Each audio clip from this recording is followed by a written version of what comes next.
Welcome back to continuing coverage of the Triton Super High Roller Series here at the Maestral Resort and Casino in Montenegro. Day 12, can you believe we're already 75% of the way through the series? I've got Alex Livingston alongside myself, Henry Kilbane, on the call for the 150K 10th anniversary special. But before we get into that, Alex, you were saying before we went live, seems like the PLO players are in town. We spotted a couple of them this morning by the tennis courts. Yeah, I saw Tom Vogelsang playing some paddle with Elis Parsonen. Of course, Parsonen's been here for No Limit as well. And then you and I got involved with Dan Smith and Jonas Kronwitter, who just flew in. Yeah, it seems like the PLO legends of the world are showing up at the Maestral. We'll be seeing plenty more of them over the next couple of days, but we're not finished with the two-card action. We've got this 150K 10th anniversary special, and yesterday we wrapped up the 100K No Limit Hold'em main event. Let's take a look and see how that final table played out.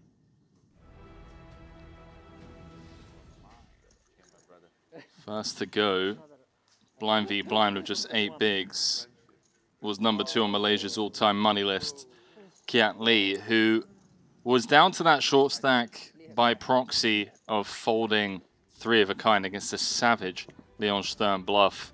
Kiat Lee out in 9th for $356,000. Alex Kulev, King-Jack offsuit in the cutoff, committing all his chips. Michaelitis waking up with the dominating Ace-Jack in the big. Kulev still had outs, looking for a 10 or a king, but it wasn't to be. 431K for 8th place for Kulev, one of Bulgaria's finest. Next up, it was the Hall of Famer Patrick Antonis, who's already had 3 final tables here in Montenegro. He took the rejam spot for 12.5 bigs against a very aggressive Wang Yi in the cutoff. Couldn't convert, and Patrick was gone for $595,000. Kong Pham, always exciting to watch him play. Moves all in with 9-7 of hearts as he got short stacked. Was up against 6s. Not the worst hand to see when you get called. Turning additional equity on the 3 of hearts, but couldn't find it on the river. 6th place for $817,000. Another impressive performance for Pham. He's so fun to watch. You can see here, Mikey, Domenikus Michaelitis, down to just 1 big. An ill-timed bluff in the previous hand against Wang Yi. Got it in with the Ace-8 against the Ace-4, and the poker gods were cruel on the turn. 4 of clubs. As Wang Yi spiked the 3 outer, and Mikey was gone for $1,064,000. Clemens Reuter opening it up in the small blind. Leon Sturm waking up with queens. El Clasico, as these two hands inevitably will clash. And it's an ace right away on the flop for Reuter. Nothing in the way of backdoors for Sturm, as he has just now 1 out, the Queen of Hearts. Doesn't find it, but 1.3 million is a personal best Triton score for the German star. Incredible run there for Sturm. Then we took it to the streets. Healthy stacks to start, 30 big blinds effective. Clemens open on the button with the King-Jack. Wang Yi defending with the 10-7. He was tied with Danny Tang at the time. King of Spades on the turn, 3.3 million in the middle. Wang Yi checked over. Clemens barreled for 3 million, nearly a pot-sized bet. Wang Yi making the call. And then on the paired 3 of diamonds, Wang Yi checked it over once more. Clemens asked for all of it, targeting exactly this type of hand, and Wang Yi couldn't get away from it. 3rd place for 1.6 million. So now it was Reuter versus Tang. Reuter had a big chip lead to start the heads-up match, but Tang was able to whittle him down and take the lead. Ace-Jack of hearts for Danny, all against Clemens. Ace-7. Looking good for Danny, looking for title number 6, and the flop was clean. Backdoors and chop-outs available. Even more chop-outs now on the 6 of diamonds. But that was it, as Danny Tang picks up title number 6 after coming so close against Mario Mosbach. And you can see Punat Punsri, Kiat Lee, and the rest of Israel celebrating along with him. Massive congrats to Clemens Reuter, 2.37 million. a personal best for the Austrian, who has just been so impressive on tour recently. But let's talk about Danny Tang. Came so close, runner-up to Mario Mosbok. We keep talking about how on 2 occasions he had Mosbok all in with the worst of it. Couldn't get the job done. Second place for him in that one. And he was just heartbroken at that run out, you know, with the King 5 against the Queen Jack where Mario rivered the straight. But to just be able to dig deep, come back, and close out the main event, that is almost scripted. Yeah, special stuff. And like you mentioned, when he got heads up against Mario, that was maybe close to the most emotion and the most tense emotion we've seen all series. As even Mario, when he won that pot to stay alive in the match against Tang, didn't really celebrate, didn't quite know how to react, as it was just such a surreal spot where Danny had just gotten 4 outed away from title number 6. So to get it done here in the main, special stuff for Danny. Yeah, he's now he's won $30.7 million on tour since his debut in 2019. Only Chidwick and Kenny have won more than that. And it was during his Triton debut, actually, that he finished runner-up to Kenny in the Montenegro main event. That was my first taste of Triton. I remember watching that heads-up match. You had Nana Noko and Lex Veldhouse in the booth. You had Bring Kenny with an 8-1 chip lead, and this new up-and-coming Danny Tang, who at the time nobody had really seen on the high roller circuit, at least from what I recall. Fast forward to 2026, and it feels like he is now safely just one of the greatest to play on tour. And I mean, at this point, do we even call him a young player? He's like part of the old guard now, no? Yeah, still pretty young in age, you know, in his mid-30s, but he's been around this Triton scene for quite some time. And he, you know, 2019, was that the year that he went and won 5 times? No, that was a couple of years later. Yeah, that was in 2023 where he won 5 times. So it Right. took him 4 years to win his first title. Then he won 5 of them in the span of a year. And then since then, it's been, you know, 2 years of knocking on the door, making deep runs, a couple of crossbar finishes, but finally getting it overdone. Done in the main event. I think it's exactly how he probably would have wanted it if you asked him. And then for Reuter, 5th in the Paradise main event 2025, 8th in the 150K special in Jeju, 3rd in the PLO main, and now this. You know, he's clearly talented in both 4-card and 2-card formats. He's making big final tables, and it feels like, you know, Reuter is becoming a staple on tour, so congratulations to him. Now, today, event number 12, the 150K 10th anniversary special. We had 60 entrants, 26 got through to day 2. Registration has closed with 75 entrants and a starting field of 41 players. Alex, this is a tough tournament. Walk me through this feature table. So I've got 2 tables here to highlight. On the top left is the table with Matthias Eibinger, who's our chip leader. That's our feature table. Alejandro Lococo, always entertaining at that one. Alex Foxen, Alex Kulev on fresh stacks, Vasca Boynikau, Dvoris, and of course Danny Tang, who just took down that 100K main event. So that's an entertaining table with a lot of action. Eibinger with that chip lead is going to look to lean on the other stacks, and then you've got these 20 big blind stacks who will be looking for some good reshove opportunities as they're on fresh buy-ins. But take note also of that table below, as we can see Kyan Mokri, who's extremely aggressive, JNT, who we love to watch, very unpredictable, Kristen Foxen on a great run. There's a lot of good names on that one as well. Yeah, it's going to be a lot of fun, and it wouldn't surprise me if we go from 41 to final 3 tables in the blink of an eye because of that rebuy factor and, yeah, people max late regging. The winner's going to receive a 10th anniversary special, a commemorative Triton coin, so 4 coins we'll be giving out this season. The first one obviously being given to Paul Poir, who took down the 10th anniversary special in Jeju, so congratulations to him, and good luck to everyone else today. Fantasy. Congratulations to Rambo 1999, Suited Gappers, and Ruche, who collected prizes in the 100K main event fantasy league. More up for grabs in this one. You have an Ambassador signed Triton t-shirt and cap, Ambassador signed Triton t-shirt for 2nd, and Ambassador signed Triton cap for 3rd. And players have until 3 p.m. to register that one. I was a little late myself, so basically, if you register at this point, you get a random team. We've been doing our Commentators Fantasy League, which we've been keeping you guys up to date on a little bit. I late reg today, so I've got a random team. I don't even know who I have. I have to take a look. Good luck to you. Good luck to everyone who max late regs that one. It's going to be a lot of fun. We had over 3,000 teams in the Invitational. We had a couple of thousand teams in the main. We'd love to see you all involved. Get involved in the chat as always on YouTube. Let us know your BLTs. Let us know who you have on your teams. And get involved on socials if you aren't already following the Triton Poker series on Instagram, on Twitter. You see a lot of cool behind-the-scenes stuff, interviews with some of your favorite players, some BTS stuff as well. Here we go. Final 2-card event of the series, 150K anniversary special. 41 remain. You can see that 75 entries. And it's a tough field, I have to say, Henry. I was looking through the leaderboard yesterday at some of the names and trying to identify the strong spots and weak spots, and there weren't really many weak spots. It's just basically all killers. That's our feature table there. Ibinger on top. He knows what it takes to get it done in marquee events. He's taken down a main in both No Limit and in PLO. Now here in this anniversary 150K. Sits atop the board, not just at our feature table, but in the overall leaderboard. You have a stack to start, right? Yeah, I do. Starting. Yep.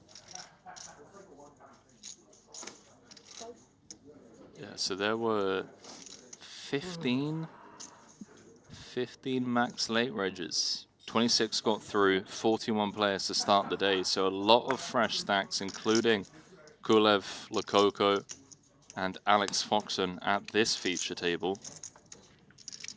Alex, you know, I'm up from 1K. I know. I was following yesterday. I was following yesterday. King Queen versus King Queen.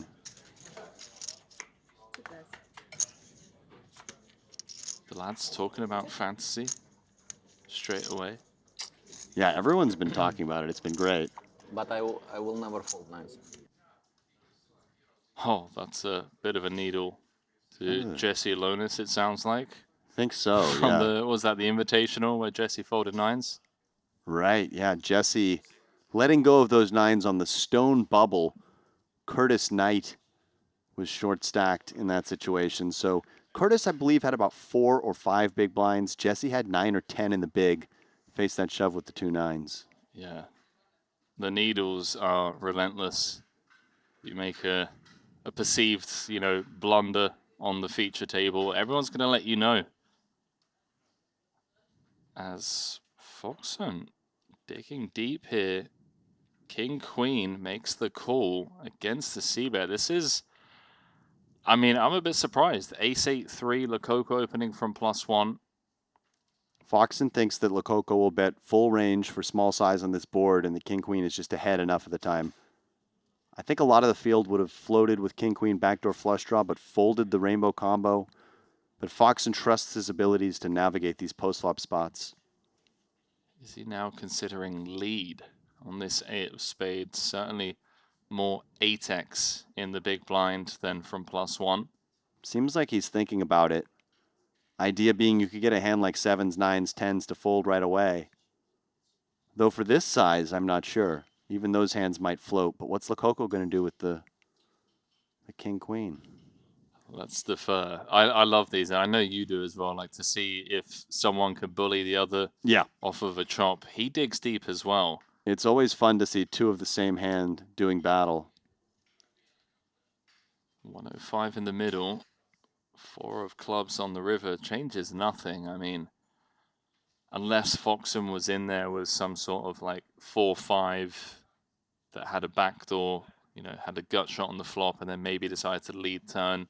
That would obviously now beat the King Queen. But I'm struggling. I'm struggling to see ways in which Foxon follows through here. This would be really aggressive and it would be a nice find. Either player breathes at this pot, they're going to win it.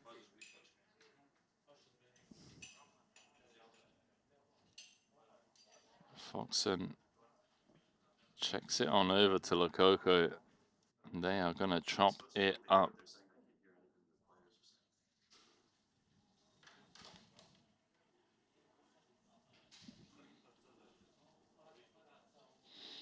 Chop it up, lads.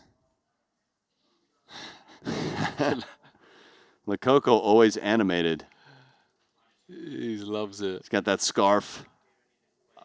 I don't think you even need sound to know what he's saying. He's talking about the long hair, how aggressive Alex is, how big he is, He's a tough, intimidating guy to play against. Yeah, guys, we are looking into that table audio issue, but the expressions kind of say it all there. Everything is up. There we go.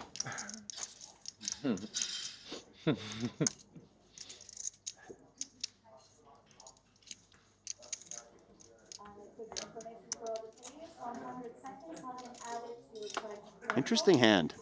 That was a fun hand. I would have thought if Fox and Lead turn, he'd go for a slightly bigger sizing. I think the idea is just to fold out. Oh, mind you, he's ahead of, you know, hands like Jack 10, Queen Jack. All that Yeah, stuff. I think it was. I would think if you lead turn there, you want to at least get some folds against pocket pairs. And we saw he got called by the King Queen. Up yesterday.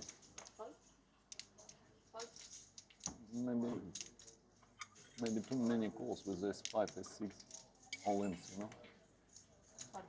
Okay, you should do it. Not you. So Queen 9 for Kulev. He was pushing. I was calling like S5, S6. As he flops best against the chip leader, Ibinger. Please. Thank you. 14.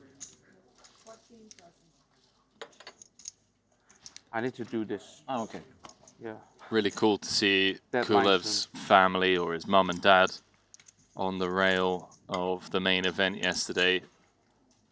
He obviously, unfortunately, busted in 8th, but that must be quite an incredible feeling to just have your parents rocking up to support a big final table.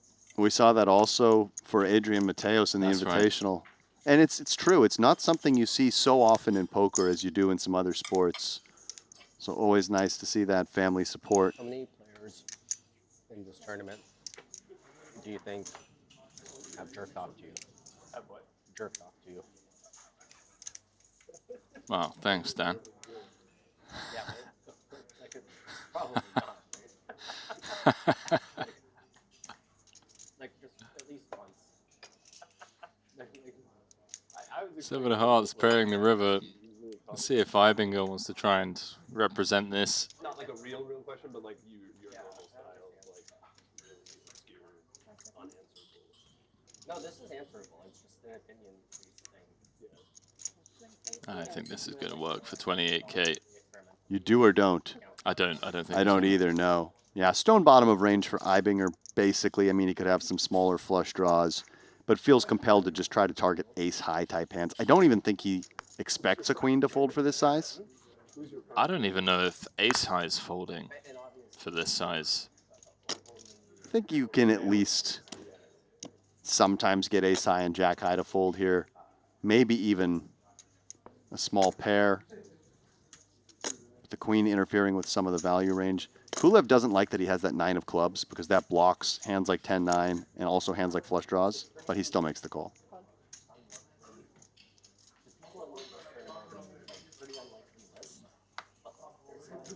That's what I like to call a respectful tank. Yeah. You don't want to snap your opponent off. Yeah, I think that Kulev, it's one of those weird ones where and you'd then, like, rather maybe a have dark queen horse. 3 of spades because then your opponent can have more of those misdraws. Sure.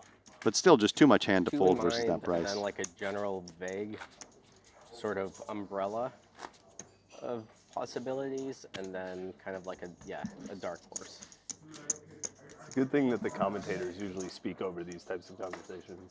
No. No, we don't. No, we like to listen, actually.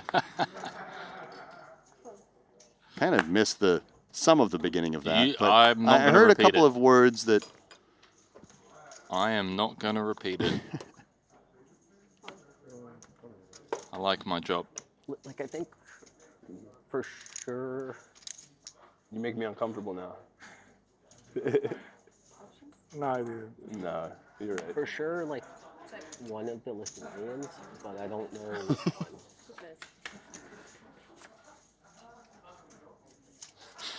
The people that were in this tournament at any point, not necessarily still. Right.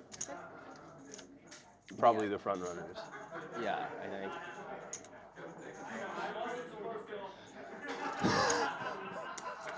What an absurd question to ask someone. I love Dan Voris. Ace-8 deuce. Check through on the flop. 5 of spades turn. There was an opportunity for Ibinger to maybe just take this away with a range bet on the flop, but now... What else can we talk about? Dark horse. This thing, yeah. What about it? For some reason, I don't know why, but I see it. This is being real sick. Ooh, overbet. I don't think Lococo can go 6 hunting. There was a world in which he would take this down, but Ibinger has just really forced this hand into the muck. Ibinger just trying to play big stack bully early on in day 2. Poker is so advanced right now. They play really well. Double belly buster for Lococo. Everyone. 5 seconds. Wow, well spotted. Yeah, it's a bit of a sneaky double belly buster, but he has the type of hand that would everyone, I continue include easily myself. versus a Of course. small bet, but doesn't love the overbet. I was talking about you and me, about Foxen and me. What do you think? This is interesting. Speech play mid-hand.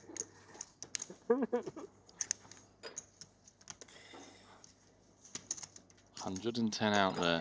Lococo hasn't even looked at the river yet. He's fixated on Ibinger. Sorry.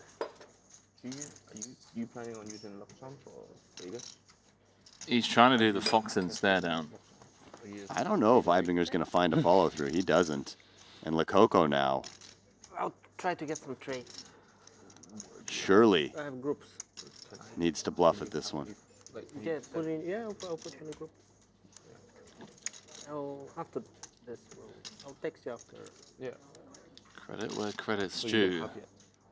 Alejandro, I have actually. the speech play, No, what I mean is right and it now is you a have big bet. no enough Big for the bet. 250. Now this is interesting because I feel like, But I don't have luck anywhere. I mean obviously we can see Ibinger's got just queen high, It's easy but to find. big bet, does that make sense in this line? Like you're saying you have have another option because I've cashed 2 it in, pair? so- 2 I pair think plus? for Ibinger, it almost doesn't matter because he just To buy can't really call with queen 6 high, I don't believe. Yeah, but you can do a bank transfer. But it's interesting, I right? mean- Because Lococo, If you want to play in that way, you only have to download CoinPoker and use my code, CoinLatam. You can win a whole package to World Series of Poker main event free. CoinLatam, Pablo. Oh, what? This game is so easy. Just play in my way. Oh, wow. little advertising. Credit to Lococo. I mean, everyone plays good right now, right? Including rappers. Даник, что ты поднажил? Что? Поднажил чуть-чуть? Oh, that's brilliant. Shout out Papo MC. What an ambassador, Rani. Девчоночки? You should talk with Triton, bro. What do I do? Ask them to come play more Triton? No, to hire me as your partner in Triton as an ambassador.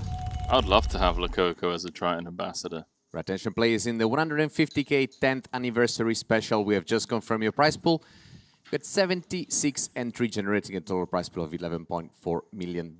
We're going to pay 13 spots with the 13-player finisher, receiving $229,000. And the winner of this special event will take home $3,027,000. Best of luck, everyone. Round of applause, please, ladies and gents. That's what they're playing for, the 10th anniversary edition trophy. Probably like. Of course, that coin as well. No. Did you ever get the 3 milli up for grabs, just over. Yeah. You ever? There was like a year where they were doing it if you. I forget what it was. But you know what I'm talking about? Well, we lost the fucking 25. Danny has one. Angry. Yeah, fun hand there from Lococo. Beside the red one. Compared to their 25. Kind of looked like he had a thin call on the turn, so I can see what you mean where he goes big on the river. It's like, what are you repping that No. kind of dug deep on the turn, but now can bet river for a big size? Different. No, that thing's like. Yeah, it would have to be, what, Jack 5. Really? That's funny. Kept him honest with a 5 on the turn and then river 2 pair. Yeah. That's my thinking anyways. I love that shit. But showing that he's willing to mix it up with his body language and just keep people guessing. He's more unpredictable than a lot of the players at this table, and he's used that to his advantage in the past. They should just like. Don't like losing. I mean, this one you will lose. I mean, I guess it's kind of what they did in the more Just, right. Like, I don't know, for just like you always get win at t-shirts this like, one. I'm rich. Wow. You buy those, and it's like these cost 10K. Because Say 25K. I'm rich on them. It's a And very everyone good, knows that they cost very sweet 10K. entry point for a lot of Yeah, I mean, well, recreational. sell a little bit. Exactly, yeah. better. Sell a little bit of action. Yeah, and also like a lot more recreational. The 25 jump to 50 is There's so much going on at this table right now. I'm a bit overwhelmed. It's rare that we have two different conversations happening at the same time, while a hand of poker is being played in the middle of those conversations. So, like, just like some Ibinger with a big bet, more than, So if it just says was that half pot snapped off like someone by writes a Mikolai. marker, someone Jack like, on the river. certified, Yeah. writes like $1,200. See if he can follow You through. can walk in and choose whatever amount. Ibinger has just been extremely aggressive to start this final table. So you'd be like, Queen 6 both you'd times. get in trouble with that though, if you're like broke. You can't like fake, you know. Well, All right, guys, hit us with your BLTs. whatever When there's a number lull in the Rodrigo Ríos action, Matías. You wanted, we'll shout them Ahora out. necesito cartas buenas. Ya saben que miento. Se enteraron. You don't like to. but I guess it's better than like they, yeah, it's. I mean, it's better than in having no one of the number. events, I did it myself. 20. Then they give it away for There you go. That's what they're playing for. 13 places paid in this, 229,000 the min cash. Just over 3 million up top, 4 7-figure paydays in this one. Plan is to play down to the champion today, I believe. Let's see if we get there. Head on over to the Triton Poker Plus app, scan the QR code on the screen, and you've still got time to late reg You don't dare your to fantasy pick up now. team. No more late regging this event, though. For this event, there is.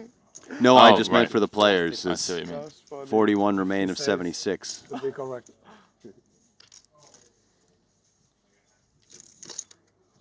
We've got coffee drinkers in Florida. White Monster has a pre-workout in Belgium. That's strong. That is strong. Water in Hawaii, tea in Toronto. Shout out to those of you tuning in early in the morning, late at night, everything in between. White Monster's pre-workout is strong. Mikolai Vaskaboynikau, by the way, has just called out of the small blind with 7-3 of clubs. Getting after it a bit against Foxen. That's 18,000.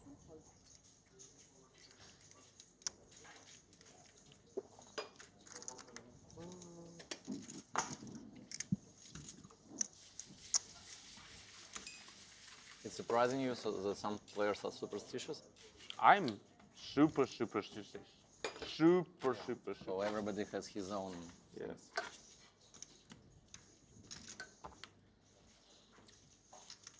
What about you, any Livingston? tips? I'm not very superstitious. Okay. So before me and Kia played the final table yesterday, we had a friend who texted us and showed us like clips of something happened to both of us before we bust 20,000. recently on final tables. Okay. And then he said avoid that, and we both, well, I avoided it yesterday. Kia did not manage to avoid it. He showed you a clip of something that happened in the past Yes, to both me and Kia. and said avoid Avoid this. busting, you mean? Or like Avoid a specific something hand? that's- Or No, nothing to do with hands.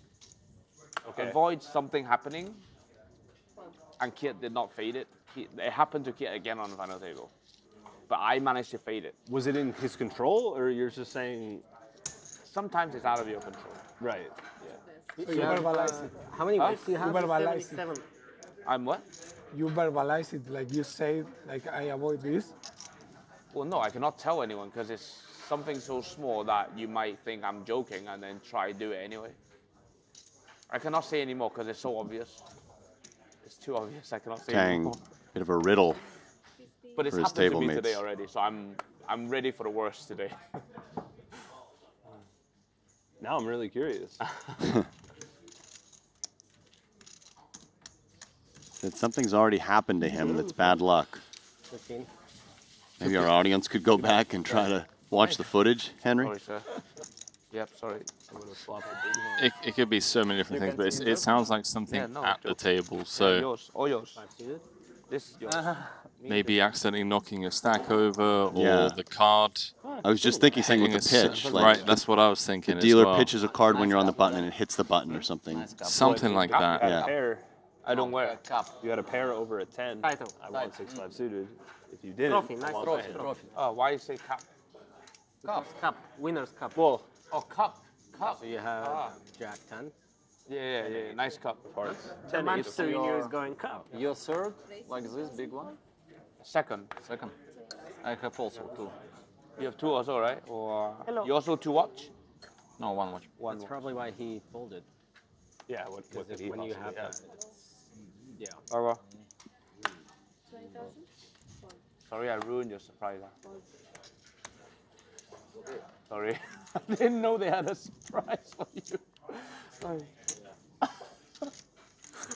The what do we different need to energy avoid? in the air today, isn't it? I think it's you can. end of the series for a lot Yeah. of people. Certainly can.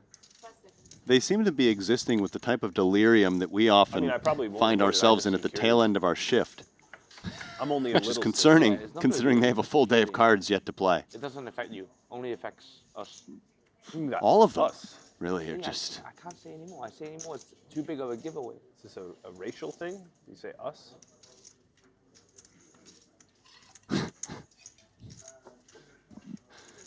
Ibinger, 6-5 of clubs, Devoris, no With the back amount of doors, information that instantly you've out. given me, is it possible It's that so I can obvious. figure it out? It's so obvious. What are you trying to figure out? I like these games.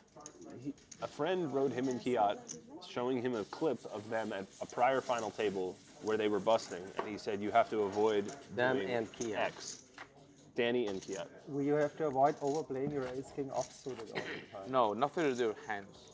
Yeah, he said nothing to do with hands. Avoid. Avoid like putting all your chips in the pot without having the best hand. Paul Pois here, Bluffing? Bluffing maybe. Triton Folding founding. versus- Is it, I is think it it's not, something it's general not or something. something It's specific? not something playing. No, no. It's something superstitious. Yeah, that's of course, the whole it's not concept. something Yeah, that no, I to know. do That's what in I'm the saying. game. Is it Like like avoid Maybe it's avoid like don't say jinxing it. hi or yeah, good luck. don't say in good the, luck, maybe, you know, yeah. like maybe don't say good luck in the all-in or don't ask for the cards or Right. ask for the cards. Very of the technical opponent conversation here. or something like that. Some must top be. tier poker player talk. Avoid losing? God. No, I think Or is this Lococo's superstitious? onto something. Okay. 頭先阿根廷嗰個問我迷唔迷信，我話我迷信。 He 之後 he ate in 佢 the 哋 final 就問 table. 我：你哋有幾迷 He 信 ate.？ I don't know. 因為尋 He 日 used to, right? Maybe. Did you eat? Did you Danny, eat? was it eating? 打 final table 之前 Did you eat in the final table? eat。 Yes, I did。 you did. Okay, it's not that. I don't think Danny's going to tell them what it is. And there may not even be anything. It could just be a game to distract the other players. I don't think it's a game. I think there's it's something real? I think it's very legit. I know Danny well enough to know how superstitious he is. Same with Punat and Kia and a lot of these guys from Asia. But if they guess it right, he's not going to tell He's them. not going to right? tell them no. But it is a fun game.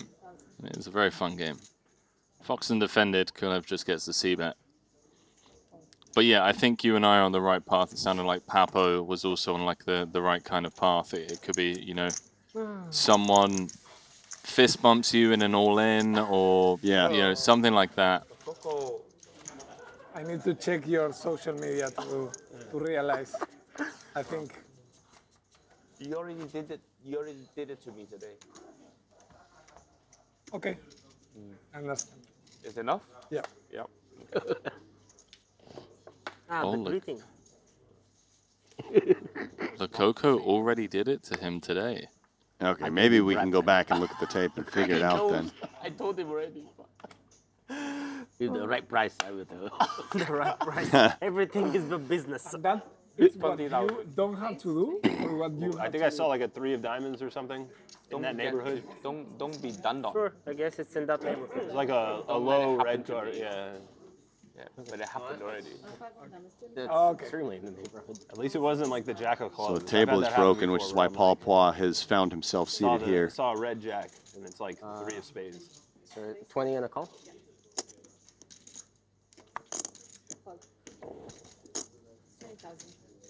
I'll fold 1 pip tighter than usual if you tell me right now. I haven't looked yet. That's not a price. About 2 pips. This one about 15 pips too wide. Worth a lot of money when you heads up or play against the daddy. So Lococo already did it to Danny today. And Foxen was willing to make a slightly tight fold to get the information, so it's already having some desired effect. Whiffaroni for all 3. Matthias does have that gutter ball. Danny's ace-king best.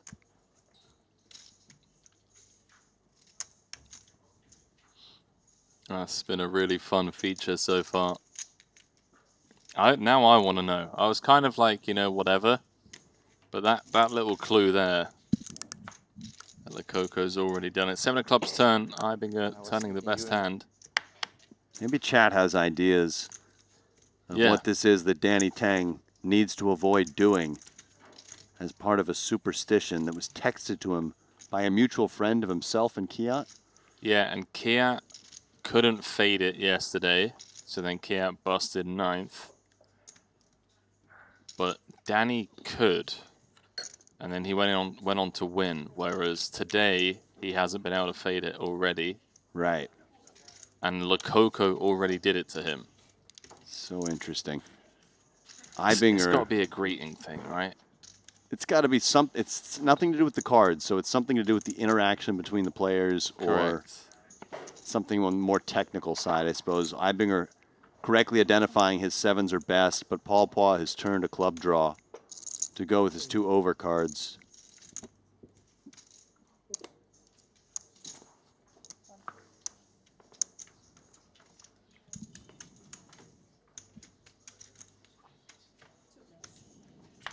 Hey, can I get the same P? The same P, yes.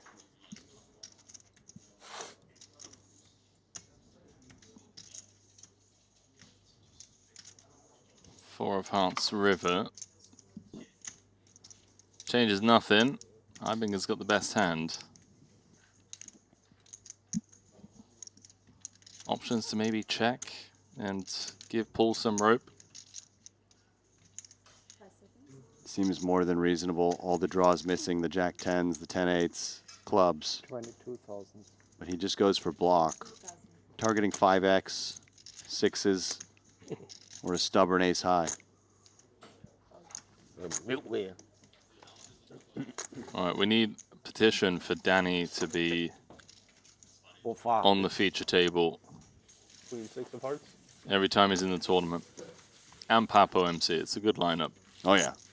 Now, he did reveal to Paul in Cantonese, so if there are any Cantonese or Mandarin speakers in the chat that understood what was said, please let us know. Otherwise, we're going to have to interrogate Danny on the tennis courts tomorrow. So it's been a chatty table, which we always like to see here. And it's been a chippy affair in terms of the cards as well, with Foxen and Papo MC setting the tone early with those king-queens. Yeah. And then Lococo firing off that bluff for most of his stack against Ibinger.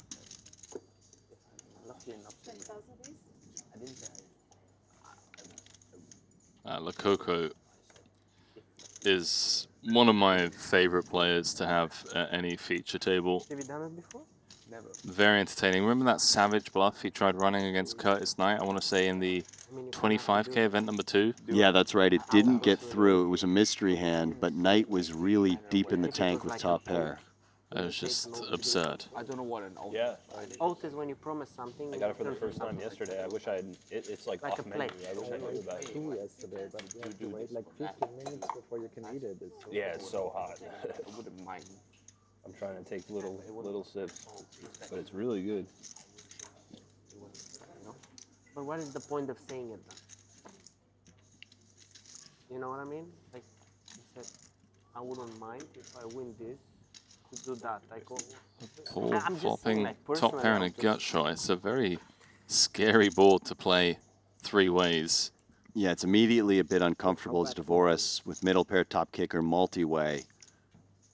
Hand can be ahead, but bad visibility. Price too good. He makes the call, and Lococo, of course, will at least call. Would expect call. A raise wouldn't be out of the question.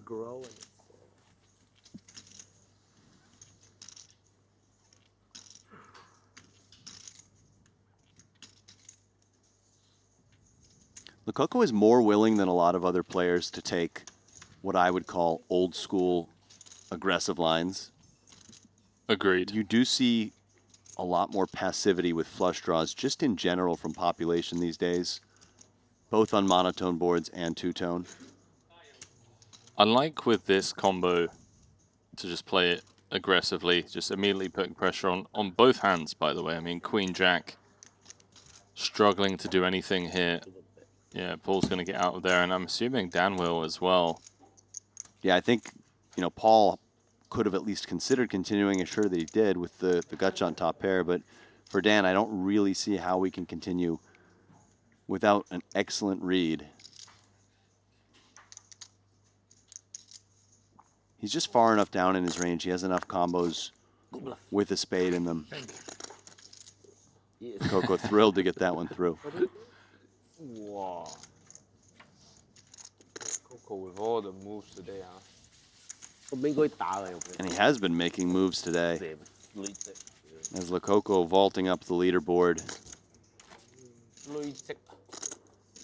Guys, head on over to the Triton Poker Plus app. You've got that updates tab, so you can sweat along all of the eliminations so far today. First to go, Ramin Hadjiev, ace-5 running into Yaroshevsky's ace-queen. Then it was Clemens Reuter, fresh off that second place finish in the main.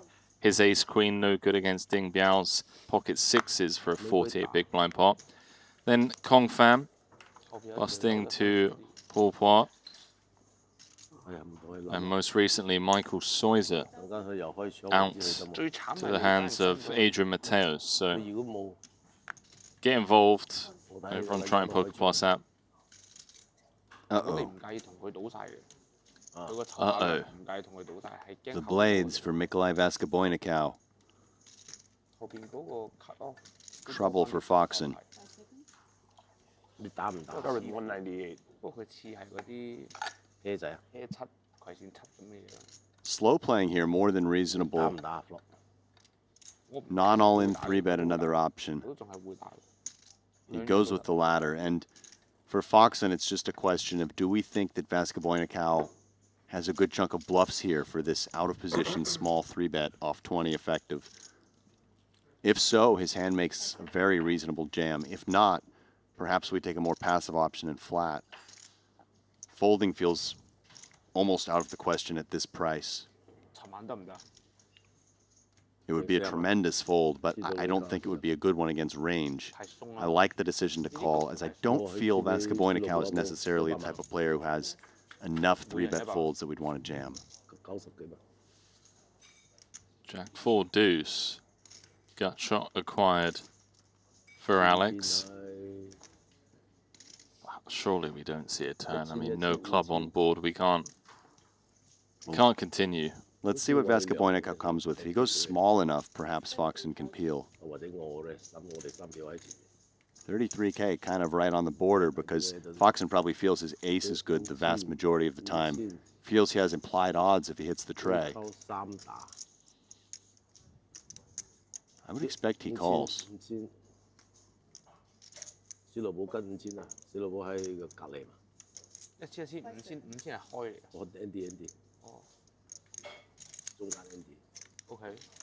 Does dig deep. 181 in the middle. We all know what the disgusting card would be. Queen of Hearts, though.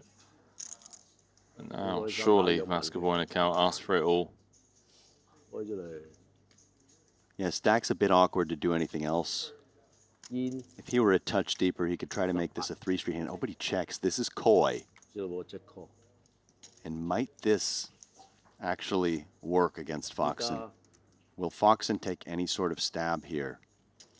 Trying to shed a hand like ace 10, 2 10s.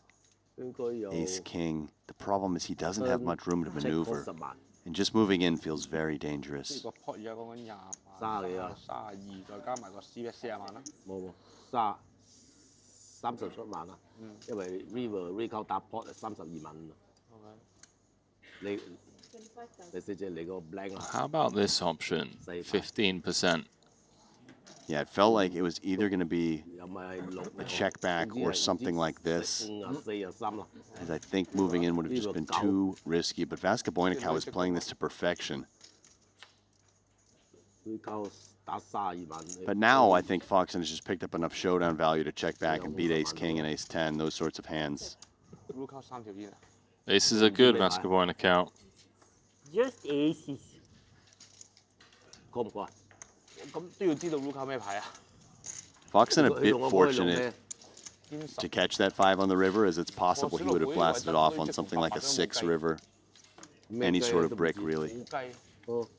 都冇積嘅。得88同累積啫嘛，冇雞。係咯，佢講嘅又唔知佢累積會，佢諗佢累積會唔會 call 到度 call 啦，唔 call 啊？double 吉仲唔 call 啊？10萬。Pair 打緊後手80萬喎。Pair 咁你未必去噶嘛 Yeah, pair. 係咪啊 On the board. 未必去。On the board. No, I didn't have a set, no. I mean, you had a pair on the 俾我 board. 我肯 You 定 had a pair 我 on the board. 諗你唔會，你諗你冇咩雞就係抌噶啦嚇。 That's a great jab there 喺 from 個呢家諗咁耐，幾多痛苦啊 Kulev. I missed it, I believe. He said, pair? And Foxen was like, yeah, I had a pair. And then Kulev was like, no, but pair on the board? And Foxen was like, no, I didn't have a set. And Kulev was like, no, but did you have a pair that was on the board? And he was like, yeah. But he never would have put him on a 5. He's just basically asking him if he had a queen or a jack. Right. A bit of trolling, subtle trolling. I was thinking it has ace kings, honestly. Yeah, I understand.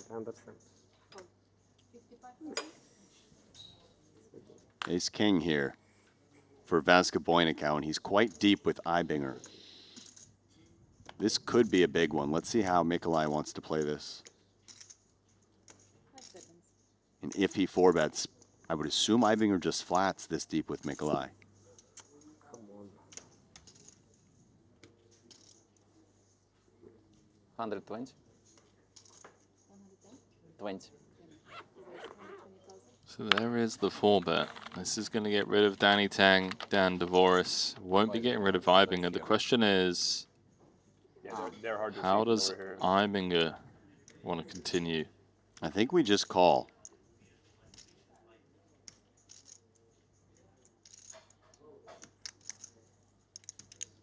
Given we're about 75 big blinds deep, it was a cold 4-bet.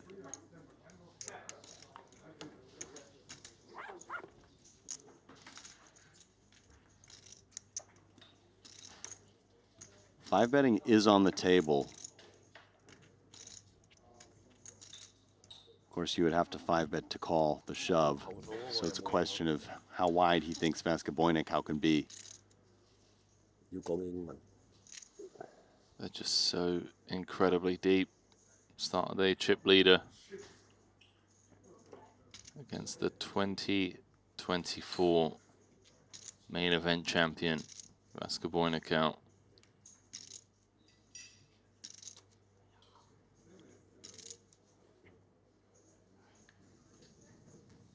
All in. Oh, he just moves in. And I don't think Mikolai is going to fold this one. 75 bigs each. Mikolai probably doesn't think aces would just move in like this. So it looks like a range of jacks through kings, ace, king, and then maybe occasionally something wider, some sort of suited ace. Ace 5.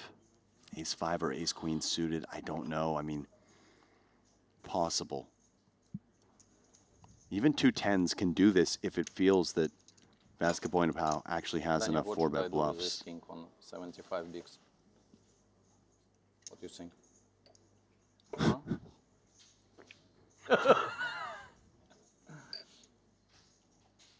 Danny doesn't want to give anything away. I fold. Vasco folds. Ibinger up to 1.2 million. Fades the flip. Big fold for Nikolai, but you know, he was a small dog and preserves a solid stack. Queens. You? 即係 S 字頭嗰個，有打佢有打 S 字頭嗰個，好人嘅。55-45 if you were offsuited. 哦，唔係佢投訴，係我以為係佢投訴 S 字頭。哦，有。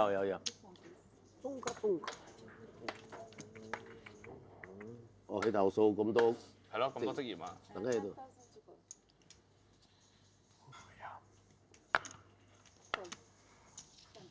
So Ibinger opting with the aggressive approach there.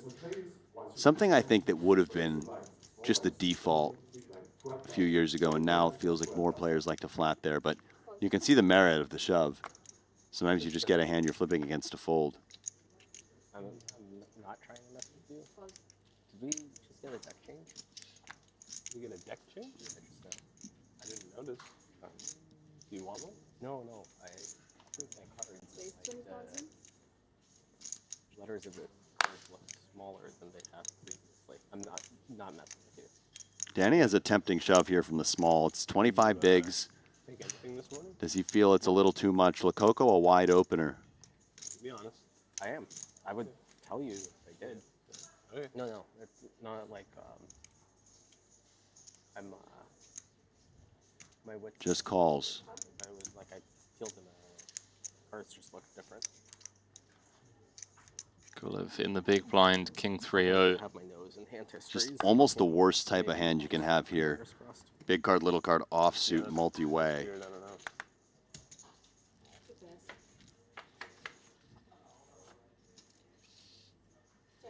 Queen 4-4. Danny with the best of it.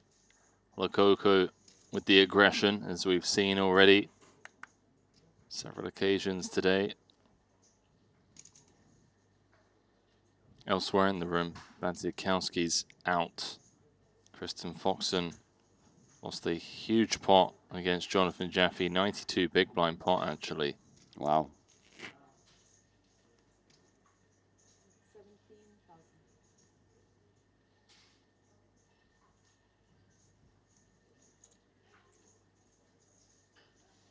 Foxen tried running a savage bluff on Jaffe. We'll get back to that into this hand. Interesting one for Danny.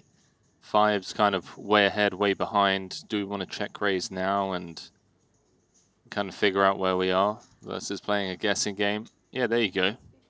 50K to go. Like that Lococo, no heart in hand. Just ace-8 high. Lets it go. No bluff. Not trying to. No bluff. Maybe. Promise. Do you get what I mean? Promise. I get what you mean. I'm not entirely So tell us sure about if that I'm Foxen bluff. hallucinating it or- Yeah, but well, it was just like I also feel the queen, and then I just As it looks like realized this cute John Jaffe is now on a big stack. Yeah. Like So the it width of was it. single raise pot. like it just Yeah. seems compressed. Yeah. Low jack That- Deck before the one versus close to- hijack versus big blind Alex, came Alex, your bottom card. Definitely Queen on the field. 3-3 Bottom card. rainbow, one Really spade. Definitely flash. Chrissy I wouldn't say that if it find out a didn't. bet of 20K into 75K. Jaffe called. 100%. JNT Yeah. folded. Turn 9 of there's no spades, downside in flipping bringing it. in backdoor flush. Draw. It's 115K in the middle. I want him to have a better Kristen chance, so you can't continued start for with the 90K. Yeah, it's a Jaffe called handicap again. already. Yeah. 295 in the middle, going to the No, no, King no, of Alex, Clubs I- river. Foxen overbet jamming, leaving just 1K back. Jaffe called, Definitely flashed. having trapped ace king suited pre-flop, and Chrissy had ace deuce of spades for a busted flush draw. So Jaffe calls two streets with just ace-king high and then makes kings on the river. That's right. Picking off the bluff. So John Jaffe now at 1.2 million, I believe, is our chip leader. Really? I believe so as well. Yeah, just a slight lead over Ibinger. And Alex Ponikov's also moving up the board, the dangerous Latvian player. I was sure it's Alex Cooler, you know. I decided to avoid Alex Cooler. Kristen Foxen now out, Martirosian out, Jesse Lonis out, down to 34. Updates tab for the win.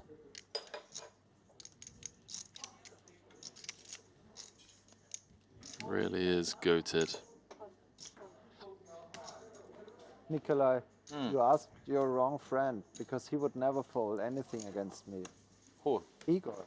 Igor told me yes. Igor told me He against said you. never fold against me. Yes. I had some I wild think- hands against I you. think I will not give you my thoughts, but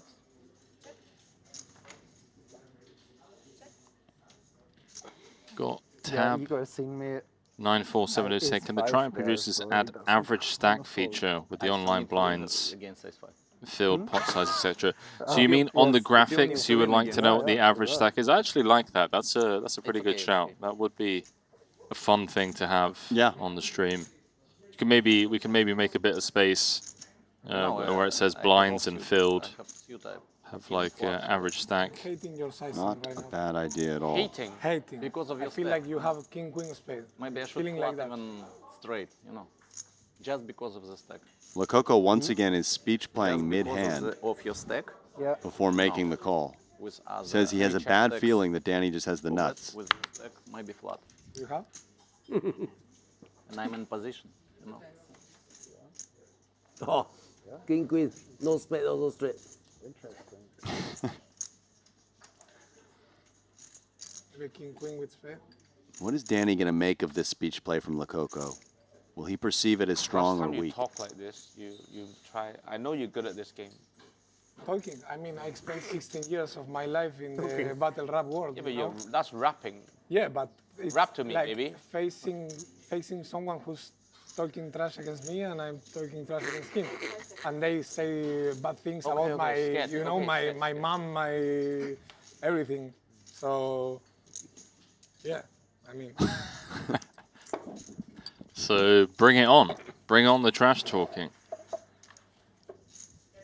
Would like to see Lococo just fire on this river, Can you just say something about his as by checking back turn, Tang often has something with showdown value that may not bet itself, and Lococo's hand not strong enough to check raise, I don't believe, so I would just go for a big bet myself. No, maybe you flip it. I think you can go 3/4 pot somewhere in that neighborhood, representing some sort of missed spade draw. What do you do with that? I think that's like a Target ace-X to call. A hand like Danny's may feel compelled to call, at least at some frequency. except they're saying it as if it's like you've never seen 8 Mile. I mean, I know what 8 Mile is. I've listened. Goes a little over half, right around half actually. Yeah. But I have not watched the actual movie. Wow. It's actually a good movie. I mean, I figured it would be. I just, my like 16-year-old self yeah, doesn't know this. I haven't seen it. have not watched it. It's a very good movie. Yeah. Okay.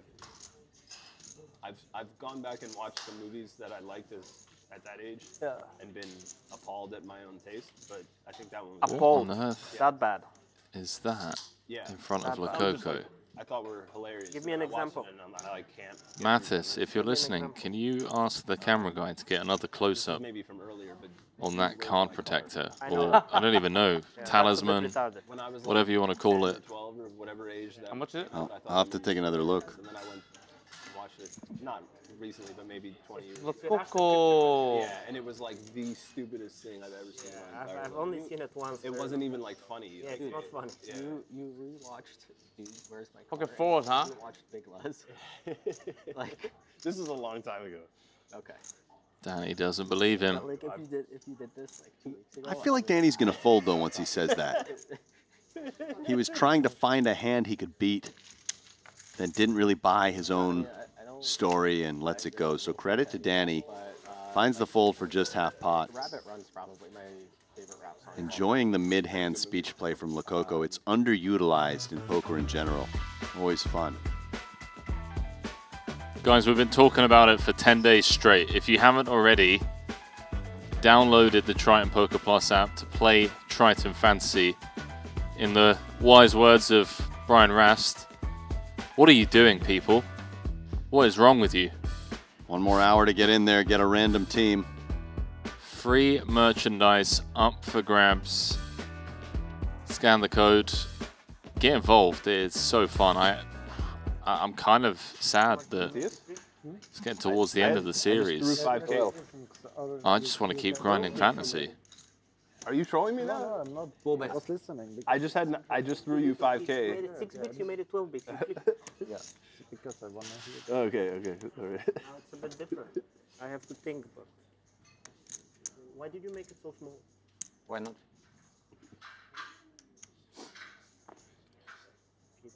Okay, yeah. He's not folding Aces into now it. for Ibinger. Yeah, I guess we have ace too. The blades. What do you get? I'm saying we have a good hand, but like when you make it 12 BB, he's not folding anything. How are you? Yes. He's not gonna fold queen 9. Wow, I thought I heard Lococo say all in, but he was talking to the dealer.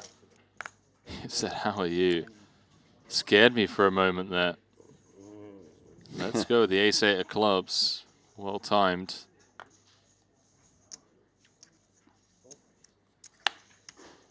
Danny's going to get out of there. 17 bigs, and then I call. So he's going to fold round to the big blind. Then it's Note the size of the open, by the way, from Ibinger.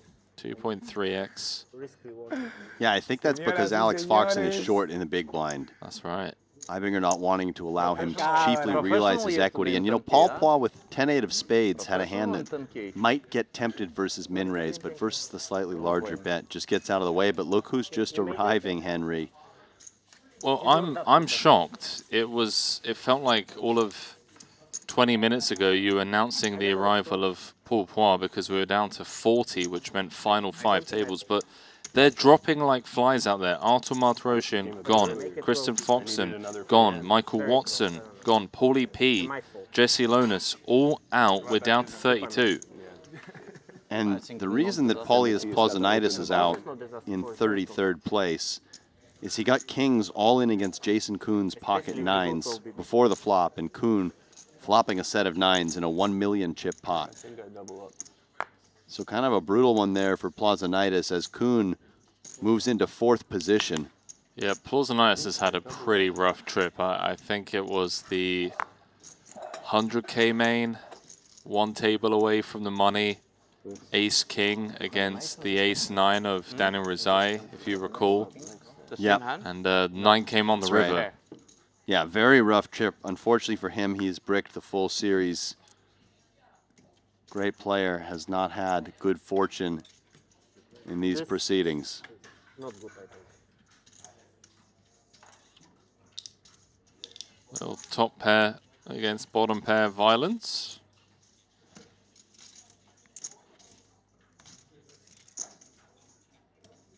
Poix backdoor spades to go with his jacks. Ibinger's hand really not going to love life on a lot of turns, but this one The 9th is not good. Huh? changes everything. It's not good. You jinxed it. I expected Poix perhaps to see bet flop. Because it's similar to your spot, and I showed you another spot where Now, will he go for the delay? no, it's first value, and then it doesn't become value. You know? Or with the presence of the ace, will he continue to employ caution, the latter?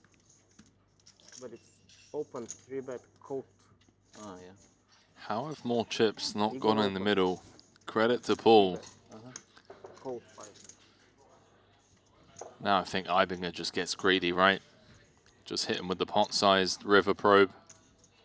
I think we need to start getting value as Ibinger. He was going for something sneaky on the turn. Oh, he continues his sneak, hoping that Paul turned aces, checked them back on the turn, and now will feel compelled to bet them on the river. And as it stands, would not be unreasonable at all for Poix to value bet his king-jack, as it rates to be best a good chunk of the time. But Ibinger has devious intentions. I like that saying, continues his sneak. Yeah, like a quarterback sneak. Yeah. Oh, Paul wow. sniffs it out. That is Paul an should elite show, jack. if I'm Paul, I want to show Matthias Ibinger how much money was left on the table here. Doesn't show him. I smell something. He did. Yeah, flop 冇打頂頭啤。哦，nice。 Well, well, well. 哇！你個頂頭皮好殘。It's It's an understandable line from Ibinger, 頂頭啤 But 有咩腳唔打得 flop？ Paul really did smell something there. Spidey 大嗰 senses. 大嗰隻搞。一百，一隻八，哦，一隻十咯，邊嚟㗎？咁大都唔打。呢個好撚搞啊嘛，一個8一個10你又搞啊。俾佢搞啊！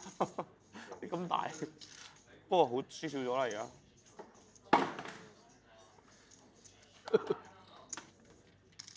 So close on the river. You were considering it. You want to bribe me now? You can bribe me. I have something I don't think you would expect. This feature table, just like so And then many you tables open we've seen in really all series, out 8 of different line flags again. of the 8 No. players.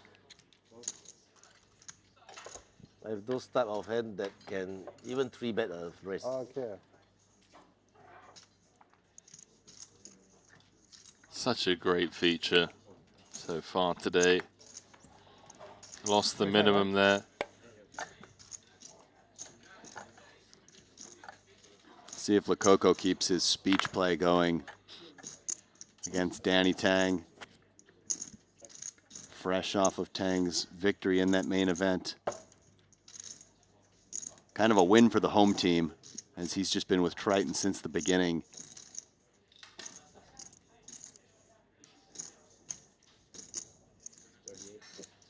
One of the ambassadors alongside Kuhn and Mosbach.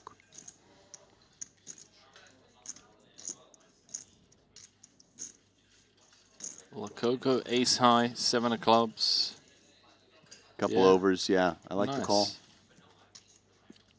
Not an easy one to find at times, but he's managed to do it.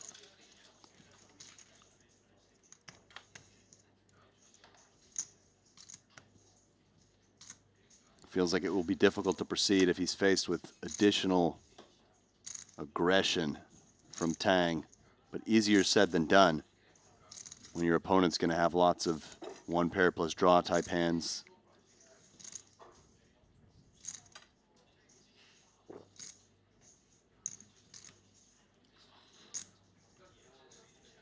One 4-4 out there to fight for.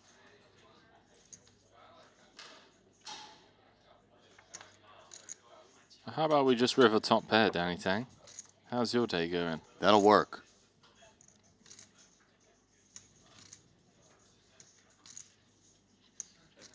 Man, what on earth is happening out there? J&T eliminating Ike Haxton. All right, J&T. He's up into 5th.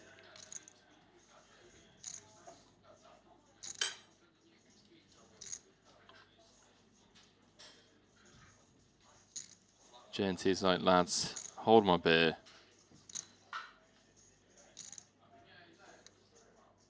Haven't had a deep run so far this series. Let me just do it in the 150K. Would be a good time. Oh, look at this from Danny. Overbet with the top pair.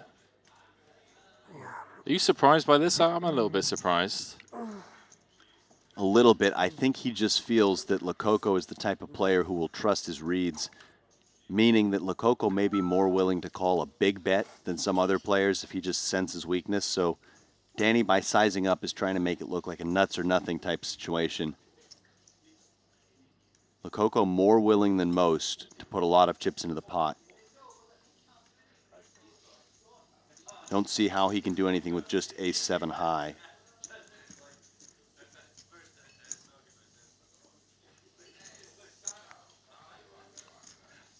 Losing to some of the bluffs as well, I mean. It would be my concern.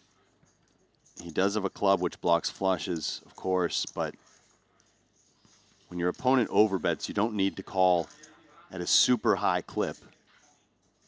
I mean, this was a +1 open. You're hoping that Danny has Queen Jack offsuit. 9-8 suited. I mean, yeah, it would be highly ambitious, but Lococo is giving this genuine consideration. Doesn't feel like posturing to me. No, I agree. Beats hands like ace-5 suited, ace-4 suited. Show. Show the left, show the left. Ultimately deciding Show, ace-7 show. would be You're a gonna see in 30 minutes. bit too wild. Ace high. I was winning. Your face high. Yeah. Coco. Was? Alejandro. Was. I was winning. Was.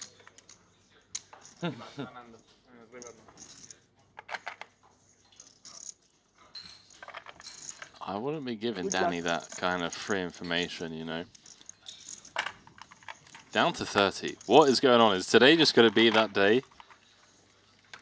How about it? Christoph Vogelsang winning a 58 big blind pot with ace-6 of hearts against Ding Biao's pocket aces.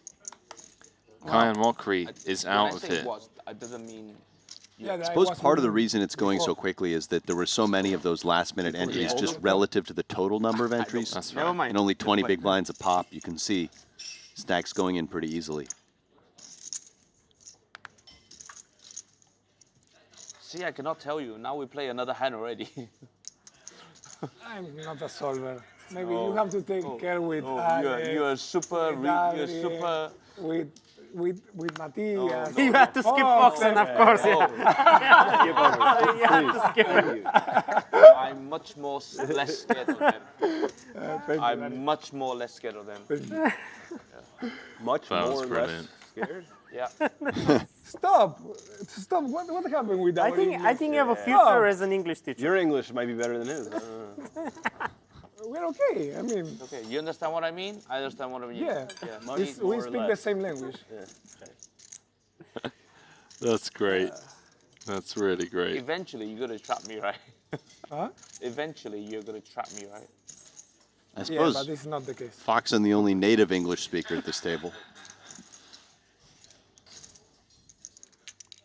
Also just very, very smart. Done so many interviews with Foxen and he's a bit of a wordsmith. He's extremely articulate. That's right. Not just the words he chooses, but his enunciation, his projection. He could actually do well in the booth. Have we ever had him in as a guest commentator? We haven't. No, we haven't. That would be great. He would be fantastic. Maybe we can talk to him at some point. Bumped into him in the sauna this morning, said it's been a rough trip. I think he said he's bagged like top 5 end of day stacks so many times, and then day 2 he's just gone from top 5 to out the tournament in like an hour and a half. Yeah. It's happened to him on a few occasions this trip. It's rough when that happens, you know. You give yourselves these opportunities, you allow yourself to start thinking about those big FT moments, and then it goes wayward at some point. Yeah, we'll do our best to get more guest commentators in. I messaged Bryn, but Bryn's doing all right. He's hanging out. So he's planning to potentially come into the booth if he were to bust? Yeah, I mean, I hope he doesn't. He's currently 21st with 25 bigs. Who else do we have on deck that we could get in here? You know, I could message Clemens. Clemens is out. Yeah. I'd love to have Clemens in. Clemens would be great. Joao Samao would be cool. He's out. Yeah, let me message Clemens. Do it. See if I can get him in. I'll message him on break. Chat, let us know what you think of having guest commentators in. I assume most of you really enjoy that aspect of things. We had Mustafa Kanit in yesterday. If you were able to tune in, let us know how that was. Somebody's Vincent saying, get Phil Ivey on. I mean, we would love to. He feels like a tough one to convince. Virtually impossible? I mean, you're just drawing dead. Yeah, I think so too.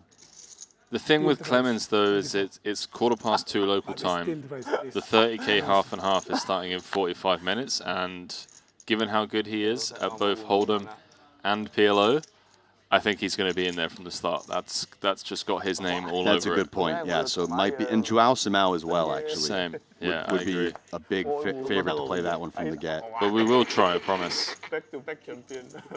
Chat is saying they love guests. Michael Soiza, that would be an interesting, cool addition. Leon was good in the past. Henry's told me that. I wasn't actually here for when Sturm was in the booth, but I've heard nothing but good things about him. So the ones I've worked with have been Justin Saliba, Ebony Kenny, and Bryn Kenny, no relation. Jean saying that Kenit did well. Not surprising. Big fan of Mustafa. He's got a great sense of humor and a good energy and seems like someone who'd be a natural fit in the booth.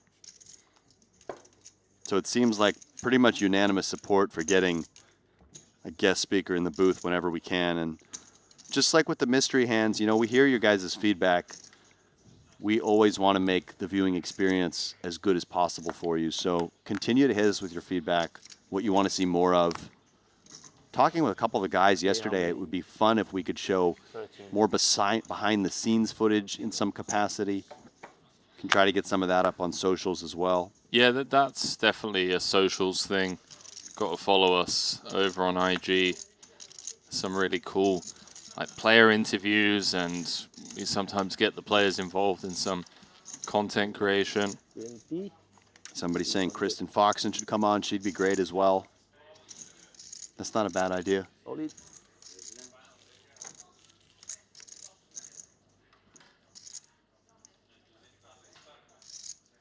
This is a grim spot for Kulev. I mean, I don't think he can call here. Versus Limp Jam? I just don't think that Paul is shoving enough worse hands than Ace Deuce for 18, 19 bigs. Fair. I think Paul's range is going to be very small pair and Ace X heavy. Ace Deuce of Hearts doesn't do well against that range.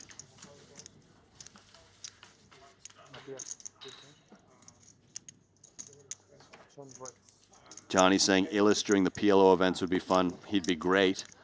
Of course, we expect to see him deep in most of those PLO events. That's the issue there. Yeah, absolutely. Several people shouting out for Kristen. So accurate. Come on, 2 minutes.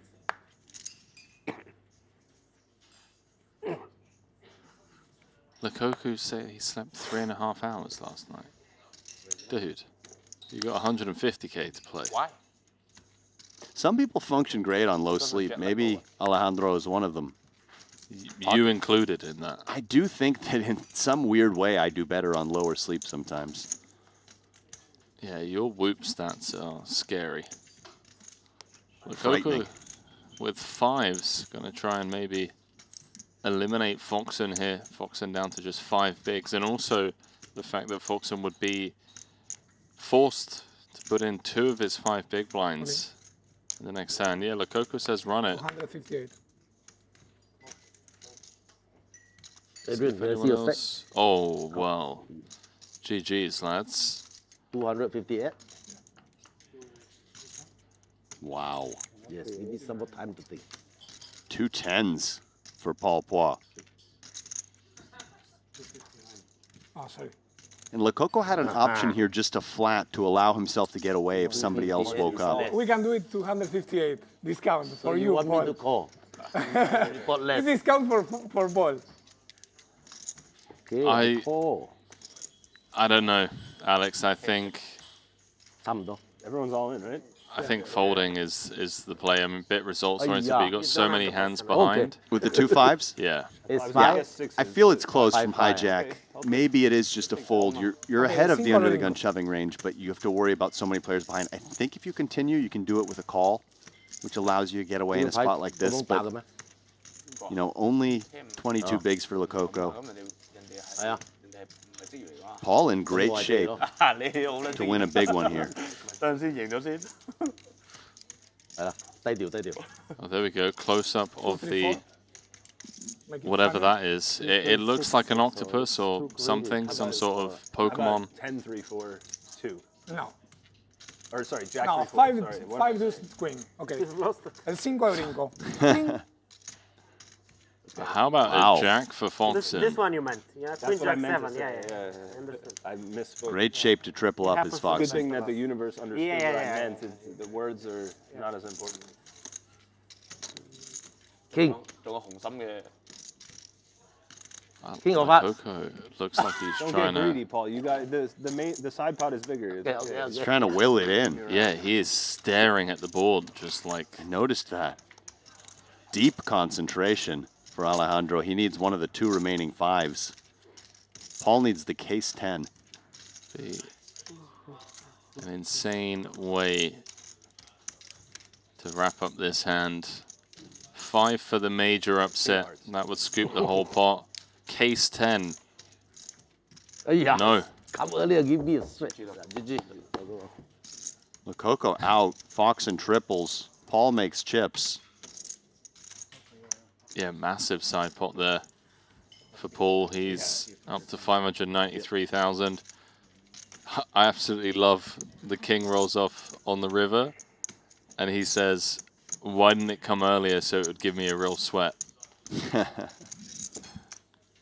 Poker players, they're always thinking about these sorts of things, different runouts, sweats along the way.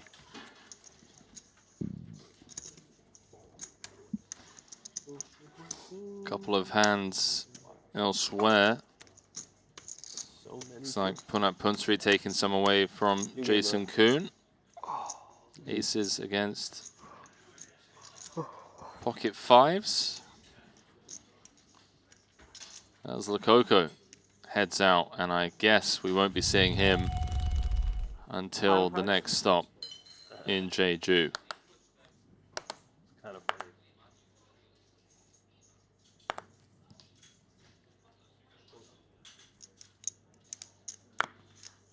Right.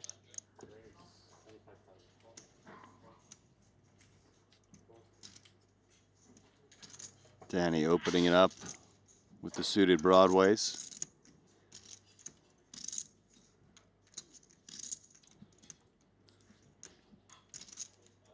Foxen fresh off a triple, back to pretty much where he started the day. What are you so intently watching?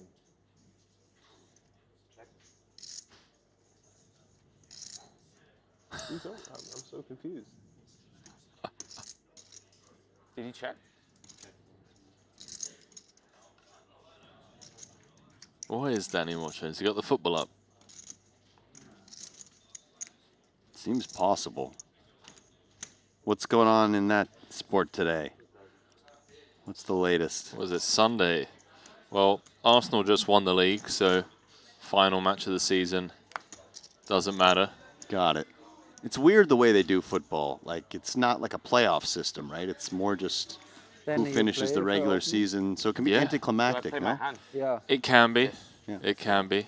Why are you trying to get information? No, because I used just had imposing pocket my fives North if it American wasn't view on exposed, so I'm figuring out I beat you. your sport. Destiny would have me winning the hand. I beat you. You would have wasted chips. Great. Would you have threw that? I would have, yeah. Wow. Why were you staring? Was it at the camera? Whose eyes were they? Huh? Whose eyes are they? My eyes, right? Your eyes. Yeah. So I swear, I stare wherever that I want. I wasn't. You're expressing yourself very well. I wasn't trying to say that you were doing something wrong. I was just asking a question. No, I'm kidding. I don't know, because I don't want you to look at me. I'm just going to look away. Okay? Now you feel good about yourself, right? 2 10s again. Like, This is not a please replay. Not look away anymore. That was You great. should feel a bit frightened. Yeah. You know, like Maybe just like go like this instead. Looking over there just Very frightened. makes me feel disempowered. Disempowered. Always use these hard words. You can figure that one out pretty easily. Yeah, disempowered. I get it. What an asshole. What a what? Asshole he is. Asshole. Are you familiar with the term? Yeah, I know. I can figure that one You out. can figure it out. He's smart, but definitely an asshole. Kulev talking about Foxen? Believe so. Interesting. For using a word like disempowered.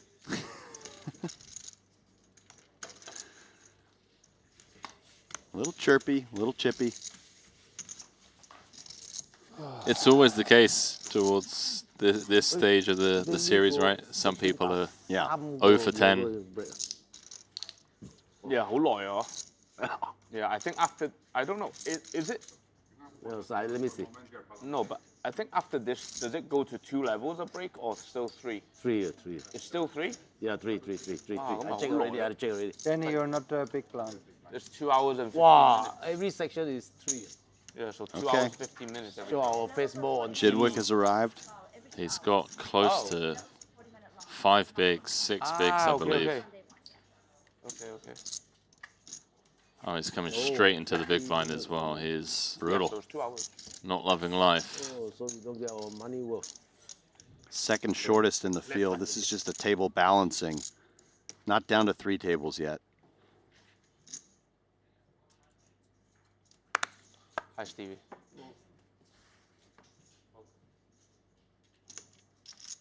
Would think Kulev just folds this one. Never fun folding a pretty hand like this. The cash game player in me hates to do it, but stacks would dictate it. Seems reasonable.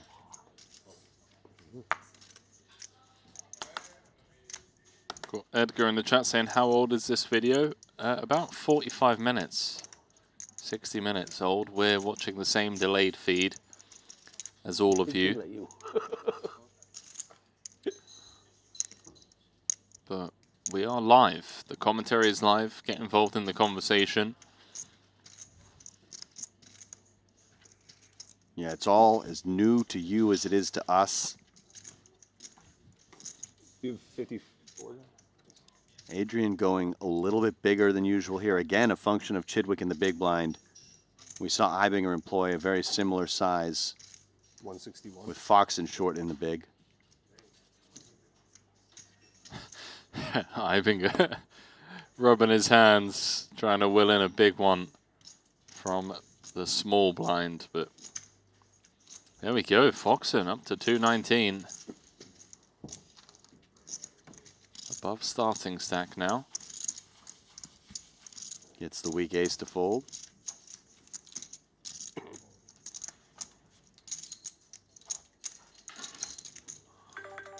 Thank you to Edgar, reminding everyone to hit that like button, subscribe, and sends a shout out to us that we're doing a great job. We appreciate all of you who tune in, many of you each and every day. Feel free to let us know where you're tuning in from. Hit us with your BLTs. Tell us what you'd like to see more of. Henry, are you a Tottenham supporter? It's a question in chat. Absolutely not. He seemed Jesus revolted by the idea. Wow. The very suggestion. Remind me your team? It's Tottenham, but Tottenham. yeah, Tottenham Hotspurs. No, I'm not. Are you an LA Galaxy guy? Thanks. No, I have a really boring answer. I'm a big, just like I like good football. Oh, you don't have a team. I used to support Liverpool growing up. Okay. Still like watching them win. I used to support Juventus as well. Was a big Madrid fan. Big Barcelona fan as well, which is interesting because they're both rivals. But yeah, now I don't have the time, mate. Don't have the time. Tennis is more my thing. Don't have the time has been announced. Don't have the time to be a fan of a professional team? Yeah, because you got to follow along and see who's doing what. I couldn't name you. I could maybe name you like 10 Premier League players at the moment. Okay. Are you more of a fan of tennis both to play and to watch on the international yeah, level? for sure. Yeah, try and go to at least one slam a year. That's fun. But yeah, kind of boring now. It just seems like Sinner's going to win everything this year. Alcaraz is injured. Yeah. I'm a huge Alcaraz fan. As is Adrian Mateos. Both hailing from Spain. Look at this from Danny, reaching for check raising chips. I really like this combo in particular on this board. Well done. Backdoor spades, backdoor straight draws. That queen in particular, such an important blocker. Page, please. Bit of a glory hunter by the sounds of it. Yeah, I mean, sure. Yeah, plastic support. Plastic supporter's been announced. That's okay. I You don't really mind hate to see it. Henry just catching strays in the chat. No, not at all. I don't have a die-hard team, whereas my brothers and my dad have just been united forever. So shout out to them. But yeah, I enjoy watching football. Same way I enjoy watching poker, but don't have a team. Talking to the guys here at the tennis courts, it sounds like basketball in Serbia is just massive, and they were showing me some highlights of those two teams. I'm trying to remember the names. Do you remember them? One began with an R, the red something, and the other began with a P, but they're both in Belgrade, I believe. And they were showing me some highlight footage. Apparently, they both play out of the same arena, but you can only go in there as a supporter for whichever team is being dubbed the home team that day if they're playing each other.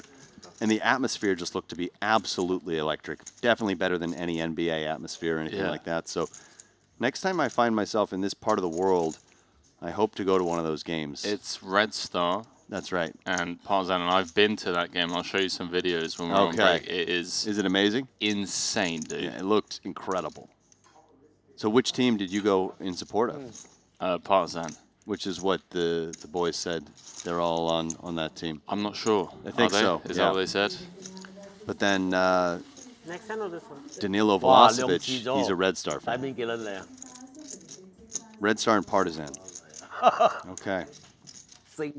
Oh, thank you. Lots of knowledgeable Thank you. basketball fans in our chat. Are you knowledgeable fans? Are you Serbian, or are you just aware of this rivalry? Does it transcend this region? But that little clue there. What's happening? The booth is Too excited. it's 即係正常我哋聽唔到嘅應該。I think they just somehow turn around. Ibinger still among the chip leaders. It's John Jaffe at the very top. Ponikovs has actually leapfrogged into second place.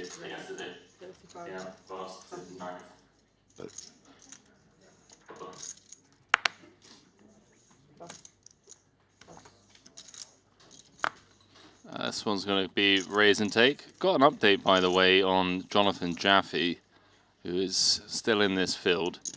Chip leading the field. He was writing a book, and he told our producer that because he's done so many podcasts talking about it that he's decided to turn the book into a Substack. Interesting. So what is a Substack? Is that like a blog kind of? Yeah, you can kind of like subscribe to it and follow along. It's kind of like socials. Love it. Nothing going for Paul. King 8 high. As Ibinger adds to his towers. Anchor coming in with the Nikola Jokic quote saying, "I played in Serbia, brother." That's all you need to know. One of the biggest rivalries in the Balkans. Jokic really has cemented himself into one of the all-time greats of basketball. Best passing big man of all time, for sure. Is Henry a John Cena fan?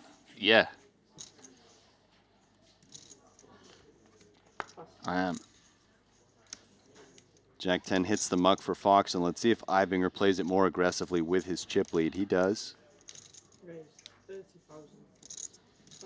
And it's just a bit of pain when you're Stephen Chidwick on 48K and you've got Ibinger's Twin Towers to your right. Kulev all in. This should just get through Ibinger. Price is great, but Jack 10 off, just the type of hand that is so easily dominated. 20個頭先我叻頭下波啊，cut off 20個，攞6個高高褲。Yeah, I'll show you some videos, man. That Cut off. with Serbia in general, I've spent quite a bit of time in Belgrade, and I think cut off okay. different type of support there compared to any other atmosphere I've ever seen.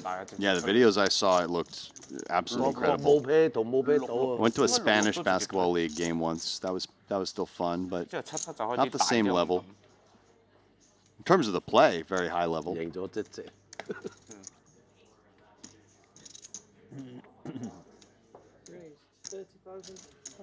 Ibinger continuing to keep his foot on the gas with ace-8. Not really getting close to the money yet, 一大咗佢直接飛返 as 嚟，好 13 辛苦 spots pay, 29 remain. But it will be just such a big bubble once we do get to that point.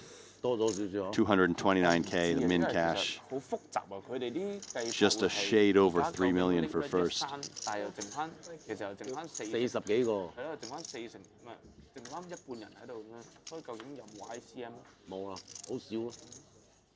Foxen flopping best. It is an under the gun range that he's up against though. King Jack 7. I think it's safe to assume that Ibinger smashes this a lot of the time. Yeah, and Ibinger can bet here very high frequency, maybe just full range. When you see a min bet like this, it kind of indicates the player will just be betting all their hands. Some hands that Foxen has will just have to fold immediately, but the 7 has a clear continue. Though by no means loving life. Especially if you face another bet on almost any turn.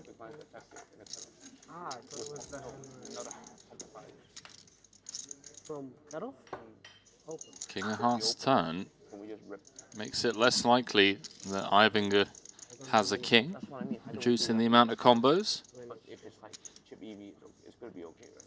See how Ibinger wants to play this weak ace high. No plus, no minus. Yeah, that's not a mistake. No, yeah, it's not a mistake. It's just a more simple strategy. Question I'd be asking myself now in Ibinger's shoes is, what size would I use to try and fold out a jack or a 7? It would have to be pretty big. Yeah, it feels difficult to get a jack to fold. And how about just checking back and rivering the best hand? Complicated 嘅玩法同唔 complicated 嘅玩法。 Possible Foxen just blocks tiny here, targeting ace, queen, ace 10, setting his own price. In which case, I think Ibinger just has to call this hand. And then if Foxen checks, Ibinger can consider going for value.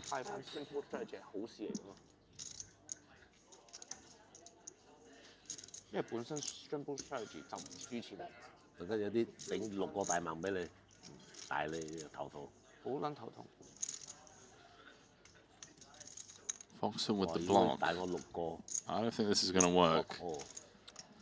I like the idea, and just unfortunate, of course, that Ibinger's rivered this exact hand. 我甚至乎，如果你要咁翻，我寧願唔，我寧願唔。 You have to ask, right, whether a jack would do this as well, and I think maybe it would. Yeah, I think it's just a clear call for Ibinger. A bit of an eye roll there from Foxen. Understandably so, he's down to 9 bigs. Maybe would have expected Ibinger to call quicker. But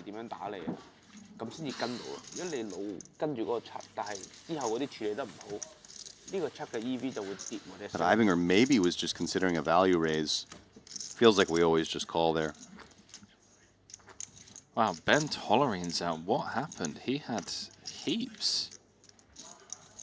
It must have just been pot after pot. I'm really curious to see. He lost a big one against our man Bryn, which makes it less likely that we see Bryn in the booth. Oh, wow. That was a huge pot. Yeah, just a raise from Tollerine. In the cutoff, a 3-bet from Bryn, all in from Ben Tollerine with 2 6s. Whoa. Bryn ace-king suited, flopping best and staying ahead. 41 big blinds apiece. Meanwhile, Chidwick has moved in under the gun as the blinds are about to hit him.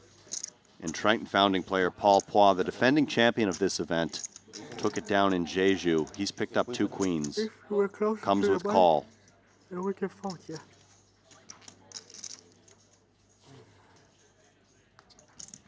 But this is not close. Ibinger's going to get out of there. It's been a rough, rough trip for Stevie. Brick City Yeah, I understood that. needs a lot of help here. Suits are covered. I had a hard one against you. I would jam in his shoes. That's what I mean. That's what I'm suggesting. Because it depends how you play post. I think, yeah, I It's a think very jamming. difficult hand to play post. I think So I is there a prefer world where jamming. you jam and then fold and then min his? I agree. I think Right. we should allow Paul looking to go back-to-back, by the way. That would be incredible. It's queen in the window, king behind, giving some hope to Chidwick for runners, but he's going to be drawing dead on a lot of turns. Who's got queens? Dead it That is. one. No, Chidwick doesn't do any of the stuff that you often see the D-Mike, the stand-up. Just sits there and waits for it. You win. Easy to win. I win too. With a garbage hand. Yeah, I think I had the king of spades. Stevie looking forward to putting this trip in Montenegro behind him. Best of luck during the World Series, mate, and we'll see him in Jeju. 今日好感覺啊！嗰鋪5贏都好感覺，唔係中5 So 贏 wait, 啊 we're down 中 to 5 we're down to 26. Runner. Jeez. 我 Daniel 嗌嘢 Rosari 食 out. 啱啱食一啖佢就俾我嗌 Moving fast, average stack 39 bigs, 以為可以 but we have a handful of The shorter VIP stacks. Foxen on this table, Ding Biao on an outer table, down to just 4 big blinds. Alison Pekazovic also under 15 bigs. 30,000. Yeah, this one is surely going to slow down once we get down to the final 3 tables. Just don't see how it can continue at this pace. Although it feels like the sentiment is shared by everyone that because of the payout structures at Triton and how top heavy it is, you often see these periods, you know, of just like loads of people busting because there's so much value in building a stack, closing in on the bubble. Right. Versus trying to sneak your way into a, what, 1.5x buy and min cash. Yeah, agreed. I think there is more of that sense of just trying to build that big stack, maybe taking some risks nearing the money. Depends a bit on the exact distributions, but definitely top-heavy pay structures. The jumps at the beginning are pretty small. Is it 7 white chips? And some added incentive Not maybe just to 75. being a Triton champion. The trophy from a marketing perspective, perhaps. You know, if you're trying to secure a sponsorship deal, titles matter. Yeah, fair play. Danny in the small with a suited king. I believe he is 20 effective, a little bit less, 19 effective. Yeah, he actually can just shove this hand. He does. It's a very viable strategy, given the stack of Kulev there.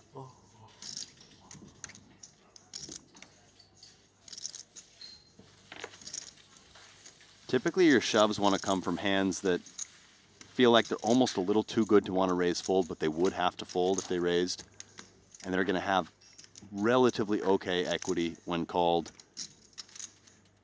Also, the king serving as a blocker to some of the calling range. You go Vegas, Matthias? Yeah, probably very short. Maybe just like 50, 100, 250 and goodbye. But then they have the Omaha behind. Yeah. That's the annoying part, you know. I'm not staying. Huh?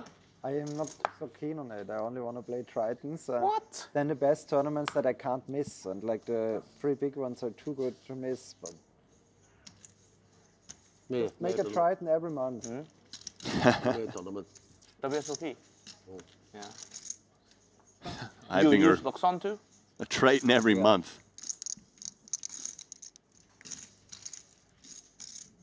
Any fees? Be a lot of work You for know, us. Luxon? Any fees? No fees? It's, even if you convert euro to dollar, it's 0.5%. They don't call it fee, but it's like 0.5% different market conversion rate, so it's fee in the end.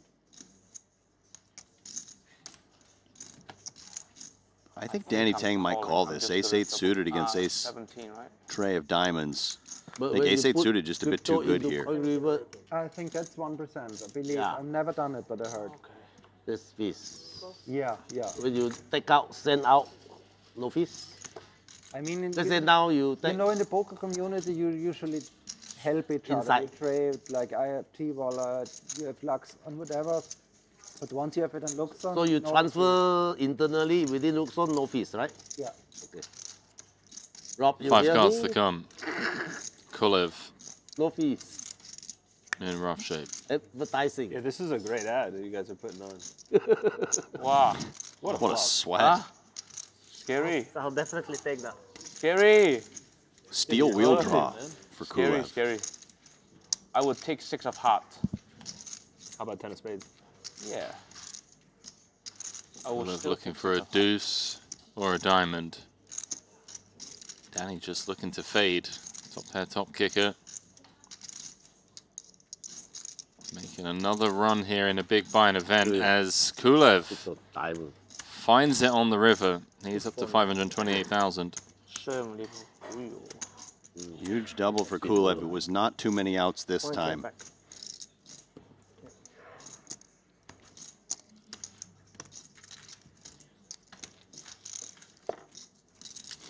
So Ibinger requesting a Triton every month.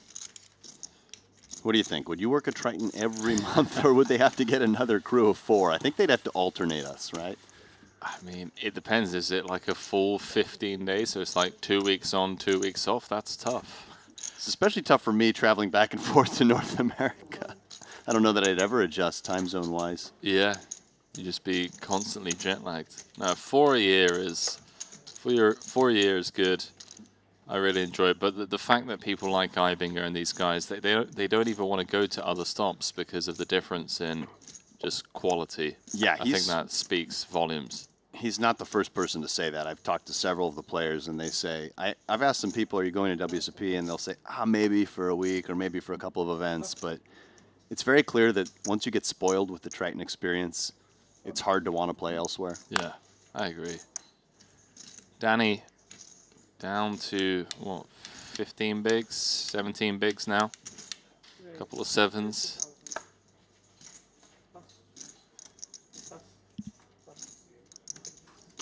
The raise and take.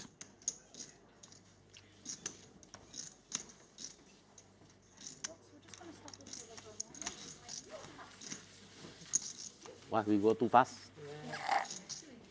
BB, why BB?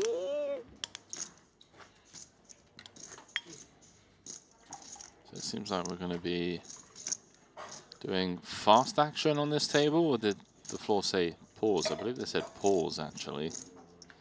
See if we got any sweats on the outer tables. Alex, again bad sleep? Again bad sleep? No, I have a bit of an eye infection. Oh. That's why my Ibinger chilling. 83 big blinds. Pourpois, second in chips, 42 bigs. He's looking to go back to back in this. Took it down in Jeju, 3.5 million. Kulev's now up to 35 bigs. DT on 19, Mateus on 13, Foxen on 8. We got some short stacks over here. Yeah, definitely. With that average stack at 39, you can see 3 players on this table have less than half average. And Pourpois, what a story that would be. He's a little bit above average, looking to go back-to-back in this 150K, and I guess pick up another coin as we have commemorative coins for the winners of these 4 anniversary 150K events. We're hoping to get one of those coins on site and maybe show it to you guys in another frame. That'd be cool. And we can also, you've seen a lot of the players wearing that scarf that they received in the main event. Every time you play a Triton main event, you get a different scarf, so it's kind of like a collect them all type situation for the players. I want one of them scarves. I'm sure you could finagle your way into a scarf. Finagle my way into a scarf. Maybe some type of barter system. Okay. What do we get here as commentators that the players are not privy to? Do we get we get the Triton pins? Maybe you could trade an old pin for a scarf. I mean, you might have to throw in some cash considerations, as they'd say in a sporting deal. Throw in 10 bob. Yeah, you know. Okay, maybe. What about a tie you've worn on air, plus a Triton pin in exchange for a scarf? I'll keep hustling.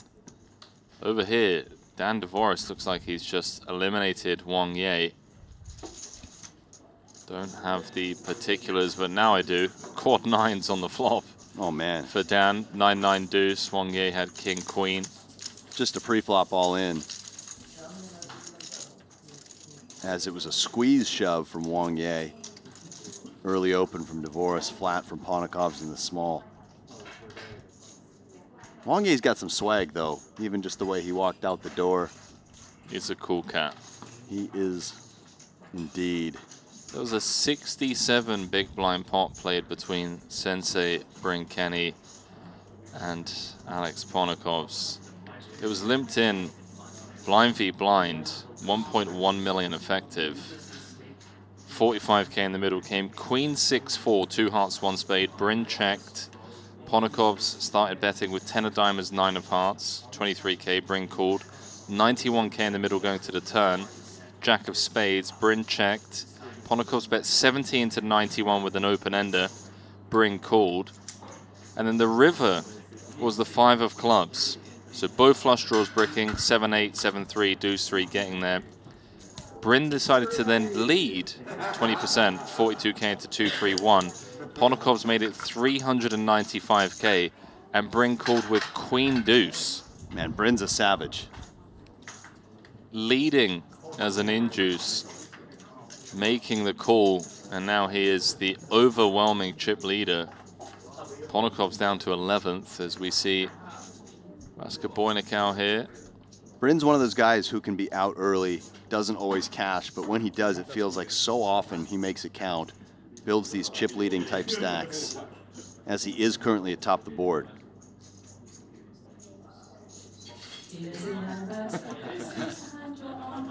Apparently his average cash is $2 million. I remember in Monte Carlo, there was a time, I want to say 2023, it was like 2.8 million was his average cash. At Triton. Yeah, and then he won the main event there, or something crazy. Yeah, the Invitational, the main event there. I don't know, just Bryn in classic Bryn style. Wild, looking at all these 7-figure scores in his resume. He played in the early days too. He took down second place in the 500k Hong Kong dollar main event in the Philippines in 2016. I mean, that was before a lot of these guys' time. Some of these players, of course, weren't even eligible from an age perspective to play those events. As you see guys like Leon Sturm, he's only 25. Yeah. We heard he's been playing since he was 10, I believe.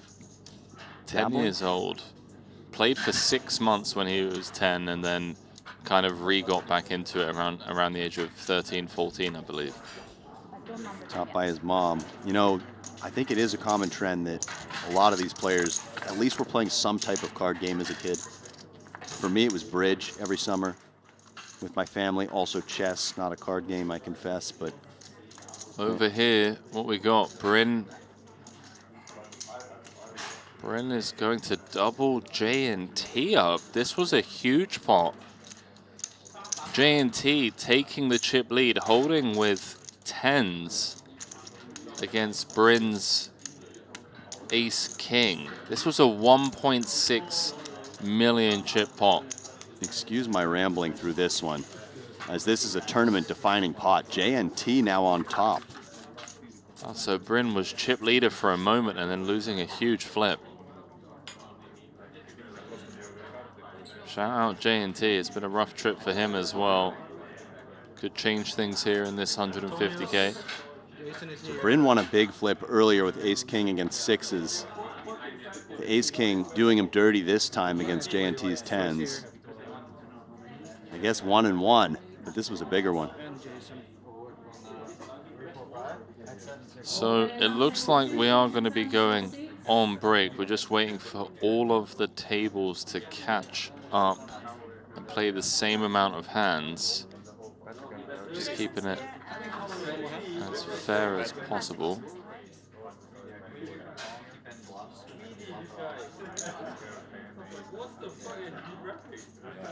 I thought maybe you had a set. I just straight. Just panning around the room. So J&T fresh off that double chip leader. 25 left. J&T at age 78.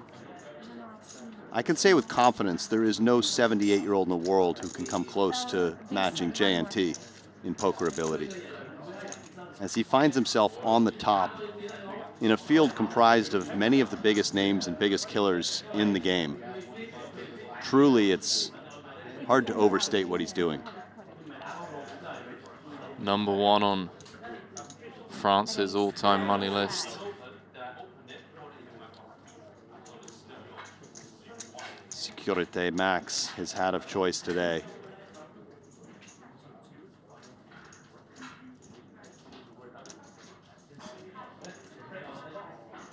Dvorak has a healthy stack here in the big blind, facing the open from Bryn.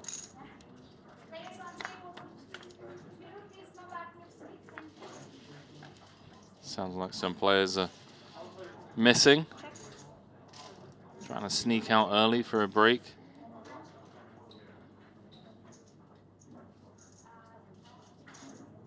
Jack 10-9 two-tone. Bryn, the pre-flop raiser in the cutoff, will continue. Cards unknown as we're on an outer table, but Dvorak quickly letting it go.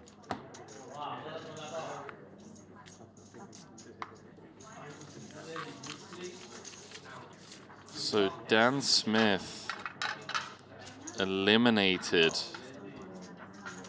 in 25th on an outer table. It went Ding Biao all in for his final 14K.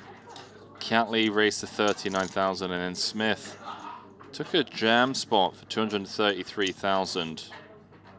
15-ish bigs. And Lee called it off with the ace-8. Dan Smith had 10-9. Ding Biao had jacks.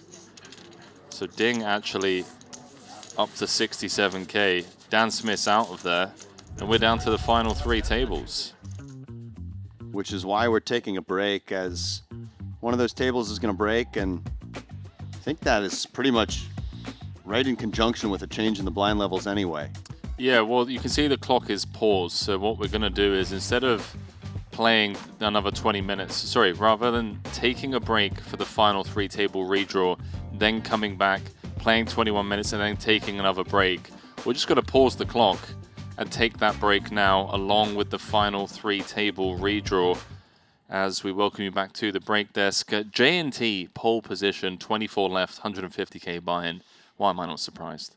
He just has a knack for getting it done in the biggest events, right? 100K main events, 150K events, that 25K in Bahamas where he cashed second place for $6 million. It feels like when the lights are brightest, J&T shines the most. That's right. It is 24 left, 13 paid in this one, 229K min cash. So it's going to be a bit of a grind. I think the average stack has gone up significantly. We're stepping away for all of 15 minutes or so.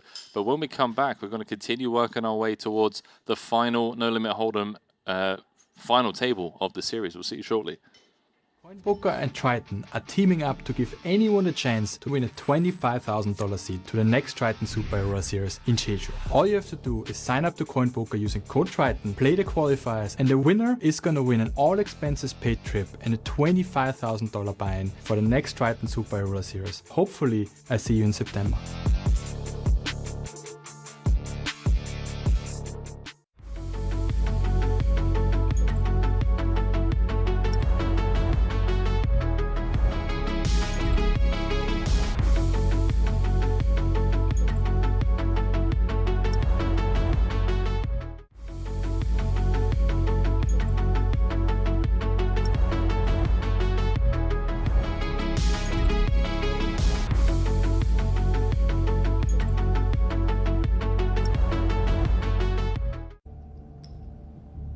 I'm all in.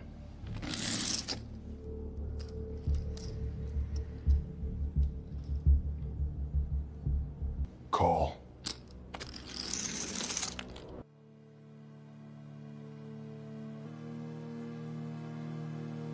Triton.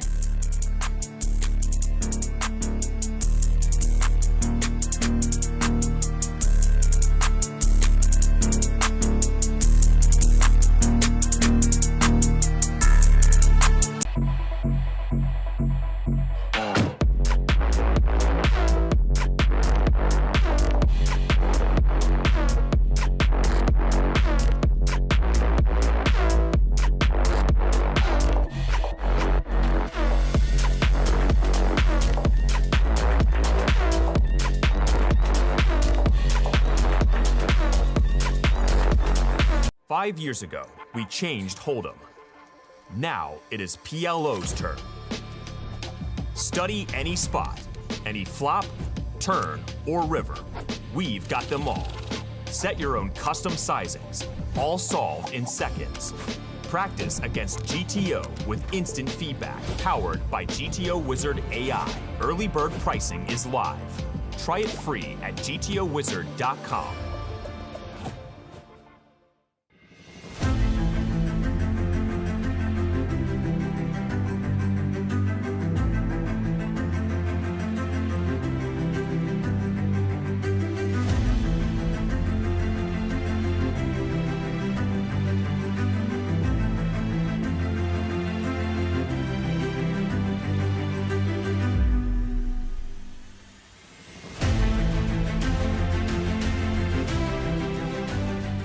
Adrian Mateos, so get involved over on Triton Poker Plus app. Uh-oh. Uh-oh. The blades for Mikolai Vaskaboynikau. Trouble for Foxen. Start with 198. Slow playing here, more than reasonable. Non-all-in 3-bet, another option. He goes with the latter. And for Foxen, it's just a question of, do we think that Vaskaboynikau has a good chunk of bluffs here for this out-of-position small 3-bet off 20 effective? If so, his hand makes a very reasonable jam. If not, perhaps we take a more passive option and flat. Folding feels almost out of the question at this price. It would be a tremendous fold, but I don't think it would be a good one against range. I like the decision to call, as I don't feel Vaskaboynikau is necessarily the type of player who has enough 3-bet folds that we'd want to jam. Jack 4 deuce. Gut shot acquired for Alex. Surely we don't see a turn. I mean, no club on board. We can't continue. Let's see what Vaskaboynikau comes with. If he goes small enough, perhaps Foxen can peel. 33K, kind of right on the border, because Foxen probably feels his ace is good the vast majority of the time. Feels he has implied odds if he hits the tray. I would expect he calls.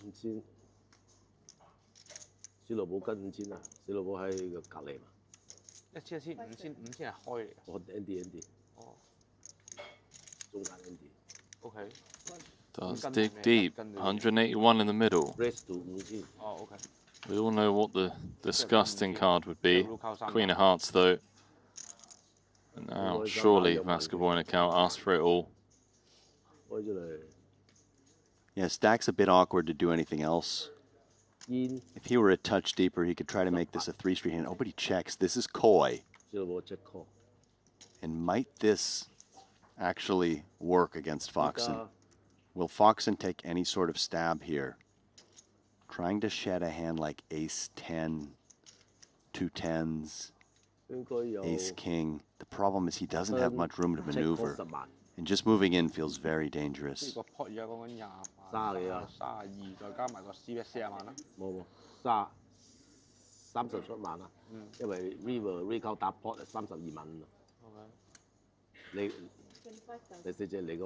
How about this option? 15%. Yeah, it felt like it was either going to be a check back or something like this. As I think moving in would have just been too risky. But Vaskaboynikau is playing this to perfection. But now I think Foxen has just picked up enough showdown value to check back and beat ace-king and ace-10, those sorts of hands. Aces are good, Vaskaboynikau. Just aces.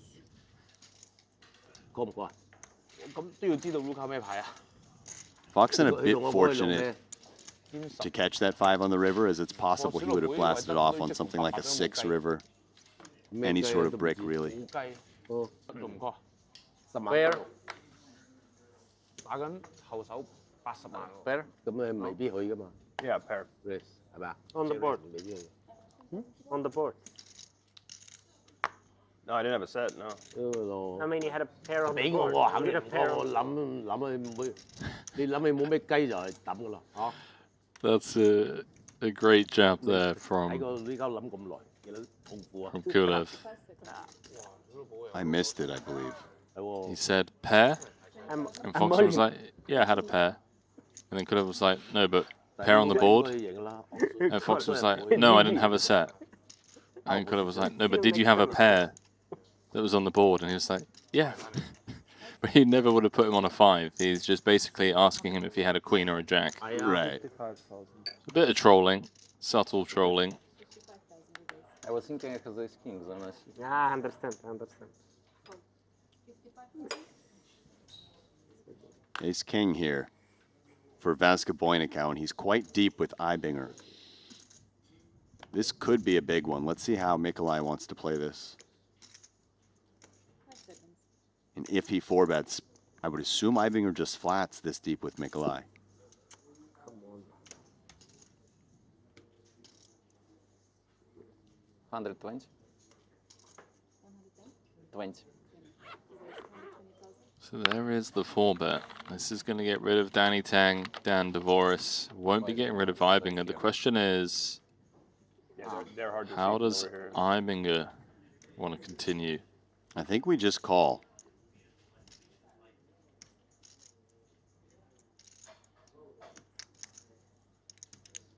Given we're about 75 big blinds deep, it was a cold 4-bet.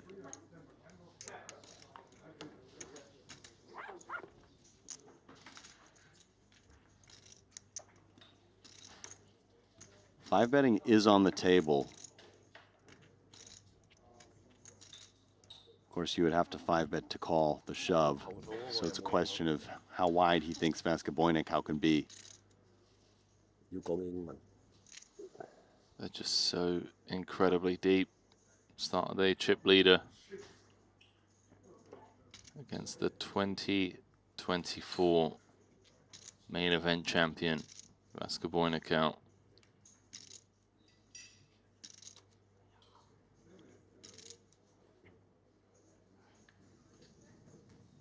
All in. Oh, he just moves in.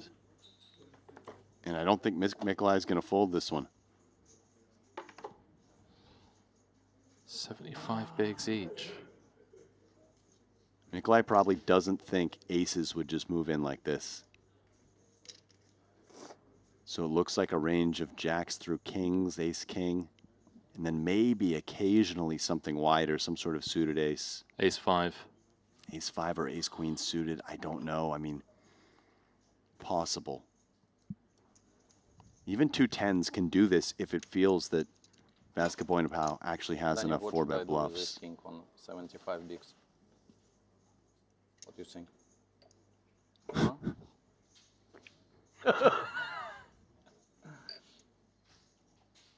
Danny doesn't want to give anything away. I fold. Vasca Boynicau folds. Ibinger up to 1.2 million. Fades the flip. Big fold for Mikolai, but you know, he was a small dog and preserves a solid stack. Queens. So close on the river. You were considering it. You want to bribe me now? You can bribe me. I have something I don't think you would expect. This feature table, just like so many tables we've seen in all series, 8 different flags of the 8 players. I have those type of hand that can even 3-bet a raise. Okay. Such a great feature so far today. Lost the minimum there. See if Lococo keeps his speech play going against Danny Tang. Fresh off of Tang's victory in that main event. Kind of a win for the home team, as he's just been with Triton since the beginning.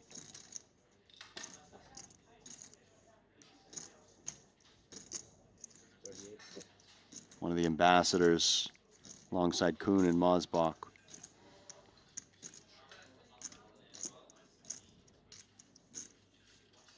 Lococo ace high, 7 of clubs. Couple overs, yeah. I like the call.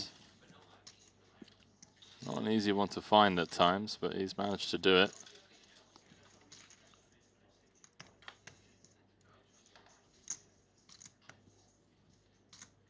Feels like it will be difficult to proceed if he's faced with additional aggression from Tang, but easier said than done when your opponent's going to have lots of 1 pair plus draw type hands.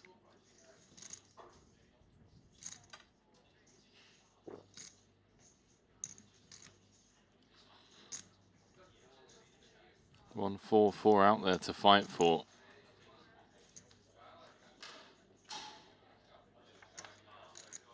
How about we just river top pair, Danny Tang? How's your day going? That'll work.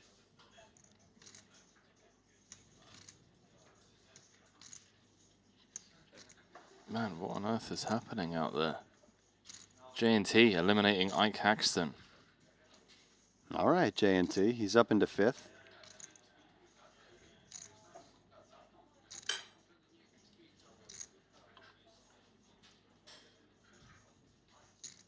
J&T's like, lads, hold my beer.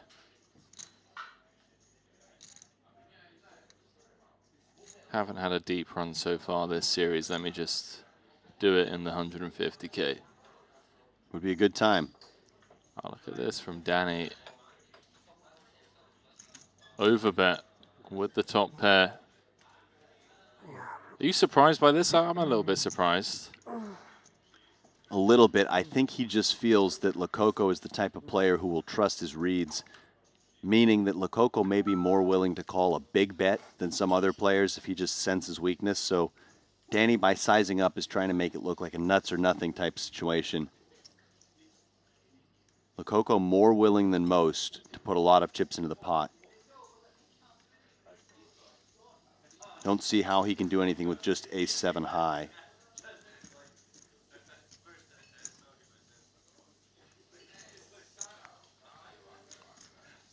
Losing to some of the bluffs as well, I mean. It would be my concern. He does have a club which blocks flushes, of course, but when your opponent overbets, you don't need to call at a super high clip. I mean, this was a +1 open. You're hoping that Danny has Queen Jack offsuit. 9-8 suited. I mean, yeah, it would be highly ambitious, but Lococo is giving this genuine consideration. Doesn't feel like posturing to me. No, I agree. Beats hands like ace-5 suited, ace-4 suited. Show the left, show the left. Ultimately deciding ace-7 would be You're gonna see in 30 minutes. a bit too wild. Ace high. I was winning. You have ace high. Lococo said he slept 3.5 hours last night. Dude, you got 150K to play. Why?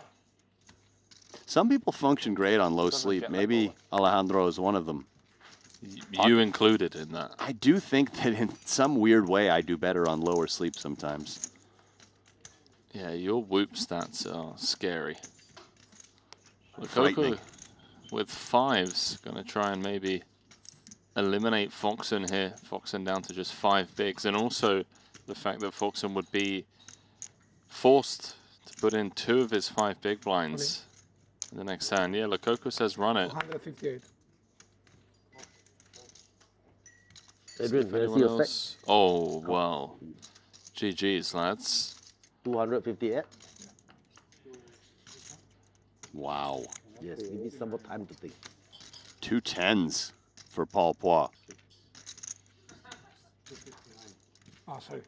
And Lococo had an option here just to flat to allow himself to get away if somebody else woke up. We can do it 258 discount So for you you, want Paul. me to call? Report less. This discount for Paul. Okay, call. I don't know, Alex. I think Everyone's all in, right? I think folding is the play. I'm a bit results oriented, yeah. but you got so many hands behind. With the 2 5s? Yeah. It's Yeah, 5. I feel it's close from Five, hijack. maybe it is just a fold.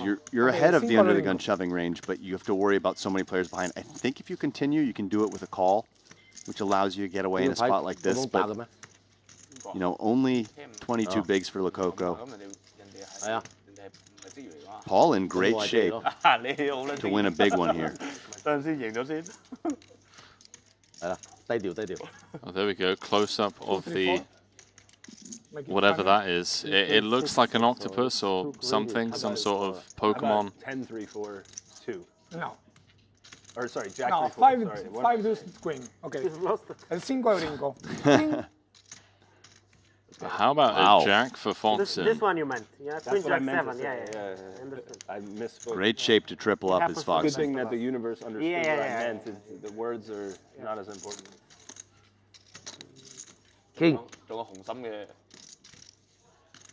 King of Hearts.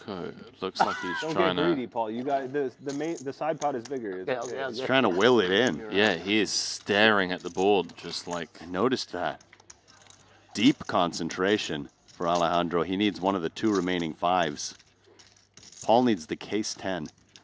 An insane way to wrap up this hand. 5 for the major upset. That would scoop the whole pot. Case 10. No. Come earlier, give me a stretch. GG. Lococo out. Foxen triples. Paul makes chips. Yeah, massive side pot there for Paul. He's up to 593,000. I absolutely love the king rolls off on the river, and he says, "Why didn't it come earlier so it would give me a real sweat?" He lost a big one against our man Bryn, which makes it less likely that we see Bryn in the booth. Oh wow, that was a huge pot. Yeah, just a raise from Tollerine. In the cutoff, a 3-bet from Bryn, all in from Ben Tollerine with 2 6s. Whoa. Bryn ace-king suited, flopping best and staying ahead. 41 big blinds apiece. Meanwhile, Chidwick has moved in under the gun as the blinds are about to hit him. And Triton founding player Paul Poix, the defending champion of this event, took it down in Jeju. He's picked up 2 queens. Comes with call. And we can fold, yeah.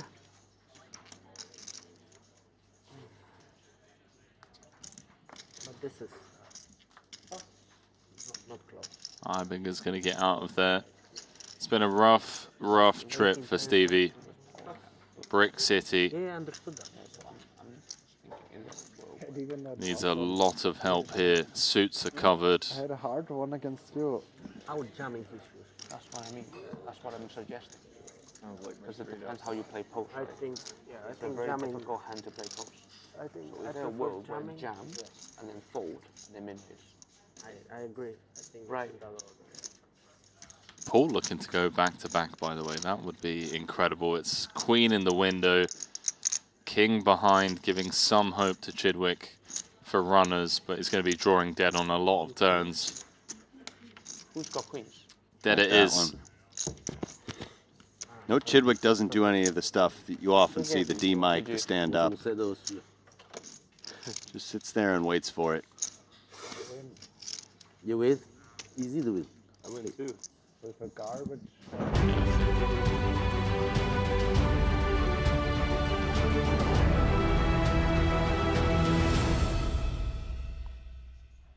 Well, somewhat surprisingly, we are down to the final 3 tables in the final No Limit Hold'em event of the series, the 150K 10th anniversary special.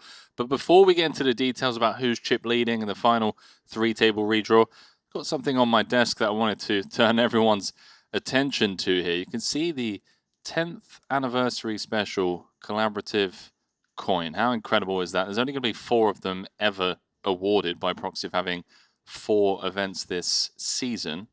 And yeah, Paul Poix obviously getting his hands on one after taking down the one in Jeju, Alex. Yeah, so I was told we were going to get a look at the commemorative coin. There's going to be 4 throughout the season. There you go. You know, the thing that jumps out to me is that it's a little bit bigger than I expected. It's not a coin. It's not like a dime or a nickel. You wouldn't use this necessarily as a ball marker on the golf course. Everything comes back to golf for me, but it's beautiful. It is. That gold coin. So nice little overlay. There's always these added bonuses for the big events. Of course, in the main event, it was that Jacob & Co. watch, and here you get the commemorative coin along with the trophy. Yeah, it just makes it that little bit more special. Of course, taking down a Triton in itself is something huge, but yeah, for the 10th anniversary special, massive shout out to Kate and the team for putting that together. And best of luck to the final 24, because that's coming along with the $3 million and the Triton trophy. Now back to the action. We got down to the final 3 tables pretty quick, so much so that we had to pause the clock for the final 22 minutes of level 13. Walk me through it, Alex. What's the story at the moment? Well, we've got a stacked feature table, which is what I want to focus on, because we've got Jason Kuhn, Triton Ambassador, 12-time champion. We've got Dan Devoris, who's got 4 titles. We've got 5 titles? No, it's not that. That's not the table we're going to be bringing up. Oh, it's excuse okay. me.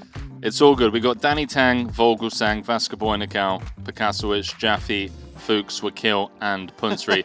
But that does look like a stacked table. I believe I... All good, my man. Opened the wrong table. It's all good. It happens to the best of us. 24 left, 13 paid. As we work our way down through the final No Limit Hold'em event of the series. Now, I believe the plan is to play down to a champion tonight. That is the plan. Let's see. Here are our 3 tables. JNT bossing it up on the outer table. Ding Piao just 4 big. Short stack on the feature. It's going to be the Brazilian Alisson. And then Alex Foxen on the outer table looking to spin it up. Jonathan Jaffe, chip leader over here. This is going to be a fun feature. Yeah, so Jaffe's second in chips overall, chip leader at our feature table. Punat Punsri, ever so dangerous. Christoph Vogelsang picked up a title just a few days ago in that 50K event. Tom Fuchs, Vasco Boynikau. We saw him fold ace-king in a close spot where he would have been flipping against 2 queens. Jamil Wakil, the Canadian. Danny Tang fresh off that main event win. And then Alisson Pikasowicz, the man who picked up just a mountain of bounties in winning that bounty event over in Jeju on just 14 bigs. 13 will pay. 24 in total remain. Let's go. Showtime. Showtime. Showtime. Punsri, Thai superstar. He's in the mix. Second in chips at this table. Now, I have 4 of my fancy team on this feature table. I'm praying that none of them collide. No, you guys are on the opposite, right? Yeah, Team Leon. I need to figure out who I've got on fantasy because I was 2 minutes late. Yeah, no, but like, I was forced into a random team. Love to see it. Let's have a little look. All the hands. Then we start to Oh, I'm in 39th position. Yeah, and then I've got Devoris as my captain. Okay. I've got Jaffe. I've got JNT as my booster. I've got Danny Tang. Tolerine and Lonis are out. Why do I remember this? But that is a solid team. Why does Jaffe hate Leon? No, you started with Leon, and then who did you move to? Anyone who was against Leon. Clement. Okay, but after Leon had busted. We got kind of indifferent. Pikasowicz all in from the small. This will get through. But at the end, they were cheering for you. Huh? At the end, they were cheering for you. Just all along the way, they didn't want you to win. They didn't know I left the table. We didn't know when we were watching, and then all of a sudden he comes on the screen going, because we were looking up. It is so funny, the lie. Punat was across from me. Right. So I'm just watching the hand, and all of a sudden he's in there. I'm like, Punat's in a hand, Punat's hugging Danny, Punat's back in a hand. because we were at the same table. It was funny. Yeah, thanks, guys. I've got a good feeling about my team. I mean, The you true need it. friends will miss hand in the 150K for you. Don't forget. I was watching you hoist the trophy, and I'm like trying to get the poly market, like, bet Danny, bet Danny. Nananoko's got 3 left and only 14 points. Love to see They it. don't have poly market for the poker. You're so anti-Randy when it comes to fantasy after you 100%. got off to that hot start. Yeah. Sure, eventually. End up with some interesting murders sometimes. Yeah, for sure. King Jack suited for Vasco Boynikau. it's a Would Black expect Mirror mostly flat. 3-bet not out of the question.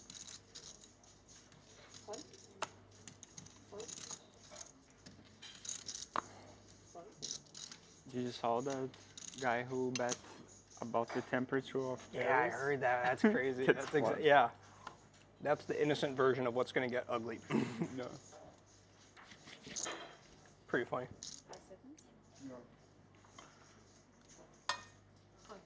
Did you see that, Alex? You know what they're talking about? I missed it. I was noting the posture and the table presence of Tom Fuchs, how in the zone he always seems. But please. I'll fill you in after this hand because this could be a big one. Vogelsang with top pair and a flush draw. That's Gaboynikau just, what, 30 bigs back? King high flush draw. It's funny because I think years ago these two hands would just be all in on the flop every time. Christoph would bet, Mikolai would raise, and the money would go in. The way these players play today,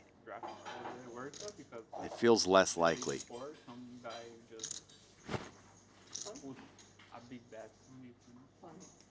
So 175 in the middle. Mikolai looking for a king or a club. 10 for a sweat. Oh. Ooh, this is just impossible for Vogelsang to get away from this one. Straight away on the turn. And the only question remains, how will Christoph play it? Will he play it tricky? Come with check call, representing a weaker range of hands? Trying to get some of the weakest floats that Vasca Boynikau has to take action? So you're Feels saying reasonable. there's no way that he can get away from this? All the chips will go in the middle unless somehow it goes check, bet, call, and a fourth club appears on the end. And then maybe Christoph can find a way out. But even on a board pair, I think all the money just goes in across two streets here.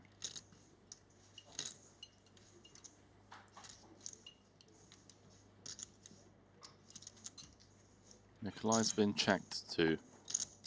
Note that Christoph is just protecting his checking range here. And I think that Christoph's plan was mostly to play call.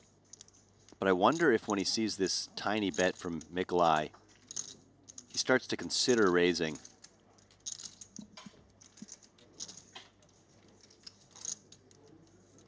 There is a world now in which all the chips don't go in. Now that Mikolai has bet this small, that world would be Christoph calls and then Mikolai bets very large but not all in.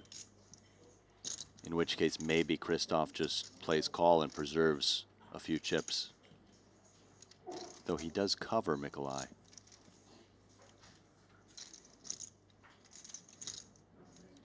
We'll be back to this decision, as the transition normally means something big going down. Let's see, what was that? Ace-9 for Foxen. Paulie V's got the 10s. Foxen's in rough shape here. Just 8 bigs, less than 8 bigs.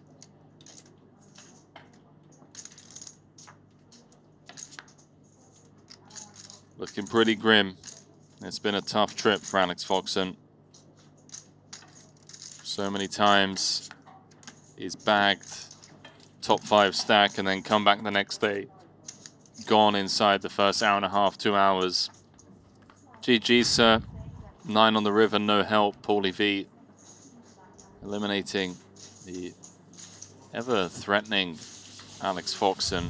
Someone that everyone else will be happy to see the back of. So it's gone check raise 150K. Yeah, so Christoph did decide to raise. My thinking was versus big bet, he'd play call, thinking it's a polar range. When he sees the smaller bet, he's going to expect more thinner value hands, and he's going to want to try to get some value himself. GG's. Right, but Christoph with the covering stack won't be expelled from this tournament. But he will give Mikolai a full double up, we would think.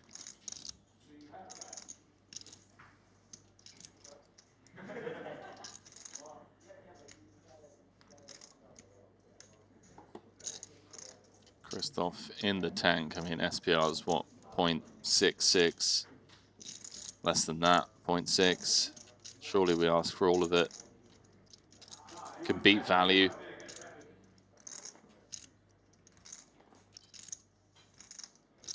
Yeah, maybe you save the... No, why would you... yeah, he's the covering stack. I think he just moves in every time.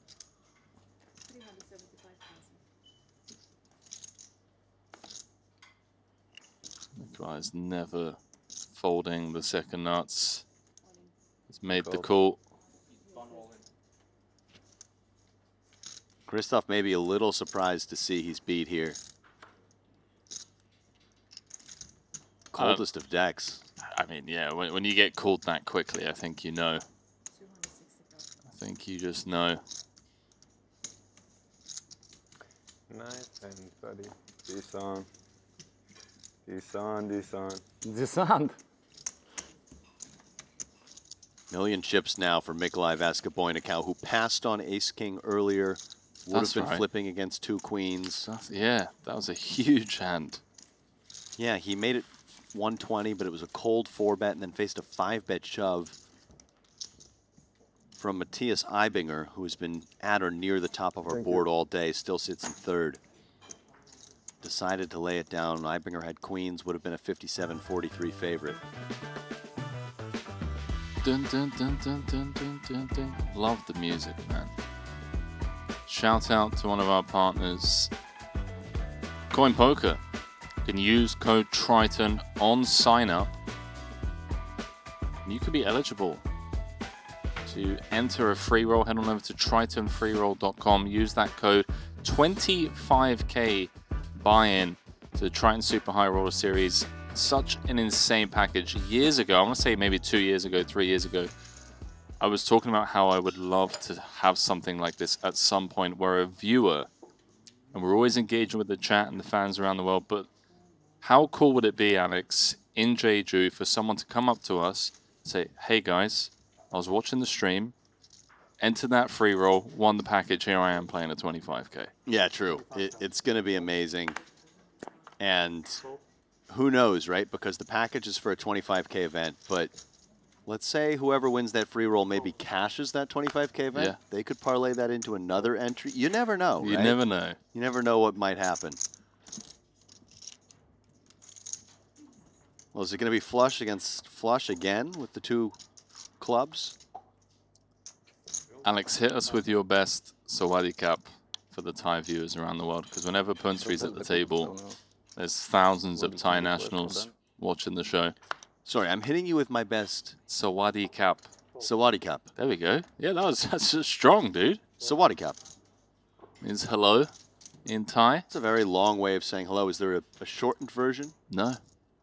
No, it's not. What is this reminding me of? It's like in Latvia, I was trying to say thank you, and it's a very long phrase. Just havala here in Montenegro, where they speak a language they share with Serbia. They speak Serbian. Yeah. Yeah. That's the But the I language. think some people would say, some of the locals might say it's Montenegrin. Okay. Sure. I've heard the argument. That's like Irish people saying that, or it's like Scottish people saying that the English language is English. I don't know. Anyways, getting into the weeds here. Jonathan flopping best, putting out with just ace high, no clubs on this board.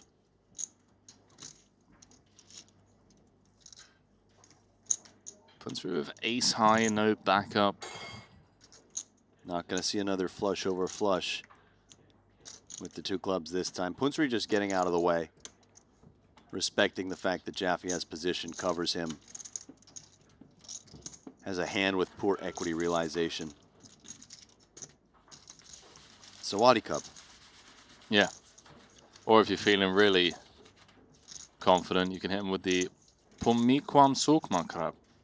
Pummiquam Sukmakrab. What? Pummiquam Sukmakrab. Pummiquam Sukmakrab. That was a good effort, mate. For someone who's never been to Thailand, oh, so you spent a little bit of time in Thailand, but for someone No, that's I haven't. You're not? No, I haven't been to Thailand. Only places I've been in Asia are Korea, Japan, Hong Kong, Macau. Then I'll give that a solid 7.5, mate. Fair Appreciate play. it. I have to see it all written out to do better, but we do indeed have a lot of Thai characters making their way into the chat. Always we do when Punat is on one of these feature tables, as he is the pride and joy of poker in Thailand. How about this? A min open off of 11. Under the gun. I like it. You know, it's a bit on the frisky side, but ace-9 off is exactly the type of hand that just wants to raise fold. has enough playability, enough blockers to the strong hands that it can sneak in there. King Jack off, similar characteristics. Munster's out with the kitchens. So 23 left as we saw Foxen out in 24th not too long ago. 13 paid in this one for those of you just joining us. Min cash here of $229,000. There'll be over 3 million going to first. Samson 4409 is already clamoring for the next fantasy game. When does that start? Is the request. I don't know that there will be one for this 30K half-half. Oh, surely. You think there will? 2 days, yeah. Yeah, well then in that case it'll be whenever the play concludes for that tonight. Yeah, day 2. I wasn't sure if they were doing it for all of the events, but it sounds like yes. There's been another elimination, by the way. 22 players left now. It was Ding Biao actually out in 24th, Alex Foxen in 23rd. So 22 remain, 13 will pay. 229 for 13th, $3,027,000 for the champion. Along with the title, the trophy, and that commemorative gold coin. Whoever wins today will join Paul Poix as winners of this anniversary event, and it could in fact be Paul Poix as he chases the back-to-back. That would be incredible. Good luck to him. Now Vogelsang in this setup is going to defend with so far, you know what, ITM 50%. He knows he needs to see flops, and here's a good opportunity for him to do exactly that. Very often will he have live cards. Look at this flop. Jamil Wakil has flopped bottom pair and a flush draw against the top pair and open-ended draw of Pekazovic. And with 115 in there, only 205 effective, feels like a collision.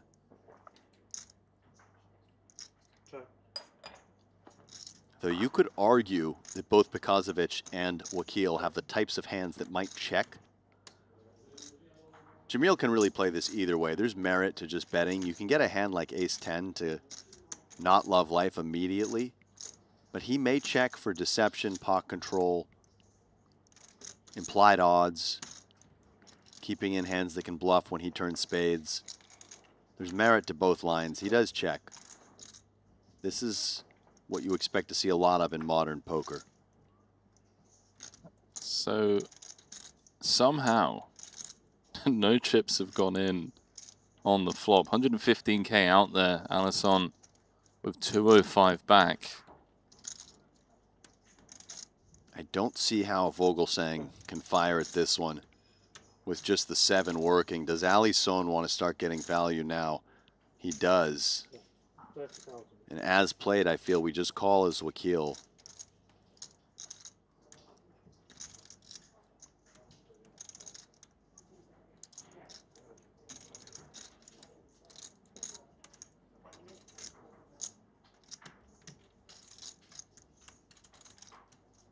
Wakil just going through all of the options he has available to him right now.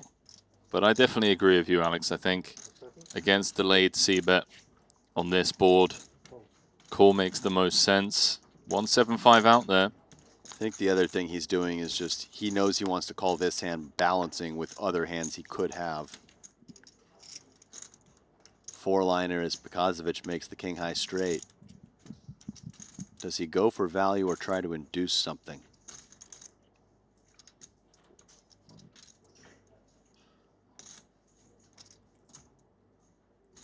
Extremely ugly card for Wakil to see. Has to figure he's behind pretty much anything that Pekazovic was betting on the turn at this point. Preferably Ali or Jenny. Jenny or Ali? What is this? Half pot, just north? Yeah, just north. Just trying to target, what, 2-pair type holdings? Exactly. Sizable enough bet, but not moving in Still feels he can get called by enough worse hands, and I don't see how Jamil can do anything but lay down here.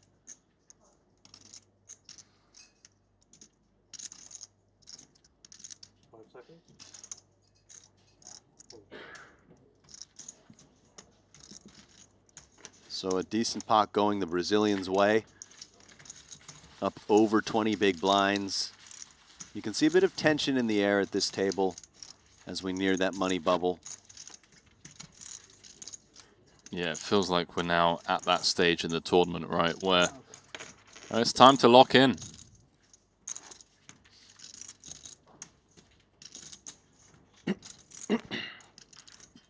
Time to lock in. JNT still atop the board.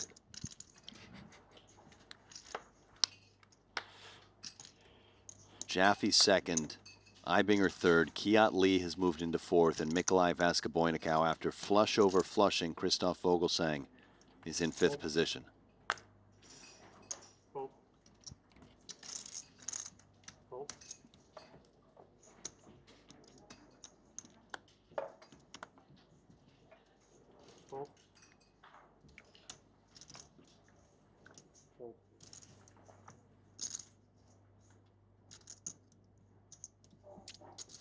Punsri, ace on the button.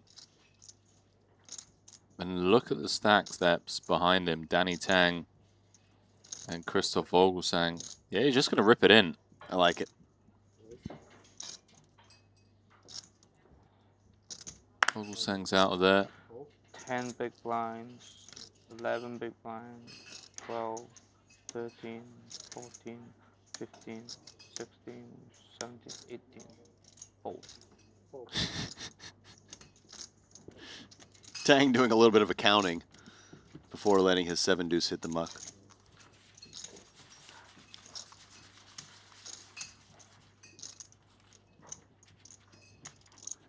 JNT just won another big pot.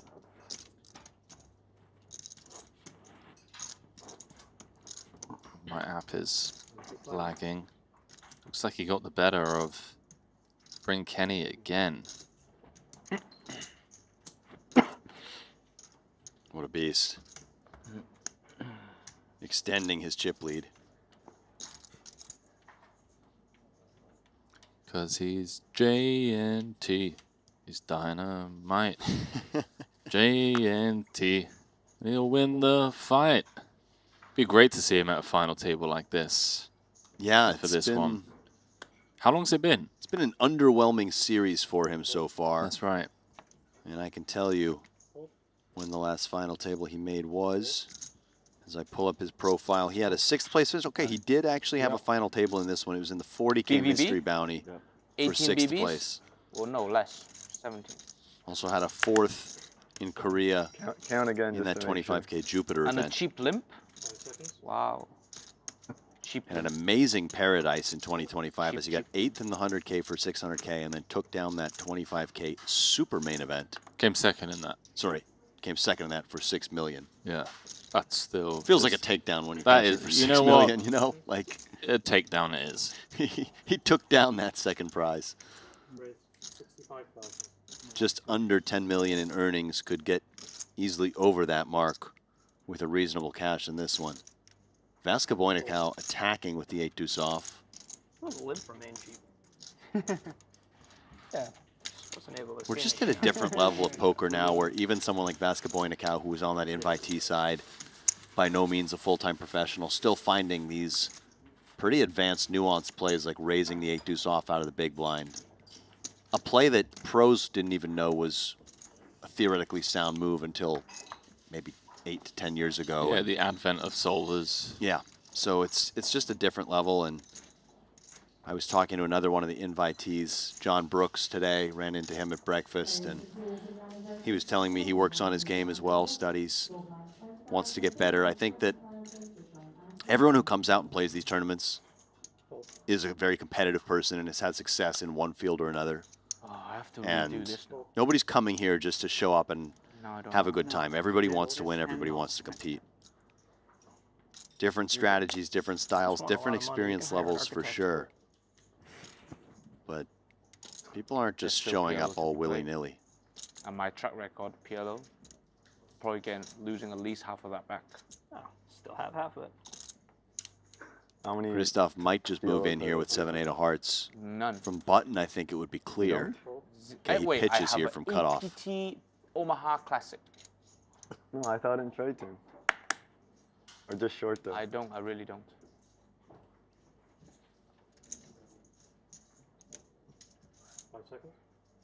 I'm trying to see how many big blinds I have, so I don't ruin this artwork. Oh, I'm at the bottom, so I'm less than 14. It's wrong. It's the next one.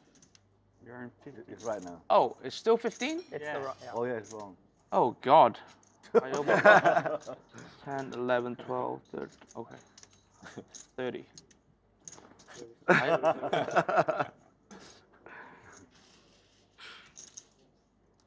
Table mates helping Danny out a little bit there. Didn't know how many bigs he was playing. You're lucky. Did I just use a lot of time for? Yeah. Yeah. Like 10. What's too much? Well, I made money. Yeah. Now it's right. Kids from home don't learn poker from. And 30K no limit PLO is set to kick off shortly. 10. We'll have coverage 11, of that, 12, I believe, early coverage of that 13. tomorrow. How are you gonna win the main event? Final in table. The, The final table. Kids don't Yeah. learn from me. Yeah, but they don't have luck like that. It's not. This doesn't work for everyone, you know. Blinds are up 10-20. Bad news for the Don't short try this stacks. at home is Don't what try you're this. saying. Average stack at 35 bigs. We've got 5 players sub 20. Pekazovic, Mateos, Tang, Wakil, and Vogelsang. Wow, 3 of my team. I need to get it together. My team is looking strong. I've got JNT. I've got, do I have Devoris, Bryn?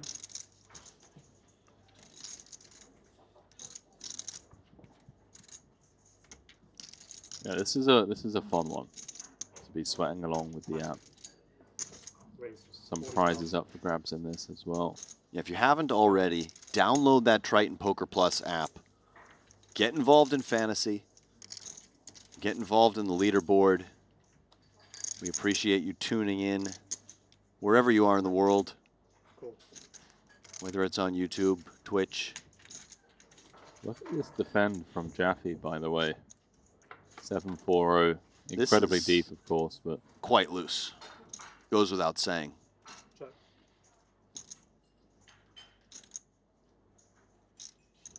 And he has the type of hand that I would think considers check raise just the naked gut shot. Perhaps you'd rather have backdoor flush draw to go with it.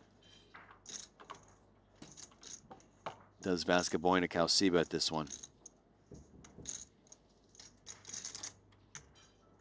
oh, hello. Nuts on the turn. And after checking back, Vasca Boynikau could lose some chips in this pot.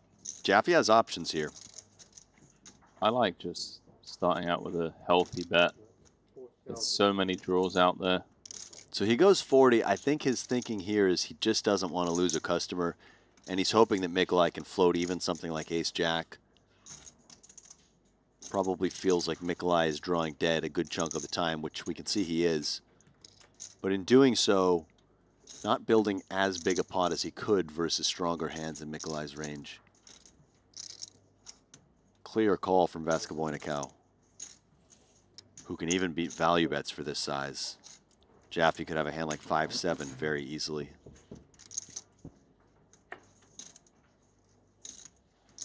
Grim run out. Yeah, this 4 might save Mikolai some chips. Full liner now on board. Mikolai losing to any 7, any deuce. This is a really fortunate run out for Vasca Boynikau. Jaffe's going to play it tricky. I think I would have just bet Jaffe's hand because you can't rely on Mikolai to bet.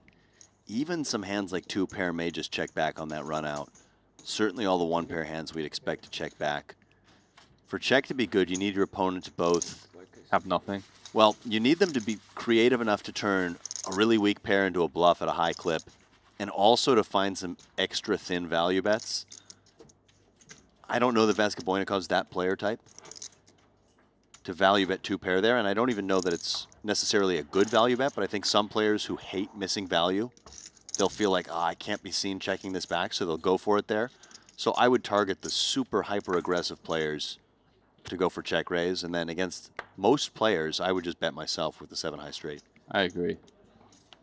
Yeah, I think Jaffe just praying that Vascoboynikov had some like busted king high heart draw, ace high heart draw. Or maybe a deuce, which would go for value, an ace deuce, if that calls turn. 1-1, yeah? 1-1. Suited broadways for Punat. Yeah, both with the 7, right? Yeah, 1-1. We gotta play more 7x. Mine was prettier though. Went through with a beautiful looking queen jack. This table hasn't been as action packed as the previous one. Wish you would. So next, true. 7-3 and me 7-5. We'll move up as we go. A little bit closer to the money. Maybe players playing a smidgen snugger. Also just a function of card distribution. One might think. Punat likes to get involved and play a lot of hands. He's got 44 bigs. Good for 3rd place at this table.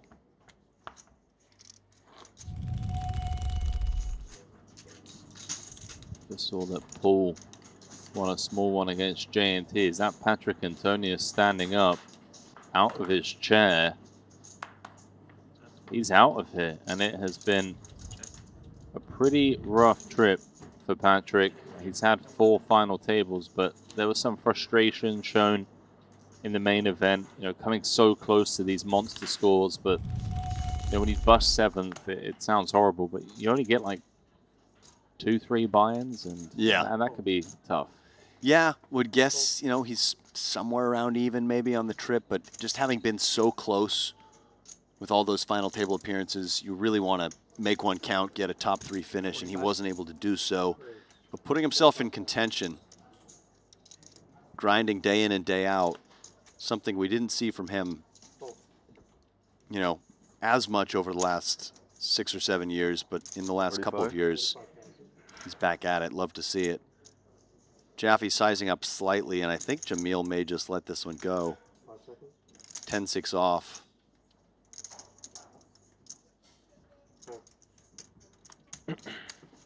Now, of the remaining players, nobody has earned more money playing 150k events than Jason Kuhn. Total cash is equating to 4.9 million. But nobody has earned more commemorative gold coins than Paul Poix. That is very true. He's got one, and he's going for the double.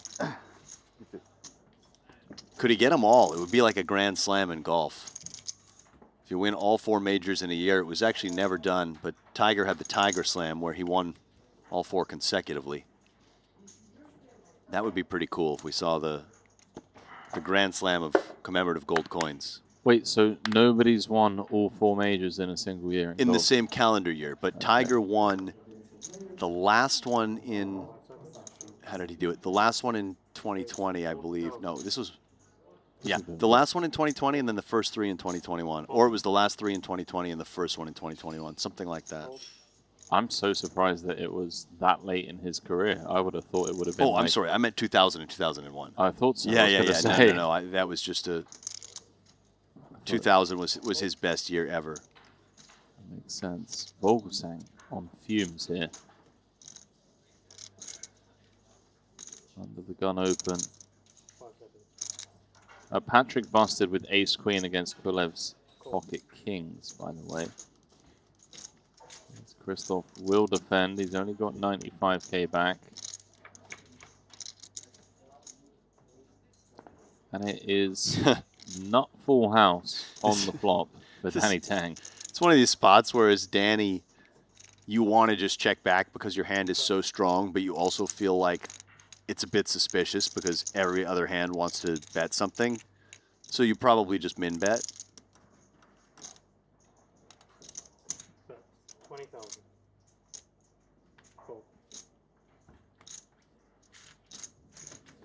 Doesn't show it. How do you not show that? So much Never, discipline. ever, ever follow these solver guys, huh? He's kind of, yeah, he's indicating he wanted to check back. Yeah. Danny Tang back up to 18 bigs. It is still the Jonathan Jaffe show. Elsewhere in the room, it is J&T out in pole position. Alex Kulev on quite the spin up. He's now playing 1.1 million. Ibinger, who came in the start of day as the chip leader, he's 4th in chips. Catley 5th. With short stack duties belonging to Christoph Vogelsang at this table. Then it's Wakil, then it's Mateos. 13 paid in this one. We're getting close. I mean, 8 away. Very close. Alex Kulev, who you mentioned is in 3rd, was all but out the door, but flopped that steel wheel draw with the ace-3 of diamonds against the top pair of 8s of Danny Tang. Bricked on the turn, found the 6 of diamonds on the river to double up, and he's put those chips to good use. No runaway. It's been very thematic in this series. Rare have we had a real runaway. Zlotnikov with that one where they were stuck at 8 for a while and he just started tearing them off one at a time. And that was a bit of a runaway at the final table. Yeah. We haven't had too many that have just been runaways at this stage in the game that I can remember. Not that I can recall either. Zlotnikov had another one in the Invitational. Yeah. I remember where he had half the chips in play with 8 left and ended up busting in, I want to say, 5th. Good luck to everyone with their fantasy teams. You know, event number 12, this being the 10th anniversary special. There are 3 prizes up for grabs. Ambassador signed Triton t-shirt and cap if you come first. Ambassador signed Triton t-shirt if you come second, and an ambassador signed Triton cap if you come third. There are draws. GL, let us know how your team's getting on. Danny's flopped trips. I think Punat's got the whole country of Thailand tuning in. There are draws. Do you have one of those draws? Don't know. Potentially. I might have quads. That's actually possible. I know. It's right in there. Also in the rules. Yep. How about this for a turn card? Jaffe trying to Not too many boats, but I have quads. read into the speech play, perhaps. Tang. Huh? Talking about what kind of a range he can have here. As he makes a full house, Jaffe was looking for that royal flush. What would be really cool is if Danny now said, now I can have boats. Yeah. And then bet.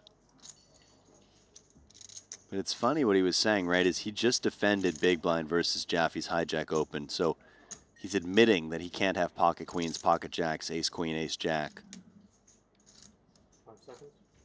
And you're right, Henry. Now on this 9, he can have this hand. And he's trying to goad Jaffe. He's trying to say, I've got thin value, and I want you to bluff raise me because you know I can't have the strongest hands. Will he lure Jaffe into his bear trap? Bear wire would. Bear wire would. Where is bear wire? Probably on the tennis courts. 5 seconds.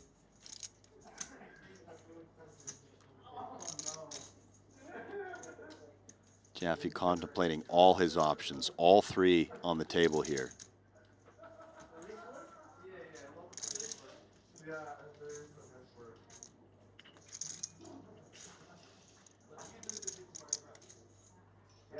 Great fold.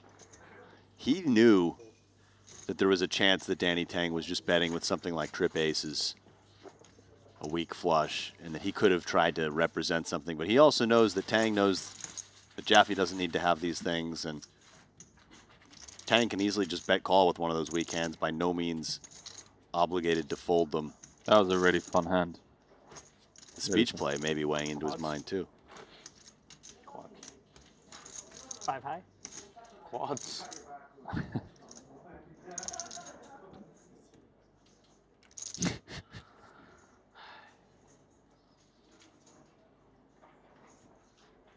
quads or 5 high listed as the options.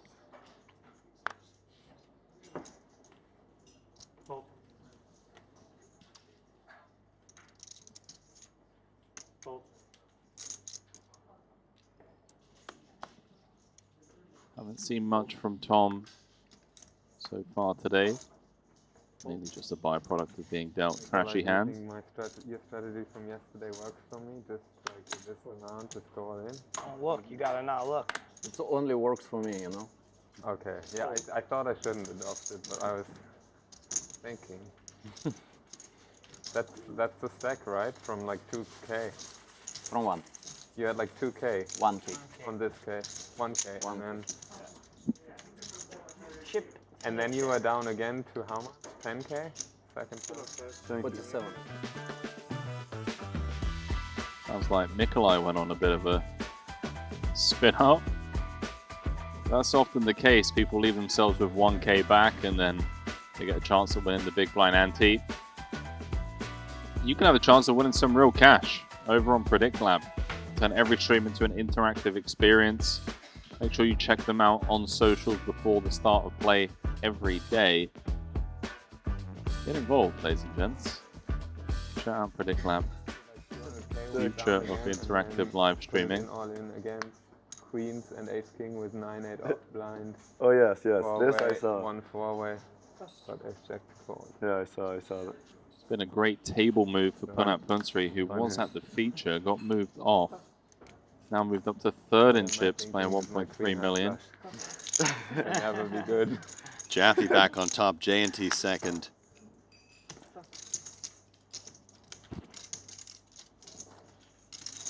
Two sevens for Vaska Boynikau, and with Pekazovic off just 16 bigs in the big blind, a couple of options. You could limp, try and induce an ISO raise. You could just move in. Nothing wrong with denying equity to 2 overcards. With fives, I like just moving in, I think. Unless my opponent's very aggressive, and then maybe the limp jam has more merit. Does go for the cleanest option. Alisson is going to call and be in bad shape. So the call standard. Good luck, lads. This is nothing but a cooler. Sometimes in poker, you just doubt out the tournament. This could be the case for Alisson. Facing jam, has a clear call with the a6 suited. Is the Triton bucket hat lucky?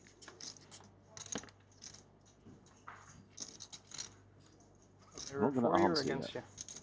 Not so far. That's a hard one. 3 of hearts. Ace and an ace only for the one-time champ. Barry's been making an appearance, but not today.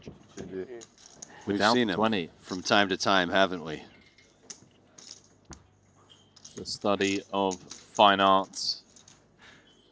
Alisson, one of the finest to have emerged from Brazil in recent years.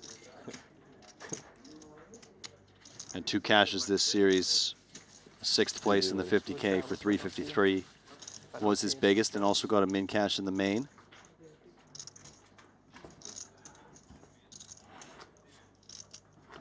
Seven off the money now. Average stack, 36 big blinds. Looks like we're ping-ponging. No, we're not. We're staying here. Vogelsang has to go on one hell of a spin. Looking pretty bleak for him. He is the immediate short stack with 4 big blinds. Tom Fuchs. Let's it go. Jamil will kill. 11.5 bigs. +1. Options just to rip this or min raise. Goes with option A. Sang is out of there, as is Vaska Boynikau. To Jaffe. Jaffe's got queens. It's a dead small. Jaffe in the big with a couple of ladies. Jamil Akil is in rough shape here, but Come still on, buddy. 32% equity. He can afford. Even as a short stack, I root for you. He can For afford real. 230. For real. Ace of heart. Come on. 230 won't tempt I him. knew there was a reason I was secretly rooting for Clemens. 230 won't tempt him. No, really. Come on. Yes, The guy's Jamil is like- easy to root for. That's fair. Right. Thanks, guys. Ace of heart. Well, absolutely no help. Okay, fine. Fair fight. Ace of diamond. Sure. Yeah. Happily. Jamil's like, you know what? Yeah. Any ace. And it's going to have to come on the river again, otherwise we are down to I think it's 19. coming. Ace of diamonds now. He feels it.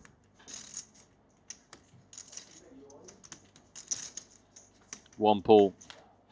GG's. Good luck, guys. Good game to Jamil Wakil. Great player. My brain. Great guy. Got to know him a bit on this trip. Representing Canada well on the big stage. But he'll have to save it for next festival. GG. Game. Big fan of this man. Just an all-round class act. Yeah, he's great. Both on and off the Very table. dry, very painful. Be seeing him again in Jeju, hopefully. Best of luck during the World Series, mate. And GG's this trip. Yeah, Jamil has just talked about how he likes to play the biggest, toughest tournaments. He's a battler. He's not one of those guys who just wants to go find a random soft 5K where he's got some massive ROI. He wants to play the best players in the world and compete at the highest level, and he's done well for himself on the tour.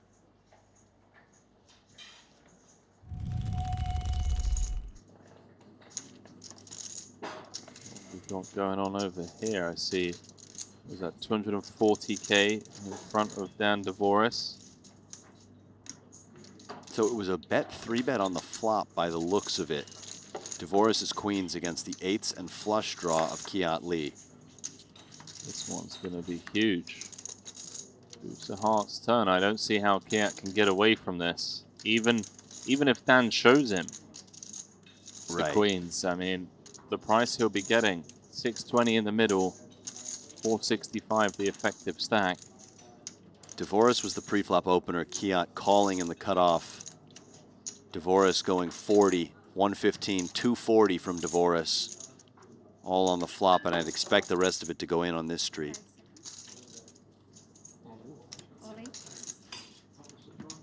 There's the jam. That's going to ask for a count, but His hand just too strong to fold. You mentioned it. He's getting the right direct odds against overpairs. Once in a while, Dvoris also has the ace-high flush draw, a hand that Kiat has in great shape. that's exactly what I was thinking. The only stuff he's really doing poorly against is something like ace-5 suited, a set of 4s. Some of these hands, like 4s, 3s, and deuces, Dvoris may not even open under the gun. Yeah, 35 bigs effective to start the hand. Yeah, cooked against ace-5 only. Winning against a lot of other stuff. And then obviously getting the right price. There is some future game stuff as well. I mean, this is 23 bigs. Kiat's got 30. We just lost the player, meaning we're, what, 5 away from the money. Yeah, but this would, like you say with future game, this would get you at or near the chip lead, allow you to play big stack bully with the bubble looming. We just have to take this spot of where Kiat, he's running the numbers. Huge spot for Dvoris, who's on my fantasy team, as he'll only hold a little over 2/3 of the time here.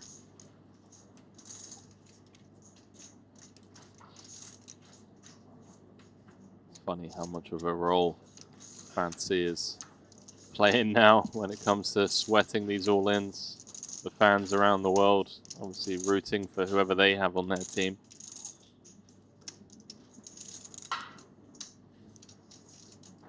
Kiat burning through his Triton tempo clock, wanting to make sure he gets this decision right, as this pot would be for second in chips if he were to take it down.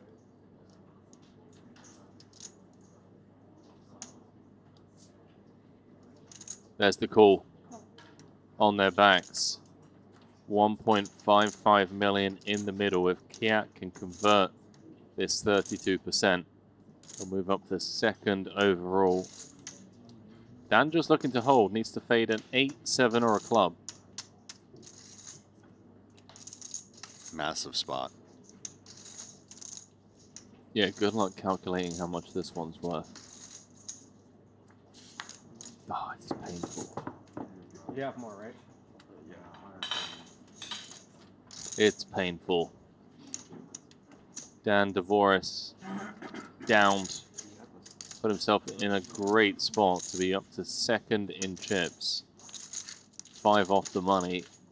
The poker gods can be cruel. Yeah, Kiat just flopping massive there with the top pair and a flush draw. Didn't love that deuce of hearts on the turn, as it could have completed some semi-bluffs Dvoris may have had. But correctly deeming his price just too good, and is rewarded with number 2 in chips now as Dvoris hits the rail.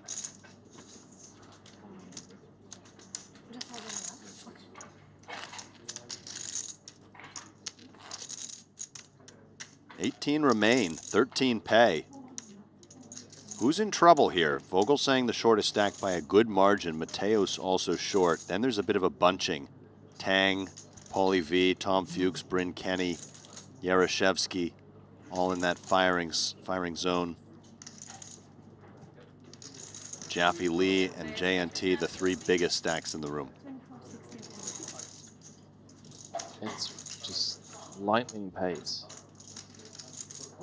Lightning pace. We only just got back from the final 3-table redraw. Right, and there will be another redraw at 16, which would be final 2 tables. That's right. So only 2 eliminations away from that.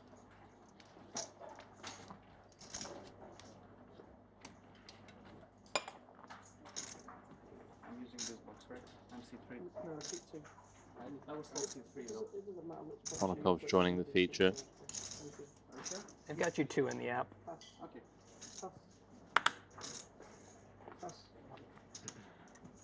That's good. There.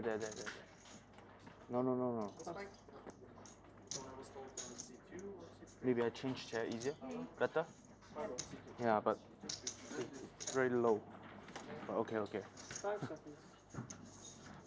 Jaffe with the covering stack against Tom Fuchs in the big. Wants to apply a lot of pressure. Going to be playing high raise strategy. Fuchs has a reasonable one just to rip in his eye. Suited wheel ace. But just comes with call.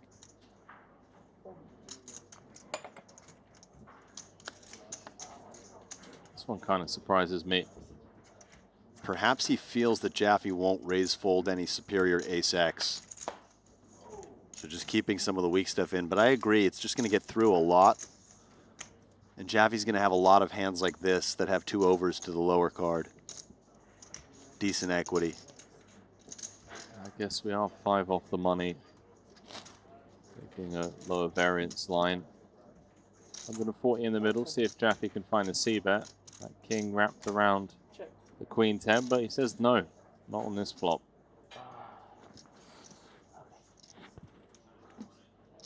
Jaffe's flopped like a D-list comedy.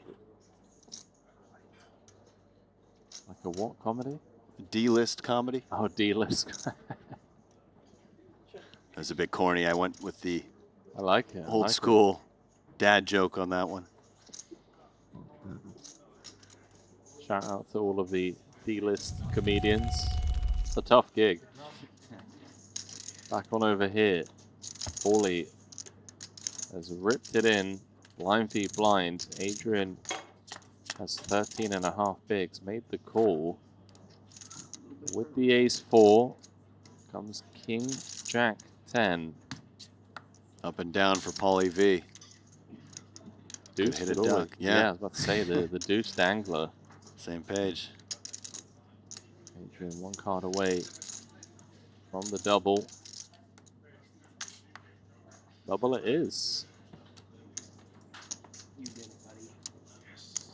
So that's a big hit in the stack of Paulie V. Down to just 6.5 bigs. Adrian back out of the immediate danger zone. Danger zone. Danger zone. Vogelsang's been on 4 big blinds for what feels like an eternity. And not much has happened here as post-flop it's just checked down, and now Jaffe with a bit of a peculiar 25K bet on the river. I am trying to figure this one out. Is he trying to get jack high to call? Value bet. There's levels to this. Yeah, that was thin. Razor thin. There are levels to this, mate. But I suppose he can sometimes get called by worse hands. Targeting jack high.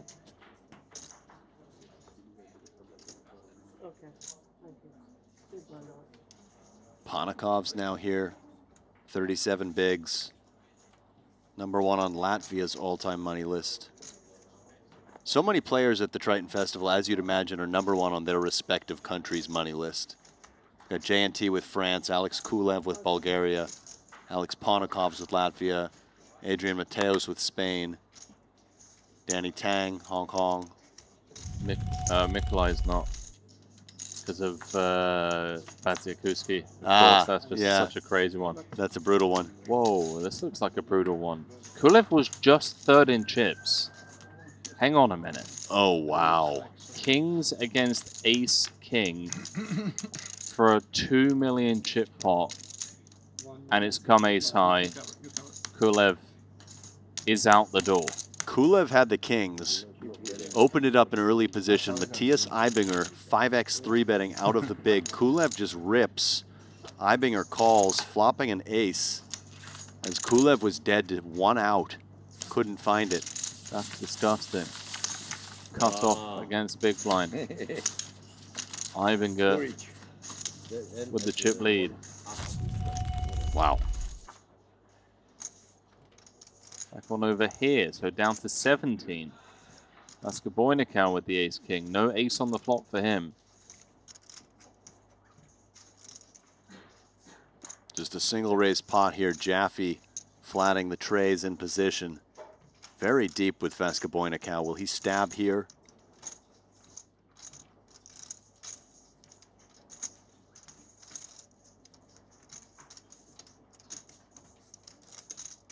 That's gonna foul a little tickle in position. 40k, Mikolai won't be going anywhere. Easy check call.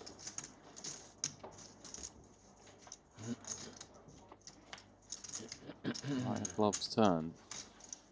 3 still ahead, although this one likely now to just go check, check. And neither player likes this card.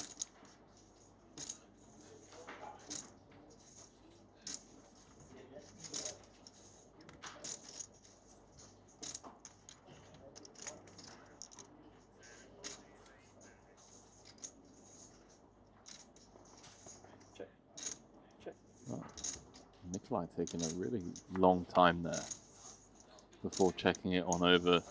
Somewhat unexpected 9 of clubs. I don't think we're ever considering lead. Not with that hand. Maybe he feels like he has a few hands that would want to lead. Jaffe's going to be thrilled to win this one with the 3s. And he shows ace jack.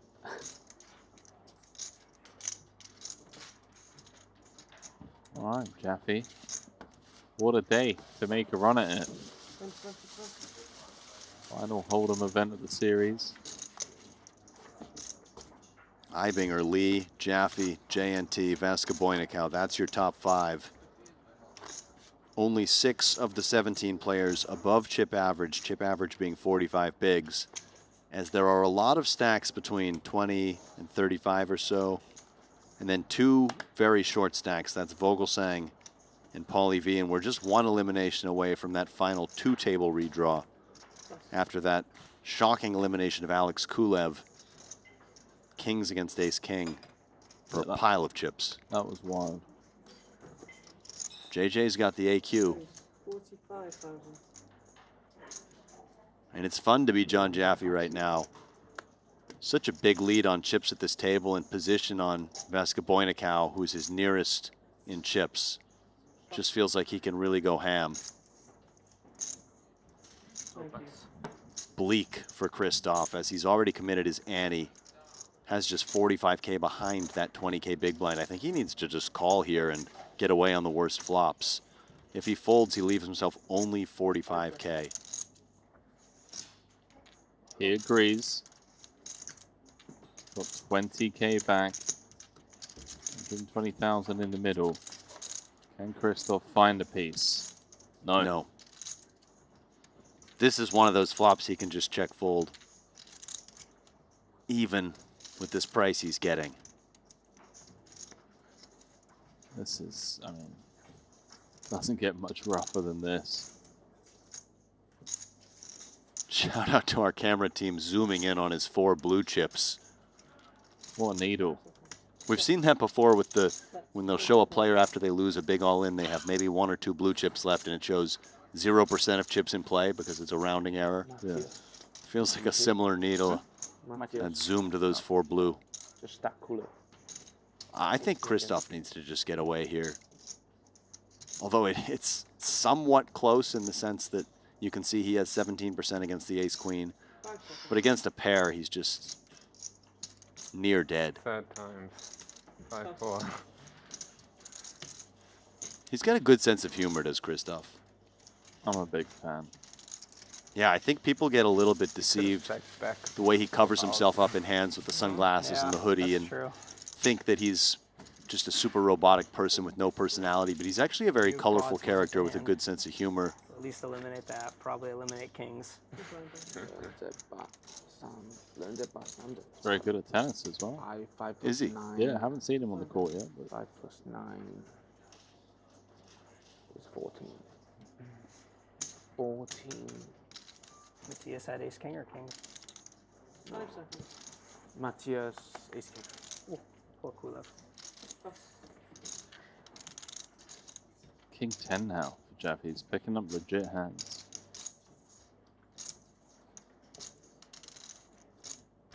Nice. 45,000. Pass. Pass.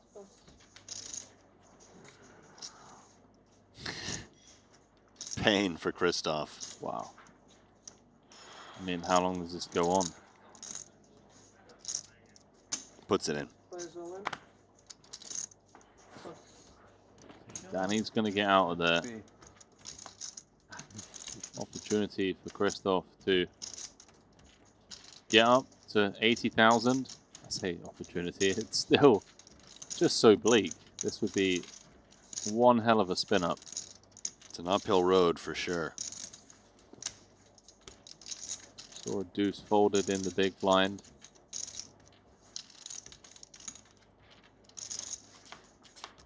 Christoph with 2 live suits. Jack 6, 3. 16, right? 4 or 5 would give him a straight draw. GG's, mate. GG's. He finds the duck on the river as well. How long has it been already? Half an hour? 1 hour? I thought this was heavy. I thought he could Half? win Okay, 10 finish. plus, I will run for a restroom. Is it plus 20 and 10. will be okay, right? No, too dry, very painful.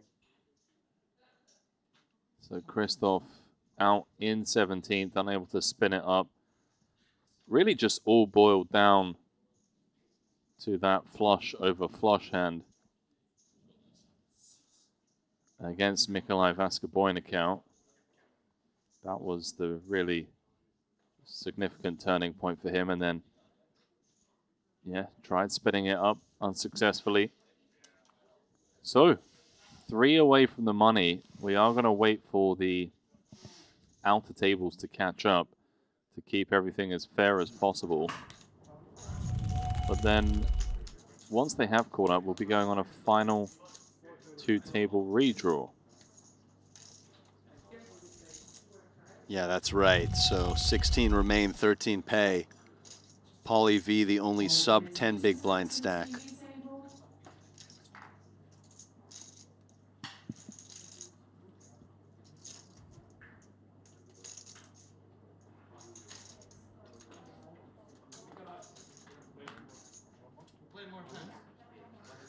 3.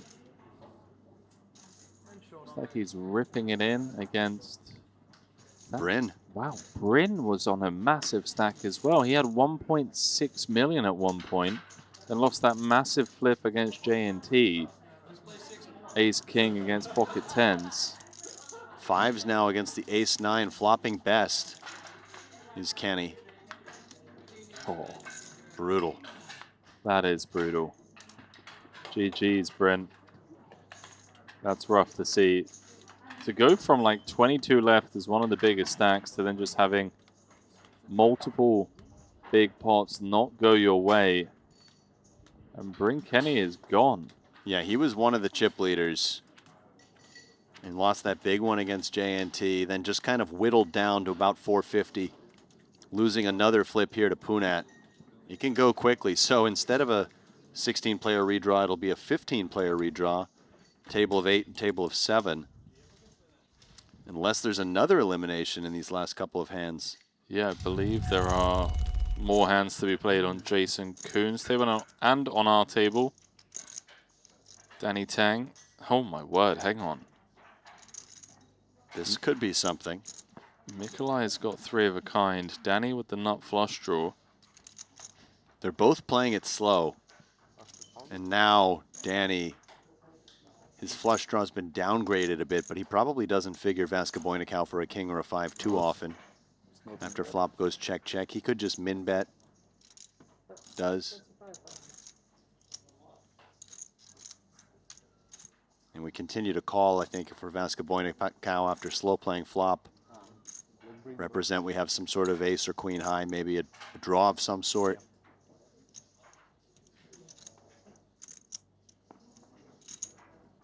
It looks like such a pretty PLO hand there on the board, the double suited king, king, 5-5. So backdoor diamonds do get there. Something that Danny does need to be concerned about. Danny feels like his hand just makes for a nice check now. Hard to think we bluff too many better hands off the pot. If Mikolai did have a diamond draw, I don't expect him to suddenly fold on this card unless we really fire hard. And it's also hard to imagine queen high calling now. Intimidated. Yeah, we're just never getting a 5 to fold. As you said, never getting a flush draw to fold. Sorry, a flush to fold. 110 in the middle. See what Mikolai comes with. I think I'd just go big here if I were Mikolai. Pot size bet?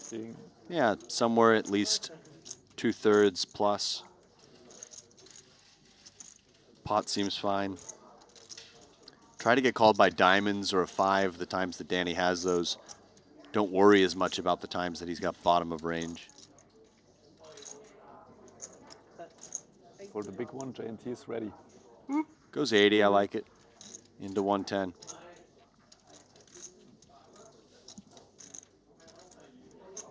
What do we beat here if we're Danny? A fellow ace high trying to bluff us off half. Queen jack with a diamond. Would that bluff? I think queen high would bluff, potentially, to get a hand like ace high to fold. I don't know that a fellow ace high would necessarily bluff, so clubs, which sometimes would bet flop. It's a little difficult to call with this one, I think. Does also represent about a quarter of his stack. But he'll chew on it. It's really only clubs I can think of. And that would mean that Mikolai would have to have checked back flop as he gets paid with the full house. Danny Tang down to just 13 bigs now. So Danny did get suspicious and make the call, and Mikolai may be getting rewarded for checking back flop, although against Danny's exact hand, perhaps the pot could have gotten bigger if he bet flop. Danny flopping nut flush draw. Nonetheless, big pickup for Mikolai. Danny down to just 13 big blinds. He's in the danger zone as he is second shortest on chips, 2 off the money. Danger zone. Love the music, as always. 2 off the money. Some brutal beats.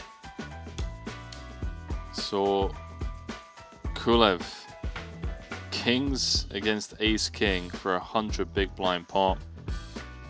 Most recently, we saw Bring Kenny out. Dan Devoris also showered queens against 8-7 suited.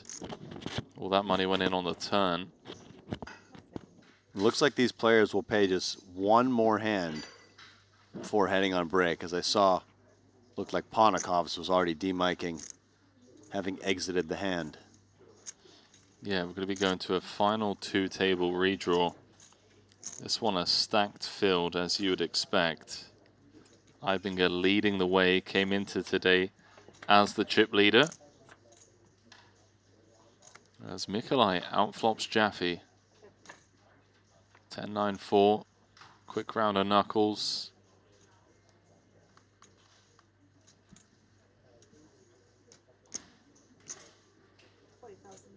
Oh, Mikolai rocking the Jacob & Co watch that he earned, taking down the main event in this card room back in 2024. So, Ibinger leads the final 15.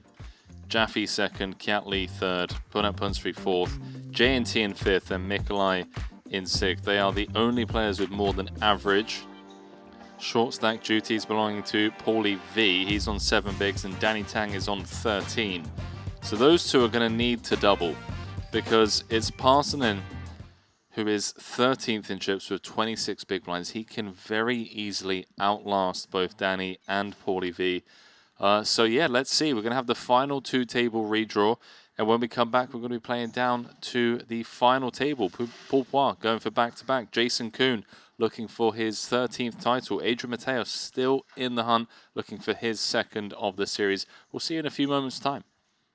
CoinPoker and Triton are teaming up to give anyone a chance to win a $25,000 seat to the next Triton SHRS Series in Jeju. All you have to do is sign up to CoinPoker using code Triton, play the qualifiers, and the winner is gonna win an all expenses paid trip and a $25,000 buy-in for the next Triton SHRS Series. Hopefully, I see you in September.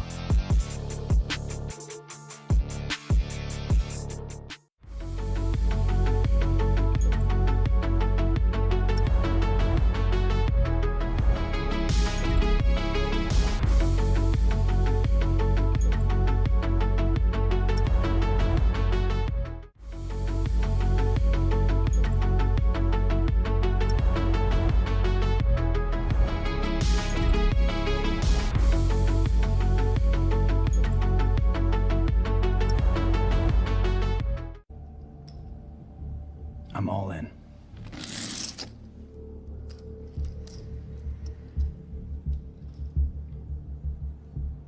Call.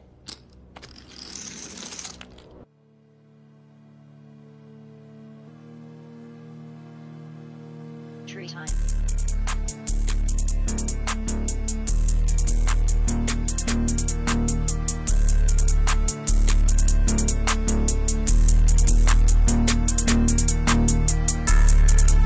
Most trading happens at a desk. Yours doesn't have to. Jupiter Mobile is the best crypto app ever built. Track your portfolio, scan for opportunities, buy and sell in one tap, and always get the best price with the best protection. Whether you're at the table or between hands, your crypto's always in your pocket and always working for you. Just use Jupiter Mobile today at jupe.ag.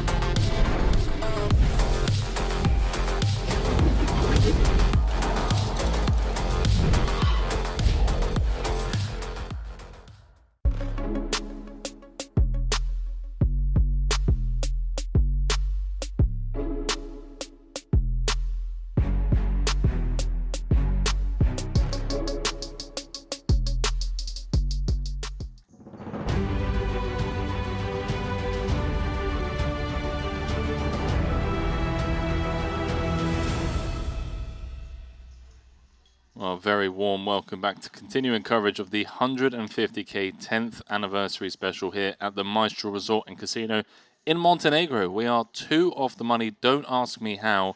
We're only, what, 3.5 hours into today's stream, and we've gone from 41 players down to the final 15, which has led to this really interesting 51 big blind average, Alex. Yeah, I love that. You know, more chance of post-flop poker, getting to see some flops, not just this pre-flop all-in fest. And in fact, if you look at the stacks, only 2 players are sub 25 big blinds. That's very rare. That's Danny Tang at 13 big blinds and Paulie V at 7. And if you scroll up to the top, we can see that Matthias Eibinger actually has over 100 big blinds. Jaffe just shy of that with 93. So we're treated to something a little bit deeper than we usually get by virtue of all those early eliminations. Yeah, I mean, the bubble part of things could perhaps go pretty quickly. We've got Tang and Paulie V at the feature table. But then once we are in the money, I don't think it's going to be, you know, a speed run to the FT. We've got a lot of chips in play. As you said, I mean, everyone other than Danny and Paulie V, you know, Elias Parsonin's 13th in chips with 26 big blinds. He's got plenty of chips. And I think what we're going to see is similar to yesterday's final table, where people are battling to win big pots. Yeah, I think so too. Like you mentioned, all the money at the top, that $1 million difference between first and second place. There's just so much to play for at the top, and the pay jump's quite small at the bottom. So I do think that once we're in the money, especially, those middling stacks are going to be wanting to tangle and be willing to play for the role of table captain. And there's all that future game value in being able to run the small to medium stacks over down the road.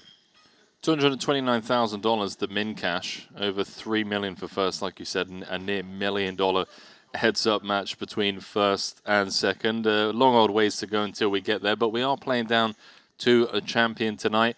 Some huge names in the field, Punat Punsri and Eibinger, both with 6 titles. They would love to join the new edition of the 7-time champion club that Sir Watts entered the other night after winning 2 turbos here in Montenegro.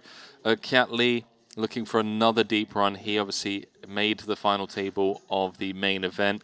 Jonathan Jaffe, after a very strong performance in the Invitational in the Bahamas, he would love to pick up a 7-figure score here. And then JNT, the man we call Mr. Main Event, whenever he shows up for a big buy-in event, he just seems to get it done.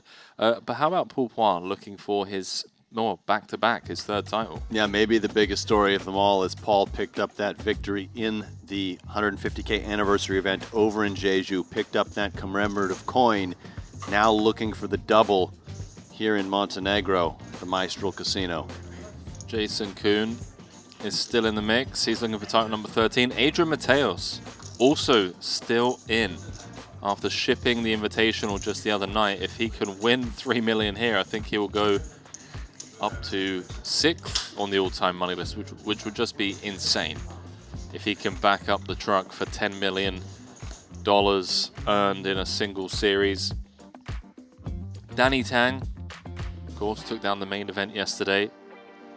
Alex Ponokovs took down the main event in the Bahamas. So a stacked affair, as one would expect.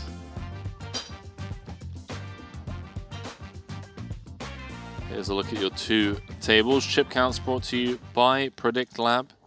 Jason Kuhn, 2nd in chips. Nobody have looks on. I asked him. Really?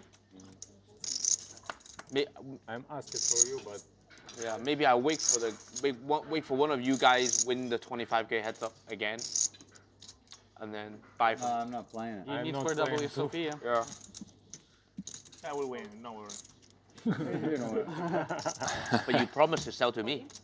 A little bit. 7. A little bit. Almost 7. A bit of looks on your dollar. It's okay, my brother. Love you. give me 5K chin, okay? Blackjack. Oh. Hey, gambler. I see him pressure. Well, you're very brave. I like this tease the chip leader. I see him pressure. He doesn't want to lose chip leader. Wow, I love you. You show me a juicer. Yeah. How to let you? 2 of them. Maybe 2 of them. Paulie V getting one through. Yeah.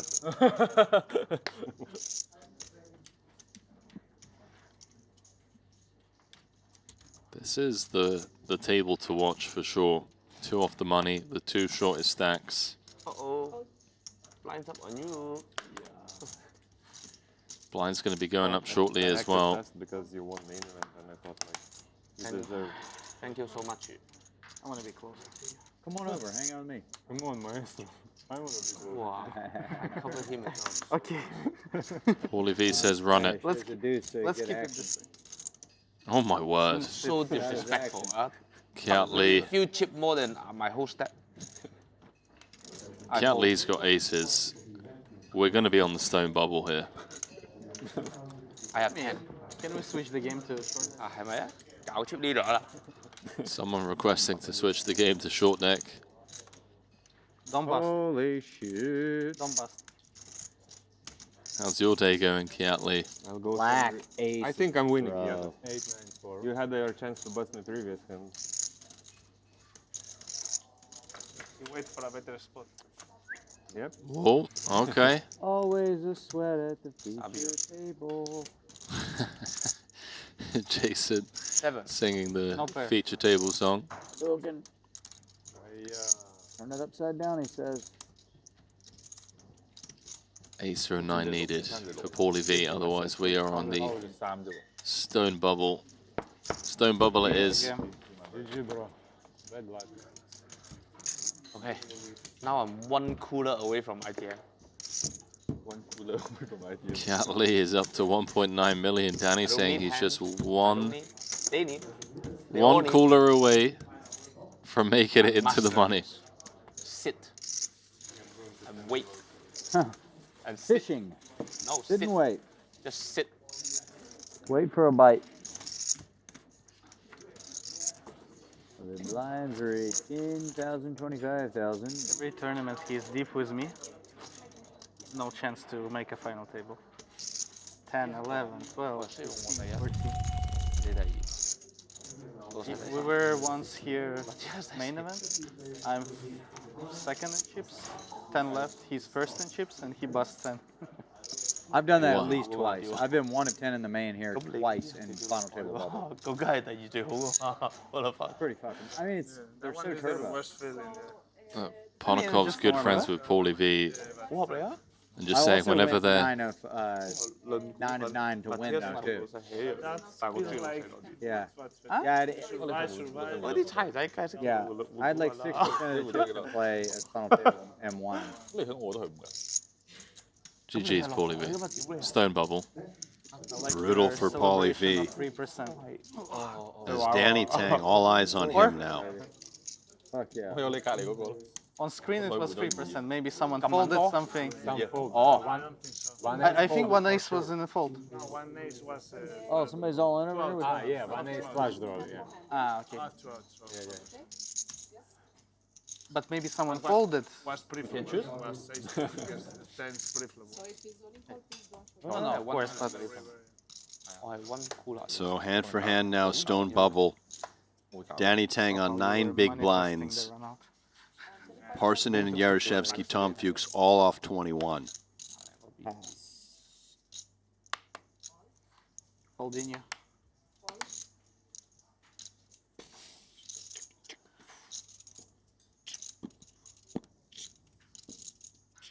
Two 7s for Yaroshevsky. This is awkward. Yeah, I like the fold. On the stone bubble, he's got Mateos who covers him. He's got Kiat Lee on the button. Just no real reason to get involved. Kiat just moving in. No. As Tom Fuchs is short in the big blind with just 20 bigs. We'll have to play this spot incredibly tight. Using flex as well when you're drumming? Trivial fold for I don't Tom. drum. What you did? No, only guitar. Oh, really? For some reason I thought you... 哇！你睇，如果我用 starting stack I love ITM， music. 即係會 I 我 pretend 幾多有 I'm 實力 all the 啊 time, but never a drummer. Seth is a drummer. 哇！呢個有啲多喎，29咁點搞啫 Samuel Malou 部塞搞撚爆佢啦，中個卡窿俾佢，佢 top 2 trap 鳩你，中鳩佢卡窿，29不似，之後等佢抌咗頭牌嗰陣，我啲貨，佢哋會咁樣 Addicted to it. 咁㗎。 But he has ear problems as well, so kind 之後又 not very good for him. 之後又 He cannot stop doing this. Michael Soiza was in a rock and roll band, like a serious rock and roll band. Yep. Yeah. Players discussing musical talents. It's pretty cool that Soiza was in a serious rock and roll band. I know that Clemens Reuter was also a very serious musician at one point. Kuhn saying he plays the guitar, Seth the drums. I know Jeremy Osmus, we don't see him too often in Triton, but he's played a few. He's released a few little guitar songs.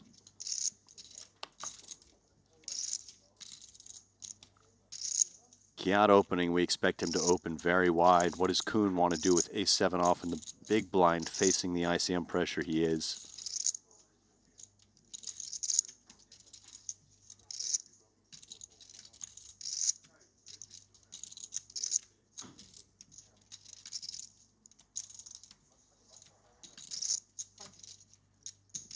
He's going to peel.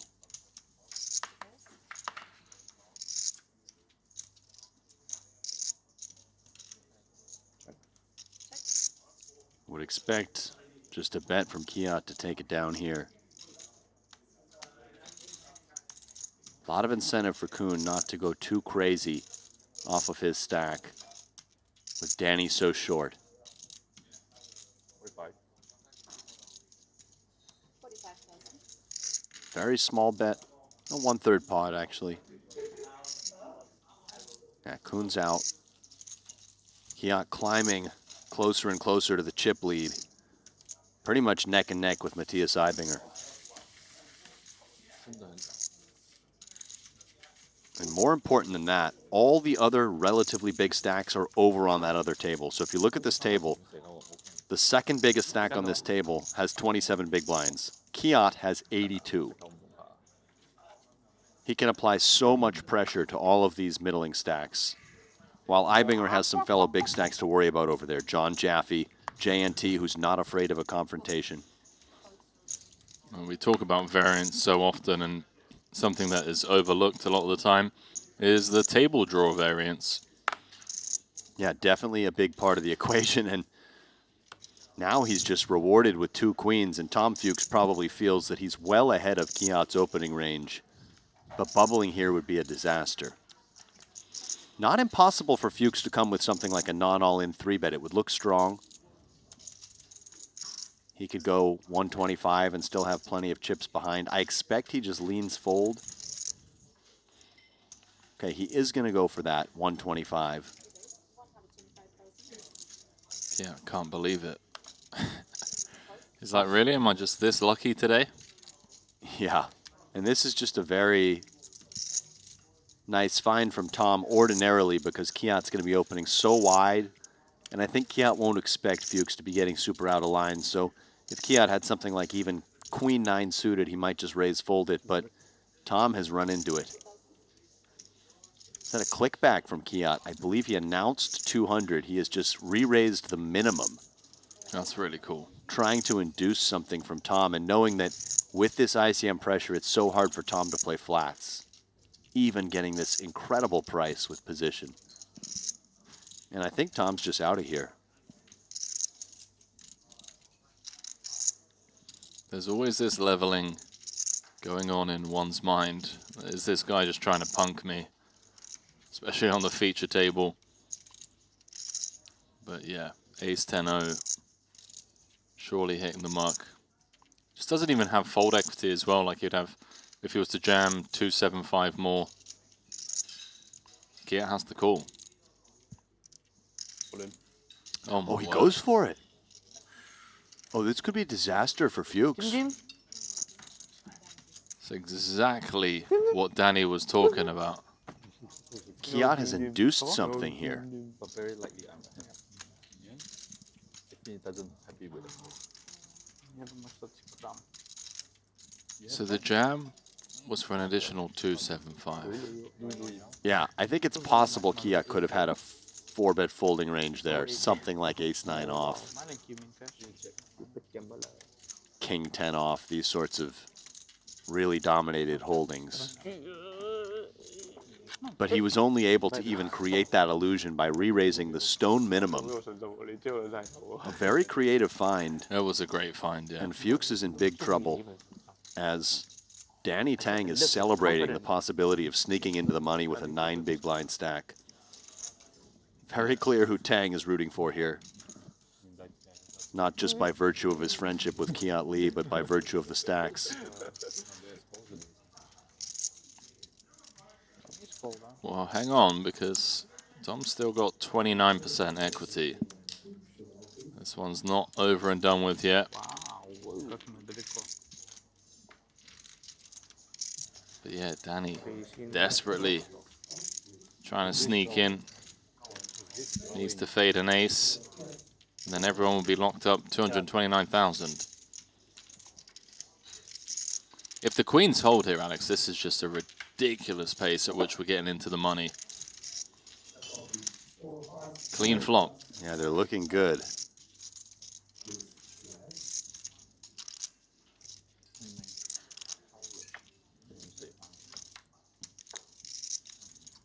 We were talking about Barry earlier on. It hasn't been coming so far today. So Jamil out.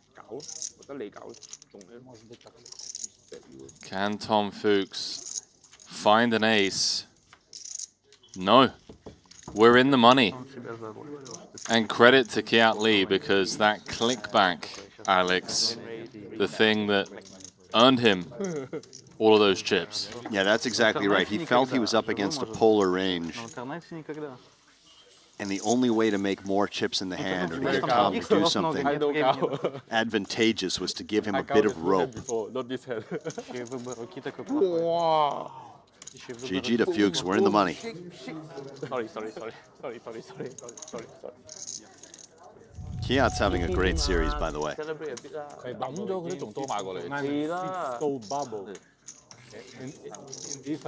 This is his 6th cash. So he hasn't had a massive score yet, though we could call $1 million score coming 7th in the Invitational pretty massive. But 6 cashes in 10 events played. Now 7, excuse me. Final table, the main 6. and the Invitational. That's just ridiculous. Yeah, that's right, yeah. Along with the 30K, a 40K, and a 50K. And now a 150. So he had 6 cashes in 6 different buy-in levels out of 9 events played. Outstanding. Dropping like flies here. I mean, queens is a surprise, of course. Sick. Yeah, it's going to be final table before we know it. As sometimes, once you make the money, the play feels a bit looser. Though we don't have what we normally have, where there's all these short stacks that we're just waiting to put their chips in once the bubble bursts. The only one that's really short is Danny Tang off 8 bigs. Everyone else over 20. Tang's going for it, I think. King, queen. Oh, he's gonna blow some time back. All right. I think I gotta have ace draw. In it goes. Introducing first. Out of the red corner. Teos doesn't love this as he feels dominated. He's going to love it if he makes the call, which I think he will, and sees Danny's hand. King, queen. King, jack off. Picture? Danny Tang, ladies and gentlemen. Any pictures about? Diamond. Do you know how to play diamond? No, no diamond. Okay, 9, 10, 7. Rainbow. Oh yeah, so greedy. So greedy. So greedy. 9, 10, 7, 1 diamond. How's that? 9, 10, 7, 1 diamond. I like Huh? it. Seems fair enough. What's this? Huh? What is this? This is game. 4, 5, 5? Ah, okay, no, I remember. Have to be zen like yesterday. Relax and it'll come. 4 on the turn for some dropouts. Relax. At least he's in the money. Huh? I'm dead? Now he's dead, as a wheel on the turn will end things. Danny's 4th cash of the series. ITM。 First cash. 都好 Yes.，min cash。 Cash in for 5 million this trip, came second in the Foreplay. 30K. 5. Took down the main event last night. That's right. Min cashing here. Dude, what's the average stack? This is ridiculous. It's got to be, it was 50 big blinds recently, right? Okay, I guess the blinds have gone up, so still at around 51 bigs, but this is fantastic stuff. Yaroshevsky the shortest at 19. Kiat still over 100. Yes. Everything else was one. Yeah, the 50K was one. This was a crazy game of poker. I've heard the wrong bullet counts in the wrong tournament. For me, it's close to record in buy-ins. I did 3 in Invitational, 3 in main. So it's kind of... I did 5 in the main once. 900 just in 2. Fucking hurts. Is what it is. Parson, and we haven't seen much of him. It's been on our outer table for the proceedings. He's made some runs. He's had some bad luck. Pass. Got jacks in against Javid Ismailov's ace-4 suited in a prior event to bust. And then we were just stalled at 8 for so long in the Invitational before Parsonen was finally ousted after losing a flip. Ace-jack to the deuces.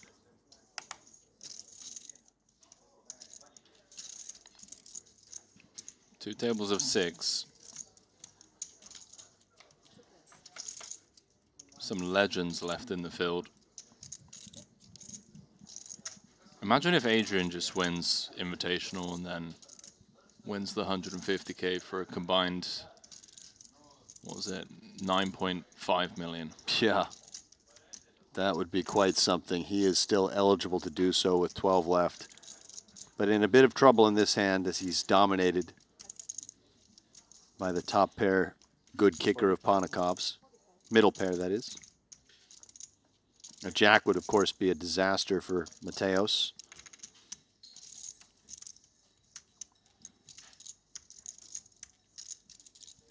But only one of those left. I was about to say, come on. Don't need to will that into the universe. Start of the series, we were doing that, and then we've kind of gone away from it, but...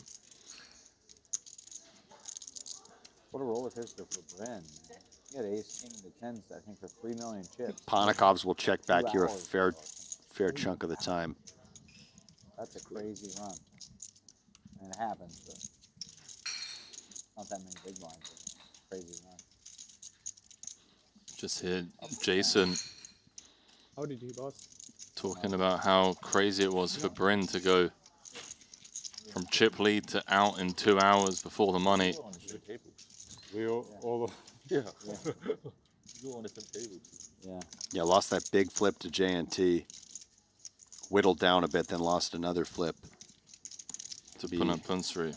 Yeah. Can be such a rough game at times.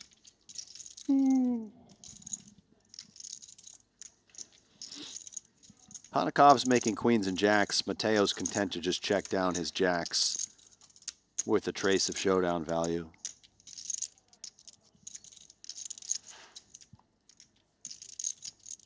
Panakovs want to go for value here with queens up. Try to get some king X to call. Some jack X to hero call. It's unclear. He would hate to face a raise. 135. But he is going to go for it. When you're as aggressive a player as Panakovs and you're able to find bluffs in all the nodes, then you start to value bet thinner as well. It just is a tough style to play against when your opponent is frequently hitting you with a high volume of betting.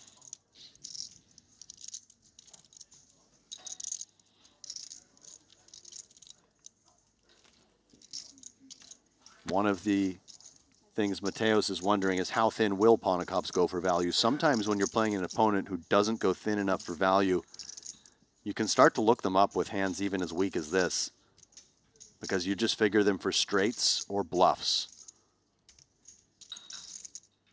as you don't think that they're going to go for as much thin value.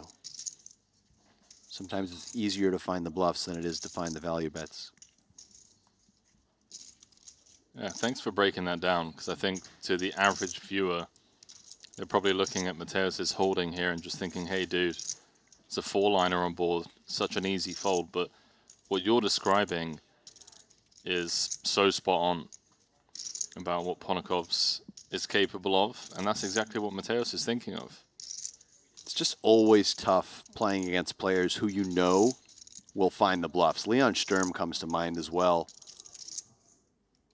We saw him bluff with just the 7 high yesterday. Kiat Lee ended up folding. Trip queens on a scary board. You can see that Mateus is giving this very serious consideration.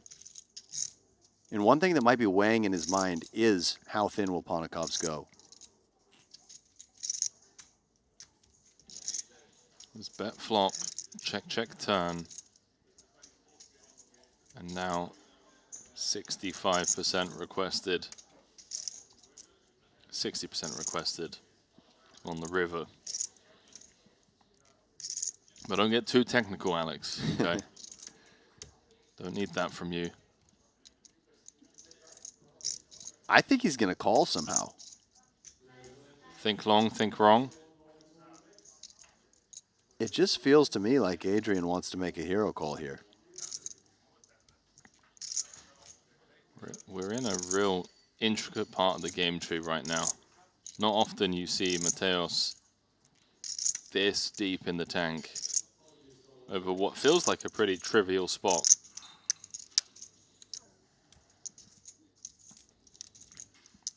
I think he calls in the next 20 seconds.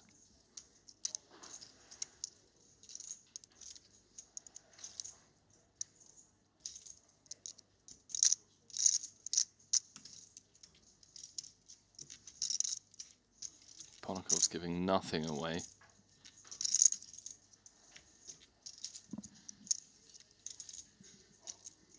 After all this tanking, be nice to see Adrian get away from it.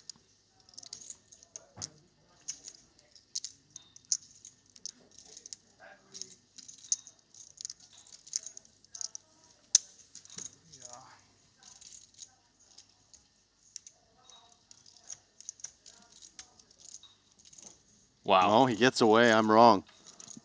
And he's right. Wow.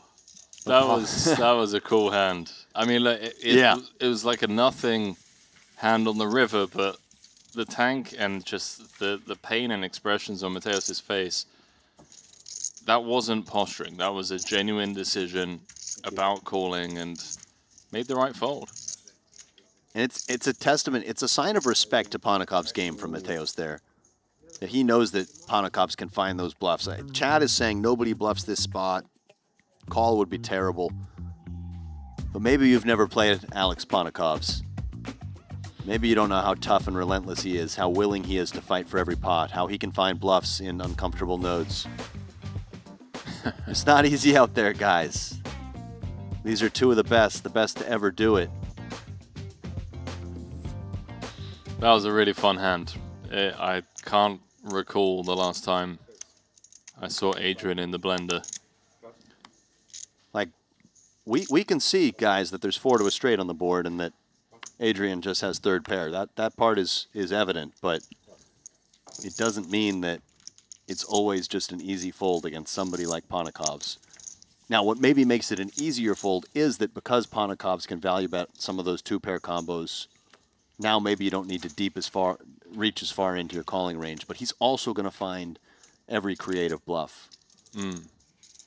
It was, what was it, King Jack Deuce?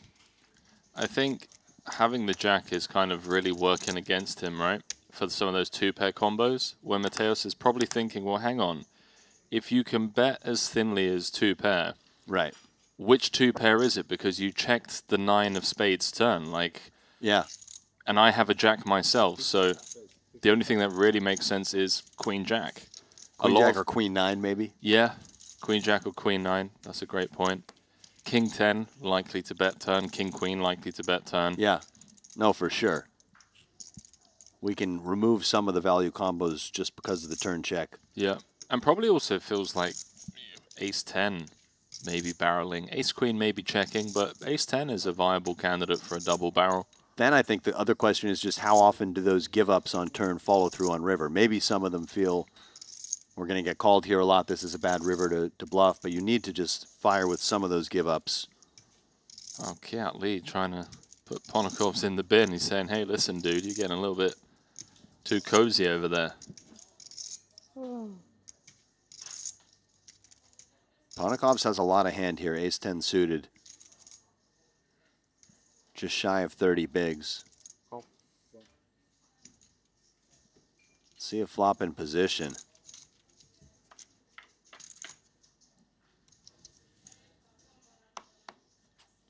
Queen, 9, deuce, rainbow.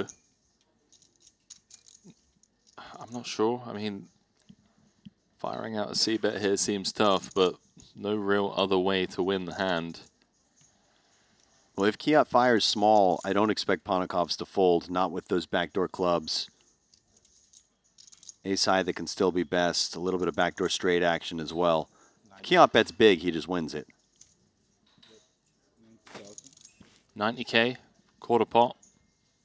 I think we see Ponokov stick around for one more card here.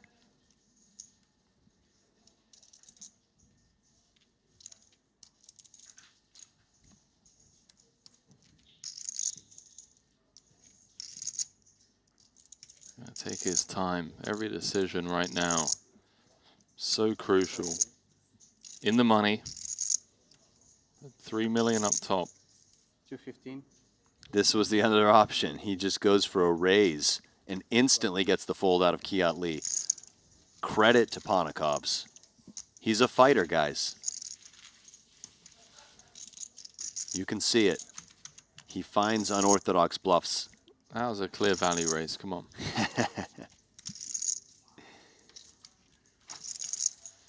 Clear value raise.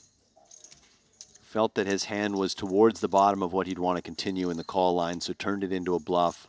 Note the small sizing. Don't have to go big there to leverage weak hands to fold.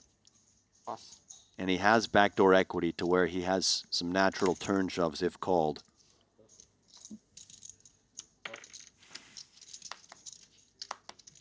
My opinion, one of the best players in the world right now, Ponokov's. Yeah, he's up there.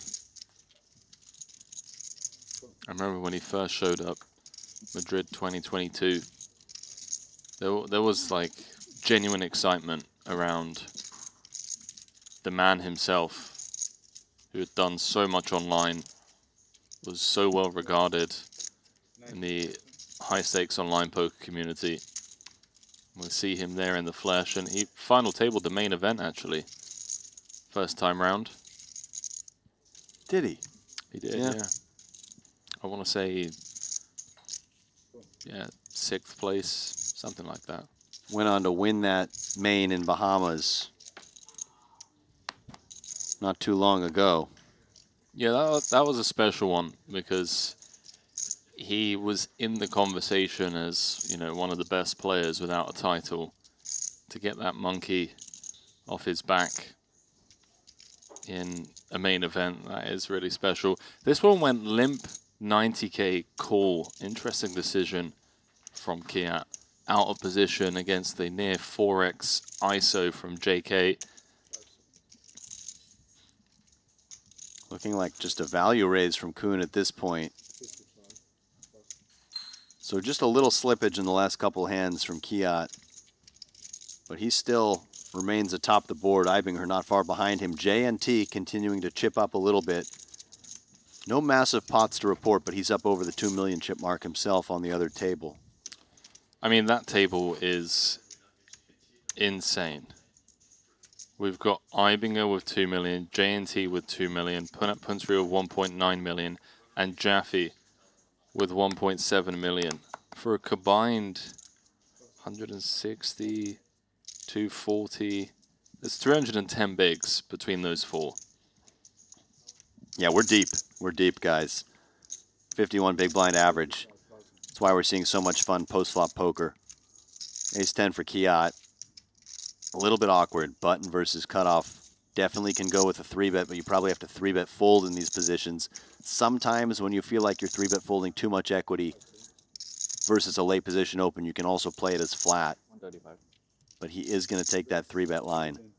It's a weird one because against an earlier position open, you're very happy just to 3-bet fold. Against cutoff, you start to hate it. You start to feel like maybe you have enough hand to call the shove.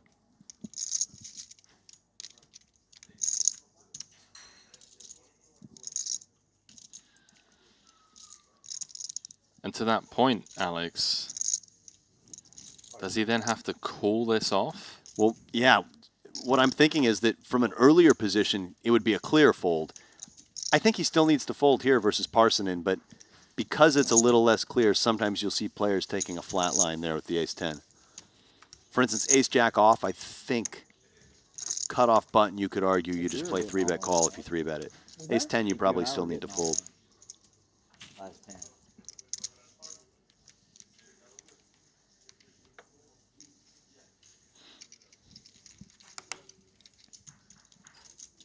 So Kiat losing a few pots, but small ones.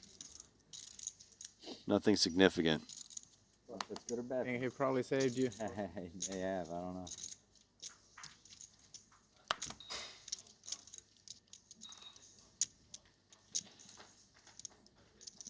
Jason's got 30 bigs.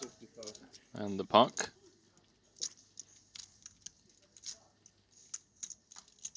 Ponakov's with ace-king. 175.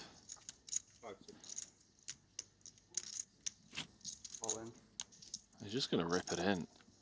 Interesting play from Ponakov's. But you do see ace-queen off and ace-king off Ace-jack? playing rip. And part of that is because Same. you have some hands like queen-jack suited and jack-10 suited that can rip from that position. And if those are the only hands you move in with, then it becomes easier for the button to call you with stuff like ace-10 off. So you need to include some of that ace-king and ace-queen off. I think if Ponakov's was suited, he would have gone with non-all-in size. So many ways around it. Animal Control in chat saying, Ponakov's beat Phil Ivey heads up at the World Series a few years ago for Ivey's 12th possible bracelet. I hated him for a while because of it. First time I'd ever heard of him. I can understand that, you know, when you see somebody you're not familiar with taking down Phil Ivey and you're rooting for Ivey, but gotta say, Ponakov's is an easy guy to root for.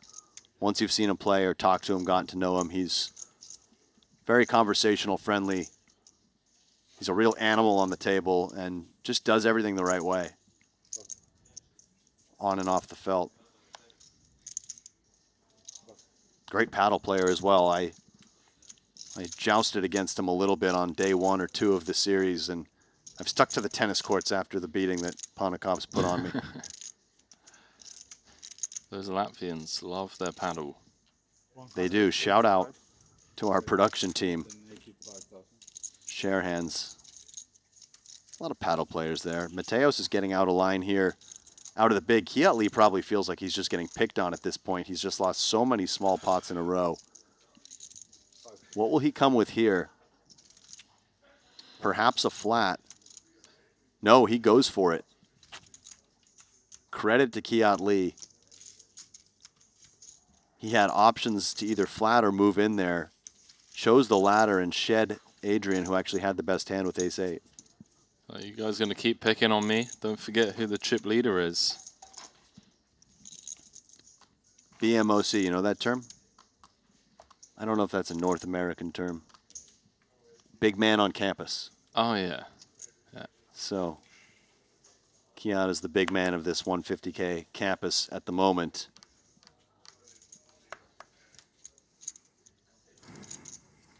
Paul Pois still going for the back-to-back anniversary event titles. Kuhn looking for title number 13. Punsri trying to join Mike Watson in that 7-title club, as is Ibinger.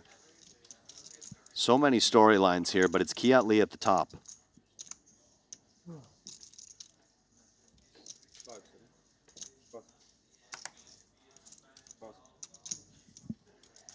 Ibinger and Punsri have a real chance at doing that. Punsri has 74 bigs, Ibinger has 82.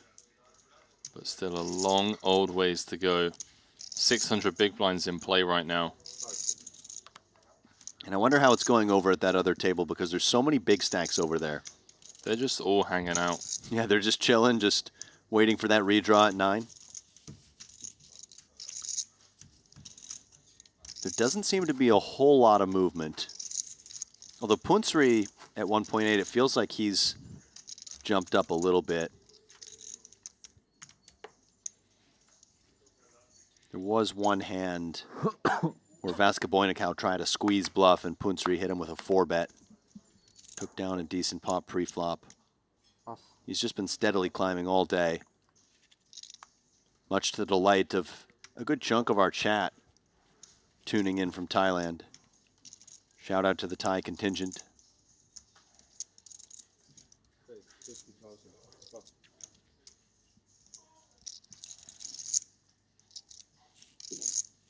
Parsonen here with Queen 10 of diamonds can very realistically consider moving in. But he may not versus cutoff.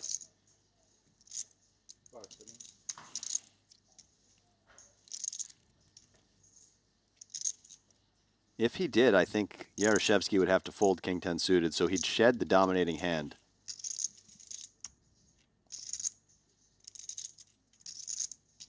This is a kind of a solver-approved thing we've seen more of recently. Yeah, and the theme we've spoken about as well is how these guys try and play for the win because of how top-heavy the prize pool is. They're not trying to find these, you know, small ladders. They want to build big stacks. Parsonen would have flopped an open-ender. That's played. This one's all Yaroshevsky.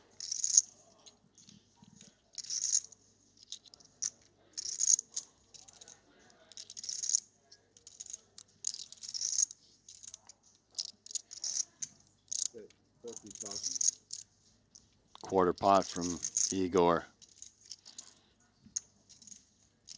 Pretty important one for him. I mean, he's only got, well, it's down to sub 20 now. Take it down.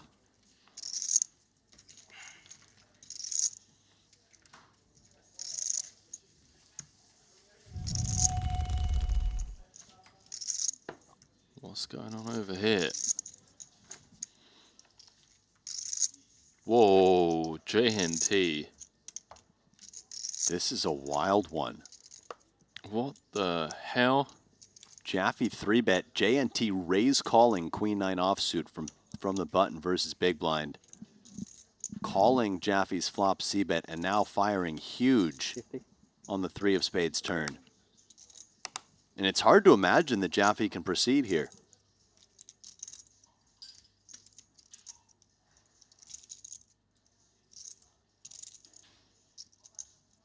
This is just wild. You gotta love this out of JNT. He's tough to play against. He shows up with hands you wouldn't expect. Yeah, but, I mean, Jaffe's got just ace high. Wow. And JNT takes down a big one. He's our chip leader.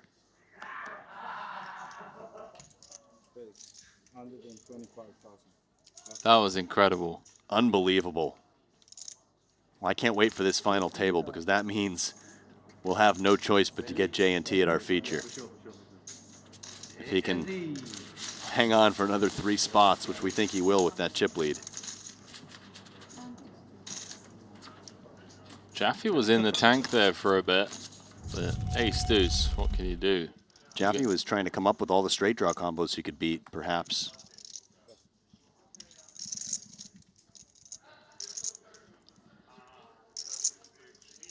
JNT just feels like a magician at times. All in and a quick fold from Yaroshevsky, who 3-bet folded that one. I don't think anybody's ever had a 3-bet this entire table. Even the one guy that didn't have him on a 3-bet still 5-bet all in. Looked like I saw 2 kings flashed there. Yeah, for Ponakov's Cowboys. Didn't catch Yaroshevsky's hand.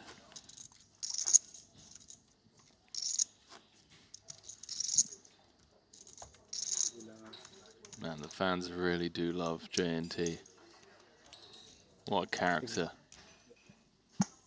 What an absolute boss. 78 years old. And still just giving fits to these trained professionals who study with computers, meditate, work out, do all the right things. Nothing against them. I'm one of them. Thousands of hours. But JNT just shows up, maybe has a cigar before he comes in, and just wreaks havoc on the entire community regularly in the biggest of events we have here at Triton.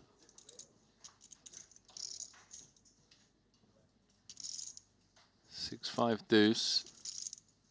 Potakov's defending his big blind. Could maybe play lead on this board. I mean, his range might want to. Not sure about this hand, but he's in the tank. Yeah, this is the type of board that you definitely see big blind playing leads on. Mateos has a very uncomfortable hand to continue. Yes, he has 2 overs. No backdoor flush draw, no backdoor straight draw. They probably feel like pretty clean overs. The price is good. What will Spain's #1 all-time come with here? Just lets it go. Gonna have better hands to float with. Ace highs with the backdoor. King highs with the backdoor. Nice pickup for Ponikovs. And maybe, just maybe, chat is starting to understand why Mateos was giving it consideration with that pair of jacks and that crucial hand.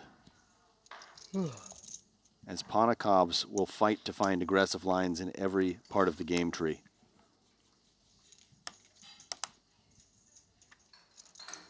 Do you guys mind to play just a little bit slower around the toilet? Yeah, I almost asked the same thing last hand. This is the longest no break. Has it? I thought they just got back from break. It doesn't feel like it's actually been super long without a break, but... maybe it was a quick, redraw it was break. a quick, yeah, that's right. It was only a couple of minutes. But we're only what, 4 hours, 4.5 hours into the day. Kuhn has opened it up with ace-10 of spades.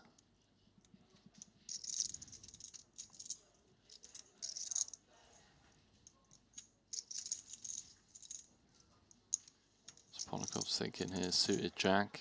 He might just be giving Ellis a little bit of extra time. Ellis asking the players to play just a touch slower. Ah, that's right. Nobody's going to want to burn into their Triton tempo clocks, but players can take that allocated amount of time that they each get just to get Ellis a few extra seconds. And Yaroshevsky, by calling here, should buy Parson in enough time. 1-3-5 in the middle, and how about that? 4 10s for Kuhn. Again, it's one of those spots where he may be tempted to check, but he has to think his range just wants to min bet every hand in his range. Just come with min, he will, I'm sure. Just a whisker over. Is that on good?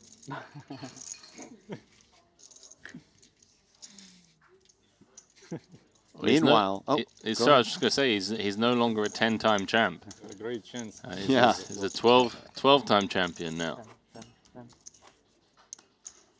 Saying the poker gods weren't sending a message with that flop. Once upon a time. I was like, oh yeah, cool, maybe I'll have top pair. And then I was like, what? 18 entries so far in that 30K half and half event, which starts today. The idea is to play down to a final table tonight. Depending on the number of entries, maybe they just play it out as a one-day tournament. We'll see. Could be the case. Wouldn't be shocking to me. It did start quite late, though. True. Excuse me. I think late reg is set to close on, I want to say, end of level 10, which is around 9 p.m. But 30-minute levels, I just figure, you know, if it turns into a 35 or 40 player event, it could happen. Could potentially be a one-dayer. Yeah. It's Clemens Reuter at the top, followed by Joao Simão. 2 men who have a lot of experience playing both games, and 2 men who are in good form, having been playing this entire series, and Clemens coming off that second-place finish in the 100K No Limit main. Well, Clemens also coming off of that third-place finish in the PLO main in Jeju. I mean, the guy is just an absolute crusher at both formats. Yeah. That's a good note. Let's wait, Jason. I mean, we can. A lot of players you would expect in that one. Some specialists who flew in for the PLOs are giving it a spin, and then a lot of the players just people who have been here all series. Everyone falls. Oh shit. So, The real shit. I thought it was gonna be a 3-bet by 4-bets all in. Too good of a hand. That's a fake 3-bet. There was a fake 3-bet. This next.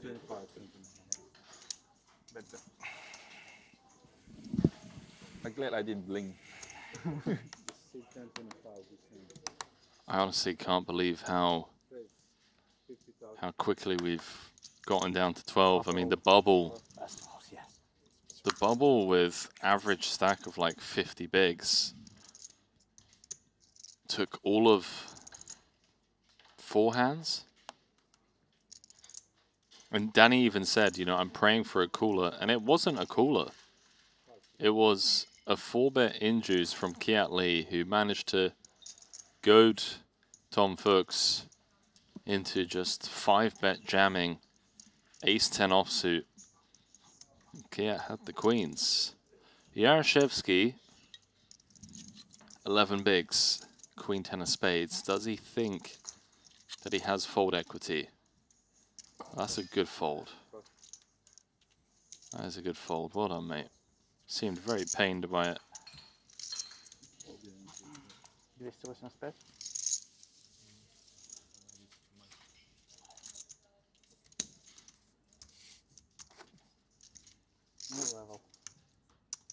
Blind's going up, apparently.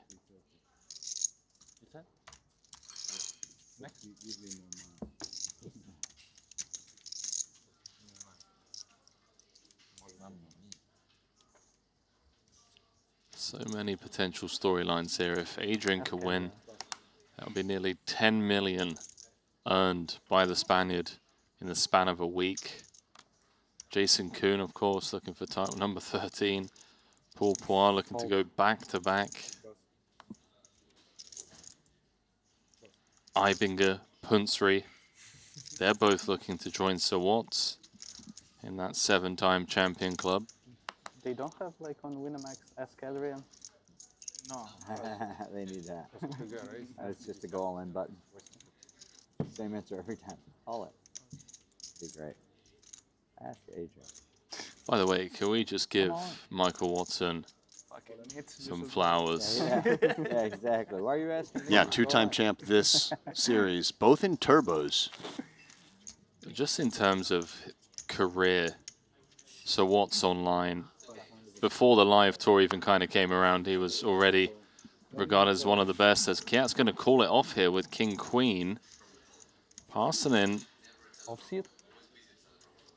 How about this man, by the way? Parsonen just making runs in the largest Hold'em events.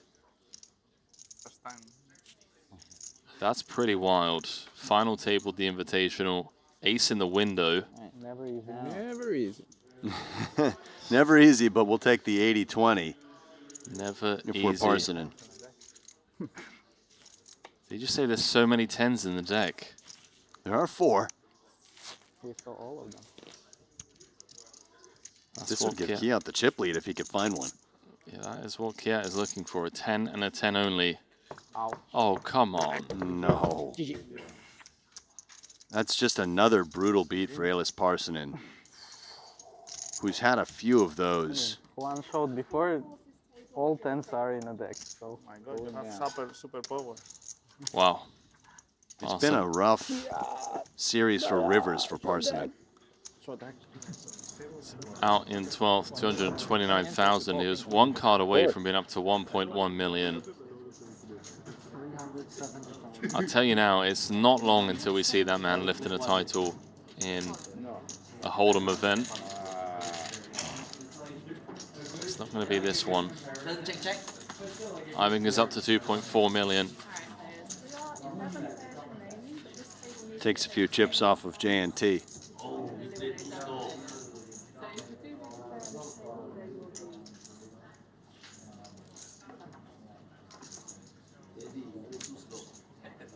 11 remain. So we did hit a small pay jump there with Parson out in 12th. Everyone guaranteed 245K for the next 2 spots. And it'll be up to 319 if they can make that final table of 9. Same as you, always nuts. Never bluff. Never? Never. So I'm going to stay over here on this table. As Paul was accusing JNT for playing too slow. In jest, of course. 60,000. Shoes 10 and 11. It's like 228 or something. Whoa, Jack 10 suited. Vasca Voynikow just hitting the muck there. Although I guess it was in the hijack, my apologies. But still, didn't even really consider it.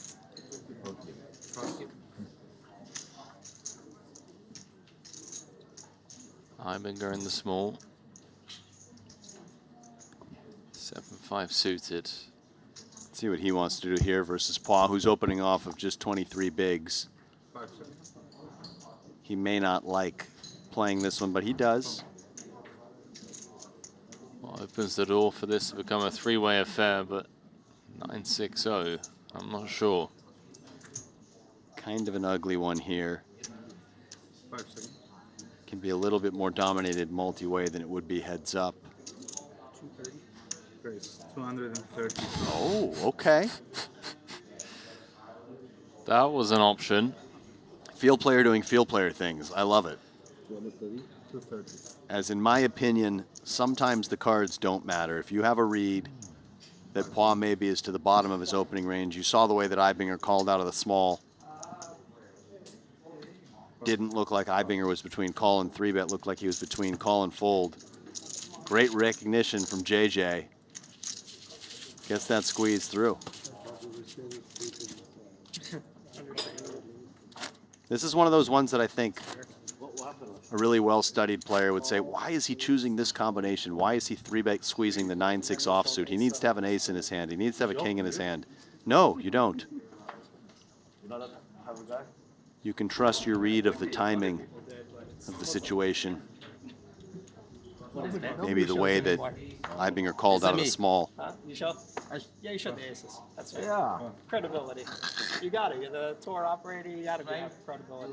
Sell a 5 image and then he said open line. I did not have aces. He tells no lies. You're the winner.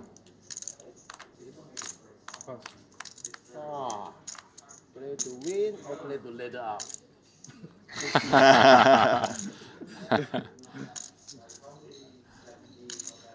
yeah, he's fast. You don't look like a ladder guy to me. If there's someone. Not much to ladder now. But it's what the ladder 30K? 85. What's the ladder? 74K. But not 11, right? Paul looking to go back to back, jokingly pointing out the ladder by making the final table would be 70,000. Saw it. Breaks my heart. Man, I saw it. I don't know. Everybody else did. Queen of spades. Yeah. I don't know what it was going to be, buddy. That's all good. It won't hurt. Ace 3 of clubs. Even the deuces. Really? That one. Queen of spades. I saw that broke your heart. He had ace 3 of clubs. It hurt so bad. Beautiful hand. Yaroshevsky on 10 bigs Maybe- is our tournament maybe short double stack. aces. Who knows? We'll never know. Kiat Lee All I know is I still saw at the Nick's top. diamonds and was like, I got 60. 60,000. Pass.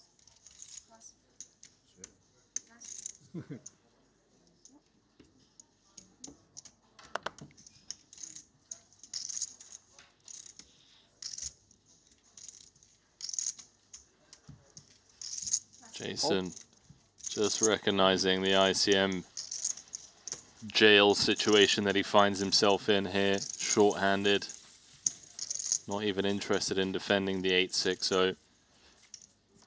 All 4, second attempt. What was it? 150K in Jeju. Oh yeah. Players discussing Paw going for the double.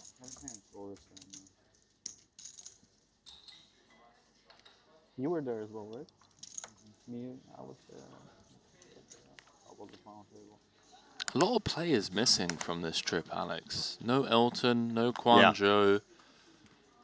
Who else? No Seth Davies. So Seth is expecting his second baby, I believe. Xuanzhou and Elton, maybe just not wanting to travel over to Europe. Would expect we see them in the September Jeju series. 6 is here for Jason Kuhn versus Button open from the chip leader. Feels like enough hand to just move in, though he does have Ponikov's behind in the big blind, and he's 23 effective with both. Still, I think I like jamming best here. 400. This is effectively a jam.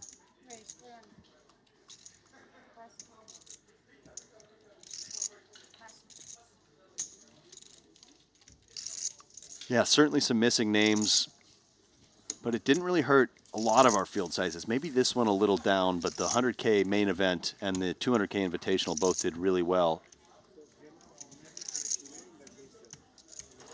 This one was just a murderer's row when I looked at the first 20 or 25 names that entered. Maybe that deterred some other players from entering. It was ridiculous. You think? Yeah. Just ridiculous. Trying to improve. Yeah, they didn't do this in Jeju, and I was the 500 table and got shredded. I was so sad.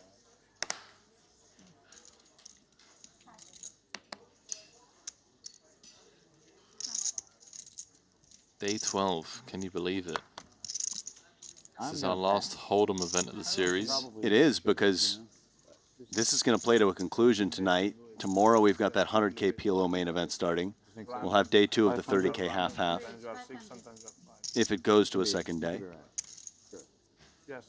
Igor has to call here. Yep. King 6 is too much hand. Good luck, lads. I think they shouldn't do rank. They shouldn't do this thing. Just play 6-5 until someone busts. Can't be gamed, you're right. It can't be gamed. So if part it of the can't be game. cheated, it's part of the game. It's kind of like getting a good seat draw or whatever. Yeah, like you are getting lucky in one table. Yeah. You might be right. This is to get us down to the final table bubble. Ponikovs can hold, which is looking likely. But it's hang on, it's showing Ponikovs with... He hasn't got tens. He's got 2 tens of clubs. My bad. Oh! It's detected the same card twice. He's got Queen 10. Looking for a queen. Doesn't find it. Well, that changes everything. That really does. Has the 10 of clubs, 10 of clubs, failing to beat the King 6 high. Hang on, man. I wonder if any of our viewers caught that in real time. 100%. They definitely did. These guys are probably going like, Alex, Henry, what are you two doing? I just saw 2 black 10s. You know I've been struggling with the suits on this trip, especially the black suits. That was brilliant. We got Sonny Barnes saying that suited pocket Suited 10s. pocket 10s. Why 2 clubs on 10s? Suited 10s. I was late on the uptake on that one. It wasn't until we saw the flop. Well done, chat. Glad you guys are on top of things. So, Yaroshevsky getting the double. How am I going to keep track of suits with 4 cards coming up? And Cigar Tash says, I'm looking forward to the half-half event and the PLO stuff to start. Well, so am I, Cigar. I just begrudgingly agreed to do all these Hold'em events so that I could cover the PLOs down the road.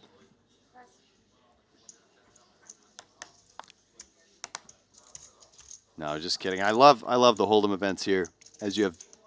I mean, especially that invitational. Just so many different playing styles and getting to see cards in the air from level 1. That was an absolute treat. And we've had just a who's who of poker celebrities, poker talent making these final tables, different styles, doing battle. Look at this table. So much talent. 2 men in the top 10 all-time money list in Kuhn and Mateos. Most winning player on tour, Punat Punsri, since he joined. Right. Kiat is just a final table machine. Ponakov's just took down the main in the Bahamas. And yeah, if Kiat final tables this, that means he final tabled the 200K Invitational, the 100K main, and then the 150K. And Yaroshevsky has definitely had his share of results as well. And not only that, but he is a beast on the tennis courts. As he's been playing Artur Martirosyan many times. 2 titles on tour for Yaroshevsky. 2 jacks for Mateos. And if he just moves in here, I think Ponakovs will call the 5s. But he's going to go with non-all-in 3-bet. Trying to represent he can have a hand like Ace-6 suited, King-7 suited, some sort of hand that's 3-bet folding. What will Ponakovs do? As just jamming against hands like that makes a lot of sense. If you think Adrian finds enough 3-bet bluffs. But everything on the table here for the Latvian.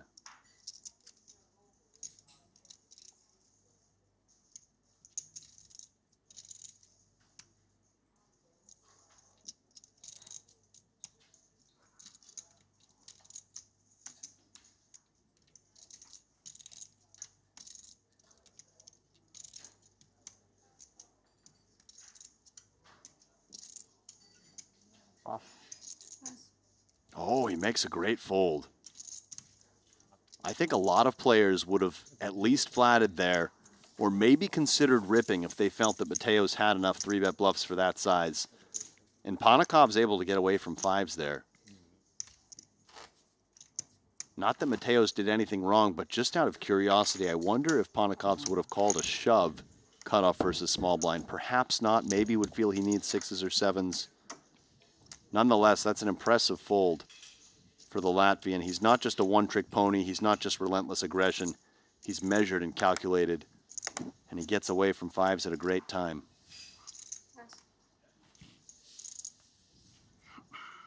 Ace-10 of spades now for Igor.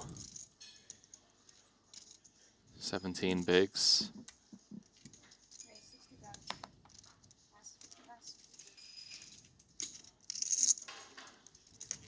Might get some action here from JK in the form of a defend. Yeah, I suspect Jason just comes with call. Sometimes you see reshoves from some of the weak ace-X, but feels risky here, big blind versus cutoff.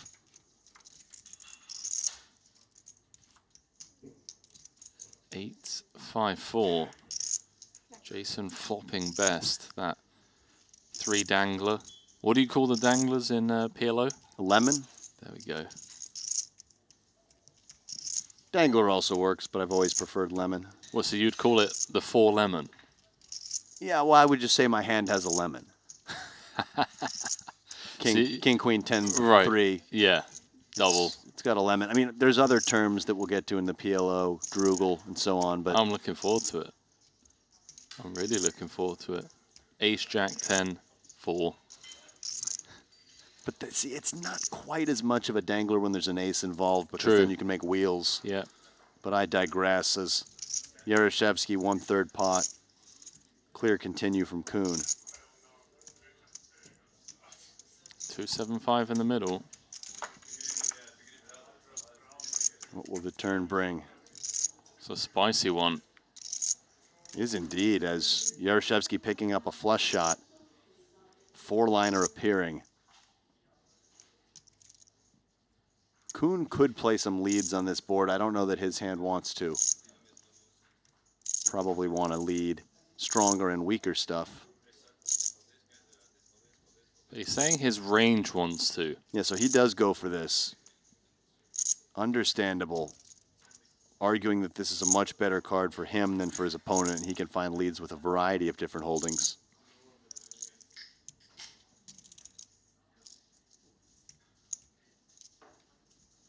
Yaroshevsky just wants to see what he's playing with here. 4-10 back. It's just going to make the call. 400,000 in the middle.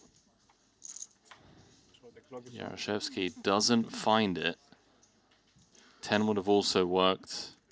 7 for the chop, spade for the win. 2 straights out there now, Alex. Any 3, any 7? There are indeed, and I wonder if Kuhn feels he has enough showdown value with this pair of 4s. Or does he want to try to shed some stronger one-pair hands ever? Looks like he does. If he goes big, yeah. So this is designed to fold out a hand as strong as 2 queens. It won't matter against Igor's hand, as he couldn't have called any sort of bet. But Kuhn is deliberately targeting a hand like pocket queens, pocket kings to make a big laydown here. Trying to claim that he just has way more straights than his opponent. Maybe even some 2-pair hands that could make this move. Nice play, JK. Bluffing with the best of it, but...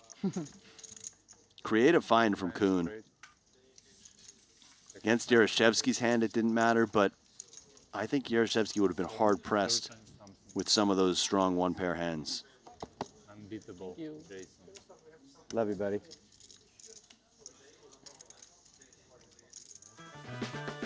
I would like to take this moment to shout out one of our title sponsors. That's Jupiter, one of our partners. Jupe Predict. What makes the players here great isn't luck, it's knowing how to read what comes better than anyone else in the room. Jupe Predict lets you put that instinct to work. You can call outcomes on sports, politics, and world events. Basically, put your money where your mouth is. Make predictions. Prove it with Jupiter. You can also use Jupe USD to protect your crypto, earn interest while you hold on to it. Thank you to Jupiter. And is that Orange Binger dragging in yet another pot? Orange Binger dragging in another pot. Hero. He's up to 3.28 million. It looks like it was at the hands of John Jaffe. And I don't have the hand history in front of me. But Jaffe's down to 1.1. Matthias is over 3 million, as that was a significant exchange. So, chip counts brought to you by Jupiter. 2 away from the final table. Champion going to be going home with 3 million. So many potential storylines here. If Adrian can close this out on the heels of winning the Invitational, that would be a hauling of nearly $10 million for him in the span of a week. And he would move up to 6th on the all-time money list, which would just be insane. Ibinger and Punsri looking for their 7th title. Paul Poir looking to go back-to-back, but he is the shortest stack with just 9 bigs. Jason Kuhn, of course, looking for title number 13. So much on the line here. Not just in terms of the money, but in terms of the title, the significance, what it would mean to these players. For Paul, going back-to-back would just be incredible after taking out the 150K in Jeju. Jason, go ahead. No, I was going to say, let us know your BLTs in the chat. Let us know how your teams are getting on over on Fantasy. As I see a lot, lower scoring today by proxy of having a smaller field return to the day, so people not earning as many points for like their booster picks and whatnot. I see Ace 374 currently leading that with 3 players left. He's got Catley as his captain, Jason Kuhn as a booster, and JNT all still alive on his roster. Prizes up for grabs in that. And then don't forget tonight, once they bag and tag for event number 13, you'll be able to pick another team for tomorrow's final table. Oh my, I've slipped in the proceedings. Down to 607th. Oh wow. I had Devoris, he was doing really well, and he lost that big pot against Kiat Lee. I had Danny, he's out, so I'm down to just JNT and John Jaffe. Needing them to make some moves. How's Crab getting on? I feel like he's... No, yeah, Crab's out. Crab is just... Showers, bare wire. What about Nano? Nano no code. What did you say you are? 6 something, 607th Okay, or so something. you're ahead of Nano. He's 698th. He's got Mateos and Ponakovs. Are you beating me though? I'm way ahead of all of you. Way but ahead, I didn't okay. want, yeah. Yeah. just- I kind of assumed you were by the smug undertone in your Whoa, voice. I was detecting. what the hell? You hadn't even mentioned yourself yet. You were waiting for me to ask. I didn't even mention my team. No, I know. Sometimes less is more in terms of what it conveys. Ibinger at 3.3. Kiat Lee 2.7. JNT in third with 2 million. What have we got here? Got an all in. He is all in. Let's get back into this. 3 big cards announced. Wow, what a flop. Paul an underdog, despite flopping a pair of 5s. 17 outs. 5 of spades. Too many outs, maybe. 7, 8, spade. And there it is. That'll do it. As Paul drawing dead. Straight flush? No, not quite. Something like it. Straight on board, but 6 spades for Punat Punsri. Good game to Paul. Yeah, incredible run. I mean, took this event down in Jeju for his 2nd title. Wanted to make another run at it here. 11th for 245,000. And with that departure, that means we are on the final table bubble. Punat Punsri up to 2.2 million.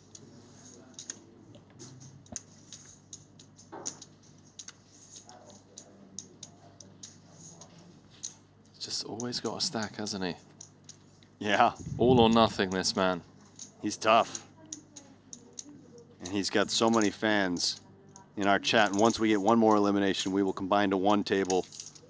So everyone will get to see, assuming they don't bubble this FT, players like Punsri and JNT.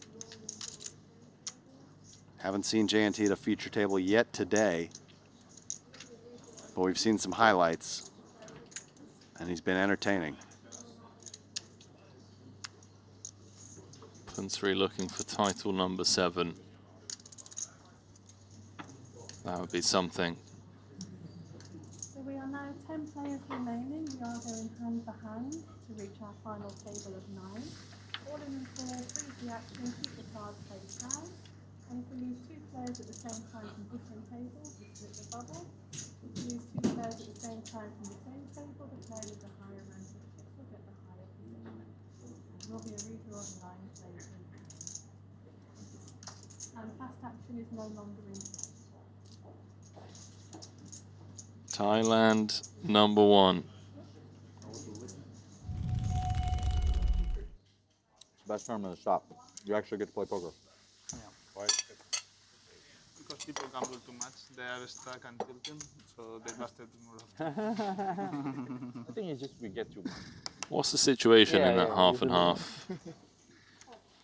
Let's have a little look. I know we've Thank you, gotten a Tom. few more entries to trickle in. Still just 21 so far. A couple of eliminations. Tom Vogelsang and Laszlo Boytosh. Would expect them to return to the felt. Joao Samao at the top, followed by Tobias Schwecht, Clemens Reuter, and the ever-entertaining Anatoly Zlotnikov in 4th. Whoa, We've got hang it all on. in. Yeah, this is to get us to the FT. That sounds like a big fucking hand. I'll tell you that. Flip. Flip? It's a flip. Если не десяток только. Classic. Король 9 мать. Король 9. Yaroshevsky's life on the line with King 9 offsuit. Just shy of 11 bigs. Floor coming over, says, let's see him. Może maksimum?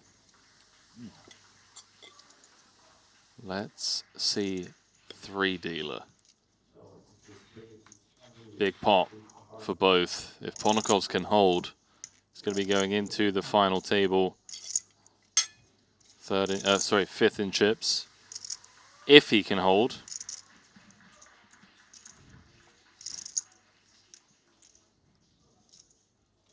Wow. It's not looking like a hold for Ponikov's. He'll need a 5, and he'll need to dodge a spade on the river.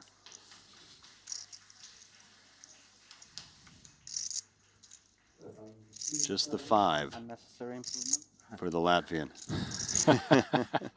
Unnecessary improvement announced. Full house. Yeah. For Yaroshevsky. So now there's no real short stack, Henry, because with that double for Yaroshevsky, everybody now above 20 big blinds. And it could be a little while on this final table bubble. It really could. 51 big blind average. I don't think we've had anything even remotely close to this. And the fact that all of the big stacks, bar Kiat Lee, are on the other table. Punat Punsri with 2.2 million, JNT with 2.1 million, there's Ibinger with 3.3 million over there. The largest stack here is Kiat Lee with 2.7, but then the second closest is Jason Kuhn with less than 1 million. We've got the 3 shortest stacks at this table, so one would assume that the elimination is going to be either Mateos, Ponikov's, or Yaroshevsky. Yeah, reasonable assumption. But anything could happen, as we've seen some spicy pots have been being played on that other table. John Jaffe down to 1 million.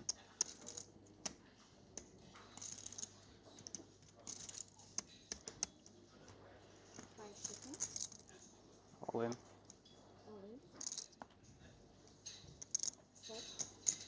Jaffe played a really interesting one pre-flop, by the way, where it went JNT open under the gun +1, so hijack. Ibinger calls cutoff. Jaffe squeezes button. JNT cold calls. And now Ibinger back raises all in for 2.4 million effective with JNT. So he flatted JNT's open, and then versus squeeze and flat, found a really nice back raise to pick up about 500,000 in chips. Jackpot he played. So the chips are moving on that other table.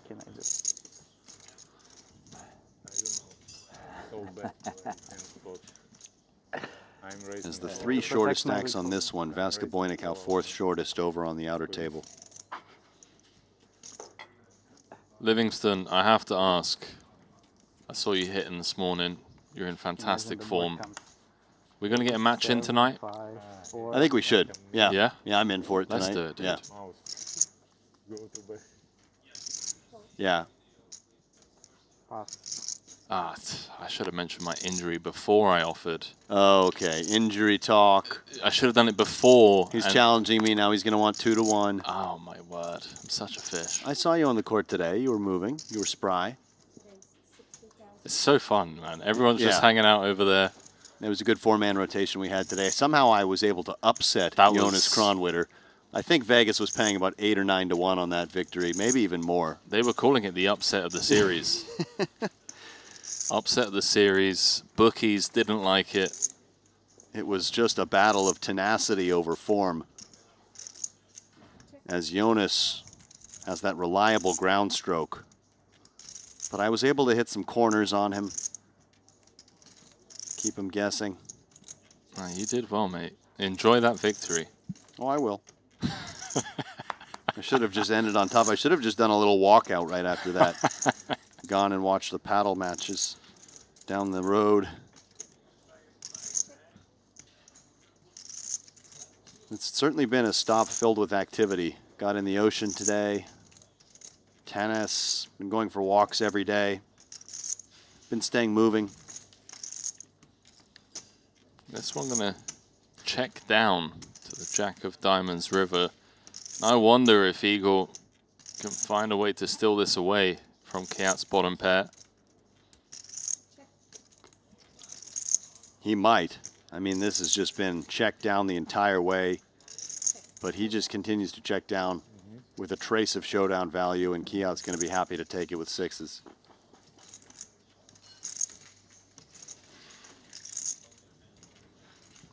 Kiat up to 2.8, somewhat silently.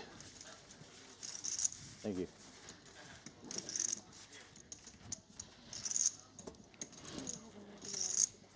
Today is going to be the final day. See people asking. That is the case. It's meant to be a 3-day event, as you're all pointing out. We're just going to play down to a winner tomorrow, and then tomorrow we'll be able to bring you that final table of the half and half. So that way you get 2 FTs instead of 1. QR code on your screens. Join the Triton Discord community. Download the Triton Poker Plus app. Get involved in fantasy. Just, I can't get over how happy I am that we launched this trip. The fantasy, yeah. I mean, it's been great. And I'm sure it's only going to get better across future stops. More people will get involved. Maybe a couple minor tweaks to the system. Just someone 65 coming to my aid, by the way, Alex, saying at Henry's old age, he should get better odds. Henry's old age. You know, I've got 8 years on Henry. Whoa, whoa, whoa, whoa. I'm old enough to be his father.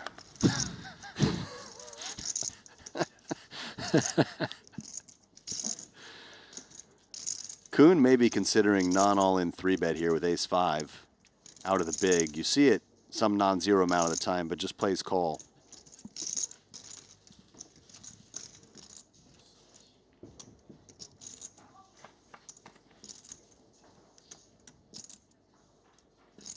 Check.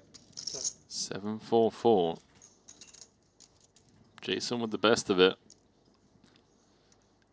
Could also just see him like playing check call here, maybe even playing check raise.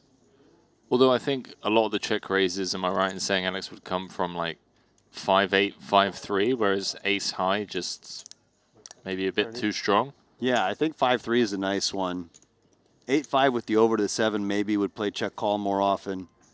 I think you'll see a little bit of check raising with some ace and king high hands, but would expect mostly call. The 5 is definitely a nice card, giving Jason some backdoor straight draws. Just playing call, given the small price, the fact that we expect Ponikovs to range bet this or just about. Queen of Hearts turned. Ponikovs knows that Jason is a great defensive player who's going to have some strong hands in his check call line as well. He can't just blast every combo all willy-nilly, but maybe he chooses this one with no additional equity. No.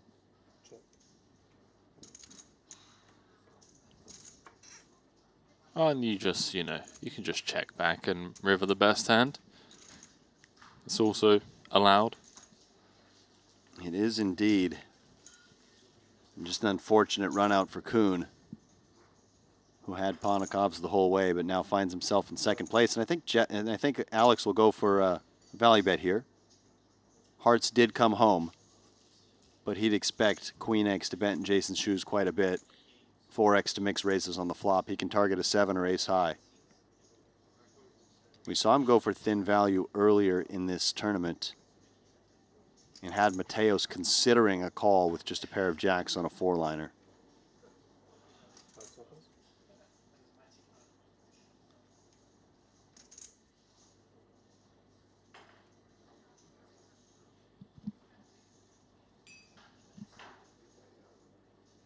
And he's really chewing on this.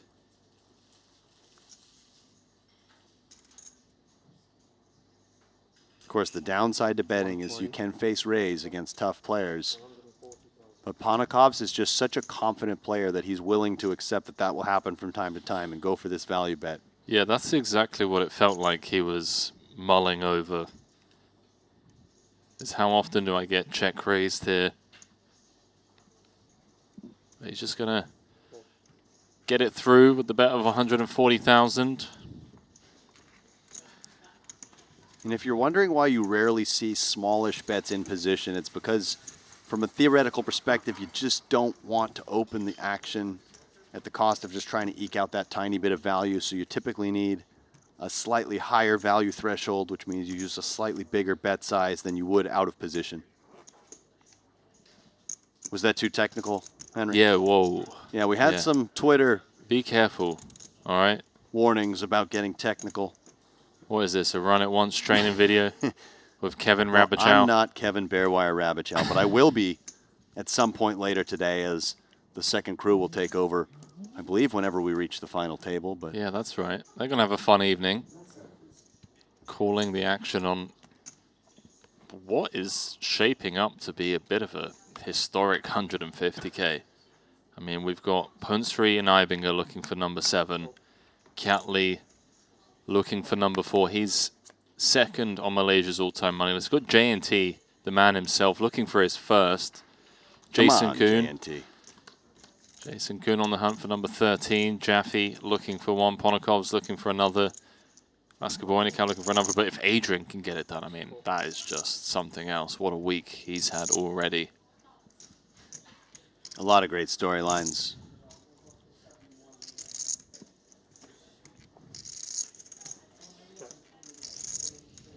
These two have almost identical chip counts. Kuhn limping, Ponakov's no reason to pounce.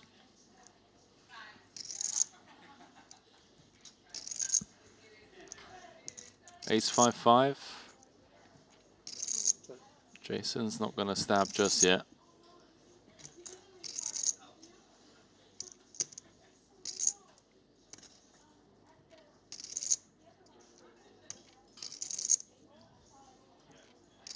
Ponakov's with 3 to a straight, 9 high.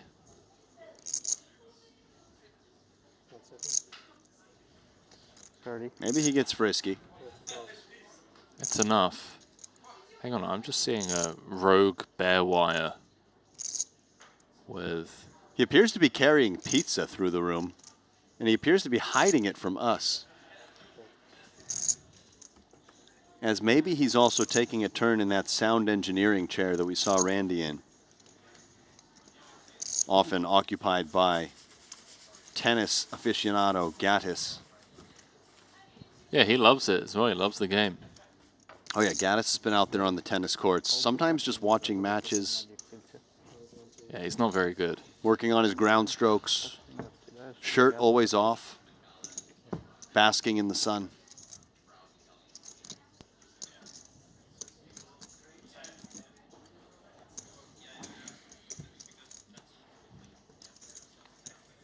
Ponakov's limping.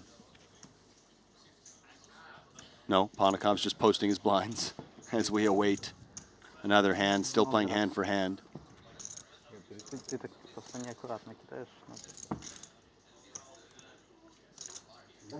The Thai contingent just overtaking YouTube chat here. Oh, so for much sure. support for Punsri.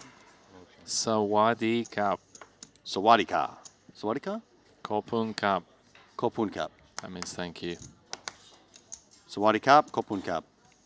Ace deuce of clubs from Mateos, winner of the Invitational. Kiat's got ace jack off, and I wonder how he plays this one. Is this one of those 3-bet decide combos? It just feels, oh, he just is going to go for a large committing 3-bet. He just moved in because everybody behind him is so short on chips. Oh my goodness. My word. And this is the drawback of just committing so many chips. Blades. Is that with Ponakov's 31 big blinds behind, Can I get a count? he's run into it. And this is going to be Ponakov's going for an Oscar here. No. Best Academy Award or Best Supporting Actor. Nothing wrong with it. Because he wants further action from Mateos and from the big blind. He needs to remain balanced here. But nonetheless, he's putting on a performance. Well, Kiat knows that once Ponakov's comes over the top all in, that it is dire straits. It doesn't get much worse than 7% pre-flop. All in, all in. Just a disaster for Lee. As Ponakov's set to double up to about 2 million in chips.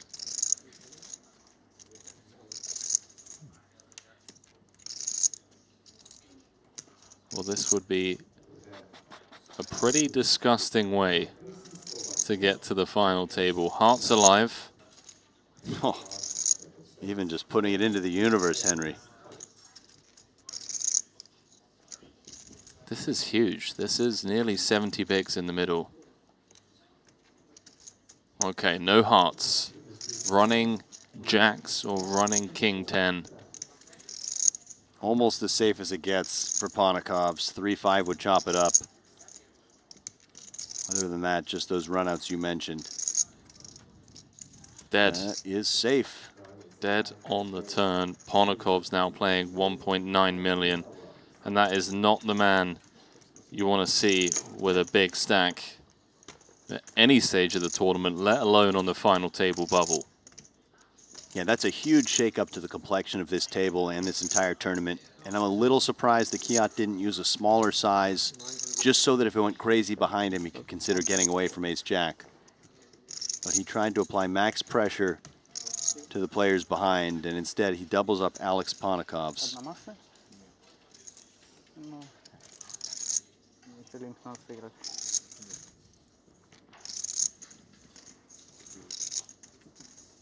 We've all been there. We've all made missteps like that. Or at least I know I have.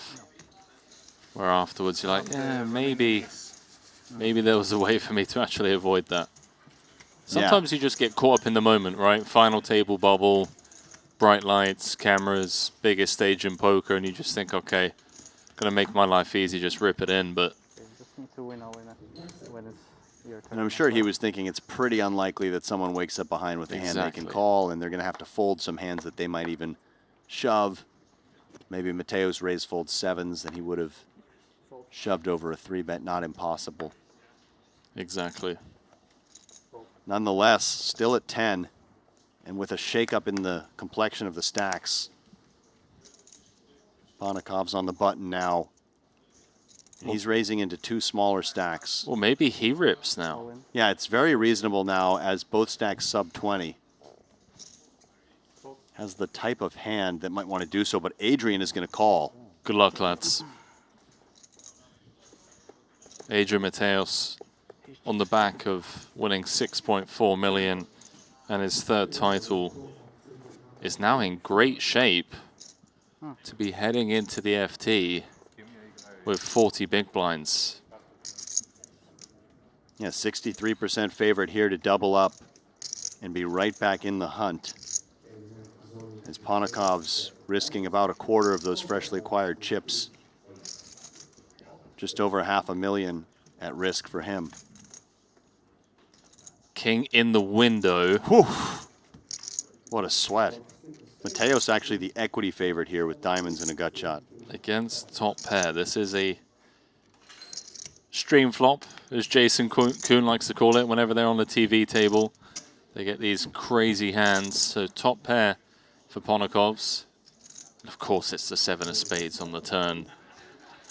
Great card for Ponikovs, taking away the ace of spades or queen of spades from Mateos' outs. If he can hold, which he will, 71% of the time, he's going to be playing 2.5 million. Hold it is. We lose the invitational champion, Adrian Mateos, on the final table bubble of this 150K. And just like that, Alex Ponikov's up to 2nd in chips. Wow. I can't believe we're at the final table already. Absolutely crazy. It's a good thing that Bearwire is already in the building. Passing around pizza. Hopefully there's some slices left. So, with that elimination, we're down to the final table. Do you know what the average stack coming into the final table is, Alex? I'm guessing we're still quite deep. 56 big blinds. That's the average stack. There is just 5 minutes left of the level, but still, this is super deep. And again, to go back to that conversation that we keep talking about, the reason this has happened is because these guys at this level, they're not interested in these small ladders. They want to have big stacks. They'll take those 30 big blind rejam spots, as we saw Kiat Lee running into Ponikov's aces, but they'll take those spots to put themselves in with at least a shot of winning a title. Yeah, there's been a lot of action, and like you mentioned, the pay jumps are pretty small at this point, all relative, of course, but almost $1 million separating first and second, you know, another over 700K separating second and third. So players are considering that, and they're more willing to take risks at this stage in the game. Yeah, 319,000 locked up for the final table lists, 3 million and change for the win. So many storylines here. Let's just quickly run through some of them. Punat Punsri, Ibinger looking for their 7th. Ponokov's on the back of winning the main event in the Bahamas, looking for his 2nd title. JNT looking for his 1st. Kiat Lee's made how many final tables this trip? It was the Invitational and the main, and now... This is his 6th cash, yeah. Wow. And if I just pull up his profile, yeah, this is his 3rd final table and his 6th cash. Incredible stuff. So he's just cashing all of the big buy-in stuff. Jason Kuhn, of course, looking for number 13. Vaska Boynikau looking for another one in this card room. Yaroshevsky looking for number 3. And Jonathan Jaffe, who had one hell of a trip in the Bahamas, final tabling the Invitational, would love nothing more than to walk away with a title and 3 million here. Now, you and I stepping out. We'll be back tomorrow for the final table of the half and half. We got Bearwire and Nanonoko taking it down to a champion. That's right, yeah. So welcome those guys in, and it might be a long night for them as we've got such a deep average stack. Yeah, they'll be well, once the final table is set, the players are going to take a break, and then Randy and Kevin taking us down to a champion. See you soon, rather. CoinPoker and Triton are teaming up to give anyone a chance to win a $25,000 seat to the next Triton SHRS Series in Jeju. All you have to do is sign up to CoinPoker using code Triton, play the qualifiers, and the winner is gonna win an all expenses paid trip and a $25,000 buy-in for the next Triton SHRS Series. Hopefully, I see you in September.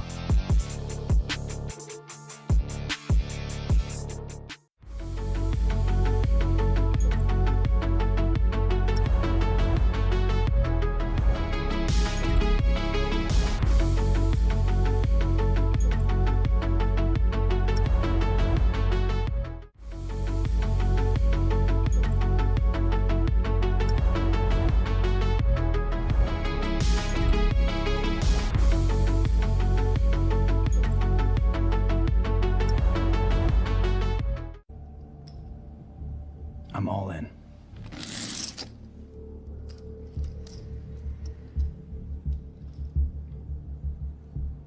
Call.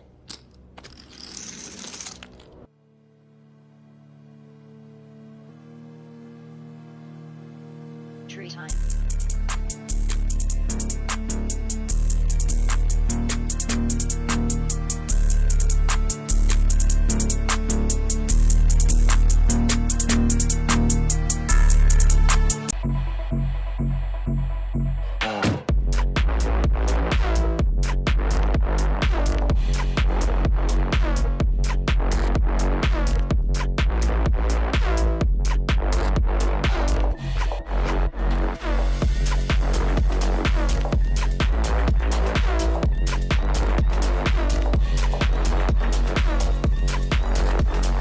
Five years ago, we changed Hold'em. Now it is PLO's turn. Study any spot, any flop, turn, or river. We've got them all. Set your own custom sizings, all solved in seconds. Practice against GTO with instant feedback, powered by GTO Wizard AI. Early bird pricing is live. Try it free at gtowizard.com.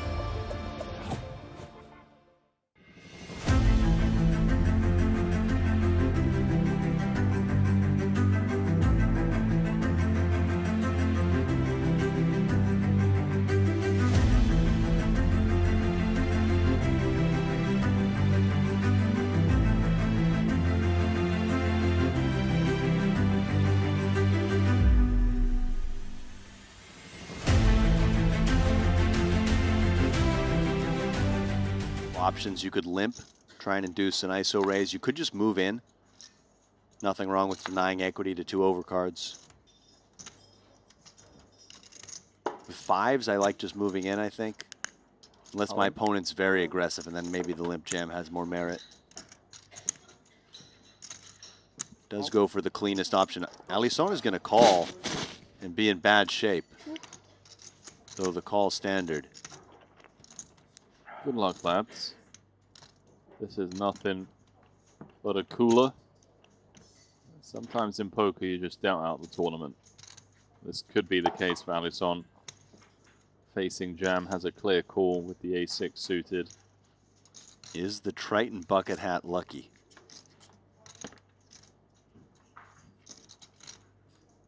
They're Not gonna for you or answer against yet.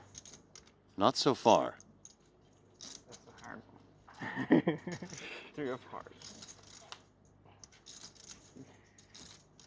Ace and an ace only for the one-time champ. Barry's been making an appearance, but not today. We've Without seen him 20. from time to time, haven't we? The study of fine arts. Alisson, one of the finest to have emerged from Brazil in recent years. Vogelsang has to go on one hell of a spin. Looking pretty bleak for him. He is the immediate short stack with 4 big blinds. Tom Fuchs. Let's it go. Jamil will kill. 11.5 bigs. +1. Options just to rip this or min raise. Goes with option A. Sang is out of there, as is Mascaboy in account. To Jaffe. Jaffe's got queens. It's a dead small. Jaffe in the big with a couple of ladies. Jamil will kill. Is in rough shape here, but Come still on, buddy. 32% equity. He can afford. Even as a short stack, I root for you. He can For afford real. 230. For real. Ace of heart. Come on. 230 won't end. I knew there was a reason I was secretly rooting for Clemens. 230 won't end. No, really. Come on. Yes, The Jamil guy's is like- easy to root for. That's fair. Right. Thanks, guys. Ace of heart. Well, absolutely no help. Okay, fine. Fair fight. Ace of diamond. Sure. Yeah. Happily. Jamil's like, you know what? Yeah. Any ace. And it's going to have to come on the river again, otherwise we are down to I think it's 19. coming. Ace of diamonds now. He feels it.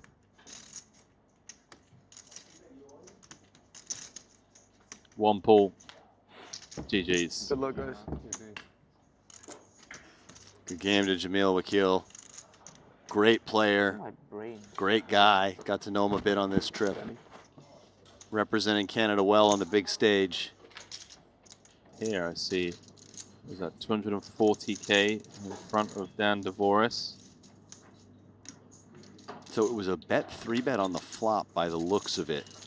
Dvoris's queens against the 8s and flush draw of Kiat Lee. This one's going to be huge. Deuce of hearts turn. I don't see how Kiat can get away from this. Even if Dan shows him the Right. queens, I mean, the price he'll be getting, 620 in the middle, 465 the effective stack. Dvoris was the pre-flop opener. Kiat calling in the cutoff. Dvoris going 40, 115, 240 from Dvoris. All on the flop, and I'd expect the rest of it to go in on this street.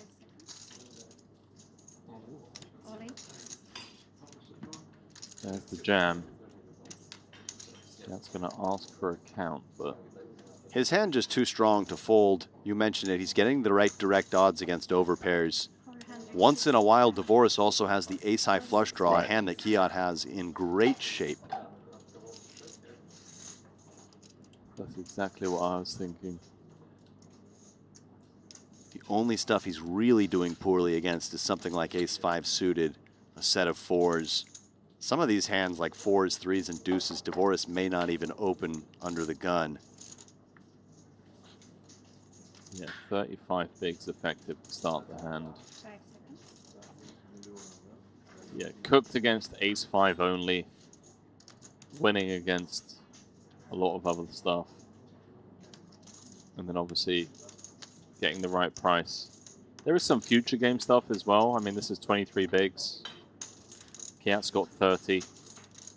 We just lost the player, meaning we're, what, 5 away from the money.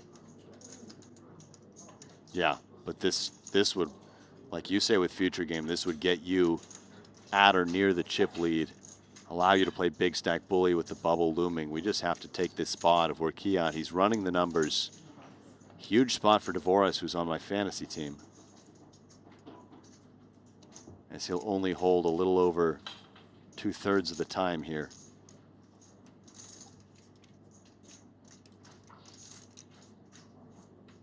It's funny how much of a role fantasy is playing now when it comes to sweating these all-ins. The fans around the world obviously rooting for whoever they have on their team.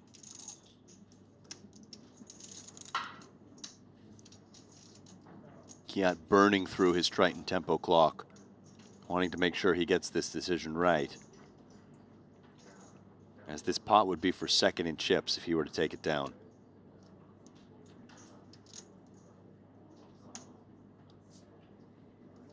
There's the call on their backs.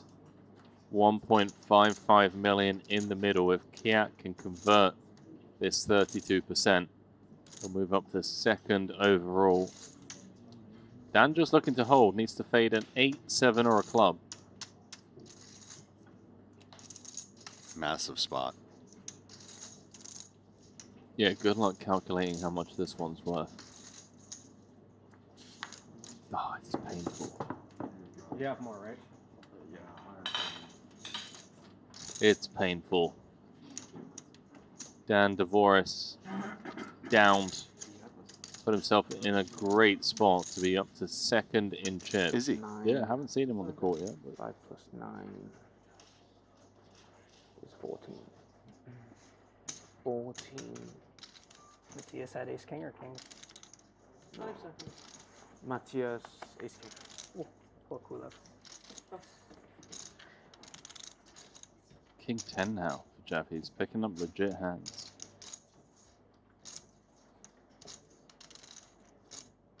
Nice. 45,000. Pass. Pass, pass.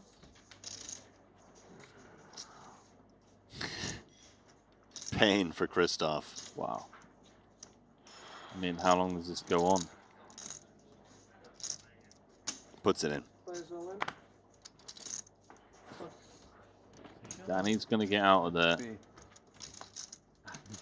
Opportunity for Christoph to get up to 80,000.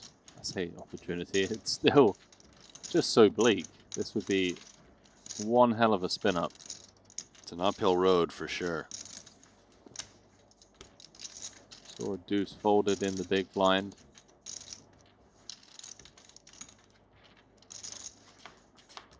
Christoph with 2 live suits. Jack 6, 3. Draw at 16, right? 4 or 5 would give him a straight draw. GG. GG's, mate.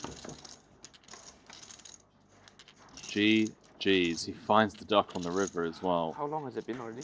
Half an hour? 1 hour? I thought this was heavy. I thought he could Half? win Okay. 10 Finish. plus, Double around for a restroom is plus 20 and 10. will be okay, right? No, too dry. Too dry. Very painful. Money, the 2 shortest stacks. Uh-oh. Blinds up on you. Blind's going to be going up shortly as well. Because you won main event, and I thought like you deserve. Thank you so much. I want to be closer to you. Come on over, hang out with me. Come on, Maestral. I want to be good. Wow. I covered him as well. Okay. Paulie V says run it. Let's keep it this way. Oh my word. So disrespectful. Kiat Lee. You chip more than my whole stack. Kiat Lee's got aces. We're going to be on the stone bubble here. I have 10. Can we switch the game to short? Hay mấy á? Cậu chip đi rồi đó. Someone requesting to switch the game to short deck. Don't bust. Holy shit. Don't bust. How's your day going, Kiat Lee? I'll go Black for ace. I think I'm winning. Bro. Yeah. 8-9-4. You had your chance to bust me previous and You wait for a better spot. yep. Oh, okay. Always a sweat at the feature table. Jason 7. singing the Not fair. feature table song. Logan. Turn it upside down, he says. Ace or 9 needed for Paulie V, otherwise we are on the stone bubble. Stone bubble it is. Okay, now I'm one cooler away from ITM. One cooler away from ITM. Cat Lee is up to 1.9 million. Danny saying he's just...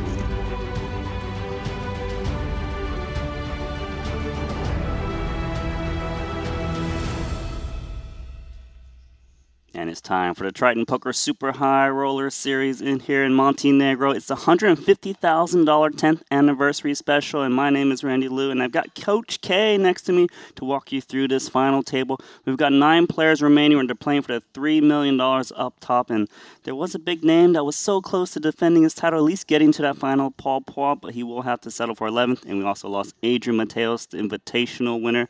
But 9 hopefuls remaining. Ibinger at the top of 113 big blinds. In terms of the table draw at the moment, what stands out to you, Kevin? I mean, I'm seeing the big stacks just kind of locked up in a row, right? That Ibinger, Ponikov's, JNT row there, and add in Kiat Lee. That's going to be a fascinating part of the table. If I'm on the other half, I'm folding over to that section and I'm letting them get involved with each other because there's potential for a 4 or 5 million chip pot. Yeah, and you can see that Punat Puntri is sitting roughly across from Ibinger, so I would say he's got one of the better draws. He doesn't have to worry about Ibinger as much, although when he opens into his big blind, he's in the cutoff, still a late position. I guess he's going to defend it a bit more. But Kuhn and Jaffe, they're not really in great shape having Ibinger to the left. No, they're not in great shape, but fortunately, nobody's really that short on chips, right? Kuhn or Jaffe really not in a rush, and that extends all the way down to Igor Yarshevsky. He's in last place, but he comes in with 17 big blinds. I think we might be here for a while, Randy. Well, it's because the average stack is 56 big blinds, the most we've ever had at a final table so far this week in Montenegro, and I'm really excited to see who is going to win that $3 million up top. The guarantee $319,000 right now. Can Ibinger take it down? Let's see.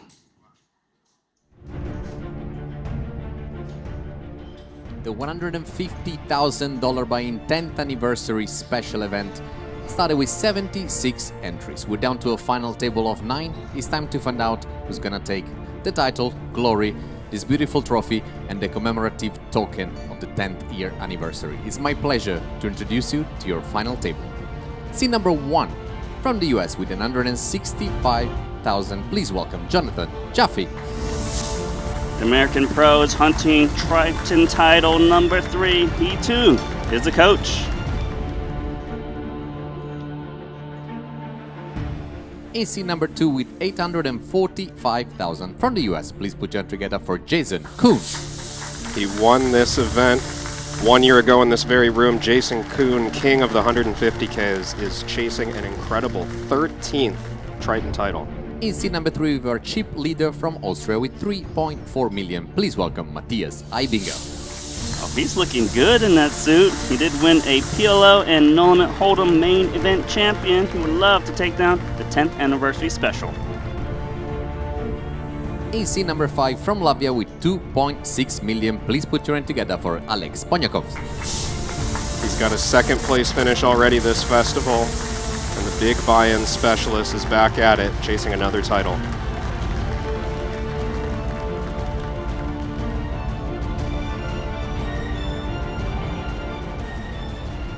In seat number 6 with 2 million from France is none other than JNT, Jean-Noël Torel.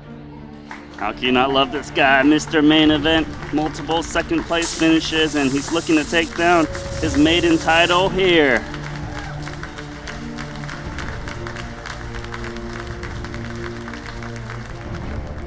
In C7 with 1.8 million from Malaysia, please welcome Kiat Lee. It's been back to back to back final tables for Kiat Lee, looking for title number 4. Seat 8 from the Ukraine with 520,000, please welcome Igor Yaroshevsky. He's bubbled multiple events over in Jeju, even bubbled event here in Montenegro. Will this be his time to make it up?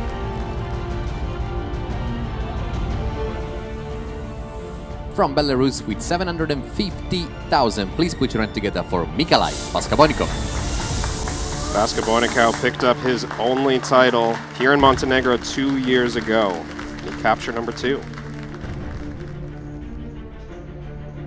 And last but not least, closing down this final table from Thailand with 2.4 million. Please welcome Puna Punsri. Thailand's finest, chasing title number 7, looking to join Michael Watson in that club. We still have 2 hands remaining on level 16, 15,000, 30,000, 30,000. The button has been drawn on Igorino. Players, I wish you all the very best of luck. Poma, shuffle up and deal, please. Let's get ready, Kevin Rabachow, because it's time to play for $3 million and a Triton title. Those are the chip counts. Matthias Einbinger has over 100 big blinds, but even second, third, fourth, and fifth has plenty of big blinds to work with, given that the average stack is 56 bigs. Our shortest stack has 17 big blinds, and that's Igor Yaroshevsky. This is going to be an epic battle for the final no-limit event of the series. Of course, the paydays are there, and you can see that every cash going forward is a pay jump, at least 100K. But it really is that top prize that they're eyeing. A $900,000 heads-up match will happen later today. Which two will make it that far? That's the question.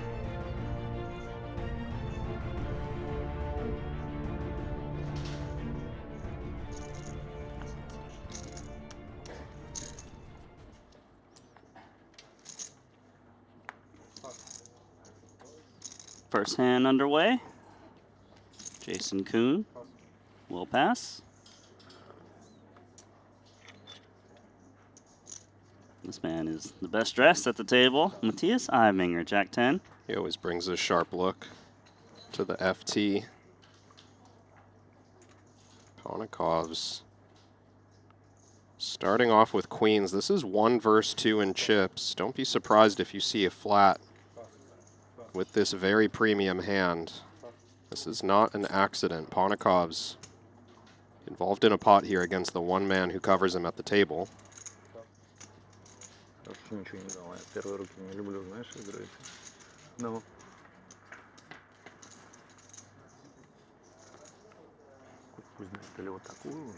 Little something for Matthias.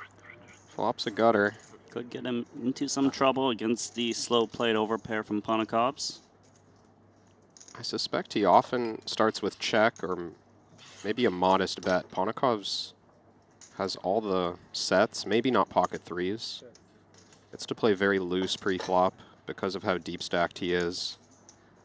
And he also has these types of hands, really strong hands that just flat pre.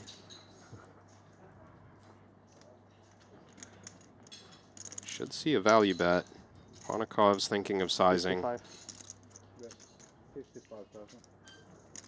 Start with 55K. Gut shot for Einbinger. He might even think the jack or 10 would be good if he can spike it. You can see it is not. Now, just because these two don't want to play a big pot doesn't mean Einbinger never considers raising.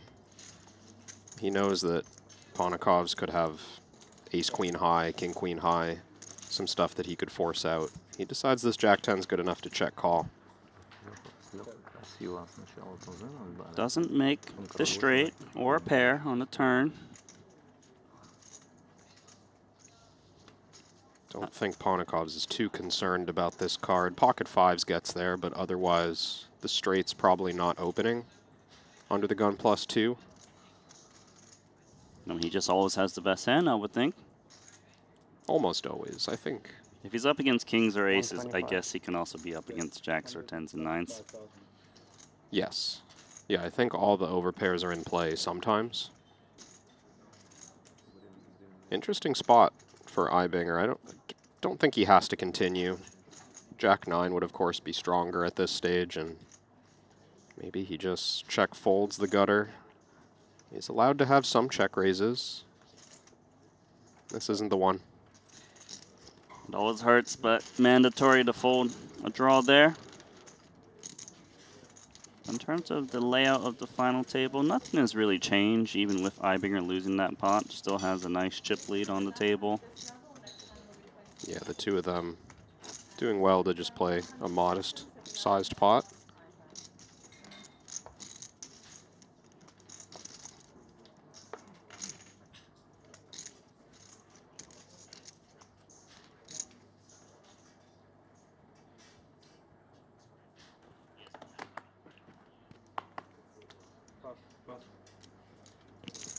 60.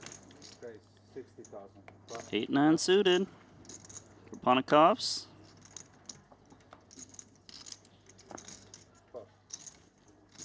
Any customers? Not yet. What about Jonathan Jaffe? He's got 10-7 offsuit. Probably no. Not enough against the +2 open.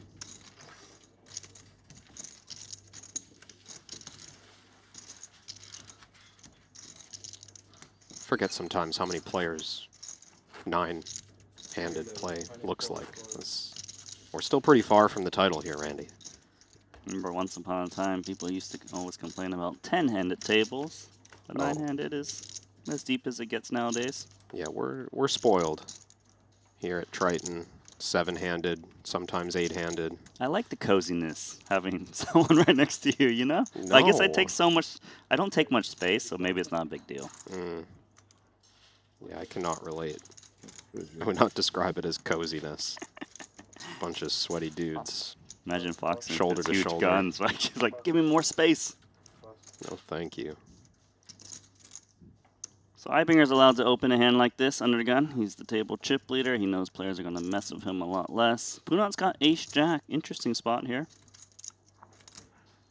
Yeah, I do think Ibinger and Ponikovs alike are expecting very few 3-bets. What's going to be interesting is how often players like Punat, like JNT, maybe Kiatli, the players with sizable stacks that have room to 3-bet, how aggressively will they play against the 2 chip leaders? It's something to look for to kind of set the tone. What to do now for Jaff? You have ace-10 suited in the small blind. It's uncomfortable to play it as a shove. Ooh, just a fold. Decided not to play any overcalls there. He was dominated by Punsri. I think he was really one. worried about not jamming because Punat can have hands that are very strong to flat there that will snap off. Yes, Punat's calling range is very strong on the button. I actually think it would have gotten through against ace-jack offsuit, but that's not the determining factor necessarily. Sure. It's also an under-the-gun opening range. Yeah, we could see Punat having a hand like jacks, not 3-betting the chip leader with a deep stack. For sure. Well, with his departure, we do have Jason Kuhn with King 4 spades. Looks like he too will pass a hand that looks playable. Yeah, this is setting up a very cagey situation. If the short stacks are playing that conservatively, just because Punsri flatted the button, then it's going to be very tough to bust somebody. Did Jason Kuhn just leave his seat? Because he would have flopped the king-high flush draw. He's just gone. Best not to sweat the run out once you fold a close one. There's no greater anti-sweat feeling than like when you fold a pocket pair pre. Just no set, no set, no set. Don't show me a set. No action so far as they are taking their sweet time. You got time to look at those beautiful optics on Ibinger for a second.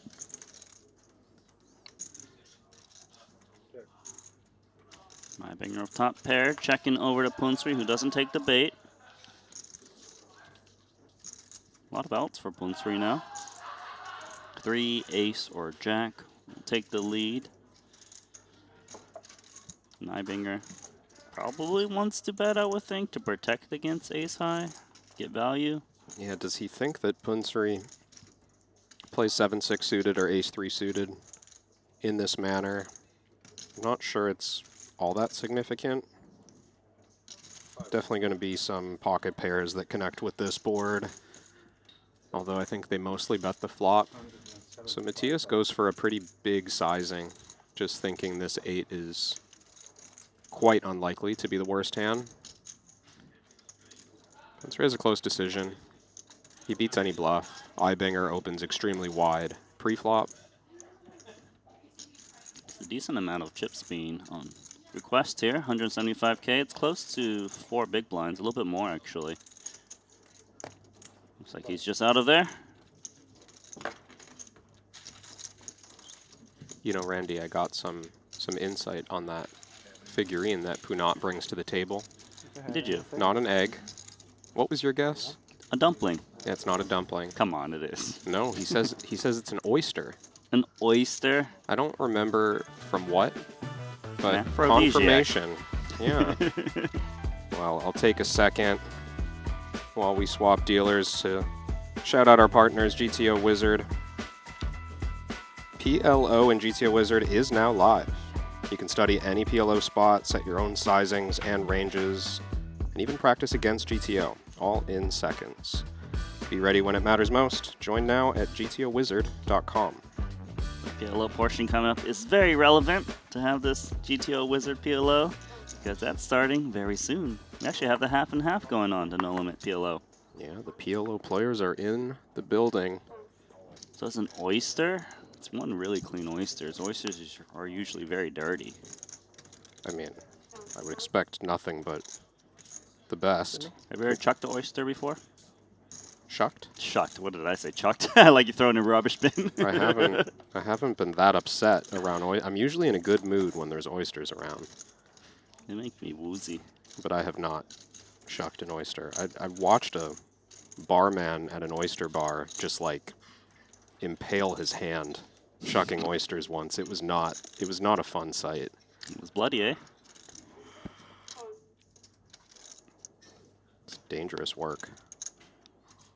It's dangerous trying to play out a position against this man, but what can you do with ace-4 offsuit? You gotta try and limp in there and get a cheap flop, which what happens here. Yeah, note that Jason is not just open jamming his weak offsuit ace. He's under 20 bigs. It's a totally valid option, but Jason believes that 20 big blinds are just worth a lot of real dollars at this final table, so it's effectively playing like you're deeper than 20 big blinds. Got a flush draw for Ibinger. I don't even know if Jason could continue against a bet with his ace of diamonds. Maybe if it's min. It's almost min. Guess we'll find out. Yeah. Does feel like a close spot. Very poor visibility. Of course, there's a few really good cards that can come off. Any diamond would allow him to continue. Any of the aces would be really clean. Looks like he is coming in here. Guess he has a lot of pairs, so it's not like Ibinger can just blast off. No, it's a strong board for Jason's range. He's going to limp in with a lot of the good stuff here. He's not going to fast play much of it either. I think he's quite uncapped. Let's see if Matthias decides to slow down when the board pairs. Yeah, it seems pretty dangerous to bet here because he's usually not betting a naked 9 on the flop to make trips, whereas Kuhn can certainly check call a pair. Then again, Ibinger's got semi-bluffing outs. If he wants to use them, he will check it back. Ace is sweet for Jason Kuhn. Beats a 10 or a jack now. One of those very nice and clean runouts for Jason's exact hand. I don't think Jason expects Matthias to have any aces in his range at this point. Sometimes he checks pre-flop with them, but he rarely bets the flop with them in combination with that. So I think Jason can go for value. Try to represent something like Queen X that floated the flop and is now bluffing. Goes for value. Nice one, Jason. River was the ace of hearts, and that's what he has on his shirt. What a coincidence. Spooky. It is spooky.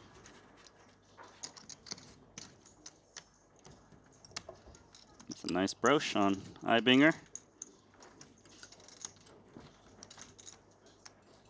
Obviously not talking about the white microphone. I noticed the white microphone. Where did we get those? Yeah, everyone else has a black one. I saw okay, that. J&T's got a white one Yeah, because he has a white jacket. There's a few of them. Are we matching microphone aesthetic to our players' outfits? That's. I mean, Kiat's got a black one. He's wearing black. Does Igor have a white one? He does on his drawstring. Okay, that's wild. It's hard not to notice now, right? I can't believe that they're actually doing that. Everything for a beautiful production. And look at this hoodie. It matches the table in the background. Look at Jax. Yeah, it's pretty good. It's all right. Not as nice as the hoodie. Matches this raise. Punat's raising into both chip leaders here. Sorry to cut you off. No, but it's all right. Looks strong, Ponikov's right? big. Ibinger small blind. Yeah, it's a strong play, and he adds a little to a min raise. Goes 2.25x. Ace-9 offsuit in the small blind. Kind of a weird one. Looks like it would just step aside.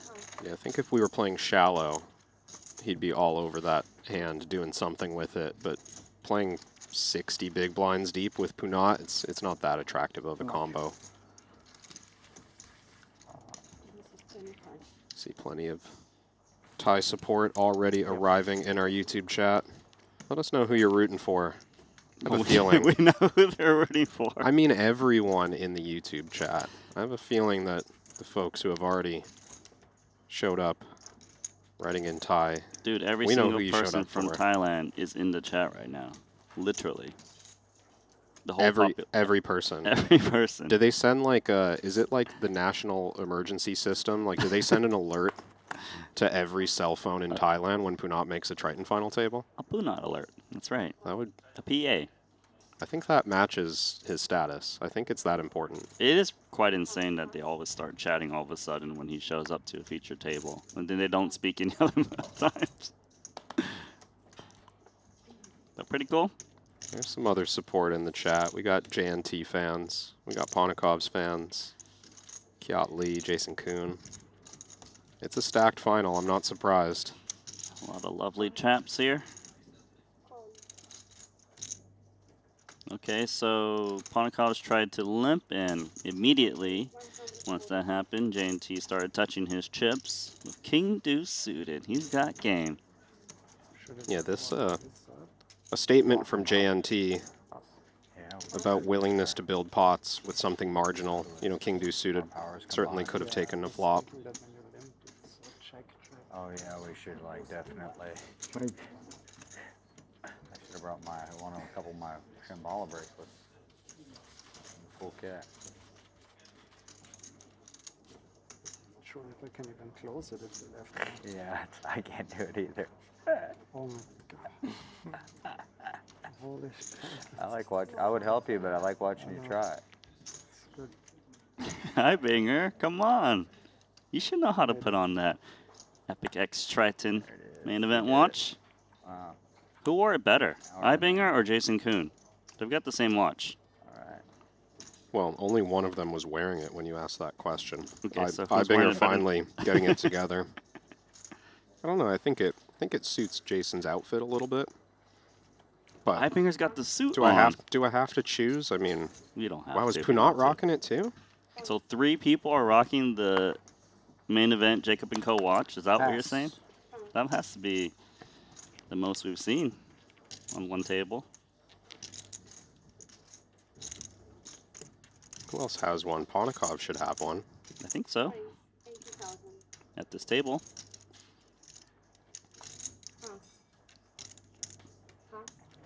What about Baska Buenacal? What tournament did he win? I know it was a big one. Was it the main? I think it was the main here a couple years ago. It was the main event.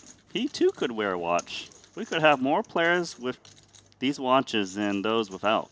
You're saying more than half this final table has they just bump watches. If we It's get all adorable. in, we gotta link them up like this and just see who holds. Could never lose our corner. Combine the powers. That's right. Same on the other side. Yeah, no, they'll have to link theirs up too. Remember when I was talking about that movie by Justin Timberlake, In Time, where you had to link up to each other to transfer the balance? That's what they just did with the watches. You think Jason's seen that movie? And that was I don't think he has. A direct reference to his. Did you say it was Justin Timberlake? That's right. Timberlake fandom? Yeah, I don't know. He doesn't really make good movies. But I've seen them all. Wasn't he in that Facebook movie? He was. I enjoyed it at the time. Sean Parker? He had a very small role in that movie. 80. Napster, I believe, was the guy who was repping. Did you ever use Napster? Napster, yeah, that's a throwback. I haven't heard that in like at least a decade. Did use Napster. It's older than a decade. Well, yeah, certainly I wasn't using it a decade ago, probably 30 years ago. You know, Napster's not really allowed. Are you concerned because we have the police at the table? Policeman, you think JNT? JNT might come up here and arrest me for downloading music? He's like, in the 90s. Did I hear Napster? I think the statute of limitations has passed. I Nice feel take. pretty comfortable talking about that one.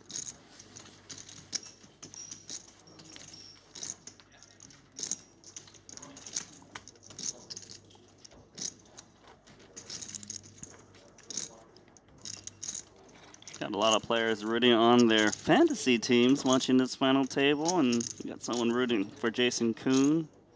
That's their booster. Also heard the other day, Kiat Lee grinds the fantasy himself. I don't know his username in the chat. Maybe if you type in Kiat, it would just show up, but that's pretty cool. I was trying to find it yesterday. I kept typing in. He was talking with Leon, I think. Just typing in all their names. It didn't work? Couldn't find any teams. They must have a more subtle username. Maybe some detectives in chat can figure it out. I think I saw Samuel Muller's because I saw a name SAMU, Samu, Yeah. and then when I looked at the team, it was like the whole poker code team. So I'm like pretty sure it's him, but I'm not 100% certain. I guess if it's not him, that's a very on-brand way to pick your team. To name yourself Samu and pick all the Austrians. I guess you guys is raising 800,000. Somebody cold calling. Be strong. Another Ibinger Ponikov's matchup. I think Yarshevsky can step away from this hand. These are just...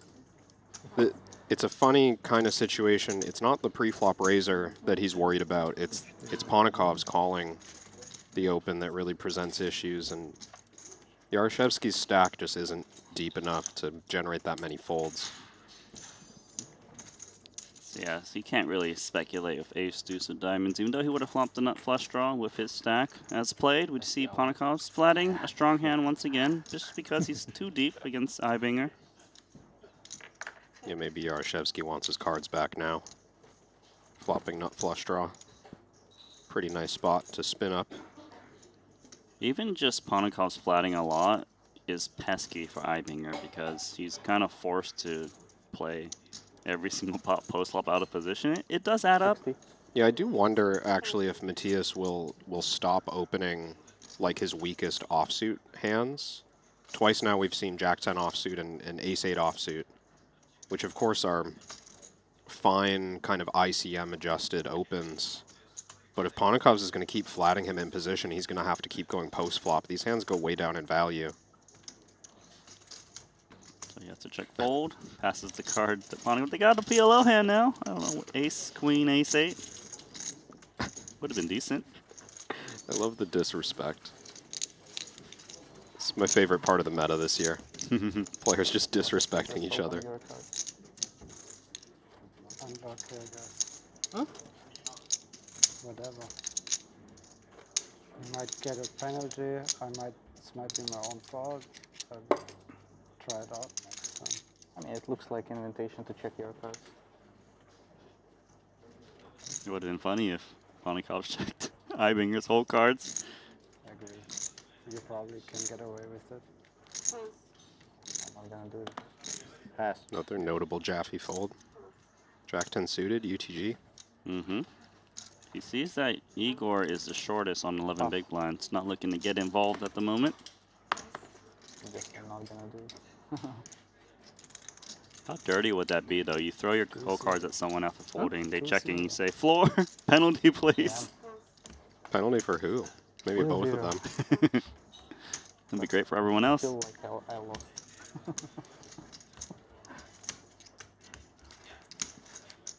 That's strong. Like you said, had a good hand. Mikolai gonna try to sneak a limp through Punat. Likely works against this hand. Here we go. Still pretty favorable spot for Punsri. He's got the dominating 8.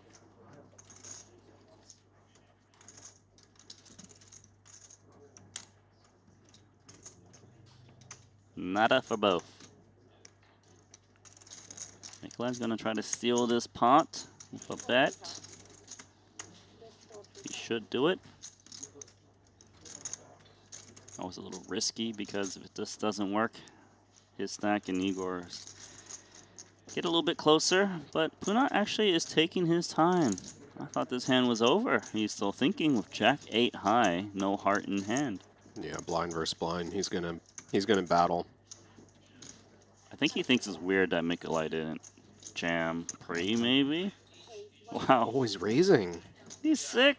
Wow. Punat Unsri. And that is why all of the Thai guys like to watch him. He's amazing. That's a sick one. I love just blind versus blind. It's a good headspace to be in, to battle for every hand. Maybe Nikolai next time around would just fold the 8-5 offsuit. It's pretty tough when, like, you're playing against a guy and he's just not playing his cards, right? Like, he's playing the situation, he realizes, well, Nikolai shouldn't hit king-queen too often. And even if he had a queen, I don't think he's betting out there with mid-pair given the stack distribution for shorter stack out there. It's kind of true. He might have the range advantage on that board, but he also might not want to build a pot when he has second pair or third pair.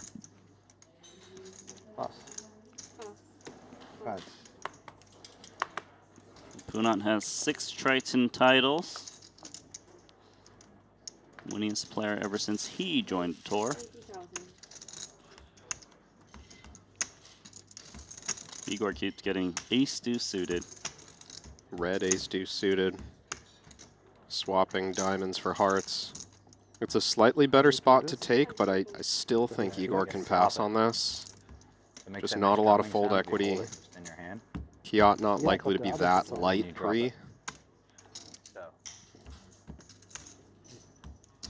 think you just want the high card to go with your ace.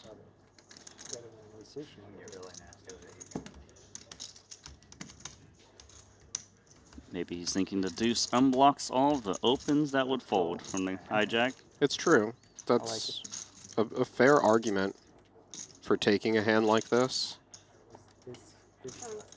But you can't guarantee you're even going to get all those hands to fold. Like King Jack offsuit might just call you for 10 bigs. Kiat has 50 bigs, he can afford it. And equities is much worse when you get called because the deuce gets counterfeited quite a bit.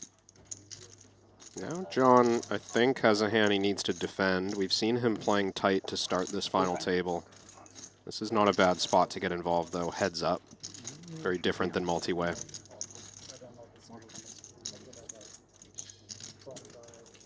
One of the most studied players here at the final table is Jaffe. Looks like he will toss in the call as we're going to go to a flop. Up against this man. The Anti-Social Social Club. He's in. So no speech play expected, and he's in trouble because he has queens and tens with an ace kicker, and Jaffe has trip queens. This is pretty nasty for Lee. He No. won't love his hand, but will probably start with a small bet. Jaffe's someone who's inclined to fast play. Wants to build an aggressive strategy overall. Something on the floor. I'm doing this when I'm drunk. Ooh, just gonna go. call. Yeah, just calling here. Slow playing his queen. My body doesn't feel like it's doable now. I wouldn't fault Kiat thinking the 10 is good. There's plenty of worse hands I can call. But if I get some straight again... Maybe he can find a turn check in spite of that, because when your hand isn't best, it's dead. When you have the best hand, you're probably not getting stacks. You're probably not even getting 3 streets when you go smaller. Maybe check back, look for that blank river before putting a bunch of money in. Kiat does want to press. I think the idea for him is he feels comfortable bet folding this hand because Jaffe shouldn't be semi-bluffing that much when there's 2 shorter stacks out there, you know? I don't know, that's a tough bet to make. Like if Jaffe has, of course there's the slam dunk hands. If he has like 9-8 of hearts, I think he's all in, basically always here. that's probably not enough by itself. There's a lot of ways to make trips, and there's only a few ways to make a massive draw. He's not going to have to deal with that decision, though, because Jaffe might be somewhat uncomfortable jamming this for value. He probably doesn't think he gets paid enough, and there are better queens. So I guess we're going to find out what Kiat's game plan was. Was it just auto check back the river? Yeah, this is a very blank run out. I don't know if Lee wants to go for more value. It feels reasonable. Good check. I like that. Doesn't overplay it. Just puts in about the right amount. And also, I guess he gets to set his own price if he didn't expect the raise to come in too often. Whereas if you check it back, Jaffe probably goes for more than 165. I would normally have not bet on Jaffe playing such a conservative style to start off this FT, but he's come in with a pretty clear plan. Yeah.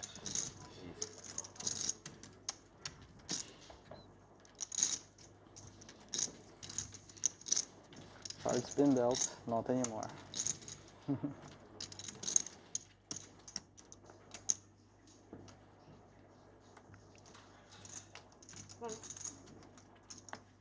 Pass. Pass.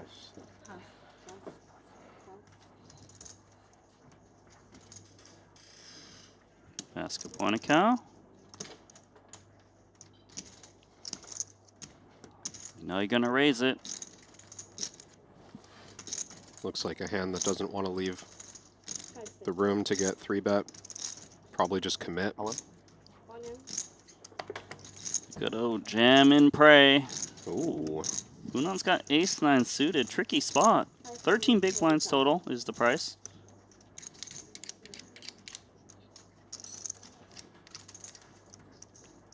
I don't know if there's enough weaker ace-x hands to make Punat feel good about this call. He's got 2 players behind him as well. If he was in the big blind, I think he's calling. It's still close. Mikolai going to min-raise a lot of the hands that have you crushed, like pocket 10s plus. Punat does make the call. He thinks he's good. Pass. So the first all-in confrontation here, and it's Mikolai Vaskabonikau at risk. But he is a nice favorite against Punat's ace-9 suited. Quite hard to be this big of a favorite after getting called. You have ace-10 offsuit, great spot for Vaskabonikau to make a run. Alright. Plus 10, plus 9. Belarusian, 10 million in Triton earnings, 1 title. Wants to stick around to try to get the 2nd title. Looking quite good. Hard to win. Very hard to win, Punat. Needs a straight draw. You get a sweat here. 6 of spades. It's not much, but yeah, it's honest, I guess. Any tie magic on the turn? 8 of clubs. Ooh, the ace. There are ways to chop. Yeah, chop's possible, but Mikolai is safe. Mikolai cannot lose the pot. Ace is left. He can chop the pot. Ay, ay, ay. If you're Mikolai. Okay, that is actual tie magic. Crazy. That was. How did Punat find a chop? Huh? Slice that pot in half. Punat. Считал. Wasn't фотографии, конечно. I gotta let you know about your dad out so you'll get there, you know? That's how it always works. Bro, you are in good shape. Yes, exactly. I learned from you. No, I mean, in a way, from divorce. I would Oh say. yeah, from divorce. Oh yeah, you told me that one. That was so painful, dude. Yeah, he's like, oh, you're good, bro. Queen in the door, I'm just like... You were there, too? No, he told me. Like, he came out the door, he's like, I just did something not good. Yeah. That was hilarious. Yeah. Last time he did it, I guess.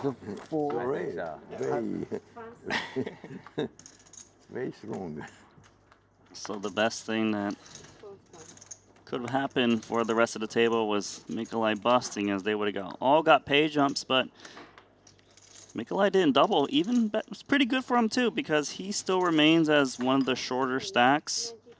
The chip leader likes it, likes to see there's a tension at the bottom. Hopefully players play a little bit tighter. Ooh, I don't know if Jason's going to pass on this one.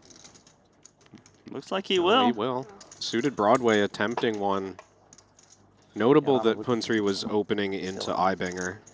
Might be the difference maker. I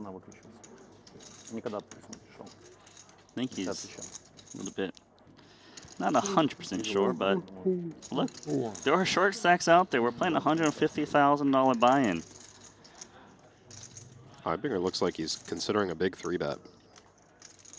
Lands on call. He rolled a 12. Wonder if the back of those sunglasses have a little Wheel of Fortune. What do you think? Going It's on. like the new Oakleys with the meta AI or whatever's going on? No. You can see what brand it is. Punsri just flops a boat. I know, right? Right after a miracle chop with his ace-9 of diamonds. Where did he get his genie lamp from? That's what I'm wondering. 99.6%. So what does Ibinger need to win? Running aces or running sixes? Yeah. Those are the only paths. And I think Ibinger is going to stay involved in this pot. This is a cutoff opening range, somewhat loose. You've got the ace of spades on a paired board. Yeah, so even better for Punanta. He's probably going to get a little bit of action here from the ace of spades, and maybe even Ibinger tries to rep at 6, but we'll go just call. Thank you, bro. Spade would be so bad for Ibinger. Just the jack of clubs. I think it's kind of weird for Punat because he probably expects Ibinger to check raise a 6 a lot, don't you think? Yeah, I would expect him to, and for that reason, I don't hate checking behind the turn in this situation. The jack is a relative blank. If you fire 3, you're hoping to get called down by a 9, mostly, but you have 2 of the 3 remaining 9s. Not a bad hand to play check back and induce some action on rivers. It's always so hard to check back such a big hand when you have got deep stacks, because you want to build that pot, but Yeah. it does make a lot of sense in this it's situation. True. There's visions here of, you know, if Ibinger has ace 6 and was slow playing the flop, if he had jack 6 and just bowed it up with the worst of it, you really want to bet turn to win the maximum there. Understandable bet.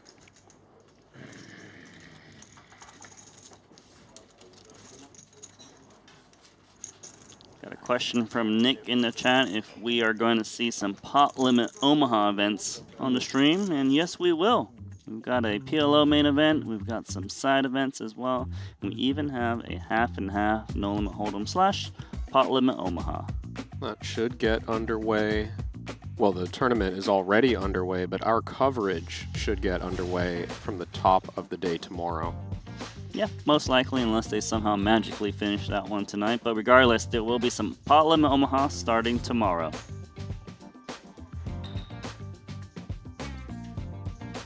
Well, guys, we still have 9 players at our final table. You might as well give us your guesses on who you think is going to ship this tournament. Or who do you think just deserves it?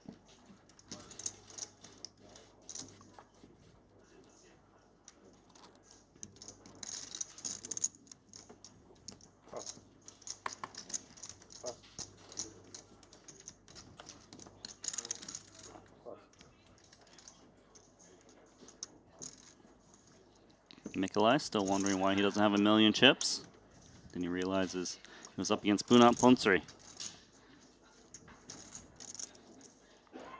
Yeah, I'm not sure he's over that yet. I wouldn't be.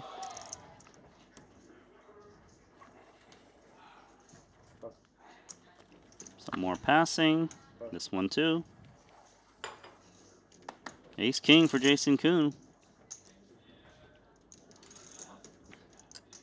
On the button. Two biggest stacks at the table to Jason's immediate left.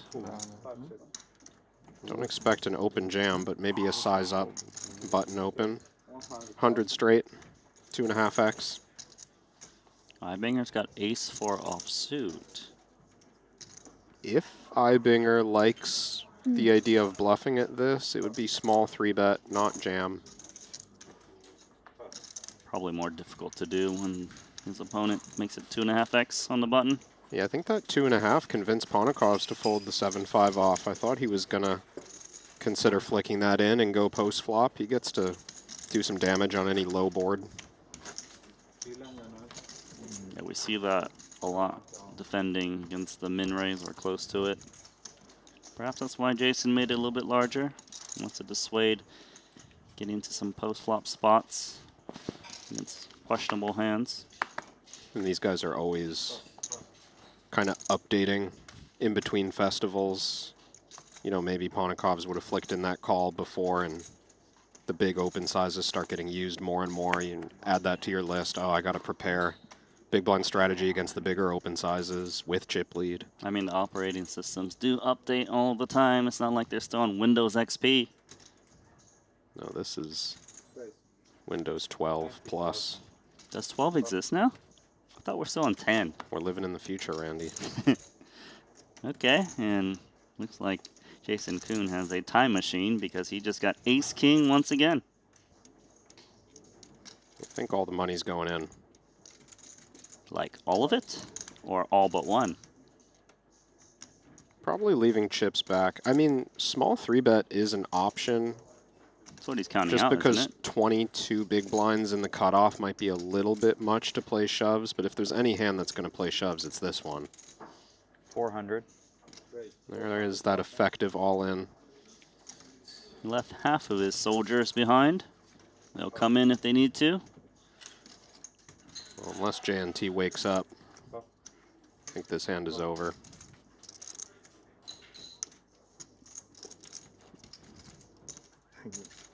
Pernod has a hand that might have 4-bet against the small size, but against the committing size, it's just not a strong enough hand. Yeah, you know your opponent's always calling off when they make it 400 instead of like a 200K re-raise.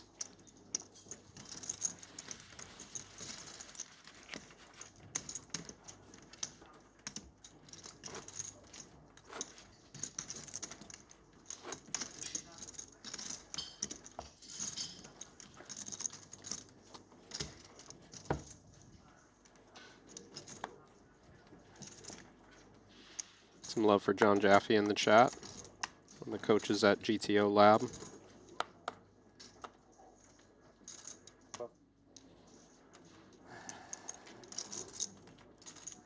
It's true, it has been a while for John. A while since he's gotten queens. And here he is. The American wearing an American flag on his t-shirt. Actually hasn't been as long as I thought. He picked up his second title in Jeju 2025 in September, so less than a year ago.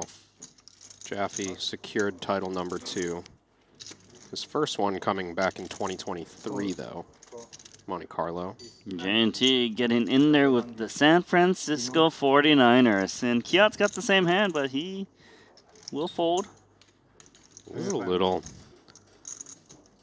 departure from what JNT's been doing at this final table. Saw him make some folds stronger than this already. Maybe he went to San Francisco recently. Although I think they're not longer in San Francisco, the 49ers.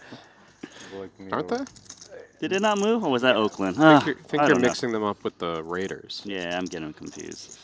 Scratch that. Rewind with my time machine. Oh, we're still here. X76 Rainbow. I don't think there's any mulligans on a live stream. Pretty sure they heard us. I guess the hand is over. Hopefully. I mean, I thought it was over pre-flop. All right. JNT is here with a plan. He's repping hard.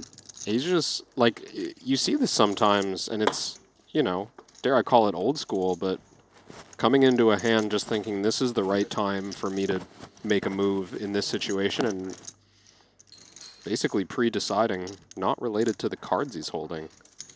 This is a player that he just wanted to float and run a river bluff? I don't know if he'll see a river.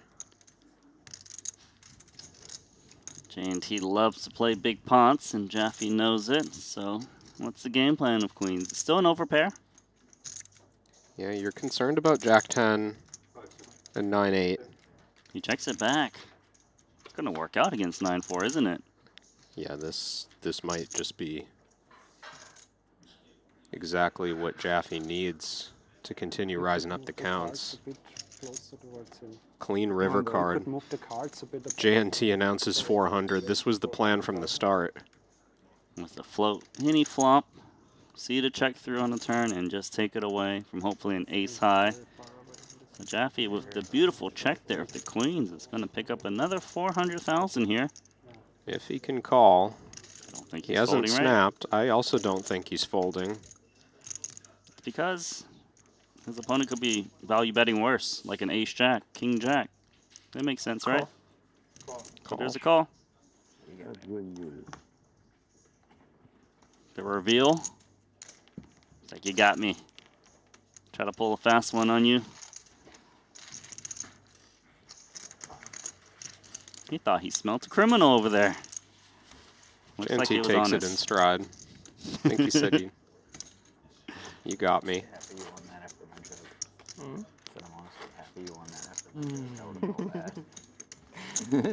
You know I'd be okay with that. Yeah.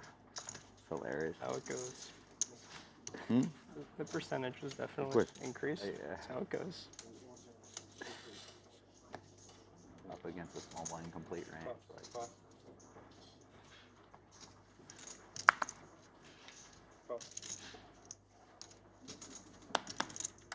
Pass.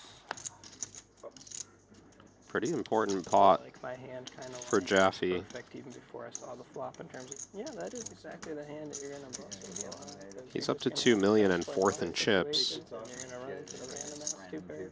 J&T sliding to 6th. Always good to be above average, and once again we've got this Ibinger versus Ponakov situation where Ponakov has been flatting quite a bit. I'll continue. Yeah, no reason to change the game plan, and he's actually closed the gap a decent bit between himself and Ibinger. 2.5. Oh, J&T. Big gear change these last two pots. Doesn't seem as clear to me anymore what the plan is. Maybe just a little impatience bubbling to the surface. Found a queen on the turn. Kind of reminds me of those blind boxes. You never know what you're going to get out of J&T, and here he is flatting with 10-8 offsuit on the button. I think Igor needs to step aside here with much stronger hands than this one. There's the potential for a great collision. You can see, yes, it's very unlikely that Ponakov's gets his stack in, but J&T just 30 big blinds back and 2 covering stacks involved. You want to let this happen. Everyone with a piece. Top pair for Ibinger, but outkicked by Ponakov's ace-queen, and J&T, well, he probably was looking to play when he flatted the button with 10-8 offsuit, and he flops middle pair. I think Ibinger will just start with a check almost always.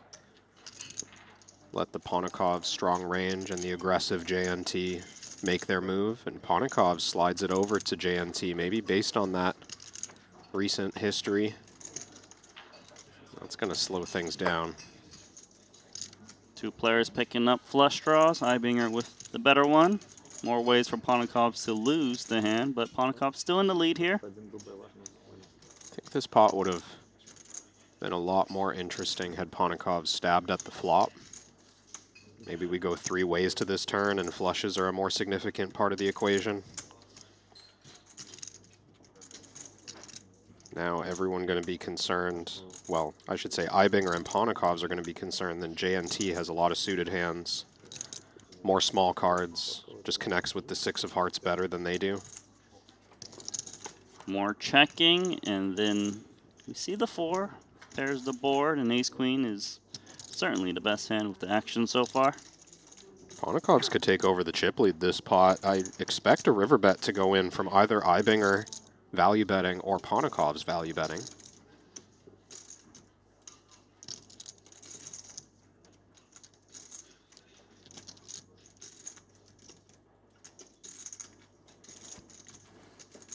Maybe Ibinger is going to go for value himself. Self-inflicted wound incoming. But nothing he can really do, given action. His hand is so strong on the 4 of spades river. This might actually work out for J&T to not have to put in any chips when he sees a bet and a call in front of him. Whereas if he checked over to Ponakov, maybe he gets sandwiched and finds a call with 10-8. Yeah, let's see if J&T returns to a more patient state of mind after what I think will be a call. I mean, is Ponakov's considering raising for value?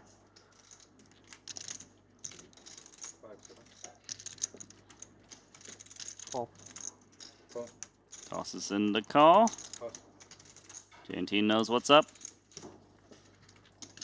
He's like, yeah, I was live against those hands. True. And I like Ponakov's flat there rather than trying to make a thin raise. On one hand, you can get J&T to overcall a bad ace on the end, so you win extra in that way. Ibinger also could have had a strong hand.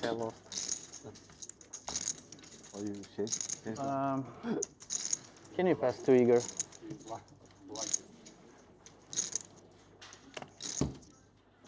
Even though that pot was not so significant, Ponakov's does take over the chip lead with that pickup.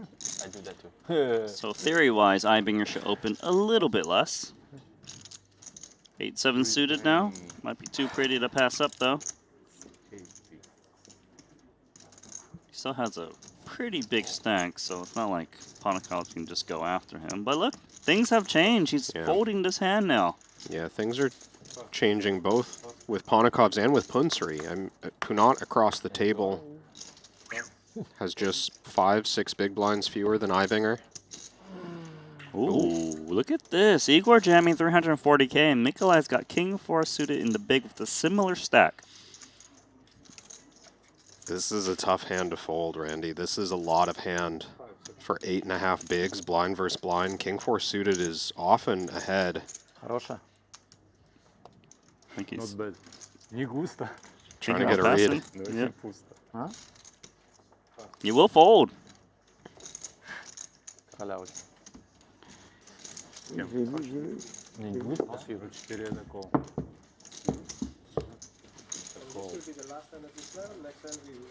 Хорошо. А если у тебя пусто, это пас. I think the tough part there is he knows once it's folded to Igor, he's going to jam so many hands because he's desperate to find an opportunity to chip up. Yeah, exactly that. It's hard for Igor to find spots. It's also a chance for Nikolai to secure the immediate pay jump. Really high upside on those situations. Pass. But not empty, you know? Something.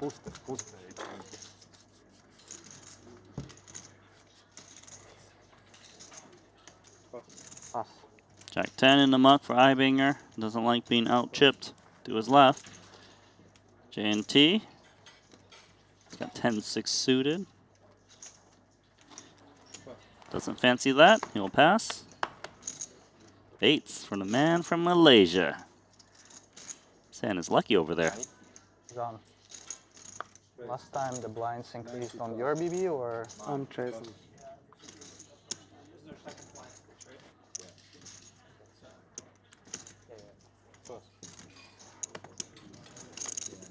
how many hands Yeah, we'll get a chance to see how lucky those 8s are. Punsri, I believe, will defend and take us to a flop. They speed it up.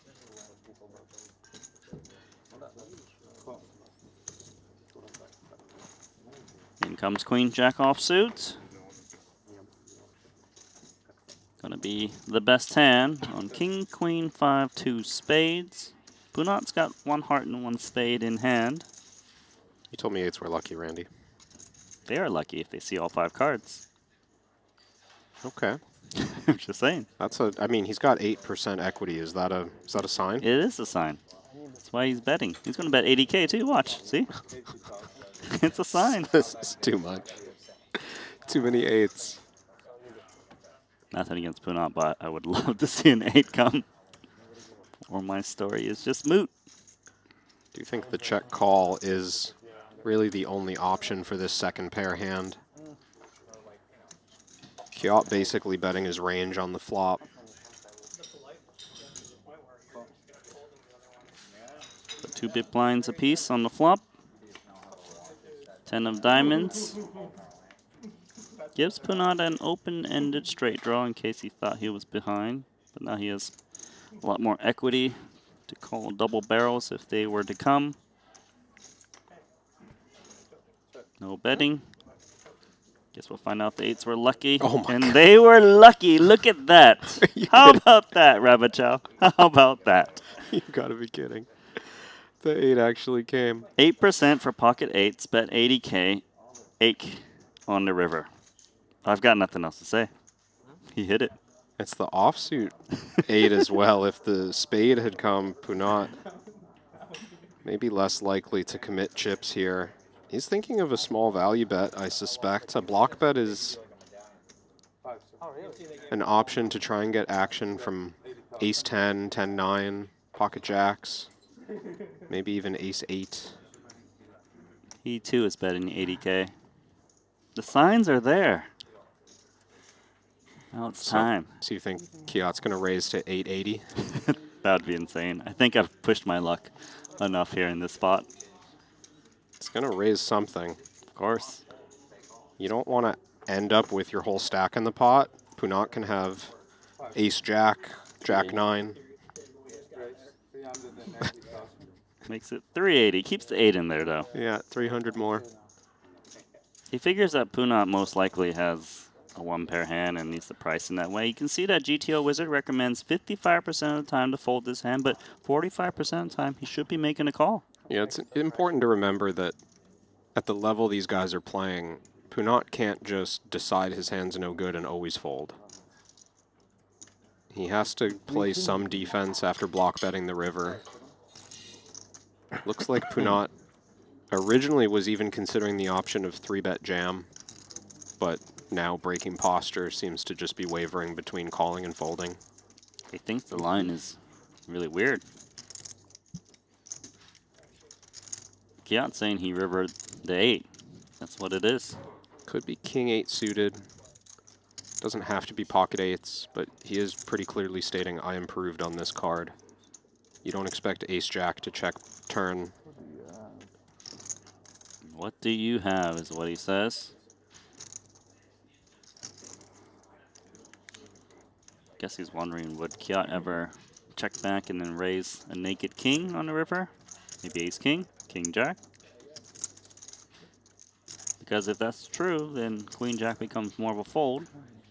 Yeah, more value hands are possible if they played the turn conservatively.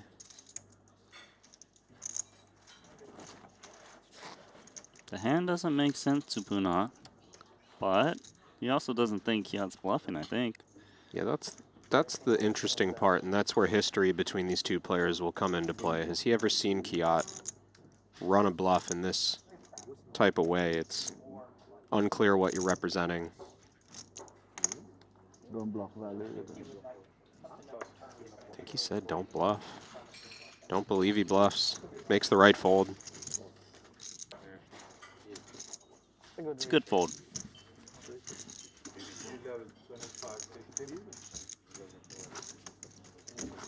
So what do you think about my reads now? Bet size reads. They're amazing, aren't they? Tip tight, let's go. I know. I was just Spooky thinking good. the same thing. Like, I gotta open like Jack 10 off there because I'll get so much bread. I'm gonna use I my think you're time starting to limit believe too. in my power. I'll give you credit for that one. That's a shocking river.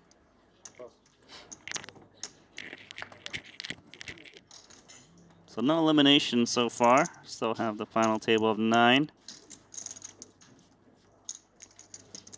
If enough people left, we will easily be in time.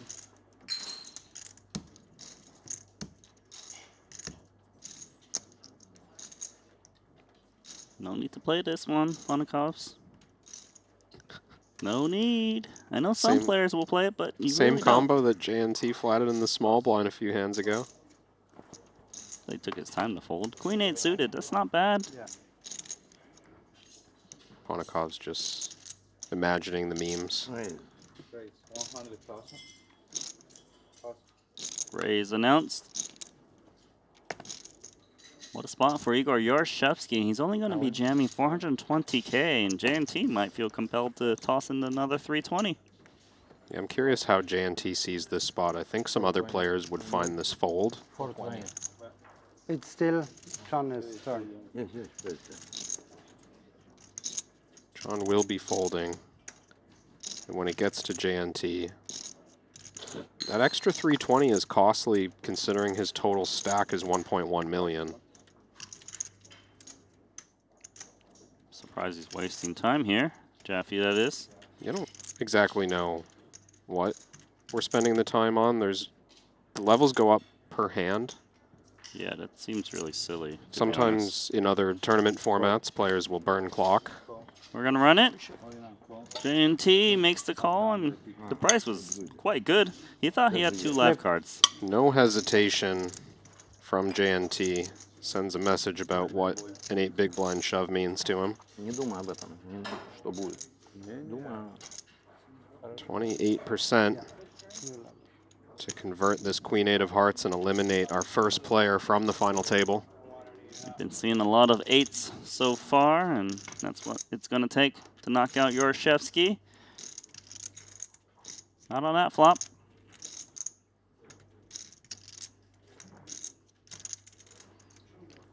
Maybe some hearts. That would be fun. Some hearts like that. Good. Never easy for Igor. Very good, huh, JNT? It'd be even nicer for you if you can find a heart or an 8. But Yarshevsky looking to ward off those cards. Oh, the runner, and the brutality continues for Igor Yarshevsky.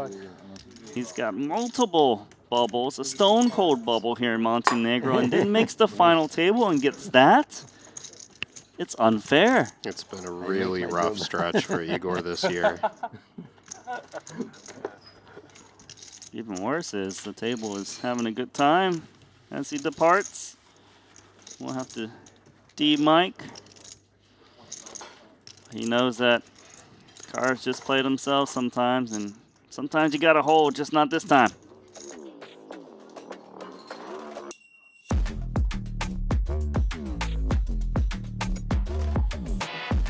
So Igor, 2 titles already under his belt, 9 million in Triton earnings. This one gonna be his first cash in Montenegro.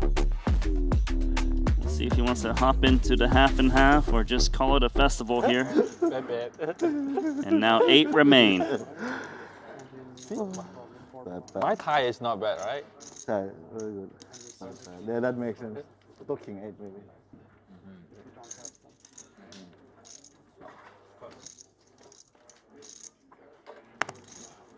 Pay jumps acquired for everyone, by the way. So 319,000 for Igor. Everyone guaranteed 422K.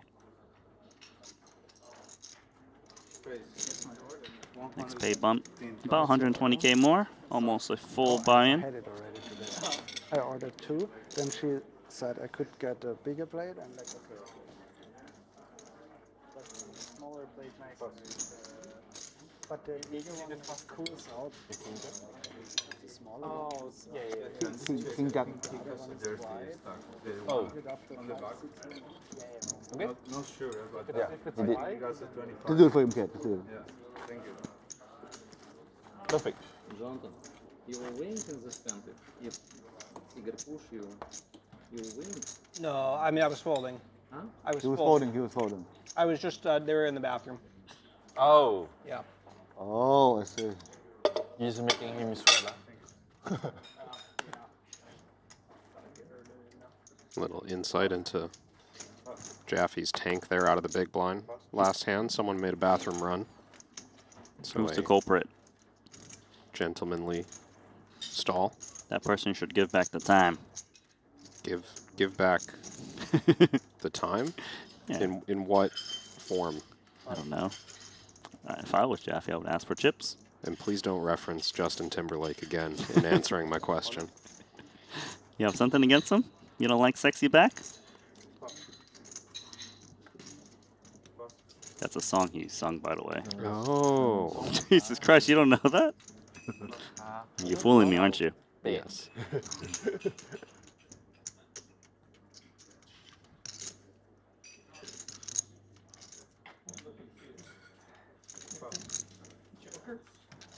So much hope. What was the first one? Queen of diamonds. And then it is a red second card. 3 of hearts. Flat red. I felt like there was a pocket.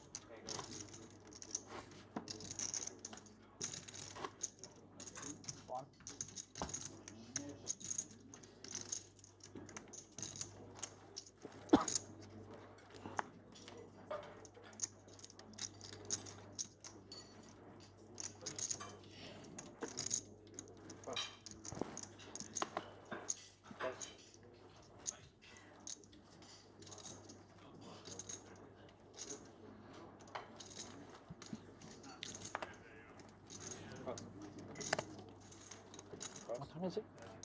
What time is it? 7 deuce suited. Oh, it's not accurate? Can't play that. Nor that. What about you, Ibinger? King 6 offsuit. Maybe they play another level. Well, if he had the bigger stack, he probably would raise his hand blind versus blind, but things are different. Well, the two of them are quite deep. I think even flip the stacks by a few blinds and it just goes limp check the majority of the time. 3 big ones. Yeah. Right. Pontikov needs to be down like 20 to 25 blinds or so, and maybe put more pressure on that. Meanwhile, we got Jack 8-5 and top pair for Ponikovs. Does he win every pot against Ibinger? Sure has felt that way. Ponikov's in control of this pot.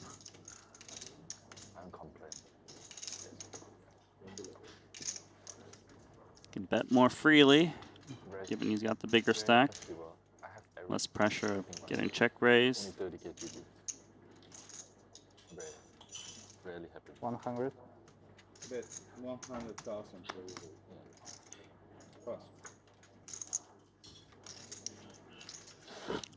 Ponikovs would love to play as many pots as he can of Ibinger at this rate, if he can't lose a single one. It will happen. Huh? It will eventually happen. 4-0. Maybe I will dodge you. 4-0 to Ponikovs eventually. Ibinger's keeping score. Well, I do want to talk about Jacob & Co. because they have collaborated with Triton on the exclusive Epic X Skeleton Triton Edition, created specifically for Triton main event champions.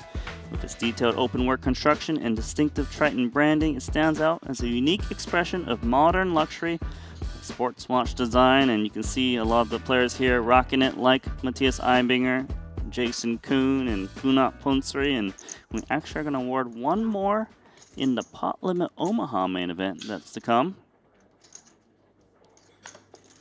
Of course, shout out to our main event champ, Danny Tang. He's got one too.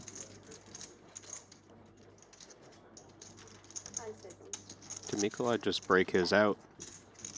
He's wearing the main event watch. So we have 3 out on this table right now? 4 actually, right? Yeah, I think I saw Punat wearing his. So it's Team Epic X main event watch versus Team Without. Basketball going to be playing this hand. I think he was debating min raise versus jam. And it does look like a close decision, 8-handed. Under the gun +1. He goes the more conservative route. I really thought the ace check is mine. That hand happened a while ago. Ibinger. Ace Jack versus Ace Queen. Could be. He's still ruminating over his 0-4 record. Pots against Ponikovs. At least they were small. They were like one small bet at most he lost post flop. It's true. No major change just yet. Ponikovs always wants to play as many hands as he can. Reluctant fold with just king 6 of diamonds. It's a nice win for Nikolai. Min raising king queen and getting it through off of that stack. final table I've played of any kind in 6 months.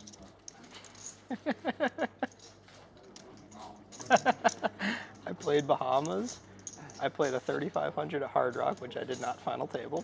And then I haven't final tabled anything here. Yeah, not a drought, just I haven't played any, like, I gotta try and remember what things are worth. And how does it feel? You're still used to it, you feel like, or it's like... Just doing chippy V because I remember that better. Relearning everything. Sounds correct. Yeah. Just stick with what you know. It's a heads up, I've been doing sit and chippy go. V like this whole time, so just every stick hand with you play, it's a heads up, sit and go. Chippy Even V if got there's me here. 3 people, it's a heads up, sit and go. I like that approach. So apparently, Jaffe's first final table in 6 months. I see fold. Shortchanging himself a little bit. He That's made what I'm 2 used final to. tables in Paradise in December. Oh, okay. 4th place in the 250K Invitational, 5th place in the 150K 8 Max. Right, so when he final tables, it's huge buy-ins. Well, it's just all he plays, apparently. Only since that 150K in Paradise, he skipped Jeju, and then came here to Montenegro and played a full schedule. But he couldn't cash the 3,500 Seminole Hard Rock, he said. That's a wide range in buy-ins. I think that's just one of those. I think I met Jaffe playing in that casino, or Oh, at did you least really? I've played with him there quite a lot, and he's in all the mains. I think it's down the street for him. It's in Florida, yeah? Yeah, he lives in South Florida, and certainly if the main event's happening there, it's hard to skip.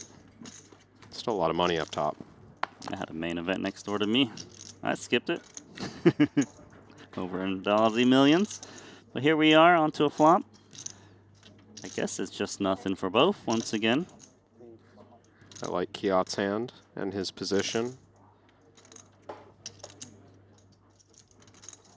think he's a favorite to take down this pot in some way.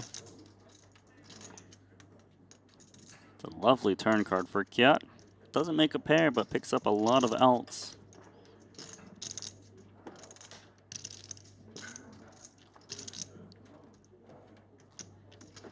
Hi. Wow. Queen JNT breaking this turn completely. He's going to bluff at it. Kiat actually connected quite well with this card. He doesn't know that if he played this aggressively on the turn, he would have won it easily. So Kiat picks up a pair of 8s. However, doesn't beat the hands that were value betting on the turn, like a 10 or a 9, but he's going to be very happy to see the check through. Oh yeah, JNT gave that up. I would not have shut down that 8 of Hearts river, and I don't know if Kiat would have found the call. Jean-Noel, can you see the cards?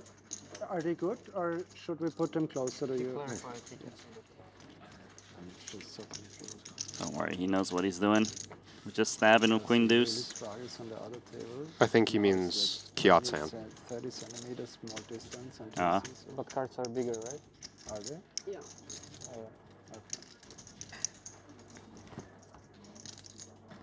Matthias more verifying that when we table the hands, he's aware of what he's up against, not that he literally can't read his own cards.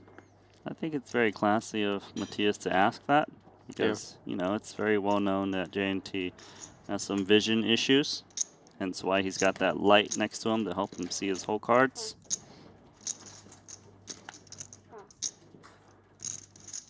Just kind of what you expect at the Triton Super High Roller Series, a lot of respect for one another. High stakes. Best in class, to be honest. It's funny, a lot of times, I think on the outside you would expect the bigger the money gets, the more kind of competitive and even cutthroat it might be, right? But that's certainly been the opposite of my experience. A lot of class shown on this stage. It's all about the trophies. Here at Triton, it means so much to beat the best in the business. Get to display it in your trophy cabinet at home.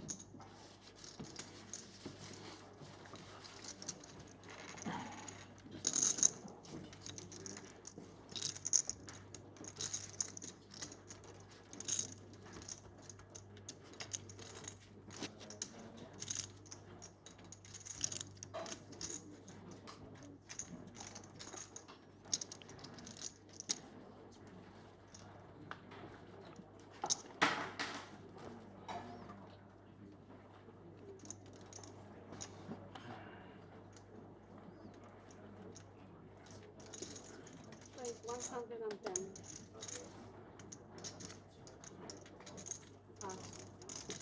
It's been a good start for Jaffe at this FT, now able to open under the gun with King-Queen offsuit. Wasn't long ago he was folding Jack-10 suited from the same position. Kiat Lee has a hand that's strong enough to play, but does not want to be all in for 1.7 million. Looks like he is gonna reach for raising chips. It's kind of cool to see how he has a different approach with ace-queen versus Ponakobs. Obviously a different situation in terms of chip counts, but you can see he's willing to kind of raise his hand and I assume fold to a 4-bet. I think so as well. But I think the most important factor is the chip count difference, as you mentioned already. These are two medium stacks. Kiat's more likely to be at risk with just a flat pre-flop than, you know, Ponakovs versus Ibinger flatting pre. Oh, is John announcing a 4-bet? Yeah, small he sizing, is. not a jam. 600K with King-Queen. That's the danger of making this move with ace-queen. Because if you're up against dangerous opponents like this, they can make the moves and make you fold the best hand. I don't think the result is a foregone conclusion. Kiat's going to know that any bluffs are behind ace-queen or chopping. He does fold ace-queen. John Jaffe. Beautiful. Gets it done with king-queen offsuit. That's a very nice play. Kiat, little wince, regretting his 3-bet perhaps. Yeah, those plays work a lot better against straightforward opponents, but those players just don't exist at the Triton Poker Super High Roller Series.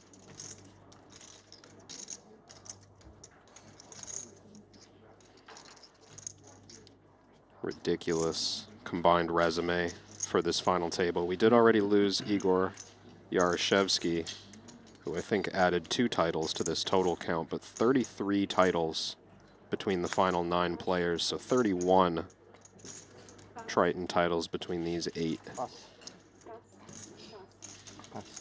How about the total combined earnings of 176 million?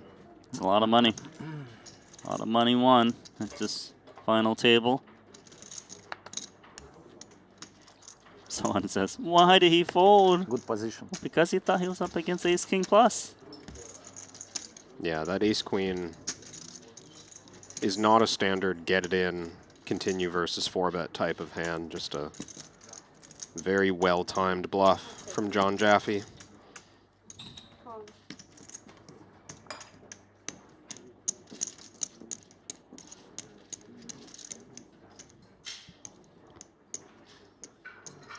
It's now almost even with Punat, so their blind versus blind confrontations are likely to be more passive. 135. Wow, he's really going aggro now, isn't he? Jack 3 suited, something you don't see too often, raising in this spot. I think the sizing perhaps even more notable than the hand that he's raising with. This is less than 3x, playing 42 big blinds. 2.75x, I believe, roughly. Not, I think, likely to continue in some way, and he's maybe even considering a limp re-raise. King 8 offsuit out of position is not that strong. Oh yeah, he is. Wow, these two.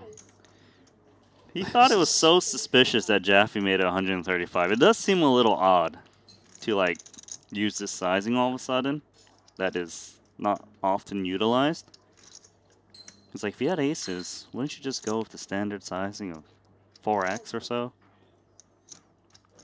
John's not necessarily done. These two are such battlers. He has to be done, right? He has Jack 3 of spades. Look at his face, Randy. Does that look like a man who's given up? Not at the moment. He's got me worried. Fold. Okay, he folds. I mean, nothing to be worried about. The King 8 offsuit almost certainly would have folded to a 4-bet. I think that's what John was considering. Not that he would peel Jack 3 suited. Very weak hand facing 3-bet. So everyone at this final table is just hyper aggro and very dangerous. It's going to be a tough one. Whoever wins this one is going to be well deserved. In our second edition of the $150,000 10th anniversary special. And if you actually win this tournament, you do get a special commemorative coin for the 10th anniversary special. And we did give one out to our first winner, Paul Poix.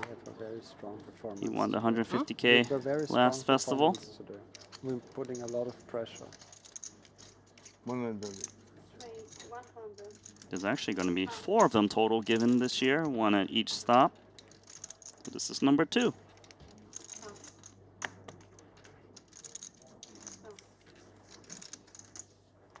Hunger pressure.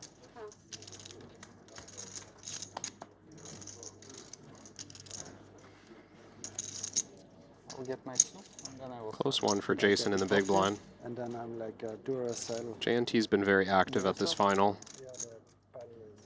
He might see some upside in defending the big blind, trying to win some chips off of Mr. Main Event. And JNT has shown his whole card several times in these spots. This time, JNT's flopped the pair and the flush draw. He too can't believe it.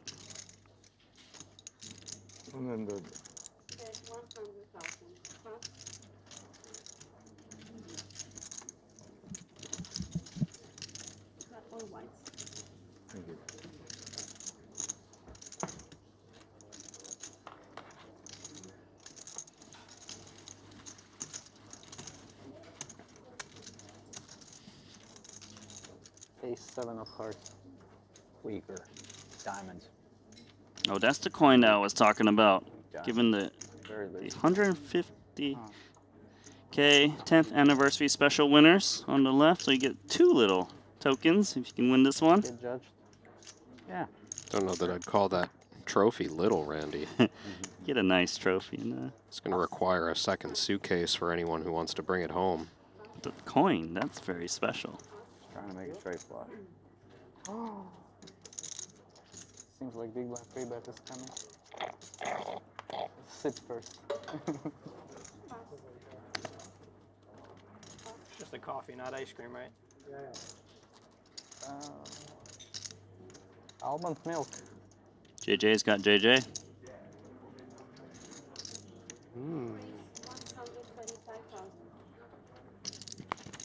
2.5x open into Matthias's big blind, but hang on because Jason has a suited Broadway and he's only got 16 blinds.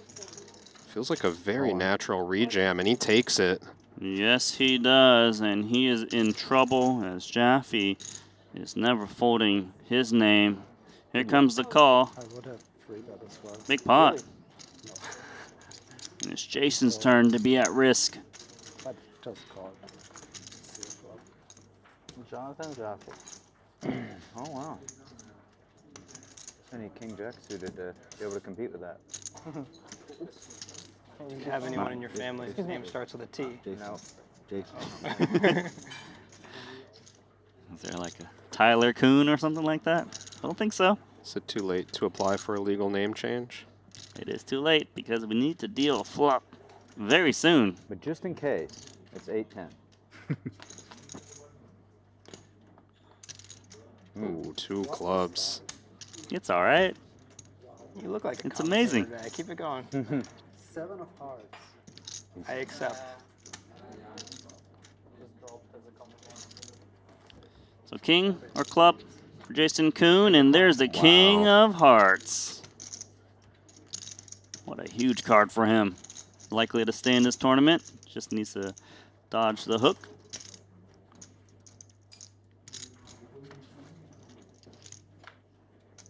There we go. So no Jonathan, no Jaffe.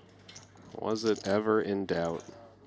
Randy. Jason Kuhn at his 52nd final table. Looking for title number 13.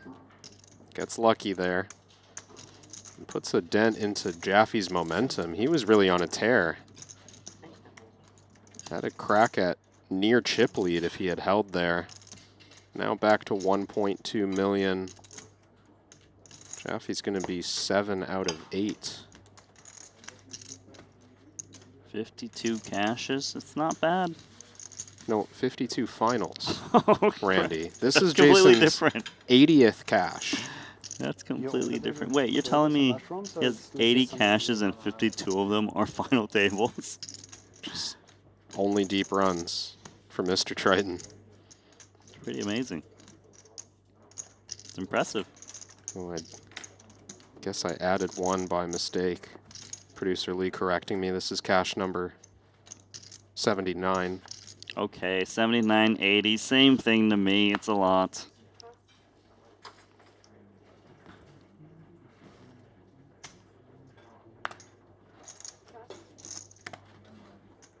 A lot of people in the chat are happy to see Jason Kuhn win that pot because their fantasy team is still alive.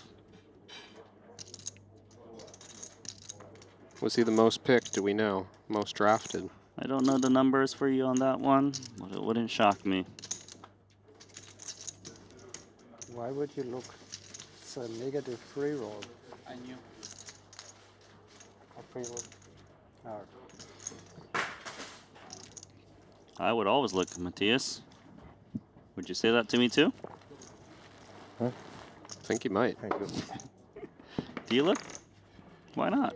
Sometimes I do. Just whenever you feel It's like kind it? of just, yeah, it's how I'm feeling. I'm not, I don't like to commit to one identity. That's good. Sometimes I look in the big blind, sometimes I don't.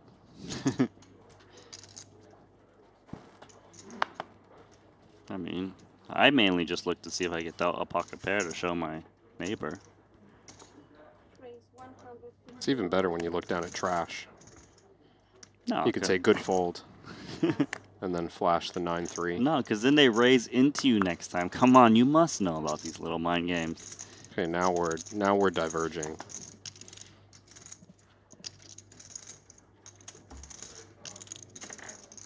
Ace 5 suited.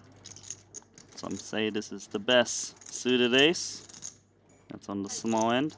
Well, yeah. Glad you clarified small end. It's like, hold on, there's ace king, ace queen. There's ace jack. I had to add that little tidbit at the end, right? I realized Ace what I was 10 saying. suited. Then there's ace 9 suited. Yeah, but not ace 6 suited, right? Apparently that's the worst for you. Yeah, I guess so. I'll give you that. How about ace deuce suited for Ponikovs? He likes to be really aggressive. He's been kind of quiet so far. 345. Yeah. And now things have changed. I think that's exactly what is crossing his mind as he looks at this combo. It's a reasonable candidate. He has been quiet. Kiat doesn't even consider four-betting his hand. Let's Ponikovs get away with that one. You're feeling comfortable? I really folded a lot of hands because I wanted to. I was scared to make a mistake.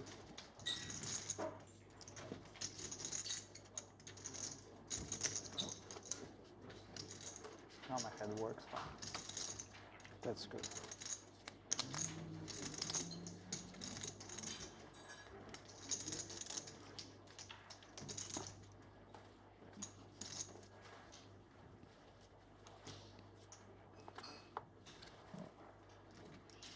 Ooh, Vasca Boinicau.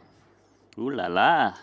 Pocket queens. Just in time. Big blind coming next hand for him. Even he can't believe it.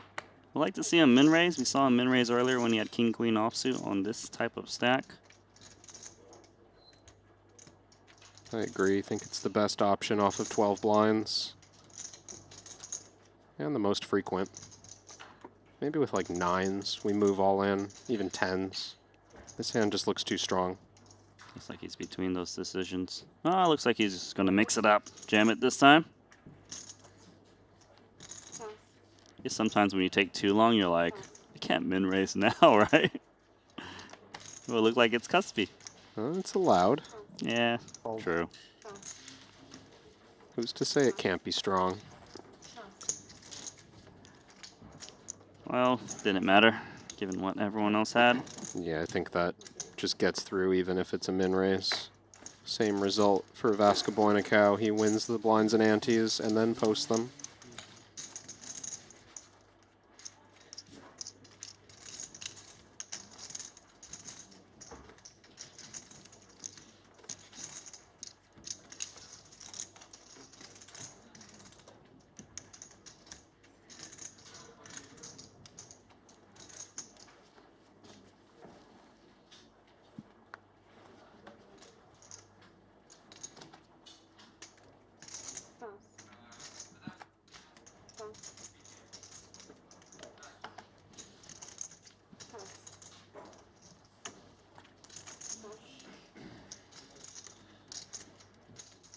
on me. Sorry. Now the turn fold by J&T. Did not see the cards behind that mountain of chips, so can't blame him. And it's actually going to make Ponikov's open in the cutoff of Queen 4 offsuit, and it's going to cost him 2 big blinds as he thought he had an additional button. Yeah, that's kind of unfortunate in a funny way. Ponikov's makes the effective button open when JNT mistakenly folds. Yeah, he thought he got an extra opportunity, and it costed him. Well, you have to live with the swings on that decision. He would have opened the button. Хотелось кола получить сейчас. Слабая была. Yeah, I kind of think he would have folded. Why you open? Here, my client. All in? Yes? Did he just call Kiat his client? Blind versus blind?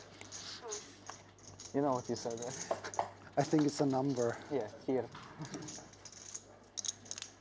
I wanted to participate in the conversation. My vocabulary is not amazing yet.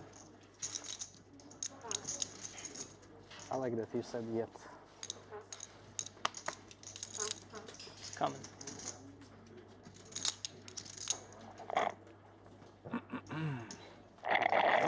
I mean, you already have girlfriend. Why do you need Russian language? Yeah. And 6, no good. Something? I will not say anything. I feel like I cannot win. No. Any comment? He asked if Puna had anything. He had Jack Deuce, he said Jack. He didn't say his side card. Oh, it's nice. It's a good hand. He asked him like 3 times. Jack? Jack? Yeah, Jack. Huh? Something. You have something. Busted, but it's okay because it. Не густо? Не густо. No, не пусто.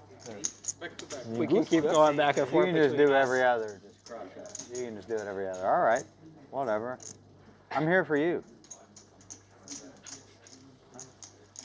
Let John go next time, then I'll go. Take turns.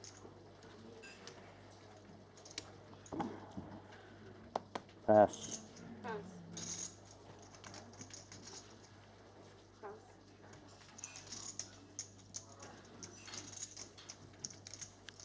Supreme holding here for Ponikov's ace-queen suited. It's been a very grindy final table. Only lost Igor Yarashevsky when he got unlucky with ace-queen versus queen-8. Speaking of ace-queen and queen-8, that's what we're working with here. This time, Punat's in a small blind though, so I don't think he's gonna see a flop. I do think he has the option to call, but I wouldn't be surprised if he folds. When you're playing this deep and you flat some very strong hands, it moves up the EV of your marginal hands as well. So if Punat's flatting there with something like jacks or even queens, that's going to help support a marginal flat. Make it a little harder for Ponikovs to run him over post-flop. Yeah, I think Ponikovs would know that too. Just steps aside in that one.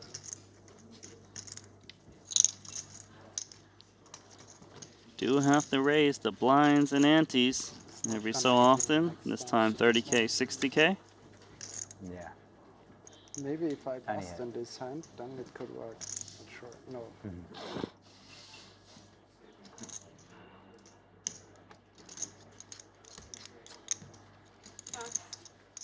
It's on me. John, don't fold before me, please. Don't see you come. Maybe I move my stack here, but it's uncomfortable for me.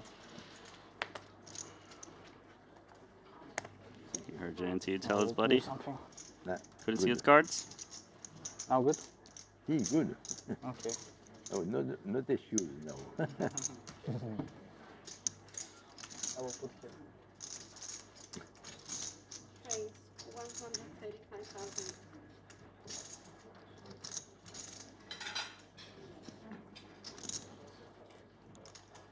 Triton ace with the 8 of diamonds. opens into the initials of Jason Kuhn.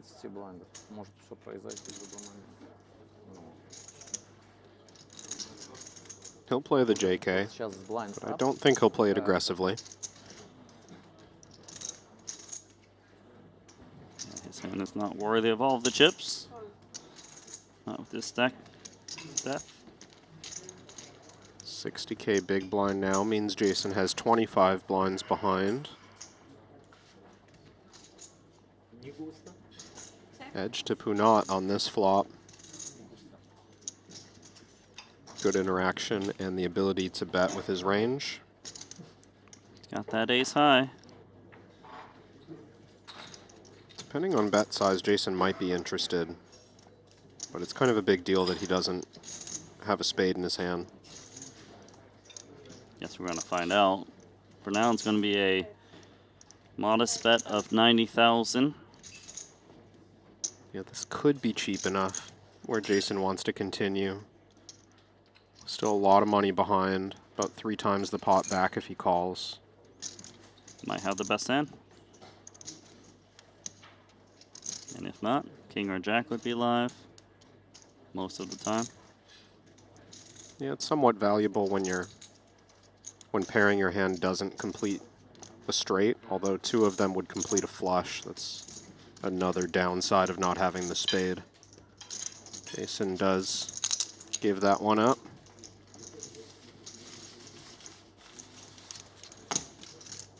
It's pretty disciplined. If I had a hand with my initials in it, I think I just have more attachment to it than that. You know, being able to fold flop with strong high cards, 1.5 bigs. It's insane that you would say this to me when you wouldn't play pocket threes. I never said I wouldn't play pocket threes. Like for your whole stack at any moment's notice. Well, that I would not do. It's pocket threes. It's your name. It's not worth that much. K-Rab, K-Rab. It's kind of a stretch to begin with. What do you mean? It's your screen name, is it not? Yeah, but nobody calls pocket threes K-Rabs. Crab. Some people call them crabs. And I call them Krabachels. Yeah. How many hands will break? You and you alone. Someone's going to get dealt them this final table, you know it, right? And we're going to talk about it again. I guess that's it's a favorite to happen. We deal a lot of cards. Could be a long final table.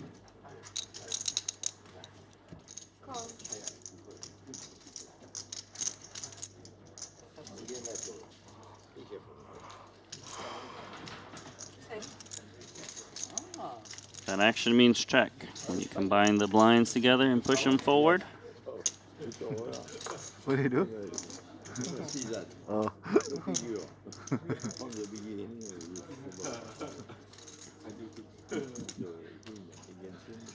Both these hands flopping similarly well.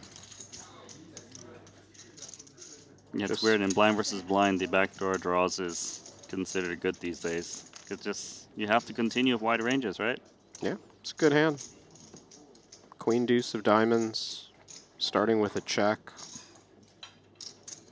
Jason might be continuing his hand to a bet. Heibinger checks back and improves. Backdoor flush draw shows up, and Jason's hand looks a little bit unusual to bluff with. Queen high has some showdown value. He's got no draw. I think I would like to see Heibinger stab now with the club draw. He has 8 high after all, but he has plenty of semi-bluff and outs. And he's just doing a good job of, like, having clubs removes Jason's ability to call a bet. It's not just the equity of your hand. It's also that Jason would like to have clubs if he's going to call a bet here. That's going to get through. Nice play, Heibinger.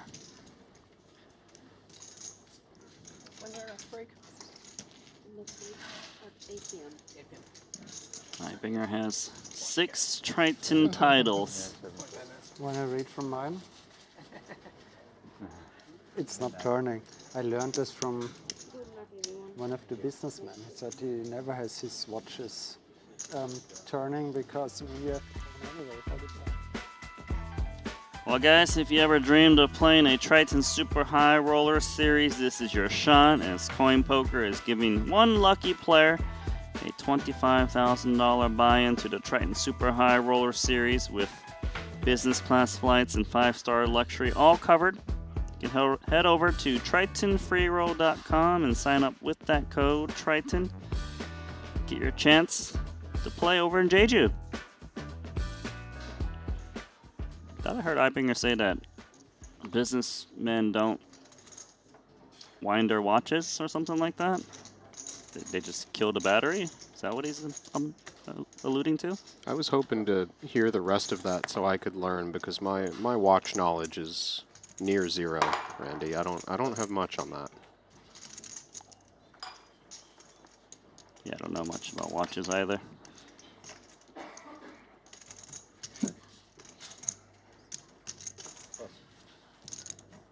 It's actually a little bit unlucky to give a watch to your loved one in Asian culture, and that's what I did.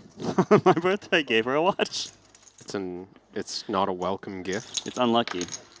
Yeah. Unlucky to give a watch. Yeah. To anybody? Yeah, but if you win it differently, or you buy your own, but if you gift it. Interesting. But if you win it, it's completely different. And that's what Ibinger did.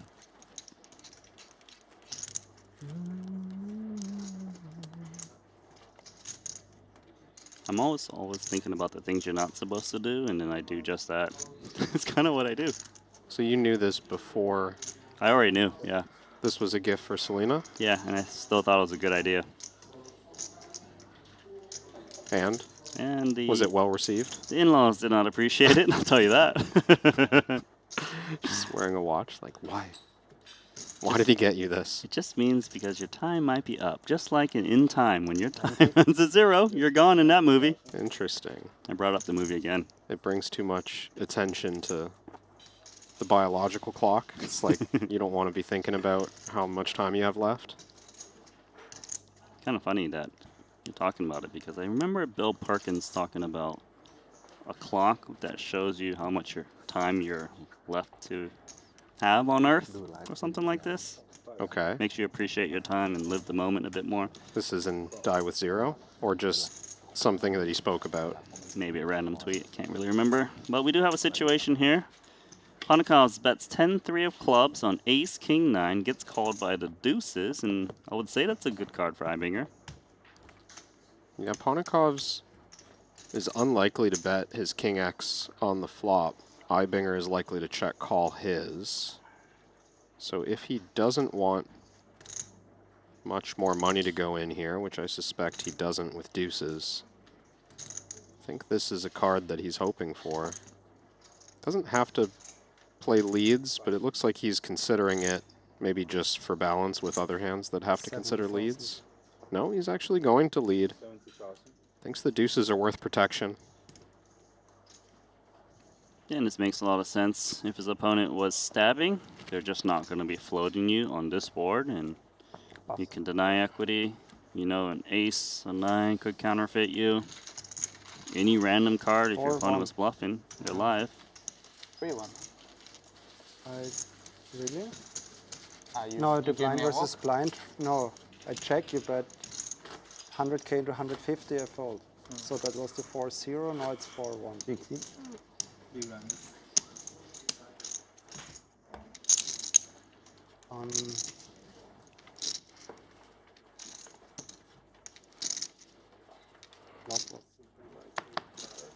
Yeah, I remember. 8-5 deuce or check 8-5? I think 8-5 jack. Yeah. This hand is above average, isn't it, Kevin? Jack 10 offsuit, I mean. Aces, of course, I meant. Jack 10 was above average. This is number 1 for Kiat Lee. Name me a better spot. No, wrong color. Well, he could be opening the button. He could be facing cold 4-bet. That'd be great. Maybe he's facing king queen. This is pretty good on the button. Yeah, Matthias has options. Feels like he never folds. Yeah. I don't think he folds. Flatting and 3-betting seems close. Playing 25 blinds effective. Ibinger with a hefty lead. 420 in the pot. Yeah, it's a lot of money. And that is a board that could actually give Ibinger the best hand if he can find an ace or a 9.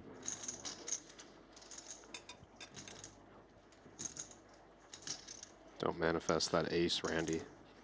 Ultimate action card. I think Yacht wants that card though. Trip ace is usually the best hand, but it would fall to the straight of Ibinger if it was to show up. Yacht checks this kind of middle connected flop over to Matthias. He expects the wide button range to hit it fairly well. Maybe he was planning to check raise the flop, and Ibinger gets the check mark on the turn. So a dream situation turns into a nightmare for Kiat Lee. You said name me a better spot. I'd say just about any. Well, he hasn't put in any chips post flop so far, so maybe he can get away very cheaply. Although it's going to be very hard to fold for a single bet, of course. Yeah. Sizing TBD. I think check call is incoming. Ibinger. Gonna sometimes have 8x, sometimes have 2 pair or a set. I think those hands also want to bet. I think he's coming with half pot, which is still putting Kiat's hand in the bluff catching category. I don't think this is ever less than aces for value. Should he call here, or is it just too dangerous? It would be a great fold this early in the pot. Exceptionally difficult to fold aces to 1 bet. I don't know that Sand is doing him any favors. Potentially blocking bluffs. Never blocking value. Kiat does still make the call. He doesn't want to get run over against the chip lead. The 5 of spades shows up. Ooh, that could get interesting. Both players with big spade blockers. Kiat is going to have ace-10 of spades, ace-jack of spades in this line. And of course, Ibinger now loses to flushes, but when you're holding that king of spades, there's less combos that can beat the king-queen, and I guess that should embolden him to continue to value bet his straight. Yes, definitely too early to be worried about running into a flush. You've got the nut straight. Could be up against a conservative ace-8 suited.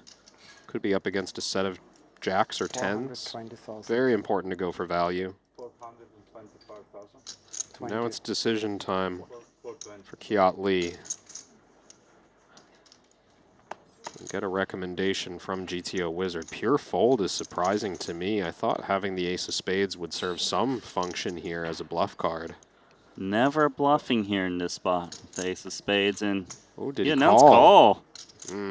GTO Wizard recommended a fold 100% of the time, and he went against it.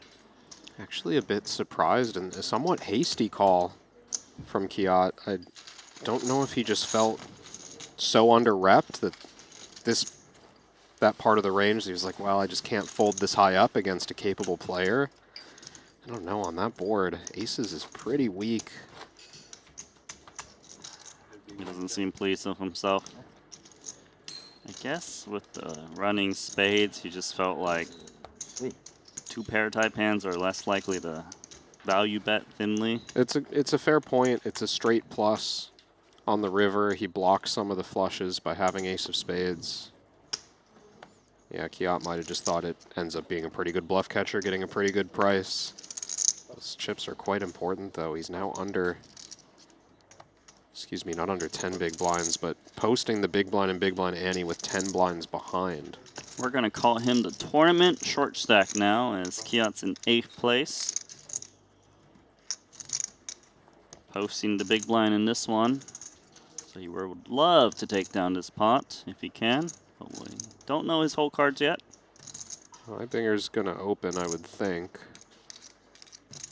He's retaken the chip lead from Ponikov's, and he's got an offsuit ace in the cutoff with that short stack in the big blind. JMT looks interested. Ooh, with good reason. He re-raise? 400,000. Yes, he did. That should do it. Jean-Noel, I respect your race.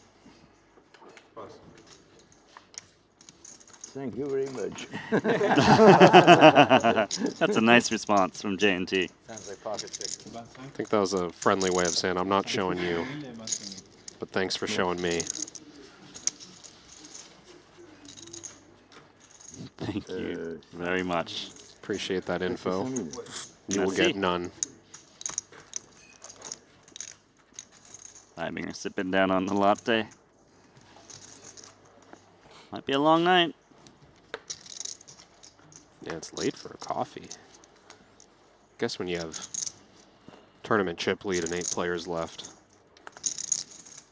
He's preparing for a late one. Don't they say never to drink coffee too late or it ruins your sleep? Yeah, but if it's the last no-limit event of the series, do you just wreck your sleep in favor of attentiveness right here, right now? Hate to break it to you, but this man has won a pot limit Omaha main event and a 75K PLO, so he would love to not have his sleep schedule ruined, but of course, if he can be focused here for $150,000 buy-in and ship it for $3 million, he's going to do whatever it takes. Oh, these two likely to clash. Pocket eights, 12 big blinds. This is a strong opening range from Jason Kuhn, but I think these chips need to go in. Is there going to be a collision from the snowmen? Snowball those chips in there. And ace queen. Wants a count to confirm, but I don't think it's folding. Not for that price. Jason's making it quite clear.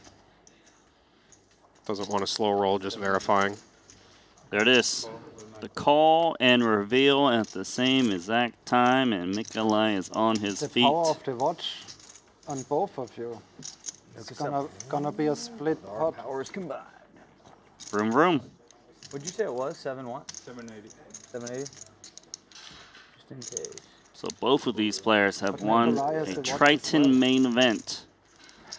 They both rock the Epic X skeleton from Jacob & Co. Only one can remain in this pot. Ace Queen versus Pocket Eights, and it's the Queen for Jason Kuhn.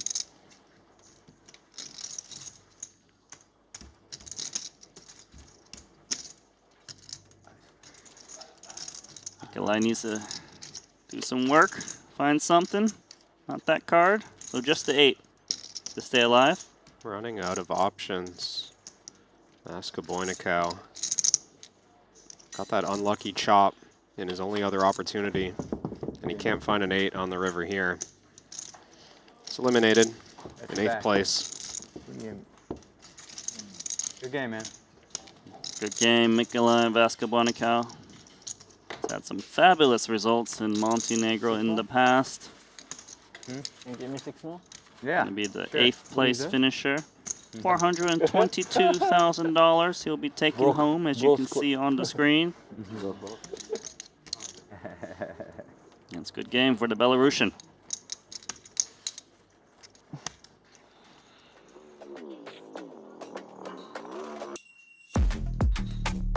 You mentioned, Randy, his results in Montenegro. Not only a main event champ in 2024, but Mikolai, second place finisher in the main here last year. Lion's share of his career, 10 million earnings coming in this room. He falls short in this one. He only had 8 cashes to his name prior to this one, and 10 million in Triton earnings, so that's over $1 million on average for his cashes. 7-figure average payday. Not bad. It's pretty good.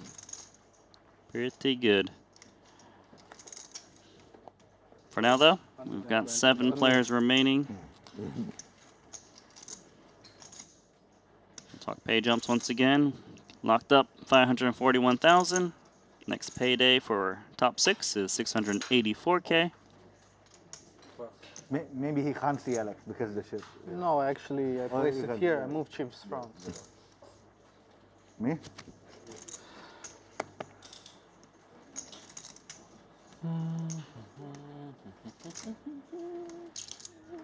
Punat Ponsri, Queen Jack of clubs. He's got an oyster on the sidelines watching.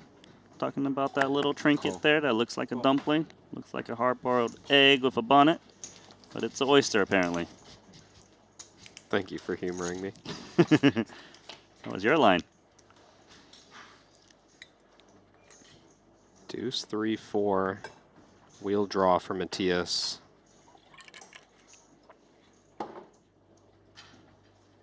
We're not analyzing the flop, but we don't normally see leads when the wheel is possible. Out of the big blind. Let's see how Ibinger wants to play his ace-9 high. Valid bluff candidate. Don't think he's betting everything on this board, though. Kind of feel like the ace-9s, ace-8s often check this kind of flop. But here comes a bet. Yeah, he starts with a bet. Maybe from later position, the ace-9 would rate a little better in the checking line, but from early position, this is just quite a weak part of Ibinger's range. Be lovely if he can fold out Queen Jack of clubs here and now for this price. Yeah, I think he might. Punat's considering it. 2 decent overs and backdoors. It's a hand class you do often continue to a small bet, but again, focusing on that early position raise, I think that's the right fold. Punat's dominated too often. That pot for Matthias Suitbinger. That's what I'm going to call him now. No orange in his outfit, except for the outline of that poker code patch. Yeah, I can't call him Orange Binger. I like this look, though. I remember, actually, when he won his first PLO event that he's ever played, the 75K, he was wearing a suit as well. Looked very sharp. Whatever you guys want. I'm easy. I lean shorter. Shorter, probably. Yeah. Like a regular break, 15 minutes? Or I'm okay with whatever you want. Okay. You good with a shorter break? You want dinner break or? Yeah, I have good. Can you ask? We prefer dinner break. Is that okay, or do you want a short one? What is it? No, I have an 8, but Oh, okay. Well, if you need a dinner break, take it. Is that okay? Yeah, take it. The scheduled break is the dinner break, so it's like if you want dinner break, I you just do dinner break. Yeah. I have an 8 over there. Yeah, go eat. Take a break. 30 minutes is okay for me. Sure. Okay, 30 minutes. 30 minutes is okay for me. Good mix. I'll just eat very quickly. Okay. 30 minutes. 30 minutes, yeah. In 10 minutes? In 10 minutes. I want a dinner break. So I don't mind that, Punat, because when I get my dinner break, I'm going to order myself some Szechuan beef. None of us downstairs. It's okay, I need a buffet. Best thing on the menu. Or maybe egg short them too. 10 minutes, right? Shouldn't be too slow. Huh? We can shouldn't be too slow. Yeah. Pass.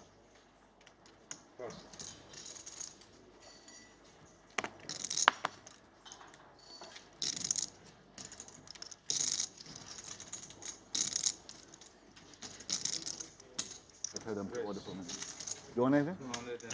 JNT 3-betting. A pretty small size. Saw Chaffee folding King 10 of clubs. A couple of JNT's outs. Jason wouldn't normally want to play ace-jack offsuit out of position, but this price might just be too good. I think he will come along for this price. Just see what happens.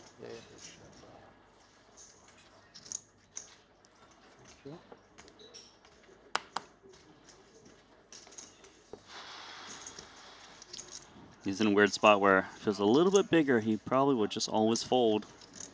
I feel like he's considering 4-bet with this tank. I don't think he's... Oh, he is going to fold. Respect the situation. My double up. King 10 Finding a light one there with King 10. Pretty nice. Only got a 3-bet to 275 and take it down pre. Good price on his bluff. Kind of have difficult watch. You guys might be on different planes there, who knows? But not a fun one to play. Not a fun one. Calling. Got calling. Yeah. Got off. Yeah. Here, Jason discussing about his ace jack and basically saying he's only happy if it comes jack high. That's rare. So just chooses to stay aside, especially with a Kiat on 10 big blinds. Pass. Pass. Pass. Pass.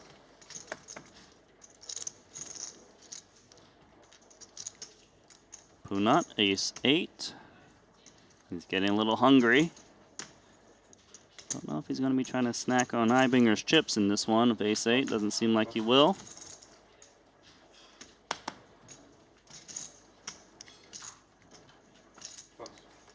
That'll get through. Eibinger, now that he's retaken the chip lead back to his original form from when we started this FT. I remember him folding jack 10 earlier. Yeah. I guess it's just different when you're the chip leader. Yeah, not long ago he was covered by Ponikovs. He was neck and neck with Punsri. Got some separation over the last 10 hands. That's how you know someone is very aware of all of the stacks of all of his opponents. Hey, we make it easy here at Triton. These guys just look up at a big LED screen. That's true. They're spoiled. Because when I look at these stacks visually, if I didn't know the numbers, I was like, wow, everyone's got the same stack besides Kiat. So you'd be pretty far off on Jaffe's stack then. Yeah, be pretty far off. Having a hard time distinguishing 870 from 2.5 million. I guess you're supposed to just look at the blacks. Maybe stick to cash games. That's an option. But then what if they play with bills on the table? Have you ever done that? It's really confusing. I remember doing that, and I'm like, I gotta bust out hundreds from the stack. They still use plaques at the Crown in Melbourne? I don't know. I think when I went to Aussie, it's been like 12 years since I went to Aussie Millions, but I think they were using plaques for the biggest denomination. I remember playing to Rio, and we played with cash there. These 100 bills. Okay. A steal from Mr. Eibinger. Offsuit king high, jumping on the limp.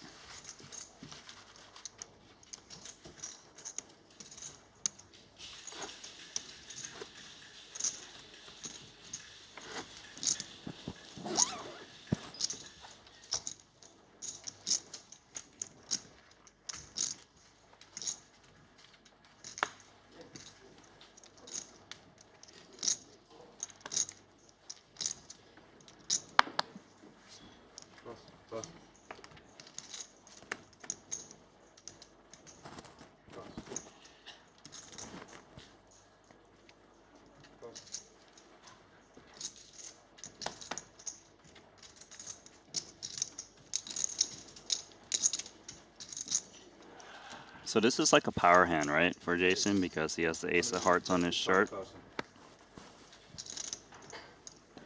That's a power up when you match the card on your... Yeah, so if you've got like an ace of spades up your sleeve, you know, like one of those tattoos, you always play the Triton ace.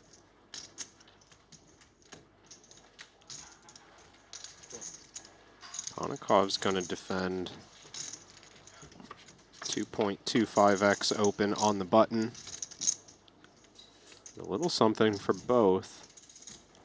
Some trouble here for Ponikovs. It's a decent flop, especially against a button open. There's a lot of unpaired hands that the 6-4 does beat.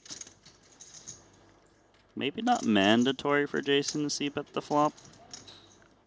Yeah, I wonder how many checkbacks he plays. Ponikovs can definitely connect with the wheel. And here he does keep this pot small. Yeah, he has that type of hand that can't handle a check raise and multiple bets. So I'm trying to take one street off. Well, I don't know that it can't handle but it would hate check to. raise and multiple bets, but of course it's just not looking to play a 4 million chip pot. Yeah, exactly that.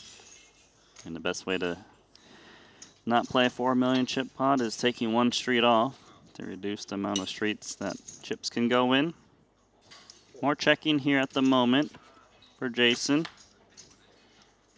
Ace-5 still the best hand.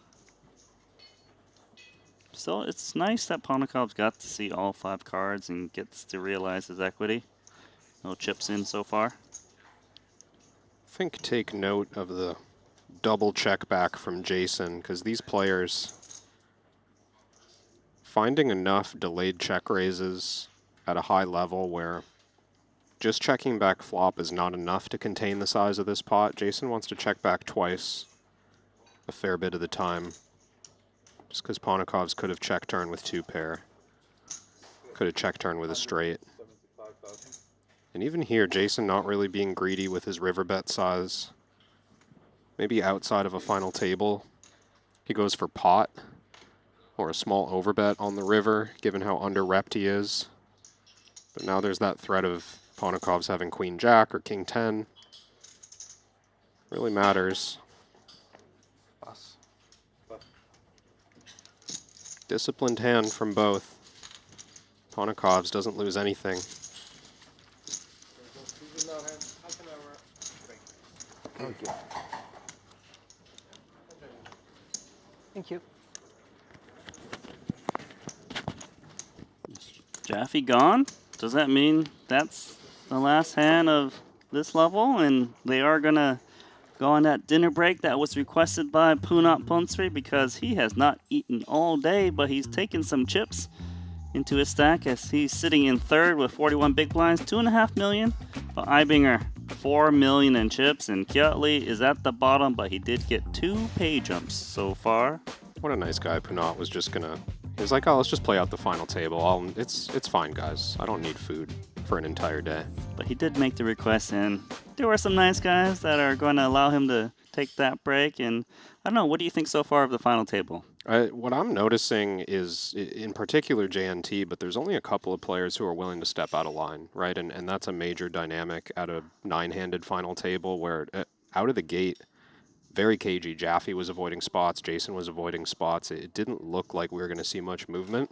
But after a couple eliminations, JNT's getting after it. And, you know, even, I would say, Kiatli has been willing to get after it. But now find himself, after that losing that aces pot, finds himself on the wrong end of the leaderboard. Yeah, he ended up making that call. So players are going on a dinner break, and I am too. I've got my chopsticks ready to eat, and it's going to take us about 30 minutes before we get action underway. See you guys soon. CoinPoker and Triton are teaming up to give anyone a chance to win a $25,000 seat to the next Triton SHRS Series in Jeju. All you have to do is sign up to CoinPoker using code Triton, play the qualifiers, and the winner is gonna win an all expenses paid trip and a $25,000 buy-in for the next Triton SHRS Series. Hopefully, I see you in September.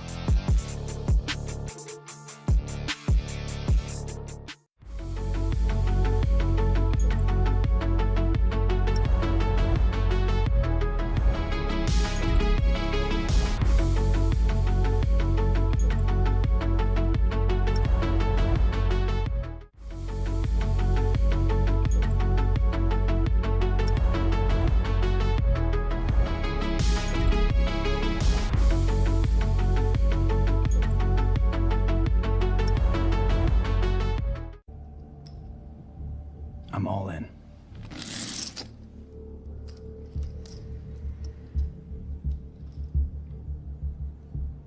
Call.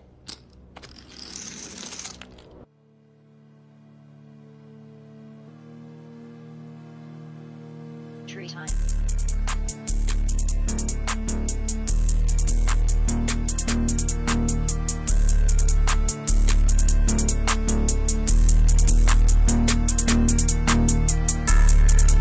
Most trading happens at a desk. Yours doesn't have to. Jupiter Mobile is the best crypto app ever built. Track your portfolio, scan for opportunities, buy and sell in one tap, and always get the best price with the best protection. Whether you're at the table or between hands, your crypto's always in your pocket and always working for you. Just use Jupiter Mobile today at jupe.ag.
might have the range advantage on that board, but he also might not want to build a pot when he has second pair or third pair.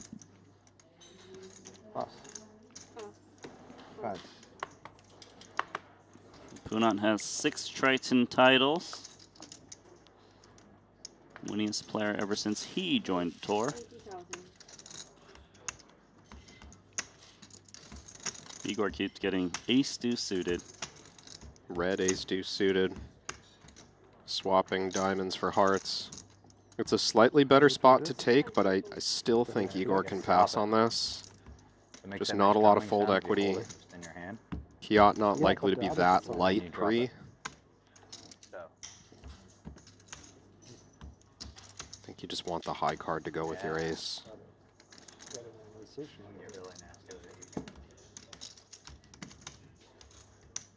Maybe he's thinking the deuce unblocks all the opens that would fold from the hijack. It's true. That's a fair argument for taking a hand like this.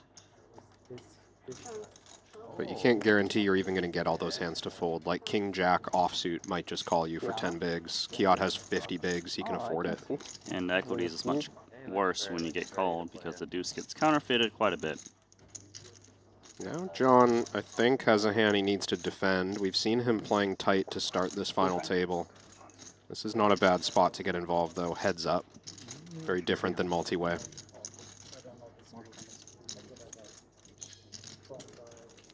One of the most studied players here at the final table is Jaffe.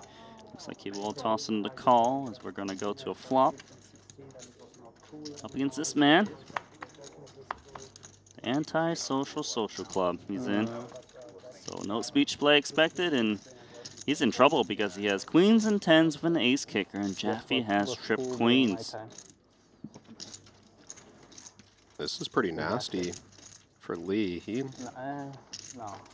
won't love his hand, but will probably start with a small bet. Jaffe's someone who's inclined to fast play. Wants to build an aggressive strategy overall. Something on the floor. I'm doing this when I'm drunk. We're just gonna call. Yeah, just calling here. Slow playing his queen. My body doesn't feel like it's doable now. I wouldn't fault Kiat thinking the 10 is good. There's plenty of worse hands I can call. But if I get some straight again... Maybe he can find a turn check in spite of that, because when your hand isn't best, it's dead. When you have the best hand, you're probably not getting stacks. You're probably not even getting 3 streets when you go smaller. Maybe check back, look for that blank river before putting a bunch of money in. Kiat does want to press. I think the idea for him is he feels comfortable bet folding this hand because Jaffe shouldn't be semi-bluffing that much when there's 2 shorter stacks out there, you know? I don't know, that's a tough bet to make. Like if Jaffe has, of course there's the slam dunk hands. If he has like 9-8 of hearts, I think he's all in basically always here. That's probably not enough by itself. There's a lot of ways to make trips, and there's only a few ways to make a massive draw. He's not going to have to deal with that decision, though, because Jaffe might be somewhat uncomfortable jamming this for value. He probably doesn't think he gets paid enough, and there are better queens. So I guess we're going to find out what Kiat's game plan was. Was it just auto check back the river? Yeah, this is a very blank run out. I don't know if Lee wants to go for more value. It feels reasonable. Good check. I like that. Doesn't overplay it. Just puts in about the right amount. And also, I guess he gets to set his own price if he didn't expect the raise to come in too often. Whereas if he checked it back, Jaffe probably goes for more than 165. I would normally have not bet on Jaffe playing.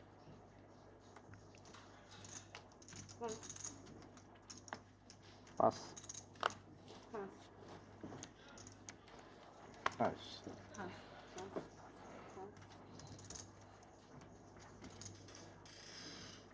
Ask a point account. You know you're gonna raise it. Looks like a hand that doesn't want to leave the room to get 3-bet. Probably just commit. Good old jam and pray. Ooh.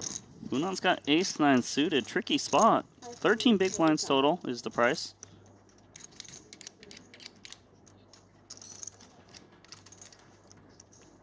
I don't know if there's enough weaker ace-x hands to make Punat feel good about this call.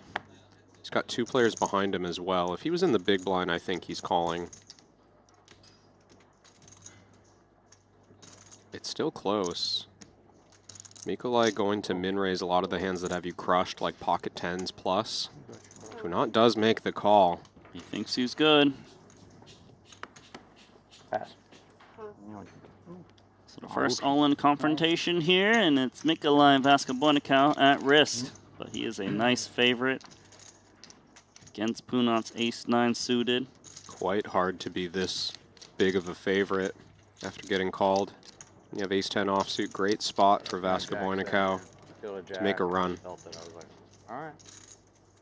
Who's this? Who's this? Belarusian, 10 million in Triton earnings, 1 title. Wants to stick around to try to get the 2nd title. Looking quite good. Hard to win. Very hard to win, Punat. Needs a straight draw. You get a sweat here. 6 of spades. It's not much, but yeah, it's honest, I guess. Any tie magic on the turn? 8 of clubs. Ooh, the ace. There are ways to chop. Yeah, chop's possible, but Mikolai is safe. Mikolai cannot lose the pot. Ace is But left. he can chop the pot. Ay, ay, ay. If you're Mikolai. Okay, that is actual tie magic. Crazy. That was. How did Punat find a chop? Huh? Slice that pot in half.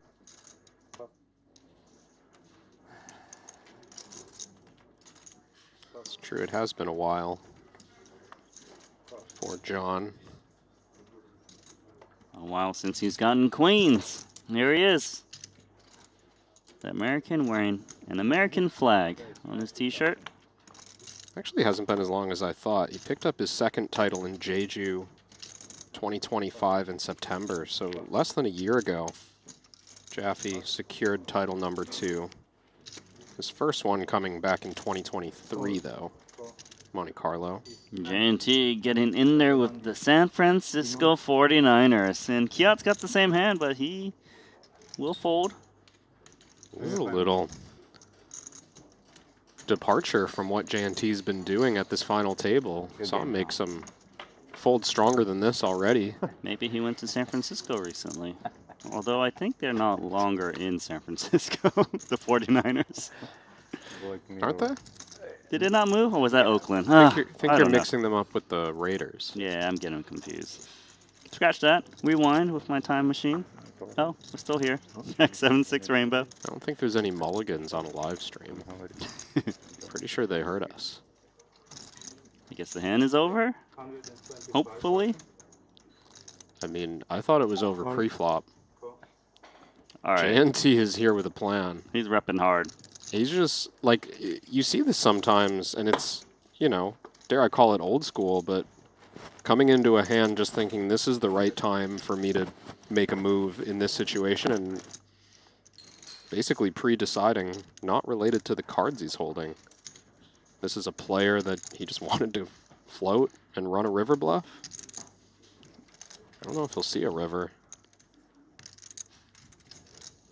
J&T loves to play big pots, and Jaffe knows it, so what's the game plan of queens? Still an overpair?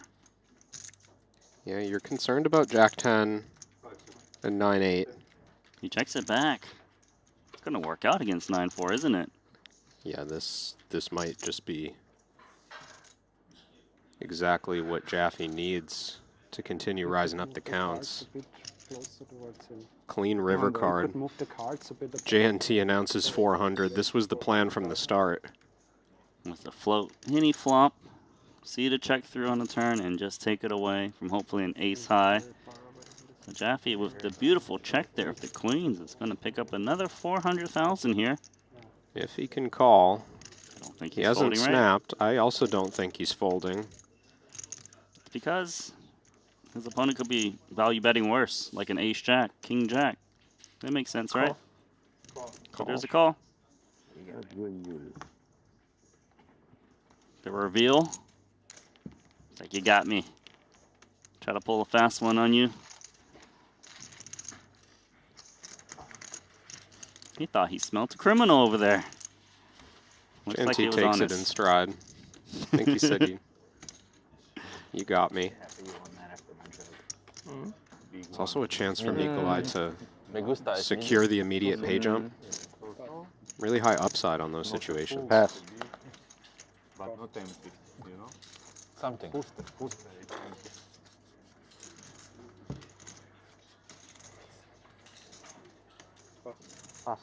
Jack 10 in the muck for Ibinger. Doesn't like being out-chipped to his left. JNT. He's got 10-6 suited. Doesn't fancy that. He'll pass. Eights from the man from Malaysia. San is lucky over there. John, last time the blinds increased on your BB or on Jason?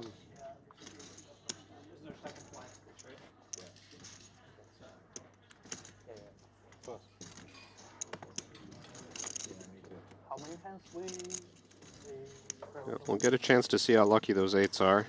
Kunsri, I believe, will defend and take us to a flop. they speed it up.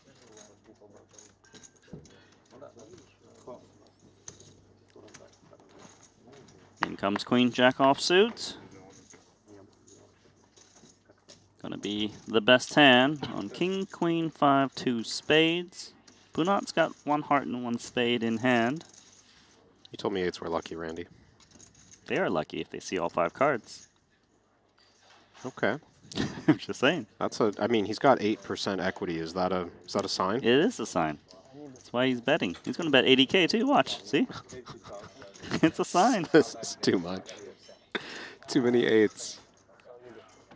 Nothing against Punat, but I would love to see an 8 come. Or my story is just moot. Do you think the check call is really the only option for this second pair hand? Kiot basically betting his range on the flop.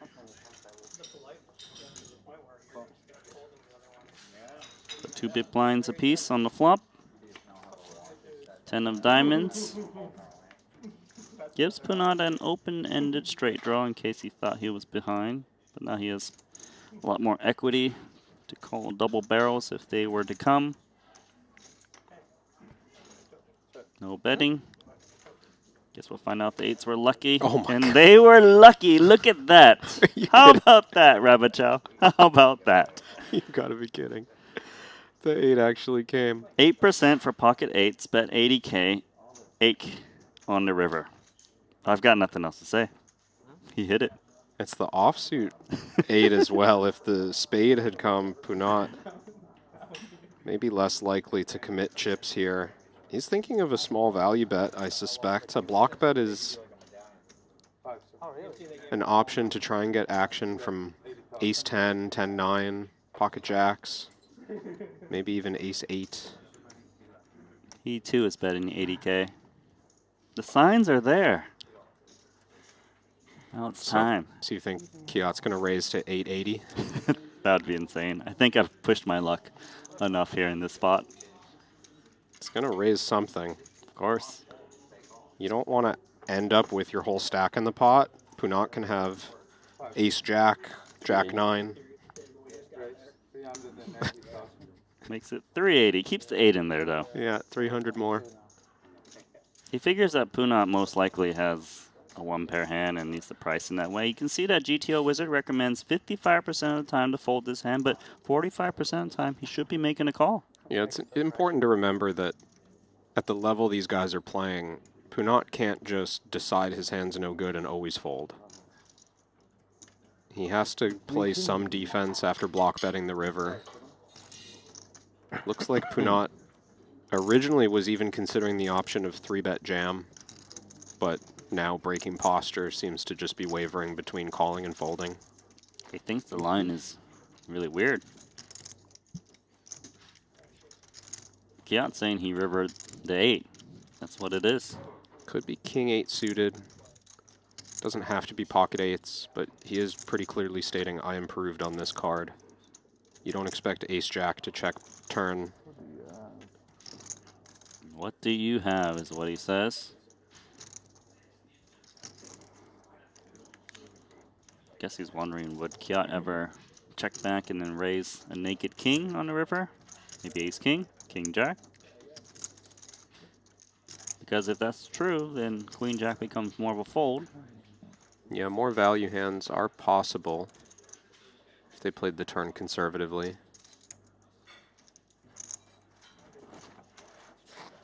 The hand doesn't make sense to Punat, but he also doesn't think Kiat's bluffing, I think.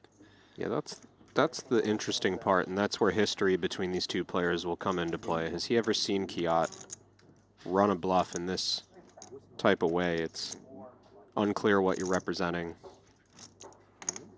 Don't bluff value. I think he said don't bluff. Don't believe he bluffs. Makes the right fold. It's a good fold.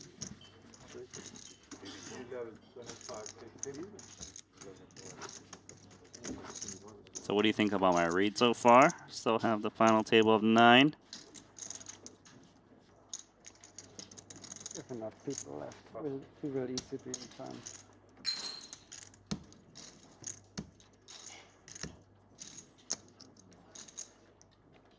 No need to play this one, Ponikovs. No need. I know some players will play it, but you Same really combo that JNT flatted in the small blind a few hands ago. They took his time to fold. Queen 8 suited, that's not bad. Yeah. Ponikov's just imagining the memes. Wait. Raise announced. What a spot for Igor Yarshevsky. He's only going to be jamming 420K, and JNT might feel compelled to toss in another 320. Yeah, I'm curious how JNT sees this spot. I think some other players would find this fold. 420. It's still John's turn. Yes, yes. John will be folding. And when it gets to JNT, that extra 320 is costly considering his total stack is 1.1 million. Surprised he's wasting time here. Jaffe, that is. You don't exactly know what we're spending the time on. The levels go up per hand. Yeah, that seems really silly. Sometimes in other tournament formats, players will burn clock. We're going to run it. JNT makes the call, and the price was quite good. He thought he had 2 live cards. No hesitation from JNT. Sends a message about what an 8 big blind shove means to him. 28% to convert this Queen 8 of hearts and eliminate our first player from the final table. We've been seeing a lot of 8s so far, and that's what it's going to take to knock out Yarshevsky. Not on that flop.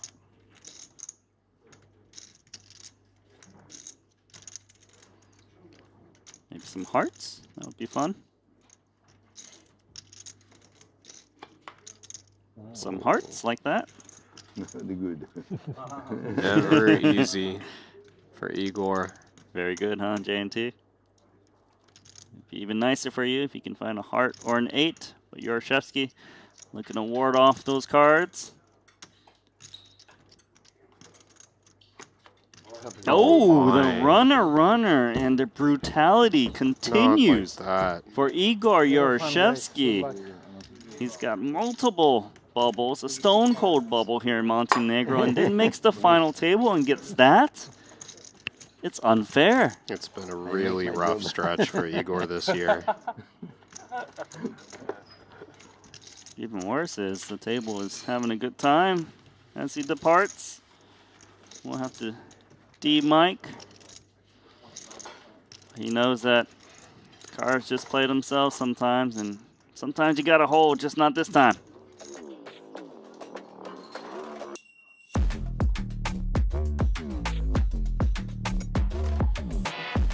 So Igor, 2 titles already under his belt, 9 million in Triton earnings. This one going to be his first cash in Montenegro. Let's see if he wants to hop into the half and half or just call it a festival here. Get a nice trophy. It's going to require a second suitcase for anyone who wants to bring it home. The coin, that's very special. Trying to make a straight flush. Oh. Seems like big blind 3-bet is coming. Sit first. Just a coffee, not ice cream, right? Yeah. Almond milk. JJ's got JJ.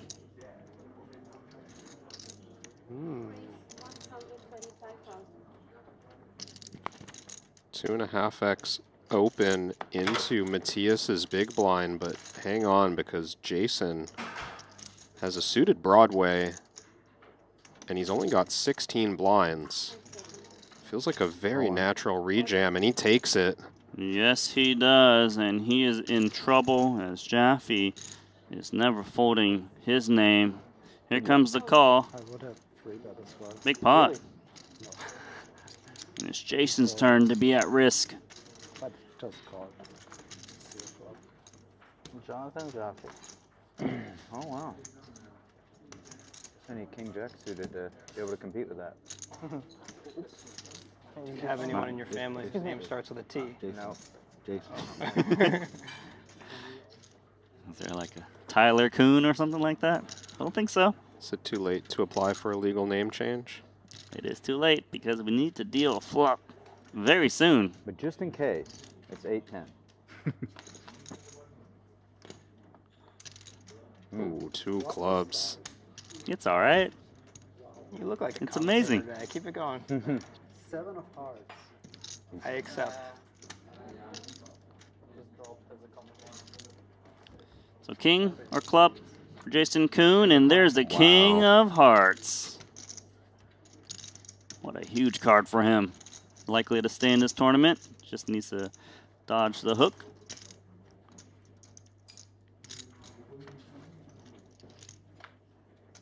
There we go. So no Jonathan, no Jaffe. Was it ever in doubt? Randy. Jason Kuhn at his 52nd final table. Looking for title number 13. Gets lucky there. And puts a dent into Jaffe's momentum. He was really on a tear. Had a crack at near chip lead. I remember. 8-5 deuce or check 8-5? I think 8-5 jack. Yeah. This hand is above average, isn't it, Kevin? Jack 10 offsuit, I mean. Aces, of course, I meant. Jack 10 was above average. This is number 1 for Kiat Lee. Name me a better spot. No, wrong color. Well, he could be opening the button. He could be facing cold 4-bet. That'd be great. Maybe he's facing king queen. This is pretty good on the button. Yeah, Matthias has options. Feels like he never folds. Yeah. I don't think he folds. Flatting and 3-betting seems close. Playing 25 blinds effective. Ibinger with a hefty lead. 420 in the pot. And that is a board that could actually give Ibinger the best hand if he can find an ace or a 9.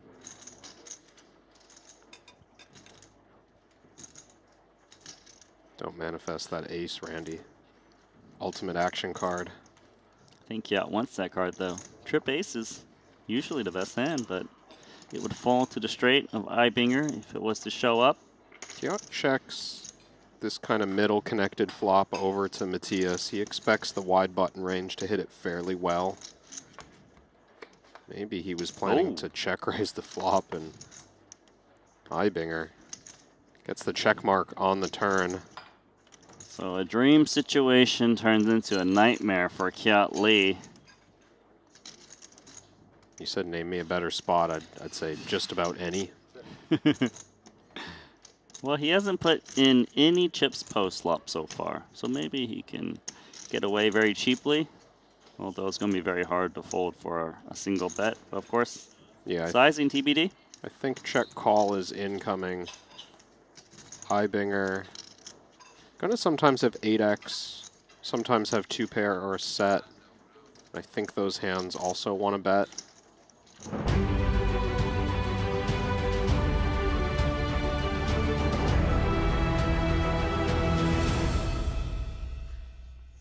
And we're back here for the Triton Poker Super High Roller Series here in Montenegro. My name is Randy Liu, also known as Nanonoko, and I got alongside me Coach K, Kevin Rabichow. And at this final table, we had 9 players, 33 titles amongst all of them, 176 million in total earnings. But now there's only 7 players remaining. We got Matthias Ibinger, he's at the top with 4 million in chips. Kiat Lee at the bottom with 10 big blinds. But the thing is, they got 2 pay jumps so far. Yeah, the most interesting thing in this setup as you look at the distribution, still kind of in that lockup on Ibinger's half of the table. You've got Ponikov's behind him, trying to get involved, trying to make something happen. Ponikov's briefly held the chip lead, and then you've got JNT directly behind, who's caused a bit of havoc at this final table. Got Igor Yarashevsky with the raise call. Queen 8 suited sends him home in 9th. JNT also spicy flats pre-flop, spicy 3-bet pre-flop on the last end of the frame, got Jason to fold the best hand. I mean, he's not on the sidelines. He's actively getting in there, actively trying to move up the leaderboard. He just creates that bit of chaos, I suppose. He's got his own style. He plays very fast. And even in terms of Triton tempo, he's got 8 minutes in shot clock. That's quite a bit. Even Kiat's got a lot of time himself, 7 minutes and 26 seconds. But no one plays faster than JNT. And is currently sitting in 5th out of 7 players remaining. Currently, the average stack is 36 big blinds, and most players are around that mark or better. 2 players who are not are Jonathan Jaffe with 15 bigs, Kiat on 10. But the way Jaffe's been playing, he's kind of been going after it. We saw him make that move with King Queen, and he was right against Kiat Lee with the King Queen offsuit. Yeah, the only difference I see there, Randy, is Jaffe was in a very healthy position when he made that. It was a 4-bet, I think, under the gun versus button against Kiat. But Jaffe had 35, 40 big blinds at that point, now sitting on 15. He showed at the top of the broadcast when he came in short that off the short stack, he was happy to sit back, ladder, just play pretty conservative poker. I expect another gear shift from Jaffe, but I would keep your eye on Kiat Lee. He just lost that pot with aces before the break. He maybe doesn't have the same level of patience off of 10 big blinds. We haven't seen him in this position yet, but Jaffe indicated earlier in the show that he was happy to wait. Well, they also had that 30-minute dinner break that was requested, especially from Punat Ponstream. But during that time, they are allowed to review the hands that have been played, and let's see if they will make some adjustments. Yeah, go to your electronic devices, catch up on some of the streamed hands, in case there was anything interesting. Suppose Jason would have found out that he just folded the winner to JNT's 3-bet. That is correct, and we are all guaranteed $541,000, 7-figure paydays for top 4. Eventual winner, $3 million.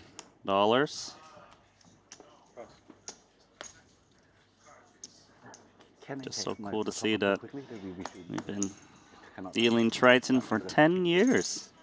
A decade dealt in gold.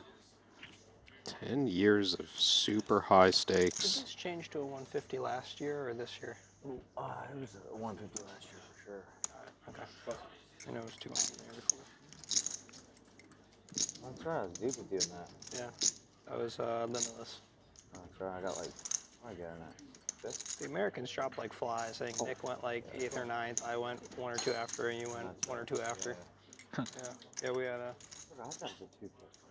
200. Yeah. And it was a killer final table. Mr. JNT, you only have Jack 8 offsuit, but you know your opponent is weak when they limp into you. What a play. This hand's likely not over. Ponikovs knows that JNT gets after it. He also covers. So 7-6 off is enough hand to limp call 3x. This is one of my free cashes here in 3 years. Ooh. This is a lot of interaction for both players. Ponikov with the open-ended straight draw. However, if a 10 were to fall, both players would make a straight, and the pot would go to J&T.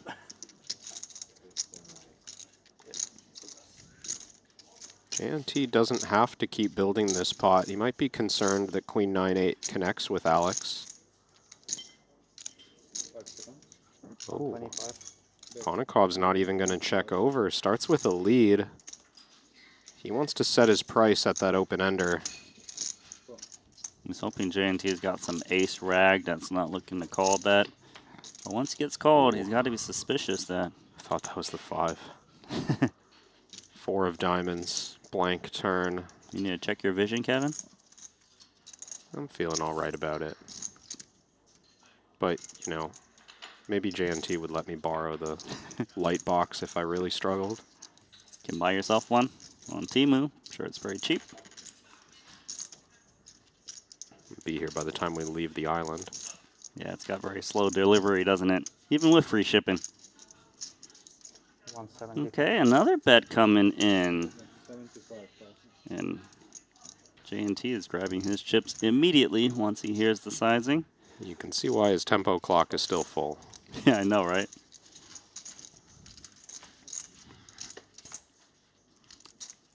So now Ponikov's pairs the 6. I guess he tries to show this down against King Jack, King 10, Ace 10, Ace Jack. Yep, I would agree. This is a lot of showdown value.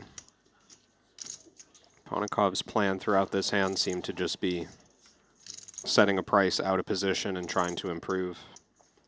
He got there. 6-7. But it's not enough. 6-7's no good, but Jack 8 is.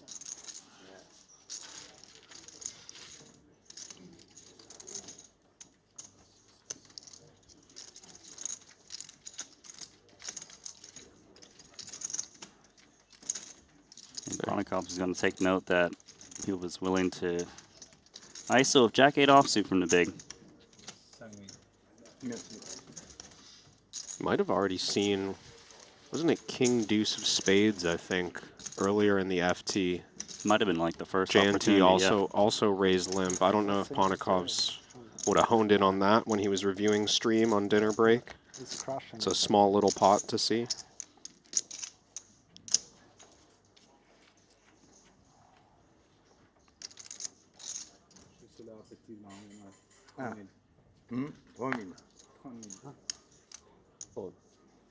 Heard Jaffe referencing this event switching from a 200K to a 150K 2 years ago.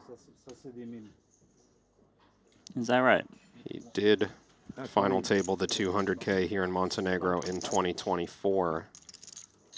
And it was 3 Americans going down in succession. Petrangelo in 8th, Jaffe in 7th, Kuhn in 6th. Guess it's pretty easy to remember if you were at that final table.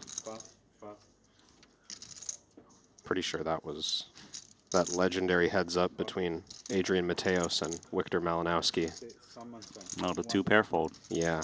Limitless made a massive incorrect fold, but then went on to win the title anyways. We got a spot for Kiat Lee. 10-9 suited, making the call, and his stack is quite shallow. He plays 7 big blinds back. And he's flopped a pair and a straight draw up against top pair, top kicker. Good luck to both players. The money's going to go in. Jaffe needs to decide if he wants to bet small and induce action or just rip the whole stack into the pot. His hand looks marginal between both. Ace-Queen, a heck of a lot of hand, but he doesn't have that much equity when Kiat has a 10 in his hand. 125. He will still try to induce action. There's hands like Jack 3 suited, for example, that might defend off this stack and get away to a jam, but give action to this size. Yeah, he doesn't want to lose a customer. But this customer is coming in because it's a pair and a straight draw, and he jams, And he calls. Million chip pot. Kiat's turn to be at risk with 7 remaining. The Malaysian. It's got 42%, a near flip. And John Jaffe's only got 330 back. This is basically tournament life in both directions. That is true. King, 10, 9, or 8. But it's a 5 of hearts, which is so good for Jaffe because a lot of outs remove just like that for Kiat. The heart version of all those cards no longer working. Still needs king, 10, 9, 8. Should be 4 outs gone. 3 diamonds. And that's the end of Kiat Lee.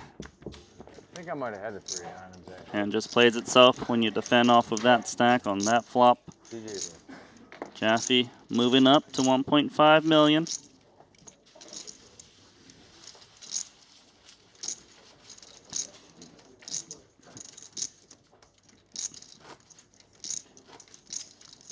Well, it was 3 back-to-back-to-back finals for Kiat Lee in all the biggest events here in Montenegro. 7th in the 200K, 9th in the main event. Now 7th place once more in the 150K 10th anniversary special. Yeah, unable to get one of those podium finishes here in Montenegro, but I will still say it's a pretty good series for him so far. Definitely treading above water. Do you expect Kiat to skip the PLO, or does he play? I've seen him play at least one PLO main event, Montenegro 2025. So he might still be in action for a few more days. If there's one to play, it's going to be the half and half. Must be frustrating feeling. I only measure myself from where I am on there. That is a little disconcerting.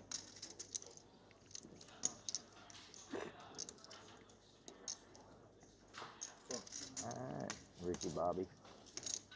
Very similar stacks between these two players. Once again, both players with a pretty strong piece. 40 big blinds effective. No longer a significant short stack. John Jaffe, 6 out of 6 with 25 bigs.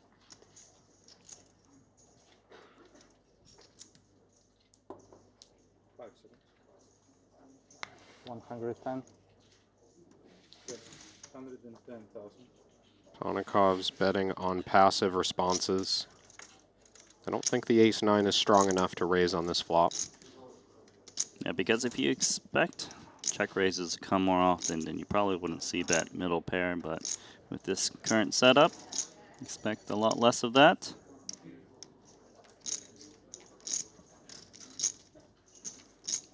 Gonna play a turn card as we bring in 110K apiece.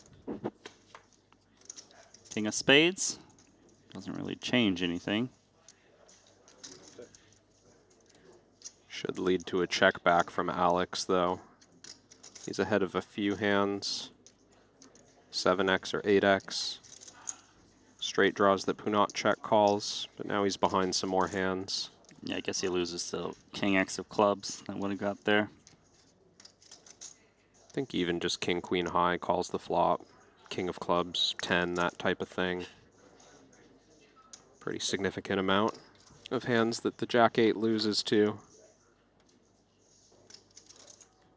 10 of spades arrives.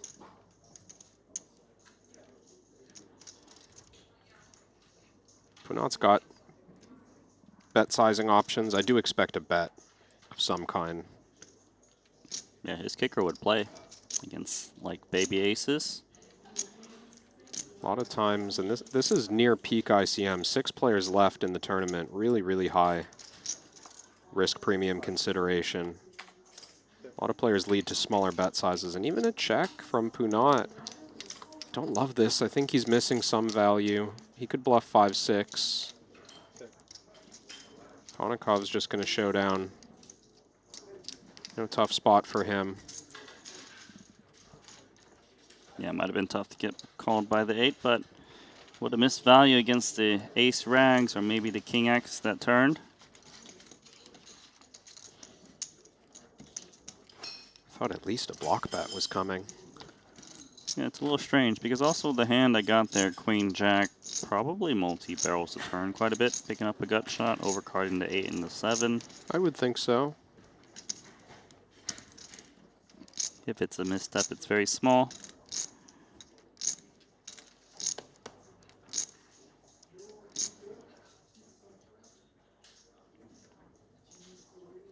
The suited king for Jason. 120,000. It's been smooth sailing for him. Although he did get a little lucky with the king 10 against jacks to stay in the tournament. Very lucky. It's been all right. 3 ball from pocket sevens. Makes it 500K, so it's quite juicy. Remember when he 3-bet earlier? He made it, what, 275 or so? With, Yeah. with king 10, right? Every size is in play with JNT. It makes it quite hard to deduce his ranges. Did you see the pot size there, Randy, for those 2 sevens? What, I didn't catch it. What was it? Final pot 770,000. I think JNT sized perfectly. For me? Merci. Let's see, man. Big 3-bet, small 3-bet, doesn't matter. Yeah. Any 3-bet works. I know. See, I would have killed the small one with this one. Even that is my exact hand. Last time I had ace jack off, and I was just like, I can't do it. I'm scared.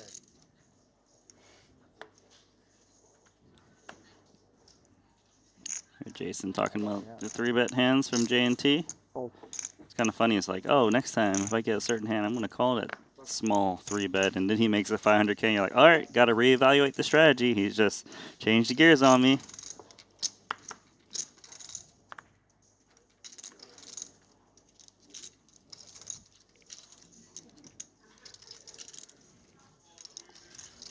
Be an ambitious one from Jaffe, the heads-up specialist. Loves to get involved blind versus blind, but knows he has to pass on the 8-4 offsuit. Pretty one. Walk the ace-jack suited. Actually, I knocked Jamil out. He was in that seat with ace-jack of clubs. Oh my goodness. So I think I should have played. Might have got me. Yeah. Just gonna let you try. Understandable. Matthias is bored. He's just spinning his chips. Trying to do magic tricks. I feel like he's always practicing something like that. Clubs are my favorite. Why don't he just practice, I don't know. There's nothing else to some do. strategies on how to win $3 million. What do you think Priorities. he's supposed to do? Like 20 push-ups every time he folds? Well, that would make me tired. That's something Ren Lin would do. He's allowed to have some fun. 130,000. Yeah, me and fitness don't go so well. Have you heard of the... Just anything active. Ever heard of the Norwegian 4x4? No. You know what this is? Tell me. You do 4 minutes on a stationary bike or something like that, and 4 minutes rest, 4 minutes hard, as hard as you can, but consistent pace. Okay. I did the Norwegian 1x4. I was done after one go. I was like, yep, I'm not getting back on that bike. 4 minutes was enough. Yeah. I barely even made it to the 4th minute. I think I quit at 3. On to this one. Queen 6-3, monotone. 150,000. Need a new Fortune flop. favors the bold. J&T again. Don't make us feel your pain. Ace jack of diamonds, bro. Adrian didn't like that hand. I like watching someone who just throws theory out the window and just plays their own style like J&T. All these curveballs being thrown. What a monster. And the truth is, I don't think these players have solved for his type of strategy, right? Because something I would say that players are getting better at, you know, you mentioned Jason talking about the different 3-bet sizes and different responses. Mm-hmm. Players are getting better at recognizing I can't count on my opponents just doing exactly what I expect them to do, right? They're like, oh, we will play with JNT sometimes, and we will see 5 different 3-bet sizes at the final table, so we better start looking at how to play against non-standard sizes. We better start kind of practicing our defense against those volatile strategies. I think it would be irresponsible not to do so. There's definitely several months before our festivals, so well, in between at least. I thought of this exact hand. That was weird. Really? You're going to root for 9s? Huh, he called it. Maybe. Oh. Get me out of here. Spooky. Guess it has to be a pocket pair unless I'm suited, but then I'd probably make a bigger deal, right? But no, I just felt like, I don't know. Fuck. I don't know why, I just felt like 9s. I thought there were a couple good mentalist clues there, like. I think Jason would be really good at wavelength. No, you would never manifest that strong of hands. What's that? You're not trying to envision like kings, aces. It's too easy for you. Yeah, for sure. Those are gone. Yeah. Ace ten That's a weird thing to say after aces, yeah, exactly. definitely. Yeah, something like that. Yeah, yeah. But then do I say this exact? Does it need to be the suit in that case? That's the tricky thing. Oh yeah, it's harder. Playing it back, I like pocket pair odds on favorite, but.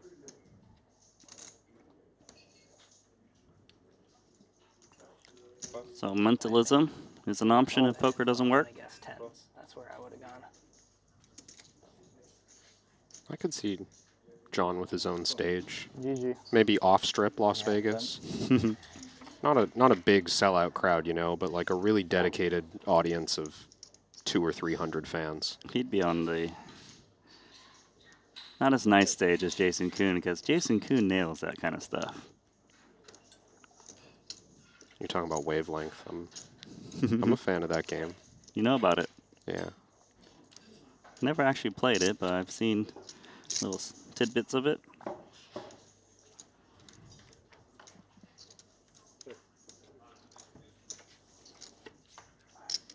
Okay, so Queen 9-5 Queen. Good boards for Punat so far.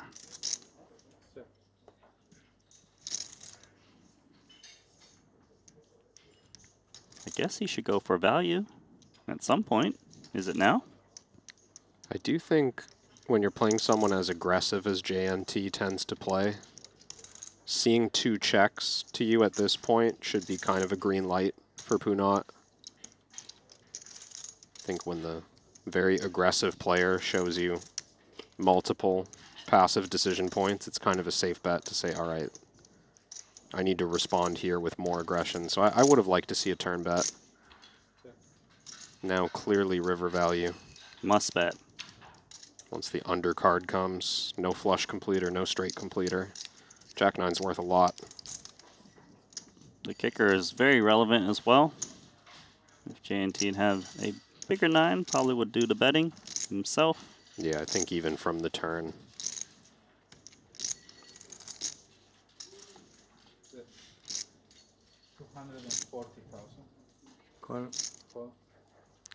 Quick call with ace high. Punat might have gotten the max in this particular hand. I think ace high more willing to call on the river than the turn. 240, you know. Il a des peurs, des 5 ans. JNT needs to pay 240K. There it is. That'd be too much.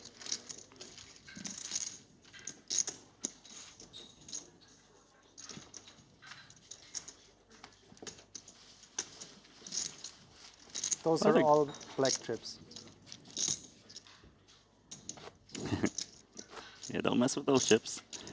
What other games do poker players like to play? Like Mafia, Werewolf, something like this? I think that's still pretty popular, at least among like folks who travel together to a series. Okay.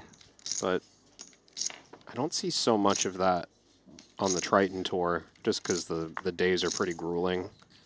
Maybe at other festivals where there's more days off or more early nights, you know?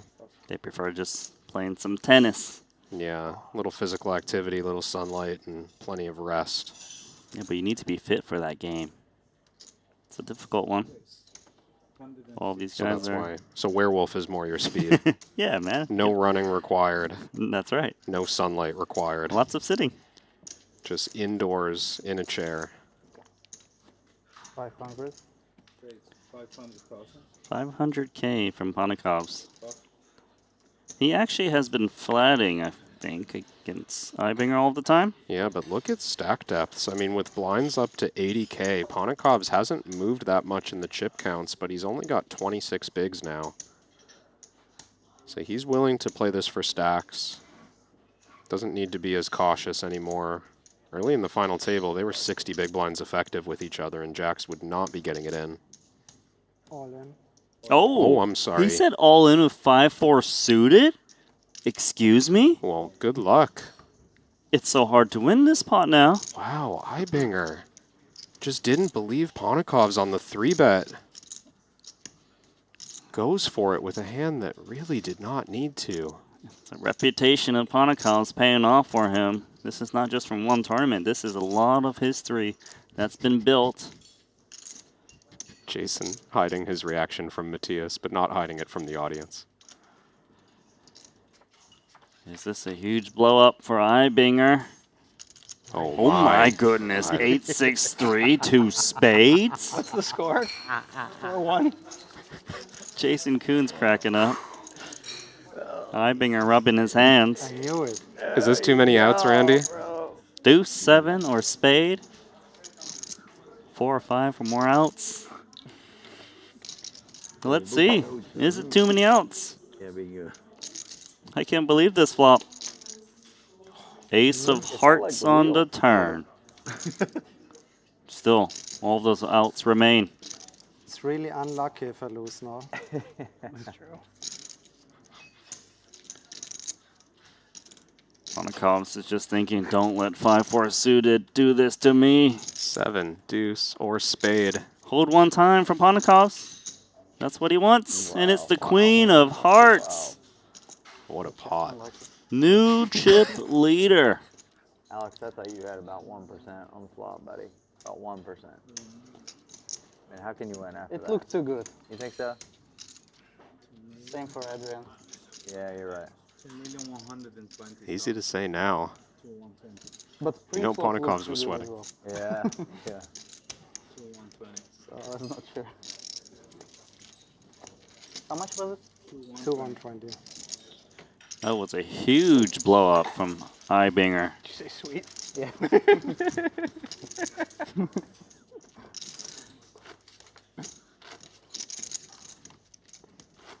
I just don't understand, Kevin. Yeah. I don't. I really don't. You can tell from the reaction at the table, they know that it was out of line, out of bounds, ambitious, whatever you want to call it. Ibinger 4-bet shoving with 5 high. And almost ruining Ponikov's day, but Alex is chip leading with 6 left. It's crazy to do with a hand like that. It doesn't block value. When you get called, you have 2 unders a lot of the time, which has very little equity. Yeah.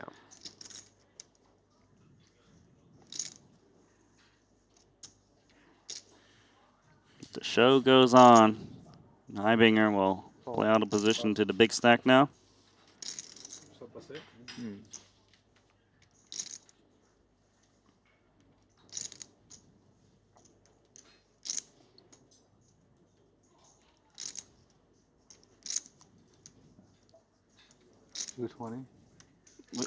Excuse me? Oh no, What? Punat. I don't think Punat saw the open. I think he thought he was raising blind versus blind. Did he say 320? 220. Oh my goodness. The table's gone bananas. That hand dazed me. Hold up a second. The hand dazed me, Yeah, hold up he a second. said. Should be more than half, right? More than half, right? It's Yeah. 95. Next race is So 50. I said 220, right? 225. I said 220. 95 plus 95. Yeah, he said 220s. I said 220, really. Yeah, I know. Minus 8. But it's not a race now. 50 minus 8 is 270 is the next race. Okay? I think it's close. Let's ask the floor. What's Yeah, the ruling? 270 is the next race. He said 220.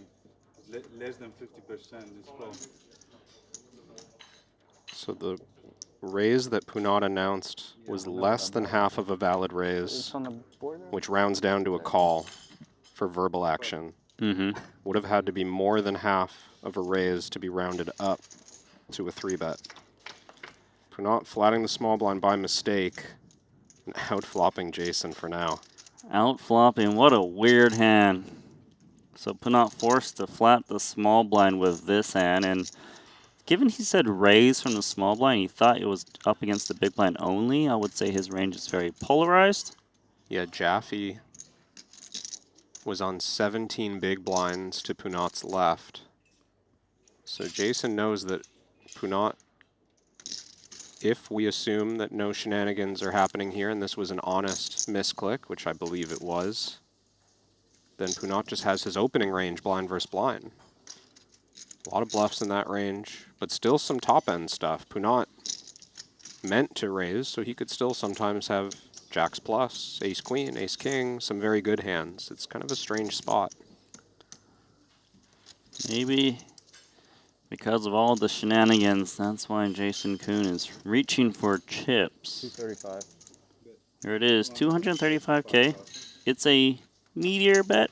Yeah, and this might just get through on the flop. 7-5 is paired, but it wasn't supposed to be here. Hearts on board. Well, I think Punat's moved on from that to some extent, but he's just trying to figure out within this wacky range that I've got, how good is this hand on this board? He's still up against it under the gun range. I don't want to compound mistakes. Fuck it. Yep. Let's not compound the mistake. Spots I ever played in my life. 7-4-0 with the 4 hearts. I mean, I say you can't Wow. have middle range. Almost. I just get Very stacked. close. Somehow you have 10-9. I'm like all in with 10-9 free. So. Jack 7 or something. Yeah, for sure. Like you don't even. I don't even think you have 8-7 off. I think you're Like 1-3. 10-4 suited. Yeah, I mean. Wow, two bizarre back-to-back hands, but it's time to talk about Predict Lab as it's helping to shape the future of interactive live streaming, turning poker broadcasts into a more engaging experience for viewers following the action in real time. With flash poker markets live during the stream, every decision becomes part of the conversation.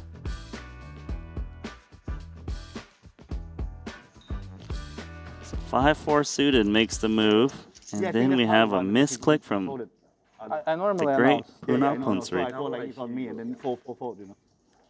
Just wait until I say something. Let's see. 175,000. How do we know if misclick's the right wording to use in that spot too? For Jason. A mistake. But bro, I mean, you could have. Oh my goodness, kings and jacks. I can make it straight with my hand. I'm not that disconnected. Oh wow. Yeah. Players are going to realize shortly that JNT's announced a 3-bet. I mean, with the implied odds, it's not too bad of a mistake. With my hand. Oh my god, ace king, this is gonna go 3 ways. 10 more minutes in the bank, like thinking about what I was gonna do on the flop. I was like, I don't know if JNT can even fold when it gets back to him. Messed up. I don't think it Yeah, was. it's We're gonna find out. 400. My god, what the hell? Well, you're gonna be saying that again soon when you see this collision incoming. I raise all in. He raises all in. Ibinger with kings. Jason's covered by JNT. Snap all in. JNT needs to think about this. He's got a real decision. Oh, yeah, he knows it. Oh, yeah. Just like that. And he's folding the jacks correctly. Well done, JNT. Yeah, nice fold, JNT. That's a great fold. Good fold, done. Big all-ins I got here. Bro, I mean. First one already didn't work. Any other Save me. Save me. Well, I mean, Yeah. usually probably cold 4 and fold, but I'm gonna get peeled by 6. We can just get there. Hold up. No, I mean, I really would like to win though. Let me hang out a No, bit you more. already won ace king to kings. Now it's my turn. Yeah, but the previous flip I just lost. That's true. I think you're actually like Je vais me coucher. Ibinger winning hearts here. Let's see. On to a flop. 10 high. All Good for right. Ibinger. What is it, 1.6?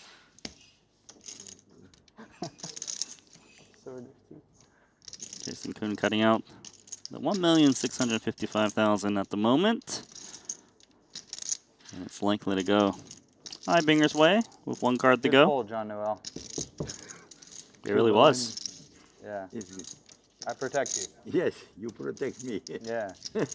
But I hurt myself.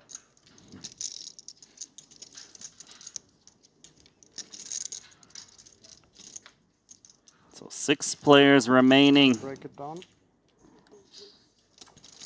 J&T saves himself with that fold with pocket jacks. Saves Jason Kuhn as well. JNT covered Jason. Had he made the call, he would have been eliminating Kuhn That's a on really that good run point. out in 6th place. As it stands, everyone survives. That is a very good point. I think that was the main intent Play of a wide Jason range, saying, Matthias. nice fold. Yeah. You have to be Protected balanced. each other. Yeah, that's You cannot always have top range. yeah. A little bit of this, a little bit of that. So Ibinger is back to where he was That, after that he... 5-4 suited, though, might have been like the butterfly effect that saves my life, you know? Because I still have 9 big blinds. And if you'd have just folded free to the 3-bet, I would be eliminated from the tournament right now. So... But then I might have lost this flip. No, yeah, who knows? You're talking tournament life. I thought you meant like different plane home. No. Not that. No, it's wrong. I'm the big blind, yeah. These I was alternate under the universes universe. they speak of.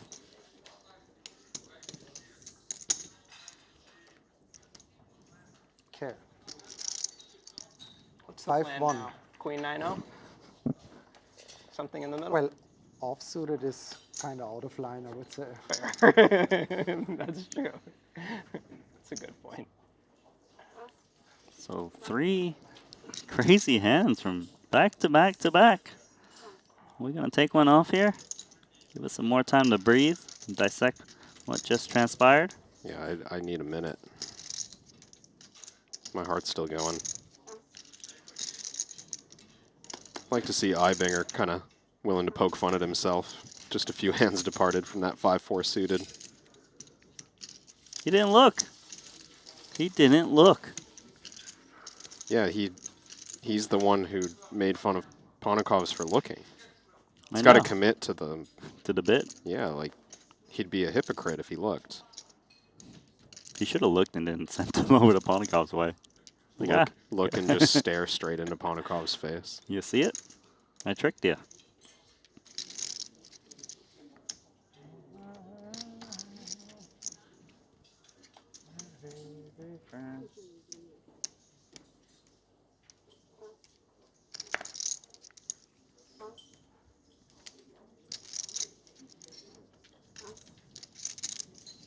Jeffy got 10 deuce twice in a row. Now JK's got ace king. Big slick, 9 big blinds. It's got a complicated relationship with this hand, but he'll be moving in. Just lost most of his stack with this hand. But doesn't mean he doesn't want to be dealt this hand again, so here it is.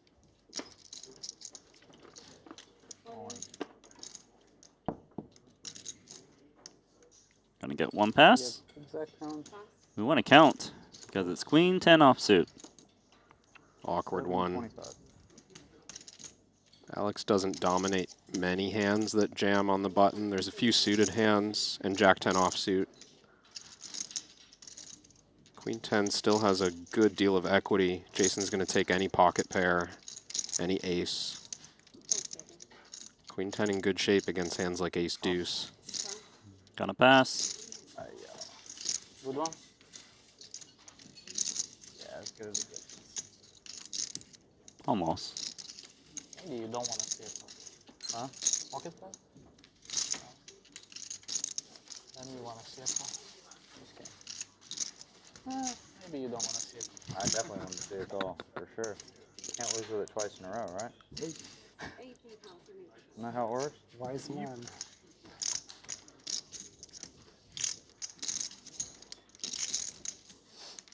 You'd be surprised. You can bet on red on a roulette wheel. It becomes black. You bet on red again, and it's black again, and it could happen until your bankroll is just vanquished. This is a autobiography. Yeah, that's a real story from your past, isn't it? Saw you on Twitter recently, Randy, talking about going broke. Yeah, I've done that. Worked at Del Taco for 2 days in my life, and that sucks, man. The Del Taco story Legit was sucks. too good. It's a real story. It's still pretty funny. The idea that it took you 2 days to give up on burrito rolling. Ooh. We got a mystery hand here where Jason Kuhn has shoved in half of his stack. Oh, this is fun. This is unusual. Usually we don't see players call from the big blind. Please. Please. Please. Don't put me in jail, please. Police.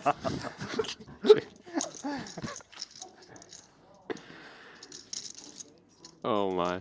Uh-oh. That's not a fun flop for Jason. JNT's got some ideas. The policeman. Here's JNT with that cap.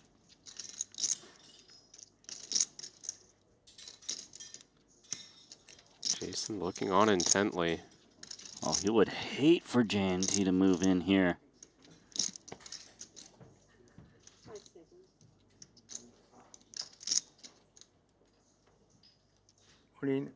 Oh, he is moving in, and this has got to be one of the most interesting spots I've seen for a mystery hand. Now he's regretting not pushing in his full stack pre. I mean, this is... You have to be willing to make decisions like this if you're going to open the door, of course. Jason left half his stack just in case a few people had gone all in. What are we working with for JNT, you think? Well, JNT doesn't need to have smashed the flop to lead all in, right? He could have a hand like Jack-10 that peels, says this is good enough, and decides to move in. Maybe even Ace-Deuce suited. But I'm thinking, what's his weakest call for that original 450? Does he call Jack-9? Suited? It's not a lot of hands. Suited, maybe, but Jack-9 offsuit, probably no. King-Jack, probably yes. King-Jack for sure. Probably all the King-Jacks are here. And the big question for Jason is, does JNT flop top pair and just lead shove, or does he check it? Good question. He played this spot just a couple times in your life. You got no data points to work with. I feel like no one studied this exact spot. Let alone played it against JNT. GTO Wizard recommends a call 100% of the time. Wow. Can Jason go against the grain and make a different decision? But we don't know JNT's cards, so we're not sure what he should do. Jason's going to spend some time to try and break it down. Got 4 minutes in his time bank. So main bluffs are King Jack and Jack 9 that comes to mind. Well, it's a rainbow board, buddy. I got a really bad hand, but I'm getting an amazing price. If I folded you King Jack, I'd be very sad. I'm dead. I'm stone dead a bunch. Oh man.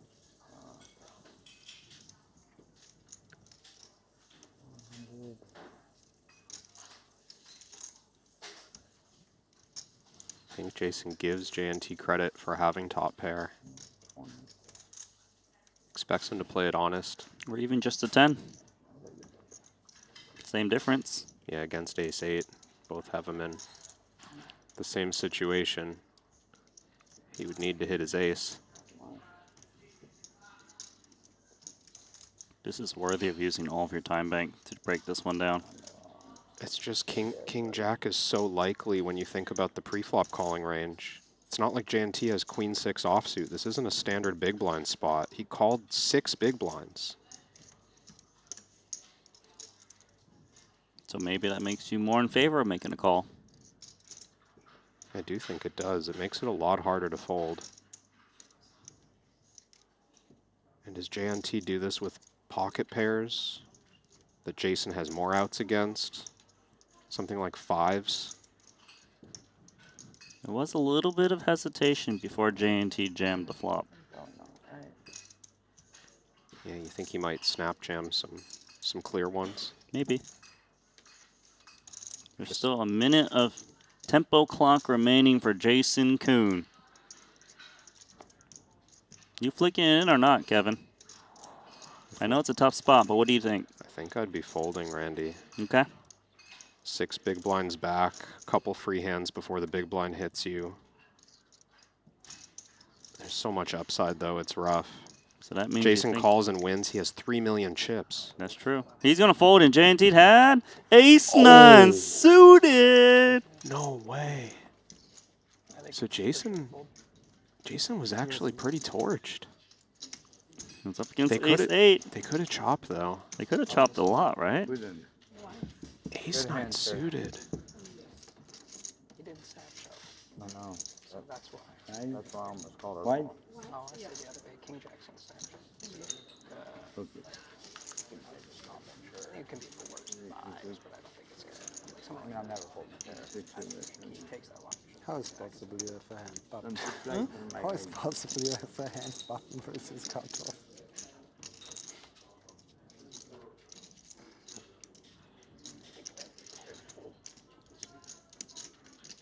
What a cooler. I was hoping you wouldn't make it. They have no idea. That's a pretty crazy one. And if you see that hand, now you wonder, could JNT also have like ace-5 suited? For sure. Some weaker ace-high that Jason's actually crushing. I think for 100%. Okay. In that moment, Jason was dominated. He gets away and saves his tournament for now.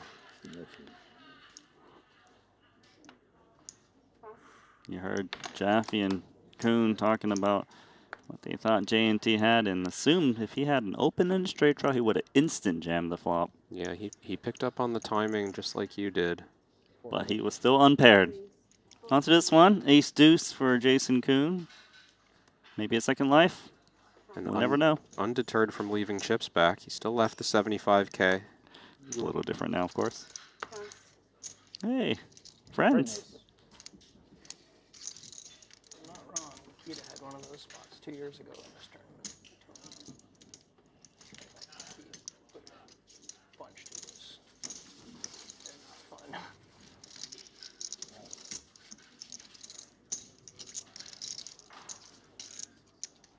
Those spots supposed to happen more frequently comparing to how frequently it happens actually.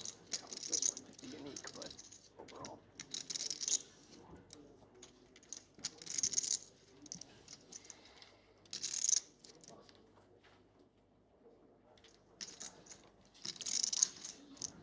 So J&T headlining all the crazy pots happening at our final table. You gotta love them. Hey, give Matthias some credit. I was going to. Hasn't been long since he dunked in 5-4 suited pre-flop for 2 million. Yeah, but he got his chips back. Although he could have had a lot more. But things would be different. The butterfly effect. I don't know if you believe in that.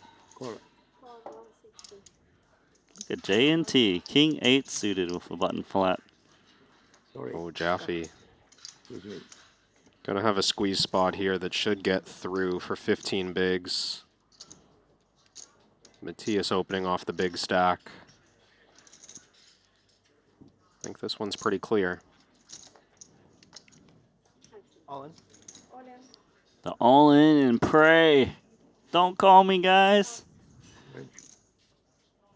You never want to hear that. How much? It's intimidating. I could have said all in it.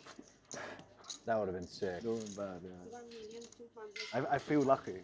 Yeah. Yeah, I feel, yeah. I learned from it and I feel lucky. Yeah. I like it about you. Yeah. That's a little bit much for King 8. Window is very good. Far too much. Okay. There we go.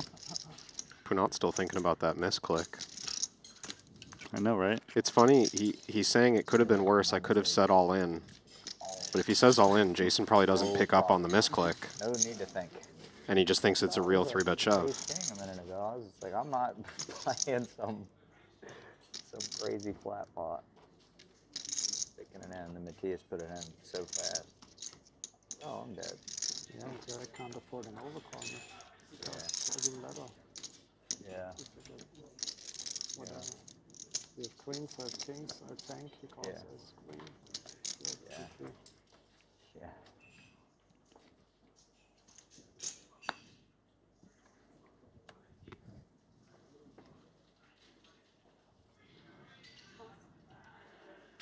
I fold. I fold. I'd like to hear it. Everybody just keeps saying it.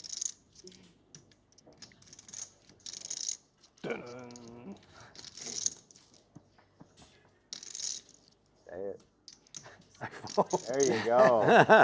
Say it, John. Get this cult leader shit away John, from me. just say it. Just believe in yourself, John. Cult leader, is that what he said? It doesn't look like you're going to fold. All in. Okay. Let me see. It was a trick. You've got kings. I call. Fuck. Okay. Ace 7 and Ace 9. Well, I think. Fold. Fold. I mean, to be honest, it was a snap call, so it's kind king of check snap calls also. not border. Like ace 3 snap calls. Similar hands, but Jason's got the lead with Ace 9. Ace 9 often plays if it's high card. Oh, that changes 7 things. on the flop. Oh. Just like that. And Jason Kuhn had another life. Give me a sweat. Give me a 3 of spades. Would love a 3 of spades.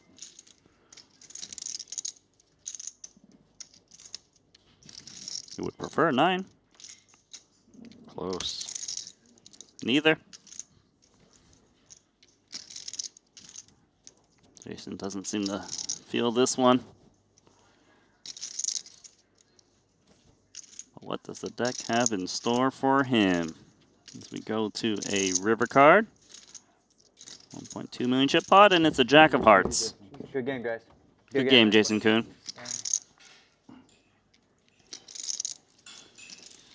We'll never know if that Ace 8, Ace 9 versus JNT had the writing on the wall already. Jason extended, or at least it looks like he extended his tournament just a few hands. Yeah, we do not know how that one would have ran out, but he was behind the Ace 9 of JNT in that mystery hand. Had a second life, though. Got it in good with Ace 9 versus Ace 7, but unable to dodge that 7. Yeah, I think so. Out in 6 for 684,000 in this 150K 10th anniversary special. Jason collects his all-time leading 79th cash, 51st final table. Still sits at 12 titles, but that's going to be the record for a while.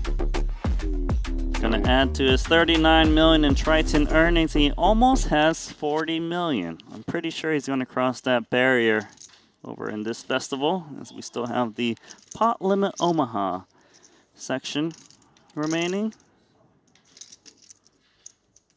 He actually had a lot of cashes this festival so far. A 4th, a 5th, an 8th, a 13th, and that 6th place you just witnessed. Yeah, he's just shy of that 40 million. Looks like he needs about $30 more. $30. I think he can find it. Okay, so everyone's guaranteed $878,000 now. If you can survive one more, you'll get a 7-figure payday, and that's 1.1 million roughly. And of course, they want the 3 million for first. The beautiful title. And the special coin for players who win the 150K 10th anniversary edition. First one given to Paul Pois over from the Jeju success he had over there, picking up the title.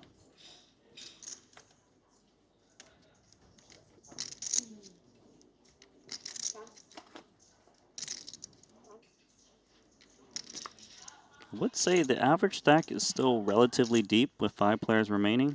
You know, 38 big blinds is the average, and shortest stack has 29, biggest stack with 52. It's anyone's game. Very tightly packed. Does a pre-flop fold count? No. No.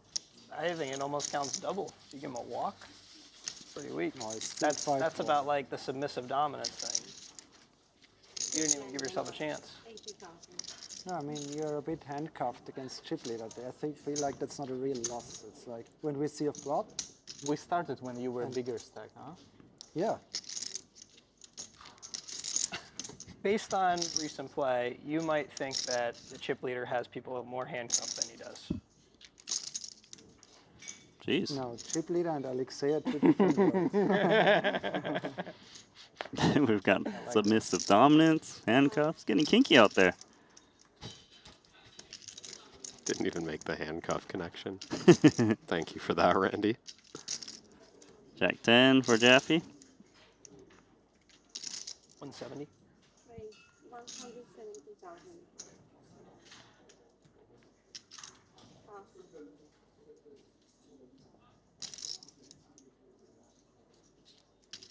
Fold. Fold. Some raise and takes for Jaffe. Nothing better than some smooth sailing raise and takes.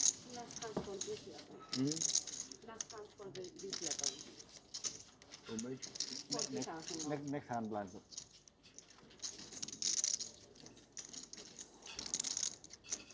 Sounds like that average is going to be dropping soon, Randy. Blinds up next hand. Still should be a decently high average. Currently, what, 38 big blind average? Should be 30 unless we lose someone. Those are white. Yep. Yep. It's perfect. In a service we have transfers. At the next blinds, that is. Still plenty of play.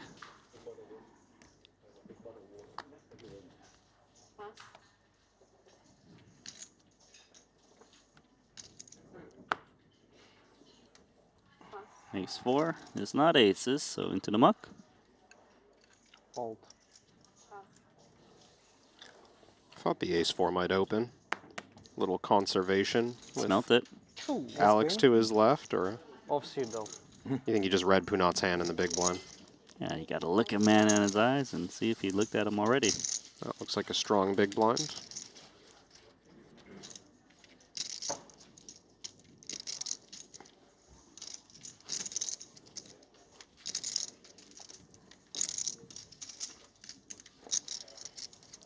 So those are the blinds. The easy blind level, 50K, 100K.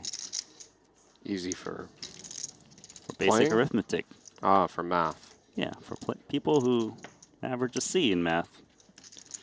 In high school or middle school. It's your level. My level. Advanced calculus was really not my thing. 200. That's why I never took the class. So you're saying for me to get an edge, I should be pushing for the most annoying blind levels. Against me, at least. Like, why don't we have a 76K big blind level? That would be ideal. 125 is pretty annoying for me, I would say. 50, 125. Anything that's not just 0.51. Yeah, and also the big blind just not being a easy Like math that problem. it has a 5 in there. Yeah, exactly. Okay. Got it. 175, 350. 40, 80 is probably pretty annoying too. That one you wouldn't like? I like this hand. Let us know in chat. What's your least favorite blind level? Poll question of the day. It's a really nice question you asked him there, Kevin. I think it's. We could have asked a lot of different questions. But I think it's going to get some engagement. I don't know. I think the audience is interested. Okay. I guess we'll find out.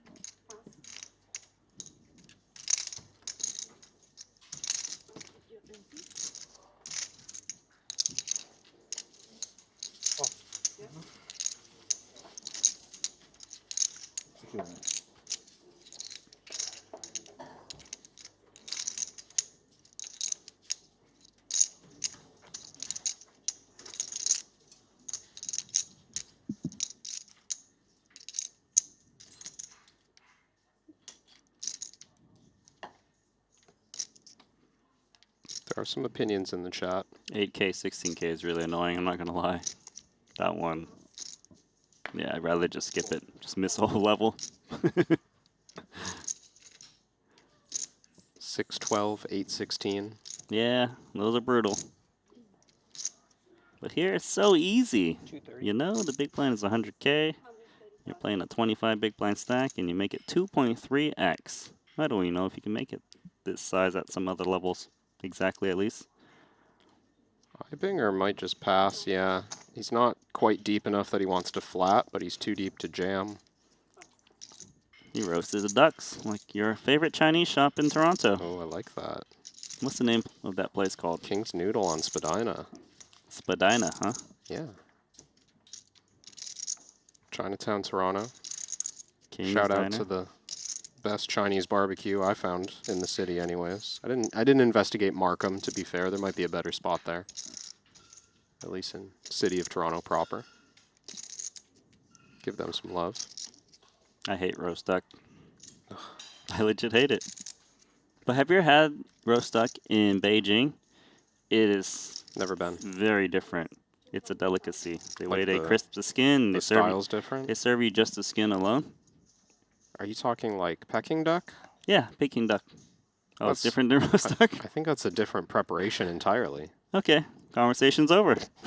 So let's look at ace, queen, and sevens. Oh, Randy. I mean, I'm just trying to use my smarts, given I know you're a chef. Oh, JNT might get involved. Punat Three-way. raised 200,000. He raised. And you? I called 200,000. And you call too, J&T. What a lovely gentleman. Pronounce like I could have used some of that a few hands ago. You guys aren't helping me out. Feeling a little left out. Seems like everyone's left out on this flop, so Ibinger will have the best hand, given he's the only one with a pair. Didn't need the flop. But Punat's got that interesting type of hand. Maybe he stabs, ace of spades, queen of hearts, and there's two spades and a heart out there. I don't know that he'll bet this texture, but he's going to be willing to continue with the ace of spades and the two overs. The chip differential is not that large between Punsri and Ibinger. But Punat's still going to just respect this button flat as the stronger overall range. Maybe toss in some chips for sevens. You're playing against two opponents. Doesn't look like he wants to. And he's going to allow the ace of hearts to show up. And that's going to give Punat the best hand. I wouldn't put all the blame on Ibinger for allowing the ace. The deck was involved. The dealer. Punat, of course. Strong enough to go for value with a kicker playing. Three ways with JNT involved and potentially uncapped. Maybe just a small turn bet instead of a... Yeah, this is like a third pot. It's a tough spot for Ibinger. He can beat bluffs, but he's likely to face another street of aggression. He's got JNT behind. It'll just fold. Yeah, it sucks being sandwiched in the middle. Plus, if your opponent is bluffing, you don't know if they'll fire again, and you don't know if they're going to hit their hand. Every time I see that ace of hearts, I think of Jason Kuhn now with that hoodie. But he's no longer here.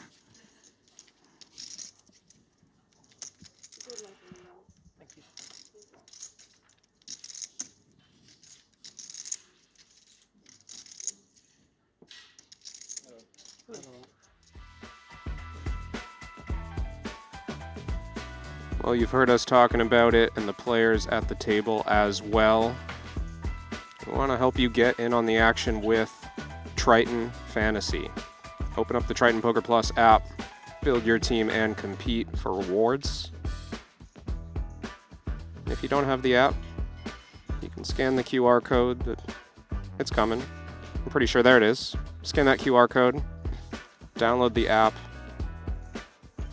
and use it for everything else.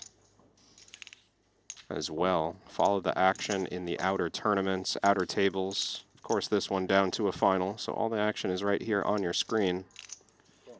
And the only player I have left remaining is Alex Ponikovs. Hey, me too. Almost forgot. Yep. And he's chip leading. He is chip leading. Look at us. But Kilbane's got Punat Ponsri. I would love for any of these guys to win. They certainly would deserve it in this $150,000 buy-in.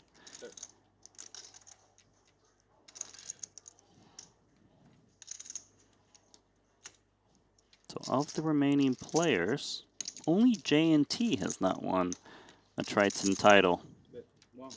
Although I would argue that he deserved to win one of those main events. He got it in, pocket pair over pocket pair, and his opponent hit the 2-outer for tons of chips. I believe that was Timothy Adams. Yeah, I was going to say. Some nobody named Timothy Adams. One of the best out of Canada. I miss that guy. Wish he comes back to Triton one day. Me too. So this one was a 100K bet from Punat Ponsri on King Queen 6. J&T setting the trap with a check call.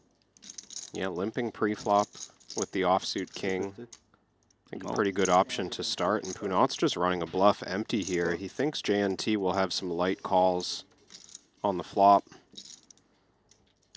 Pretty quick turn call. He's torching chips right now with 9-3 off. 0% unless he can bluff, and I don't see this hand folding on basically any river. I'm curious how he reads the snap call by J&T. Is it a middle pair, a bottom pair, or a top pair? But middle pair would improve on the queen. Yeah, I think this is just a shutdown either way. Ponsri can really only expect to fold out a misdraw. If he did want to fire a third barrel, I'd like to see a small bet that only hopes to fold out Jack 10, backdoor hearts, something unpaired.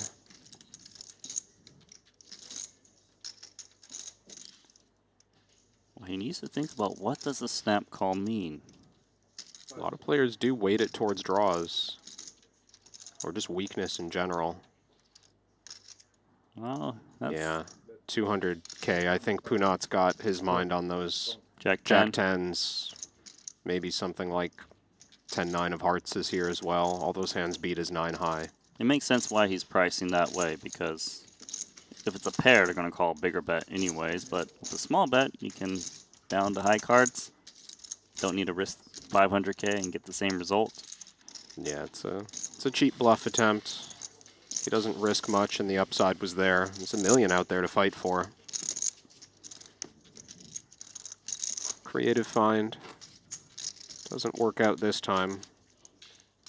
J&T is pretty much even chipped with Punat after that hand. You see he's 5 out of 5, but only one big blind differentiating the two players at the bottom of the leaderboard.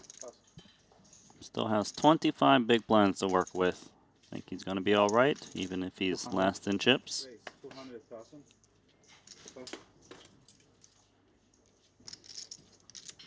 Ace King for Punat Ponsri. I think he's going to be all right.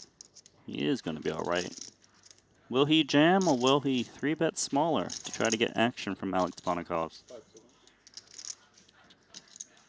I like the small 3-bet idea, but it's the type of hand that jams before any others. 25 big blinds deep against the cutoff. He would still get called by some weaker hands. Ace Queen the main target. He's cut out 3-betting chips. Price is 650K. Jaffe's got pocket 9s in a real decision. Wow, this is a funny one.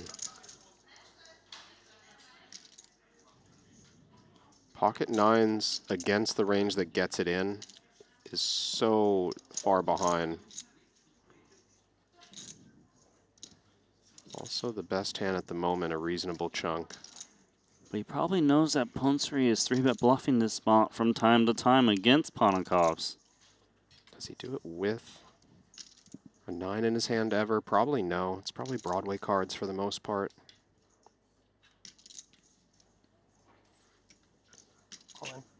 He's gonna make the move with pocket nines, and Ponakovs will be stepping aside, but not Punat Ponsri. Snap calling, and we're gonna play a 5 million chip pot. Jaffe willing to take this spot on the edge. Plenty of players would have folded this one. As it stands, he's flipping for the chip lead. I go all in as well. Look. Your pat? Your pat is no comment. I feel Yeah, I will. Queen Jack suited. You take this out. You don't want to save. I don't want to say that. Okay, on to a flop.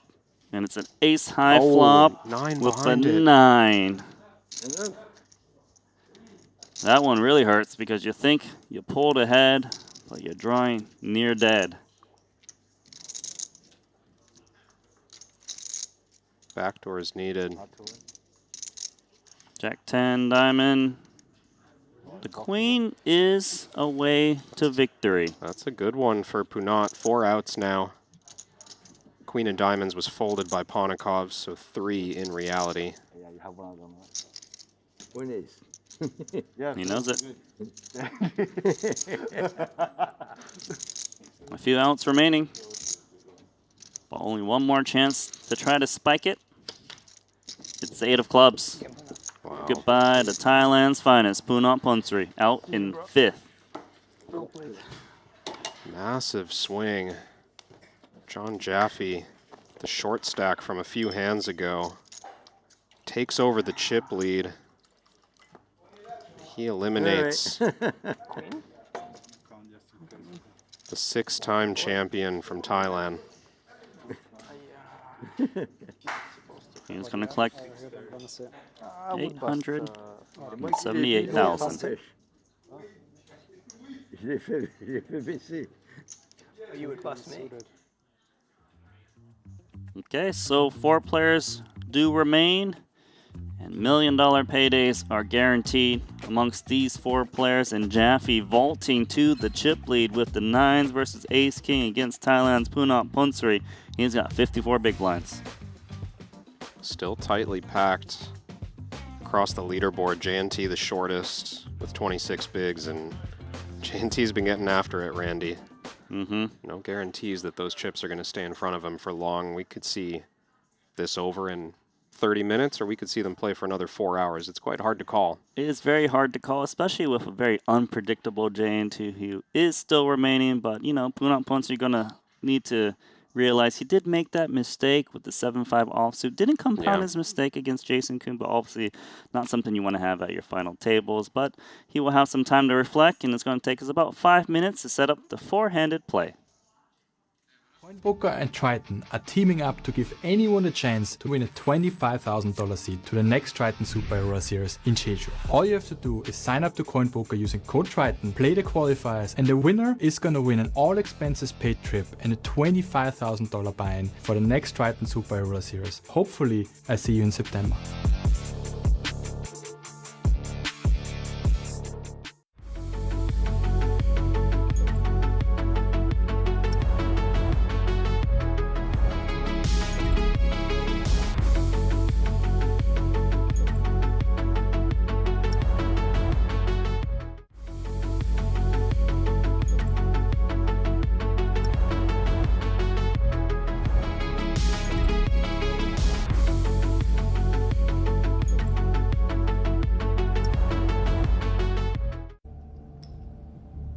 I'm all in.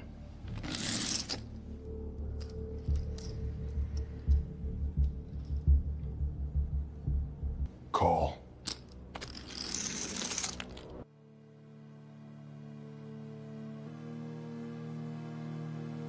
Triton.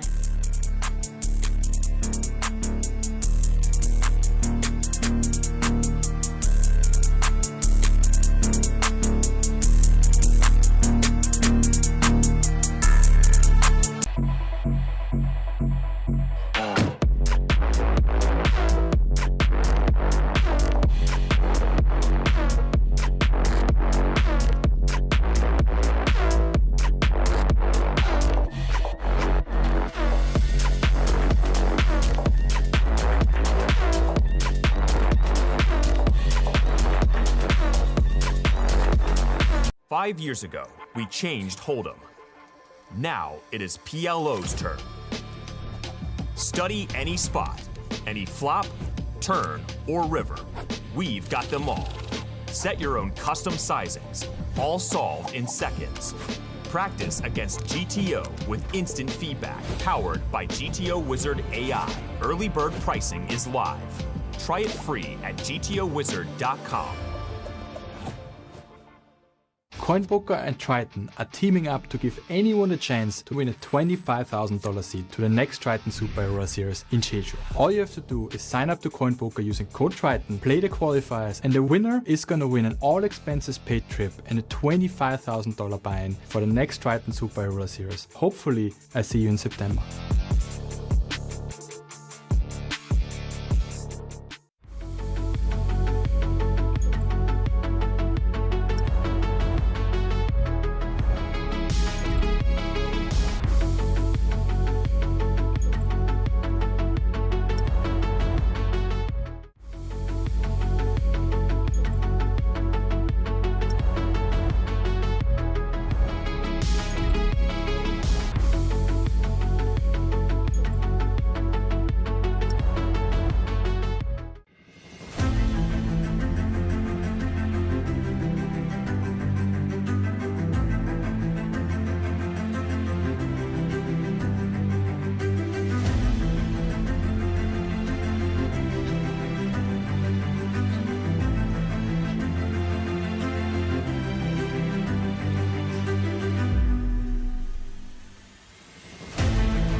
And we're back for the final table of the 150K the 10th anniversary special. My name is Randy Liu, also known as Naranoko, and alongside me I've got Coach K, Kevin Rabichow, and we've got a few minutes before we get the action underway, so let's break down some hands, Coach. So the last hand we had pocket nines from Jaffe. Do you think that was a standard spot, or is this a close one? What do you think? I did think it was close.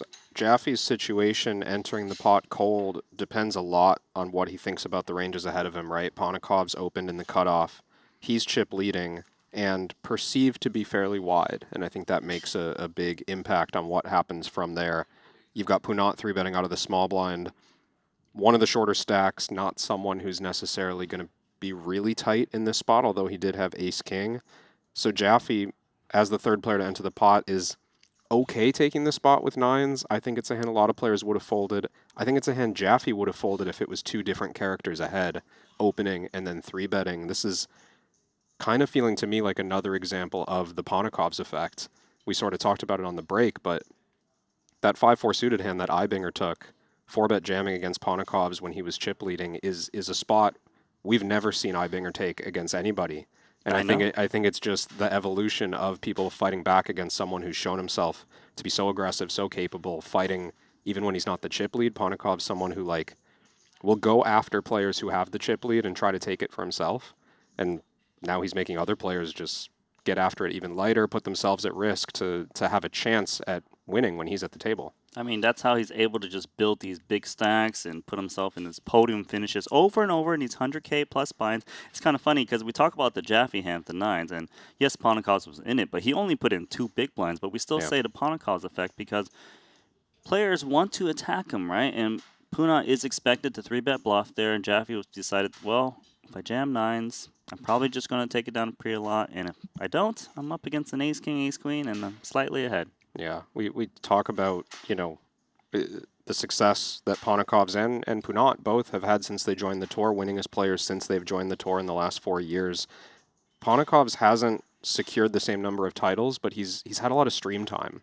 So I think that also for me, it's a reflection of the players putting in the work between festivals, watching tape, seeing how these players who have put so many hours on live streams, what their game plan actually looks like, and players starting to embrace exploits.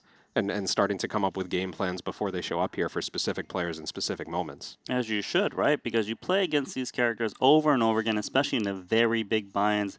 Here we had 76 entries. 4 do remain. We're guaranteed 7 figures, $1,088,000, $3 million for first.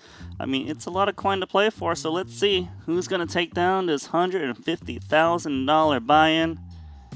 But right now, it's who's going to make the podium finish, because one player will get fourth for $1 million.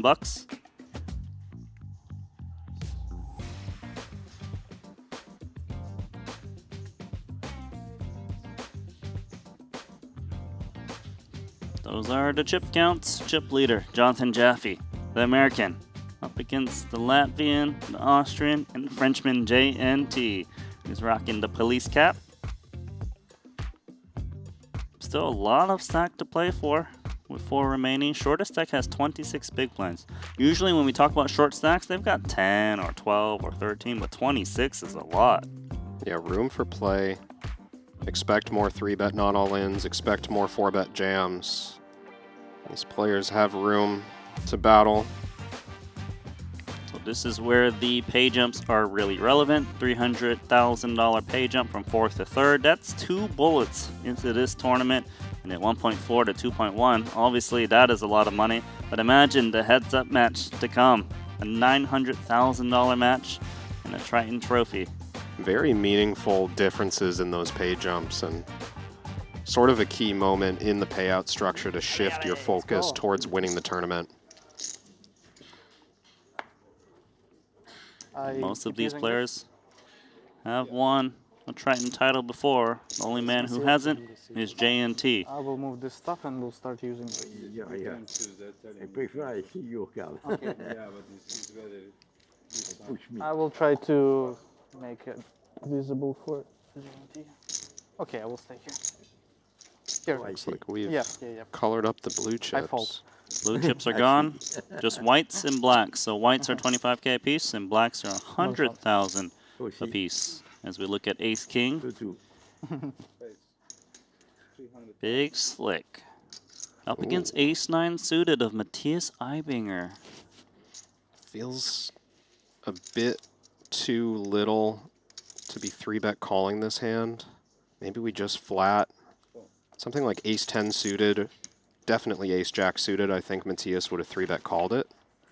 Ace 9 is just going to take a flop. Yeah, good thing he didn't have like 20 blinds, and he probably gets stacked here pre-flop. So as played, it's going to be a single raise pot. Jaffe expect to have a polarized range as the chip leader raising into Eibinger. Comes 5-4 deuce, both players with similar hands, but Ace King is the best hand. I'd like to see Jaffe keep betting in general. Matthias is unlikely to defend pre-flop with hands that have a very low card. Something with a 4 or a 5 does a lot of folding pre. But Jaffe could have those hands. Jaffe could have opened Jack 4 offsuit. Like, he can reach pretty low in his opening range with the chip lead. So he's got the overall advantage. Even Ace King is a very strong hand at the moment. Eibinger unlikely to have it beat. Eibinger is going to make the call here with Ace 9 high. Figures that Jaffe does have some whiffs. 10 of clubs on the turn. I would say it doesn't rate to hit Eibinger's calling range unless he's up against Ace 10 or 10x of spades, maybe even 10x of hearts. Yeah, there's a few, but not that many. It's looking pretty bricky. Jaffe might even be thinking about turn barrel for protection, try to charge spades for another street. Yeah, this is sort of cheap sizing too. Wonder if Matthias can read into this.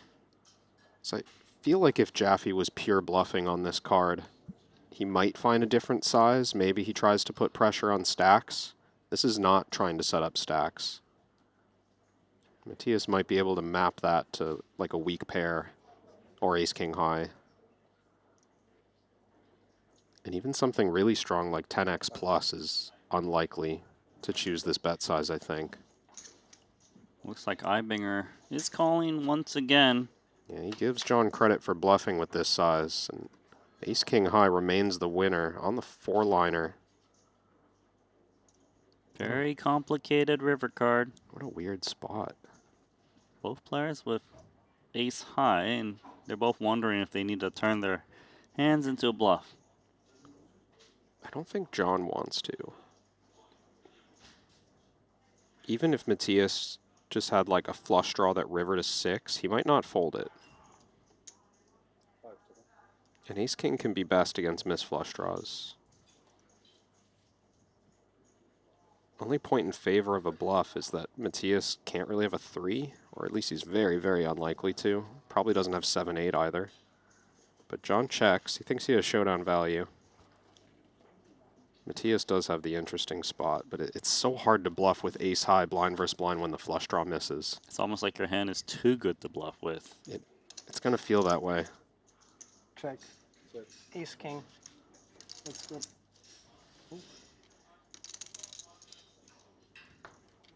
So a lot of value of ace-king against ace-9 post-flop. Yeah, Jaffe really got the max there with that turn bet. I thought Ibinger might have been able to get away on the turn, but maybe just felt obligated to take his price with the wheel draw.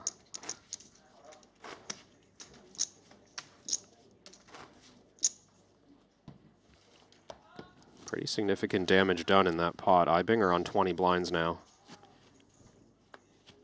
20 blinds is the shortest stack as we move on to the next hand.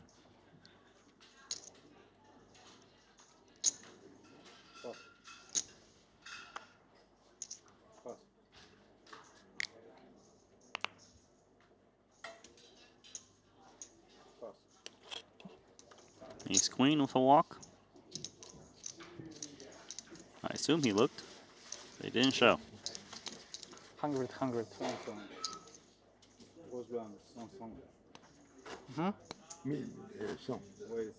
Ante, big blind.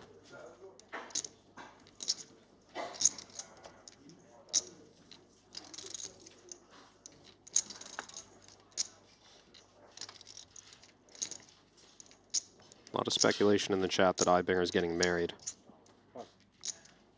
He's getting married. He does look like he is, doesn't he? I think he's just dressed for the occasion. I mean, how often are you at a final table with Triton Poker Super High Roller Series? I mean, for him, I guess it's been a lot. I mean, for him, often enough that he brings a suit every trip. Yeah, he's expecting to wear it. Ponikov's 3-deuce off. Leveraging chip lead against JNT.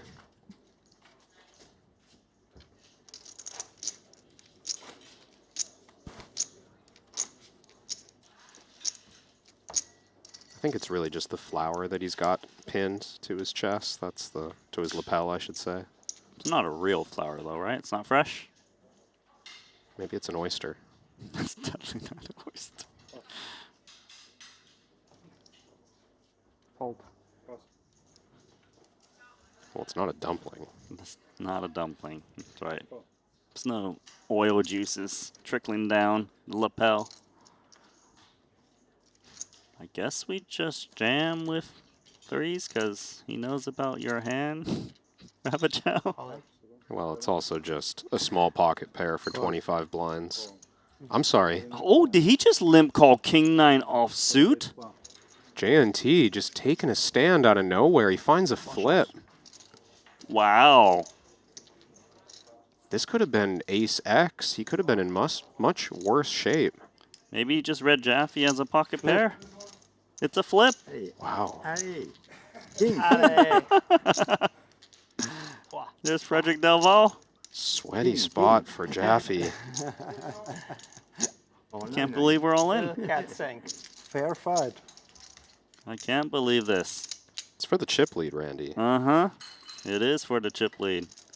It's a 4.8 million chip pot. JNT limp calls with King-9. And he's coin flipping against pocket 3s. And it's Queen 10-6. Plenty of outs for JNT.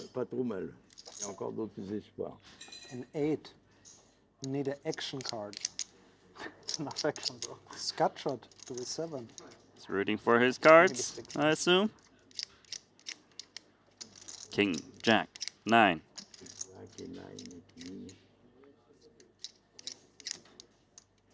Of all rooting on JNT as we see a turn card, and it's the 6 of diamonds. Oh, even more. Not yet.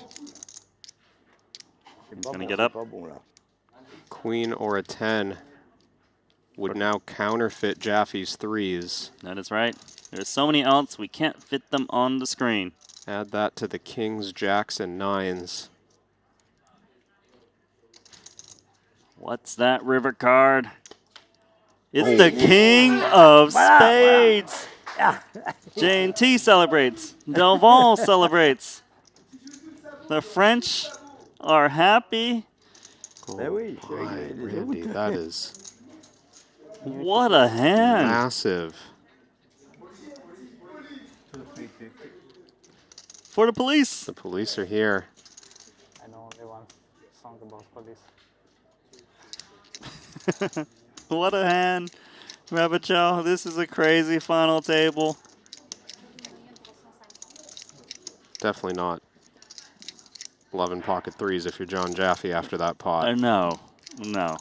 3s are going in the incinerator.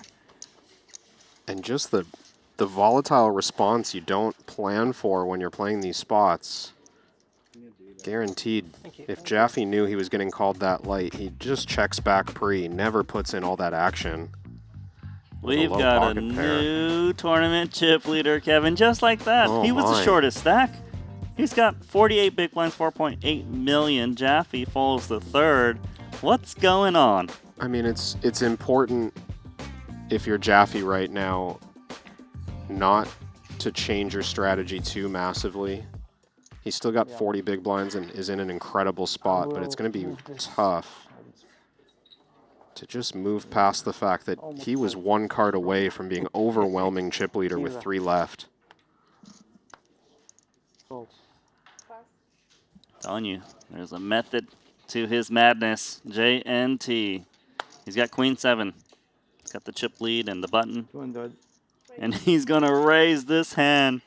Things are different now. All of you are in jail. Under the night watch of JNT.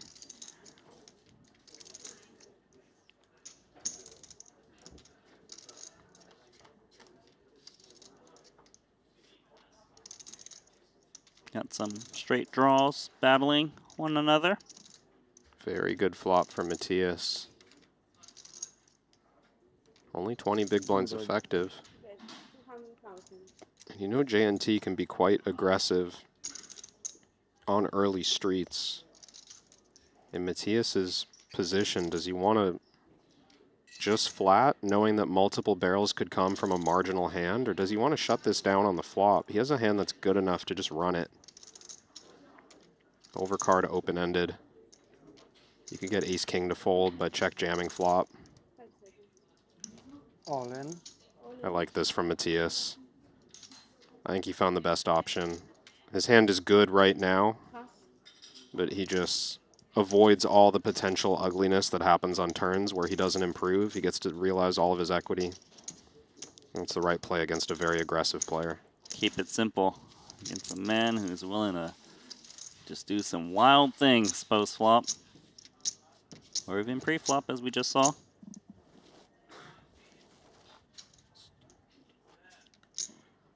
Can't believe he called that king 9.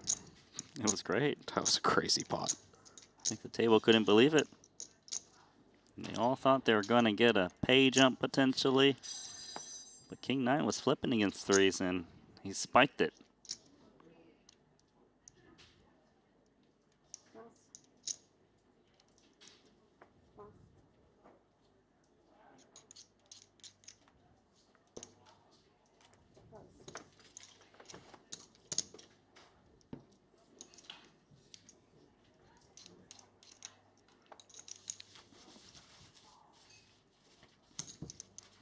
That's a very quiet pot.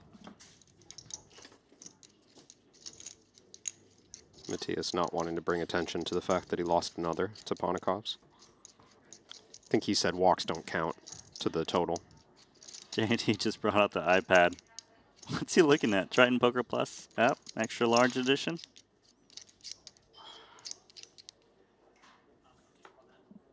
Don't think he'd be using the app.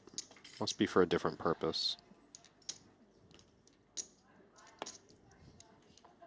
225.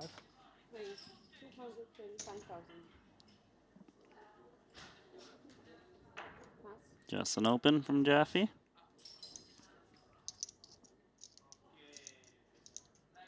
Flying without graphics for a minute. That's all right. But the raise is to 225, and Ponikov's passes the small blind with the covering stack. I'm gonna take a flop here, and well, if it was a mystery hand, I have no idea what he's got. Okay, I'll give you the easy one. You guess Jaffe's hand, and I'll guess JNT's. Although Jaffe is probably more in your ballpark and more with the madness. You want to switch? It's not too late to switch. Yeah, I want to switch. Okay, you're on JNT's side. I'll do Jaffe. Quick check. Jaffe, learning his lesson, decides to keep this pot marginal. It never knows if it's a 5 million chip pot. I think Jaffe could be as strong as top pair. Queen, Jack, 6, deuce, with 2 diamonds, the current board. But once he's checked twice, I don't think he's got. Oh, word. He has King 10 suited. That's my guess. Wow, King 10 of spades, exactly. What a read, ladies and gentlemen. Randy Nanonoko Liu. Mm-hmm. I can't believe you couldn't get the ace 5. It's right in front of your face. I think Jaffe's got ace high and is going to win this pot. Okay.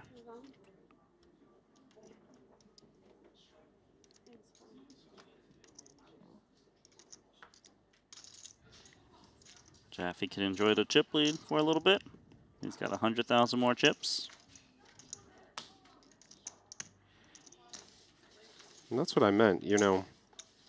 A very meaningful pre-flop pot was played between these two, but Jaffe is still in a very good position because he won that pot against Ibinger to start the level.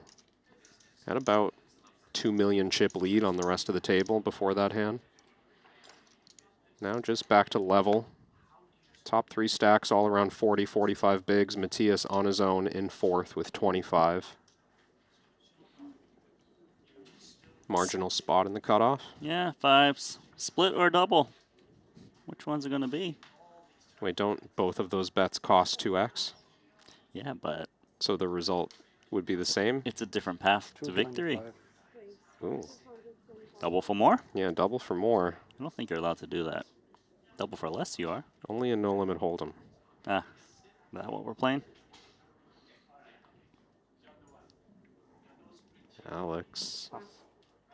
Always with ideas, but maybe having flashbacks to the 5-4 suited hand. He's like, you know what, I don't think I'm going to 3-bet bluff this guy for the rest of the day. You've earned it, Ibinger. That's true. Future game. 7-6 offsuit is got 2 overs, just slightly. Fold. Gonna fold it.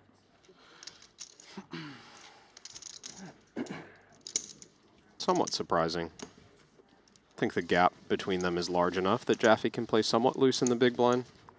Kind of feels like he's playing the big blind a little bit tighter here today. Probably a makeup of the stack sizes. You always see him looking up at the screen, and that helps dictate the ranges he wants to play from all positions. I'm going to ask this question in chat. I want to get them involved. Which 2 players would you love to see go to heads up in this tournament? And which 2 players would you love to see eliminated in 3rd and 4th? Yeah, I think that's a given. That's just that's the other side. I just want to make sure that they understand what they're signing the other 2 names up for. Exactly. Jaffe's got ace-jack suited, 40 big blinds apiece. Looks like a situation just to flat out of the small blind. Very good hand, but not an all-in for 40 big blinds type hand. And because they're playing so deep, they can play plenty of flats pre. And Ibinger perhaps counterintuitively doesn't really want to get involved in this hand, even though his price is so good. It's actually better to defend this against one opponent rather than two, because you're less likely to be dominated. Yeah, definitely. You'd rather be in a heads-up pot. He could justify a small squeeze sometimes. A fresh squeeze? It's a decent bluffing hand. I like that. Put the hand in the juicer. We know Matthias loves citrus. He's out. Yeah. No orange juice here. Like I'm sad, I wanted to see a flop, and we are. Ace Jack of clubs versus 7-6 of clubs. That's what we're working with.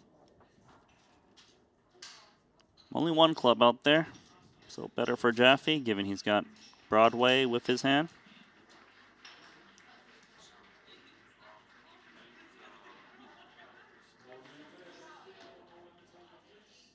Jaffe's still thinking about it out of the small blind.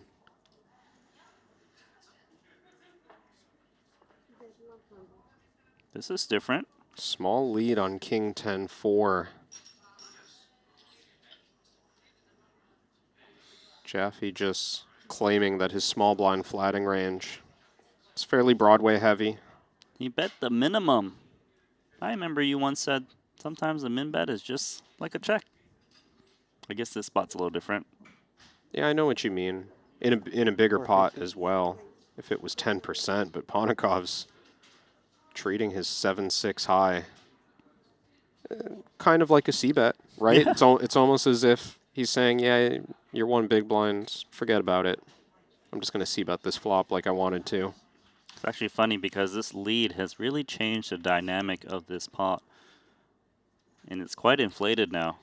Yeah, you wonder, like, Jaffe will sometimes have a hand like pocket sevens pre-flop. He probably doesn't find the flop lead with that hand, so there's some middle of range stuff that's missing.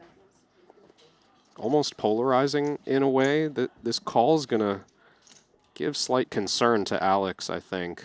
I would think it condenses his range quite a bit, and the 9 of spades shows up, so an 8 could make Ponikov's a straight, but even the 6 or 7 would be good at the moment.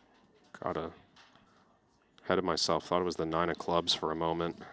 That would have been an all-in type of card. As it stands, Jaffe's range has gotten even stronger, I think. He can have Queen Jack suited. And he's finding another lead. Just goes for one big blind again. This is the stuff that John lives for. Like he loves going a little bit off script and taking people into unusual lines. This is not a little off script. This is completely off the grid. Ponikov's is comfortable there. He's got a bag of tricks himself. Might call this modern-day street poker. This is modern-day street poker. Well worded, my friend. And we're going to play min-bet call into this 1.5 million pot, into 1.7 now total. And wow, we've got the finds 6 of hearts for the win, if he can show it down. I'd be quite shocked if John didn't try to bluff. Just based on flop action alone, lead flop and then call the raise. In what world can you be unpaired? There's so few hands that are unpaired on this run out. Out of the small blind, calling a flop raise. But he won't min bet again, right? Please tell me he won't. Well, I can't make any promises. 650. Okay, 650. So John's primarily repping a hand like King Queen.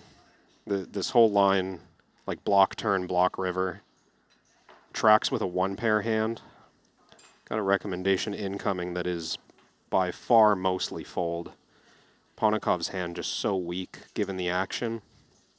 Even given the cheap price, you don't even expect all the offsuit ace jacks and ace queens to be here pre.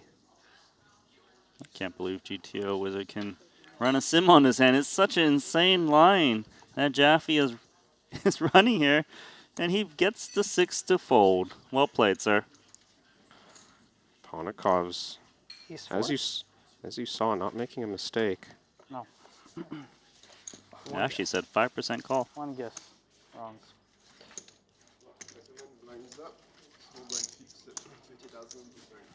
Guess is incorrect.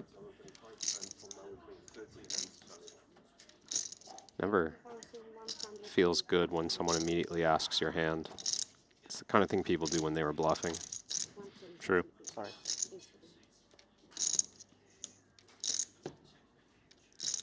Really have seen some very interesting hands here today.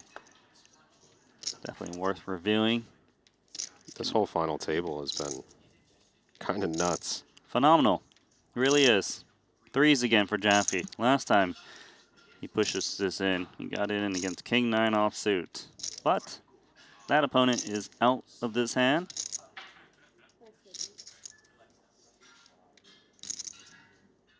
Not a mandatory button open. He's thinking about something. He's talking about AI, all in. Wow. Yes, he is. This is a big risk. Ponikov's is in the big blind with almost 30 bigs. Oh, he's calling. What is it, queens? Is it You queens? didn't see your cards first. Wow, it's queens. It is I queens. just decided to double check. Are threes going to ruin John again? 1-3 is in the muck, by the way. This time you can read for a 3. Toi. So Jaffe, loving the pocket threes. He already lost $2.5 million with it against JNT, and is he going to lose sure it was a 3.6? with the chips. Yeah. Especially once he took back. Yeah, exactly. Yeah, I was like, ah, good. good. So many mistakes were done at this final table, so I decided to double check. It's a good idea. The old Queen Jack O call. It's a 7.3 million chip pot. And it's 8-8-5. Not good for Jaffe. Only 1-3 left in the deck.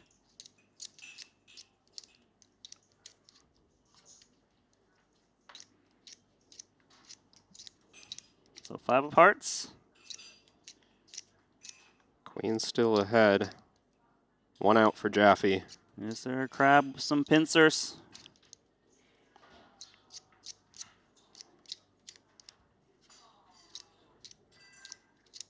And that is a massive pot for Alex Ponikov's, up to 7.375, and Jaffe's down to 1.4. 3625. Stack decimated once again with pocket threes. Hand of the tournament and not in the way you want. If you're John Jaffe, 2 big jams with pocket threes, both max punished. I hate to be that guy, but do you think that play was a little excessive with pocket threes just now? I kind of did think so. I get the idea. But the problem is that John's chip lead was quite fragile. Like, only 12 big blinds differentiating him and Alex. Didn't tell you. Never take the whole. I appreciate the full sweat. And the upside of winning that size pot is so big that I think Alex wouldn't make massive folds. Like, he's under pressure, of course, but the future value of the situation, half the chips at the table, 4 remaining, so high. I think Alex will gamble with some stuff that you don't want him to gamble with. Right, so if Jaffe had like 100 blinds, you know, Ponikov's doubling to 60 doesn't mean as much. Way different spot. If John had half the chips in play before that pot, then his jam is totally standard and there's nothing to discuss. But I don't know if his lead was big enough to make that shove.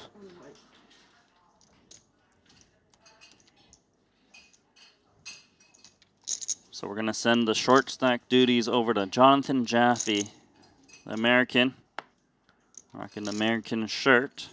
And he's got ace-9 now in the cutoff. I mean, this probably just an open jamming hand, 4-handed, 11 blinds. I think it's too much hand to raise fold.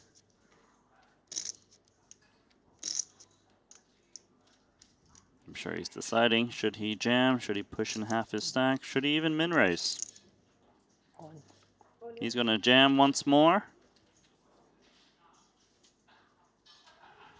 Call. Oh, he's getting called by JNT, who has pocket jacks. Just 3 in a row. He's gotten snapped on these shoves. Can't get one through. He cannot. So JNT's got the Jonathan Jaffe in the hole. Looking to knock out that man.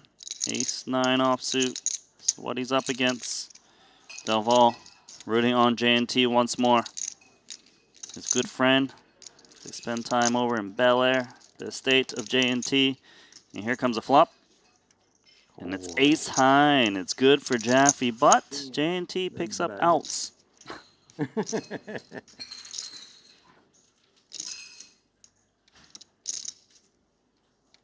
Four kings, two jacks.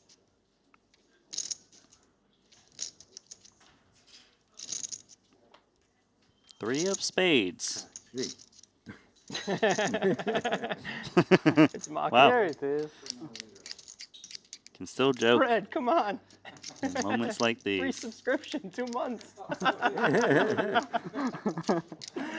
Shit. They're sharing a laugh. For a moment that's worth so much money. The river card is the 7, and Jaffe back to 2.8. Nobody busting. Wow. It's been a roller coaster here. Matthias was rooting against that result. I know that much. The pay jumps are big right now. He sat on the sidelines. Now back to 4th and chips. Jaffe up to 3rd. Big swing. Jaffe might actually be in 2nd. That pot against JNT, who used to be in 2nd, he has moved ahead of JNT. Just a couple of big blinds difference. But you're never safe, given the stack distribution. It's a great outcome for Ponikovs. Overall, he's now got half the chips and all 3 other players split evenly at 20. It's a very high leverage spot for Alex. The tricky part, though, for him is that he's got JNT to his direct left, who doesn't play by the normal rules. So let's see. Let's see how he navigates. Quite the ride. I mean, Jaffe hasn't gotten off the ride. He's been on it the whole time. Up, down, and back up at the moment. Let's see where he ends with 4 remaining. 250. Ponikovs thinks this is a near any 2 spot on the button. 5-3-0, min raising. Jaffe with a decision in the big. Looks defendable. Everyone's got about 20 big blinds. That isn't Ponikovs. Here's the call. Knows that Ponikovs is raising some garbage hands that are even dominated by King 8 offsuit. However, it's pretty good for Ponikovs. He's got a gut shot. Jaffe has King of Clubs. Could be relevant. Yeah, it depends on bet sizing from Alex. If he goes small, I think the King of Clubs is enough for Jaffe to continue once. But he might size up a little bit on the ace-high board. Jaffe very rarely connecting. 150 feels cheap enough. 3 to the flush with the King of Clubs for the near min bet. And just king high being good against a very out-of-line chip leader range on the button.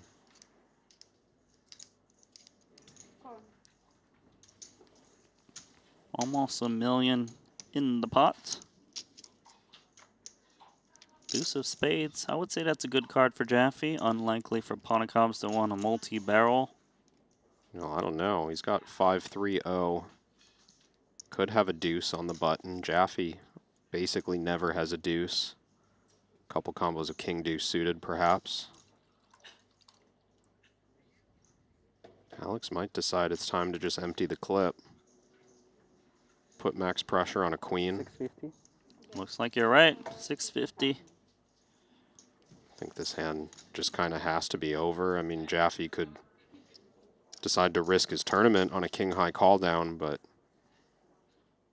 on the flip side, Alex might just take any ace and keep firing, knowing that it's almost guaranteed to be the winner, or chopping at worst. It's hard to play defense in this spot. Feels like he can't win. Is he going to call with king high? He is calling with king high. Wow. He Jaffe is right. Taking a stand, just no hands off. That's an amazing call. We still got one more card to fade. It's the ace of spades. King high plays. Jaffe has the winner on this run out. Decision incoming for Alex. Ponakov plays the board. It's a little bit relevant. Again, I think it feels like a spot he can just run it. He can have all these ace-X hands that are unbeatable on the turn or near unbeatable. He can have the deuce and still go for value. John very often just has missed clubs or a queen.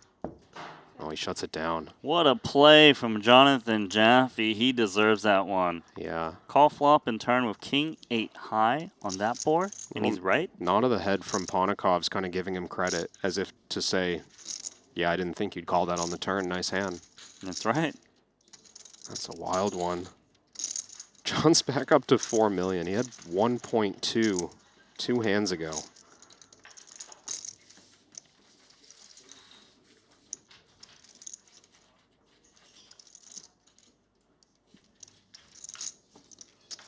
Just a shout out to those of you watching live on YouTube. I can see in the chat you're loving it. This has been an unreal final table. I have to agree. And why don't you take a second for our sake to subscribe to the channel. Give us a like. Helps us keep delivering content of this quality completely free. As Warrington says in chat, it's been an amazing series in Montenegro so far. The best final table yet. I gotta say, this one you can watch on repeat. It's that good. 300. For Doyle. 300K. 10 deuce offsuit. Both players with a deuce. Ibinger. Excuses to continue. A suited king looks good enough. But how does he want to continue? Another heroic pre-flop all in. Oh, he takes it. Boom. These guys are dialed in. King deuce suited. Reshoving. Got the job done. It's like all four of them had a meeting before, like after we lost 5th place, they just agreed, like, you know what, let's just go after any fringe spot that even looks close. We all in agreement? They just spun the wheel of chaos. We're all just going to risk our tournament 6 pips wider than we're supposed to. Is that, we're all good with that? Yeah, let's do it. Let's just see what happens. It's only 3 million for first, you know. My goodness, these guys. Queens now for Jaffe. He's been in every pot so far.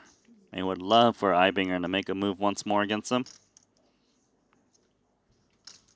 275. Little extra. Ponakov's in the big blind. Chip leading.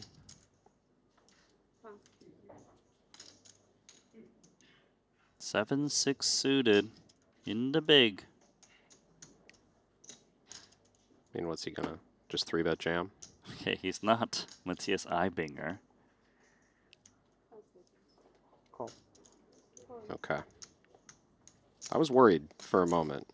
I can't help it. I just think every hand's gonna be a 30 big blind all in. He likes the madness post flop. So let's take that flop. Ace high. And a couple threes, so just nothing. Could justify some madness. Did you say he's got 3 to a straight flush? 6, 7 of spades? I guess it does. 4 and 5 of spades if you've got optimism. Not a mandatory flop bet. John likes to go down the checking line. I think queens is in a way ahead, way behind situation. He'll min bet. Always changing strategies. It's like, oh, you're going to do that? Then I'll do that. Zig, and then zag. Just wins it. A patient fold. Don't have to chase every runner straight flush draw, do you? I mean, I'd like to. Rapid hunt. That's what we need.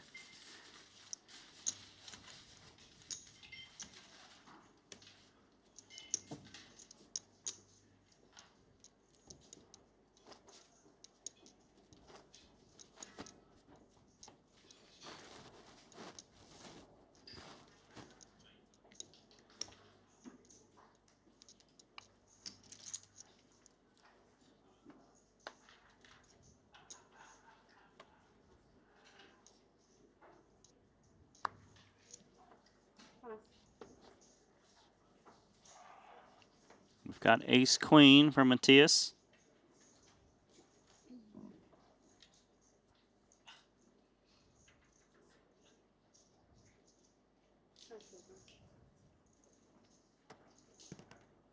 You can raise now. Soup Binger. Oh, he just open rips it. Oh, he's getting called by pocket kings of JNT. Wow. All of a sudden, the hand has escalated. Ibinger playing jams mostly because of Ponikovs. In the small blind, he didn't want to deal with the pressure. JNT's found kings. I'd really need it, though. JNT is pumped for this one. What a situation. Duval's back to root on. JNT. Every short it doubles up. T'as souvent perdu, you lose. Very often. I know. So another 5 million chip pot as we go to a flop, and it's king high. Yeah. Yeah, he says. Ça va, je m'assis. And probably no for Ibinger. Doesn't matter.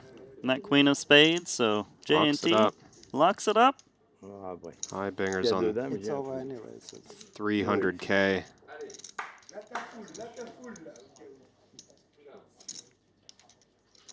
What a massive hand. Just to go back to that, Ponikov's effect in the small blind, playing 50 big blinds, Ibinger knows if he plays too many min raises. I mean, these hands are going in regardless. True. Maybe there's a way that it doesn't end up in pre-flop, but I really doubt it. Financially. Unbelievable. Just all these big jams are getting snapped off by hands. These are spots where it's like 10% you get called. Mm-hmm. It's been 3-4 in a row where Those pictures are getting crowded. You want max time on your picture, right? That's true. But I would surpass you. Yeah, but it's okay. Somebody has to win, right? All right, I'm on board with that logic. So Ibinger's time might be up soon. Flirting with death with just a few big blinds remaining. JNT's got a 5 million chip stack. I have strange interaction with you, me, Google, Azerbaijan flag. Like me, you. What was the other one? Google. Google? Google. Google. Oh, yeah. An Azerbaijan flag. True. What's going to happen after one of us takes it? This is gonna be Imagine heads up, just like very confused. They decided to put best two players clothed. Clone them.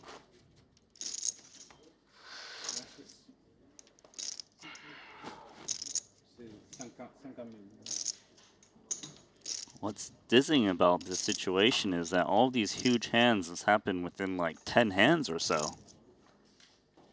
average pot of 3 million. I know, right? Weird spot for Ibinger because he is the big blind the very next hand and needs to deposit the big blind ante. So he's giving this real consideration. As you can see, he's moving in with the 9 to 5. 250,000 all in. All in from JNT, who's got ace, king, and Jaffe. Forced to fold ace, okay, 8 I'm going to spin it up with the big blind ante. Really? Probably the best hand, not the best Great. hand. I am alive. I need to spin it up. I just never know if everything's done. There we go. So 250. Yeah, I mean, 275. Yeah. Back to 800,000. I think. Supposed Once more. He's being optimistic. Matthias just counting his stack. A little Yes, comeback he is is. okay. Yeah. Wow. Good. His Flops a gutter. hand He's is hitting really well those. working doubles. overtime, Yeah, isn't it? but last time I bricked. Well, you had this too time many I outs hit. last time. Now, Yeah, now now it's you've just got a the gutter. appropriate amount. Perfect. Feeling Little confident. comeback spin. I think to feel really comfortable, you want to see a king. A double gut shot, not bad. Not bad at all. 9, John, 7, don't 5, do it. or 4. Not yet. Let me live a little bit longer. Yeah. Heibinger wants to keep his seat at this table. And he will be eliminated with running deuces. Jean-Noël, you have to take down the boys. He's such a class act. I love You will do Heibinger. it. And he believes in JNT. Hey, buddy. Try and get an ice cream. Yeah. Very well played for Heibinger. Yeah. Best dressed for sure at this featured table, our final table of our 10th anniversary special edition. Still gonna walk away with a I'll smile. sit here. It's okay? Thank you. Yep, please. Amazingly, Matthias's first cash of the series in Montenegro. He makes it count, doesn't he? $1 million payday. He had a pretty incredible series in Jeju 2 months ago. Picking up a title, adding to his total count. He's got 6 titles here at Triton, 20 million plus in earnings after this 7-figure score. Heading off the stage with his head held high. So now we're down to 3 players. That's a podium finish. Who's going to get the bronze, the silver, and the gold?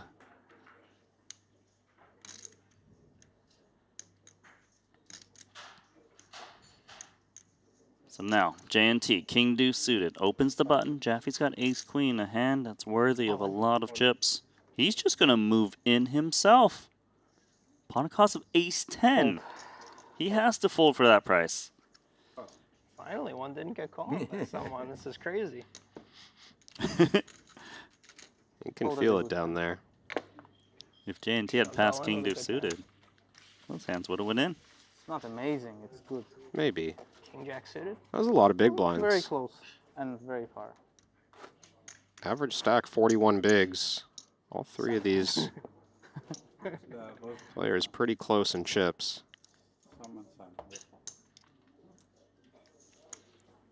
So 1.39 million for third, 2.1 million for second, 3 million for first. That's what we're working with. An ace-6 offsuit for Ponikovs. Very deep stack, so we could be here for a while. Could be quite the grind, given the average stack is 41 big blinds. I think the last 30 minutes have been so action-packed, we're expecting more than we should, as if it's just going to be all in every third hand. 100%. It's a lot of chips in play. JNT this time doesn't raise Jack-8 offsuit from the big after seeing a limp from his opponent, but he is still going to stick around. Oh, changed his mind the last second. Good hand. No. That's all right. Not binding until you throw the chips in or make a verbal announcement. Tempo clock, 8 minutes for JNT, 4 minutes for Jaffe, and 4 minutes for Ponikovs too. So I think it's safe to say that no one's going to run out of time bank by the conclusion of this event. Although we've seen players put into some crazy spots post-flop where they do need some time. It does feel like the new dynamic is to play pretty quick and then occasionally use 7 minutes on the river. Quack, quack. JNT is reaching for raising chips. Is he really? He's going to press this made hand. 650,000. Maybe he knows a thing or two about roast duck. The Cantonese joint you're talking about? King's Noodle, is that right? Or Noodle King? A roast duck's lucky. Depends. Ponikov's is chewing on king 3 suited. It's a good price for a suited king. His hand's also dominated a lot. Cool. He's coming in there with king 3 suited. He's had enough of J&T, trying to retake control.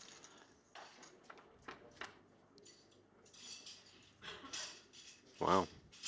Ponikov's out flopping the deuces. But I've seen J&T play these spots quite aggressively in the past. Ace-jack high board. He knows favors the 3-better. Pretty solid bet here. It is quite credible that J&T would have a big ace that can value bet. Ponikov's draw is just too strong at this price, though. He's flopped pretty well. Yeah, if he didn't have the backdoor flush draw, maybe he passes. But here he does. Oh, my. He's got trip 3s. J&T slows down. Interesting one for Alex. It's kind of a low frequency betting situation. Way ahead, way behind. Does he ever find the trap, or is it too valuable to try and charge an ace? It's unclear if J&T would check an ace on the turn. I think he wants to get a lot of value against the ace, but maybe he expects ace, queen, ace, king to keep betting. So then what's I left? would. Queens, 10s, 9s, and you kind of have to bet smaller against those hands. Yeah, a small bet might be the compromise here. It's weird because you made a hand that wants to get all the chips in, but your opponent is showing signs of having a hand that's not willing to put in all the chips. Well, this is not small. 1.2 gets the quick fold. Good pair. Did he say he had a good pair? 10-10. Well, he had a pair. A fun board. He said yes. He's not lying. I had a Red strong Bull. hand. Long time. I had a good hand. You also? Yeah. No, not 10-10. I mean, did they not see the wings? 10-10, I He am meant always ducks. free Yeah, it looked like he was miming it. I know, but they didn't pay attention. They never played charades? It's easier for us. Saw the cards. It's funny they actually said yes to 10-10. And then he did the little wings. So he had a good pair. Like, well, it's literally the worst pair. So I guess to J&T, there's no bad pairs. There we go. Such a lovely chap. Couple of suited 3s. Likely headed to a flop. Medium strength hand for Ponikov's facing limp. 375. Medium strength. Not stopping him from raising. Gonna be no small ball poker with these three gentlemen. I imagine the queen 3 suited is gonna toss in some chips. Looks like a calling hand. Looks like it. Dominates the 3x random hands, isolating from the big. And you got a queen high suit. It's always Let's good. see 3. Good in itself. Oh my. He's got a flush. He's got a beautiful flush. Ponikov's 0%. Drawing stone dead on the flop. He's got 5 red cards, but they're not all diamonds. That's what Jaffe got. He might just burn a couple chips here, though. 200. Especially because Jaffe probably has a little bit less offsuit hands that would have a flush draw. I wonder what the game plan here is for the flush. Looks like he's decided on call very quickly. I'm reminded of a hand very early in the FT where John just check called 2 streets with trips on a dynamic board. He's covered here, Ponikov's, with a pretty healthy chip lead. So I wouldn't be surprised if he follows the same approach. His flush could be beat if Ponikov's had value pre-flop. But overall, he just earns a lot by letting the chip leader run a bluff. Yeah, he probably not expected to check raise bluffs as much with these 3 players remaining. Protect his check calling range too, which is always nice. But no double barrel from Ponikov's. He actually loses to a 10 or a deuce now, which is kind of bizarre for Jaffe. Don't think Ponikov's ever has a 10, but he could have a deuce. That's a real threat.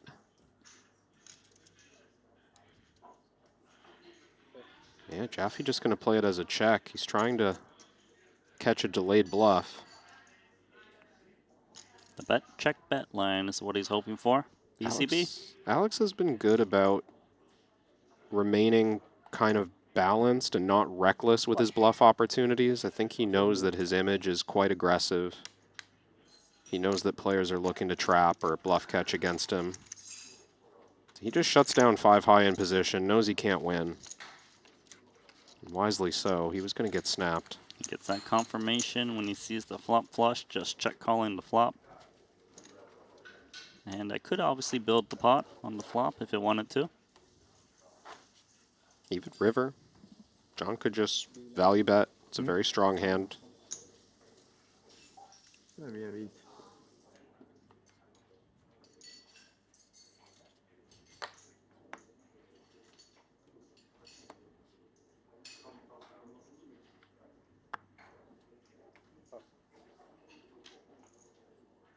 King 6.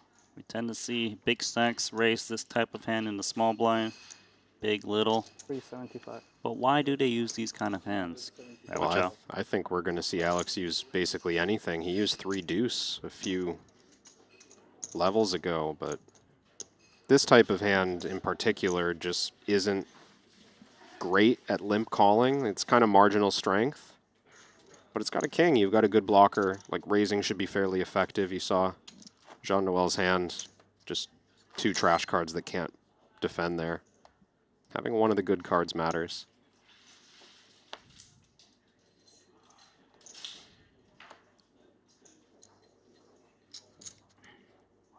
Got an offsuit ace. 250. 250,000 plus. Should get through. John puts a chip on his cards, though. Now that we're 3-handed, is it time to loosen up a bit in the big blind, start taking flops? Fold. No. No shame in thinking it through. It is allowed.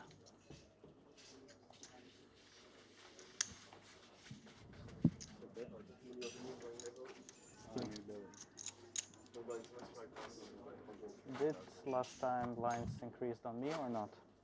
No. Okay. So 75 and 150, 25 more. But you're tracking this, right? Yeah, you're tracking. Okay. Because I think it went up on me, but I might be wrong. Do you remember who? I lost it a while ago.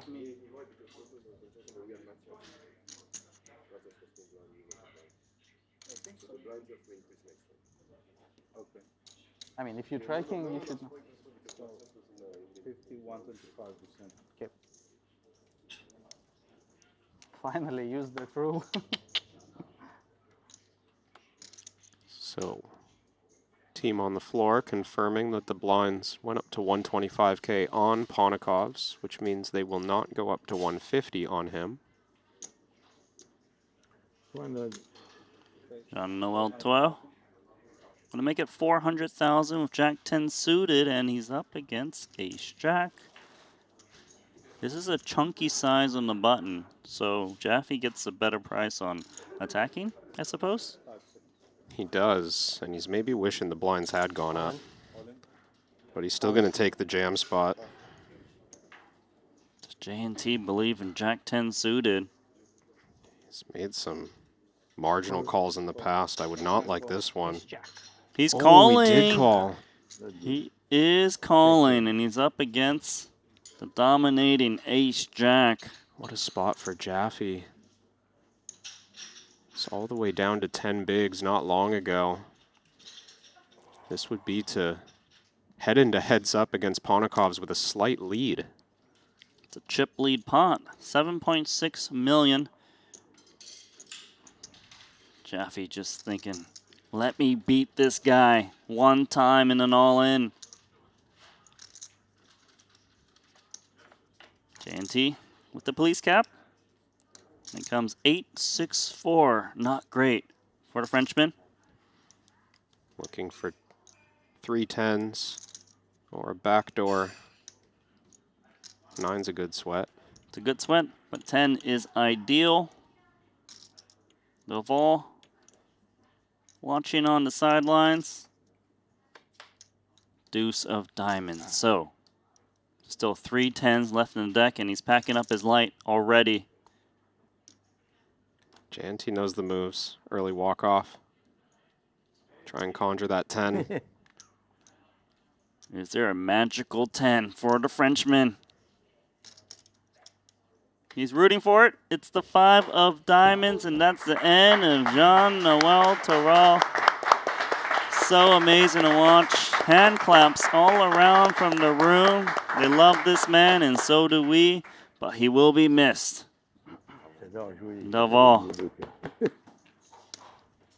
What a run. Yeah, a little hug to JNT. Amazing performance from JNT. Just short of his first title. 1.4 million. Yeah, I was small blind. For this third place finish. It really does make our final tables oh so exciting.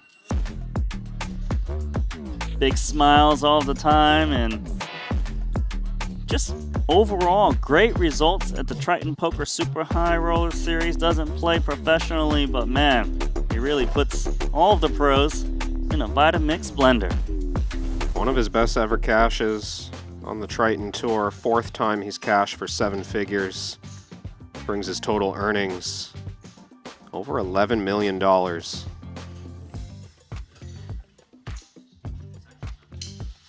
Well, we're heads up, Randy. We are heads up as I welcome you back to the booth, Randy Lou. Alongside Kevin Rabichow, we are heads up with a 51 big blind average. So that's your specialty. I would love to break that down later. But I do want to give a little bit more love to JNT, right? Because he really put everyone in some crazy spots. I mean, it's very tough to play against someone like JNT.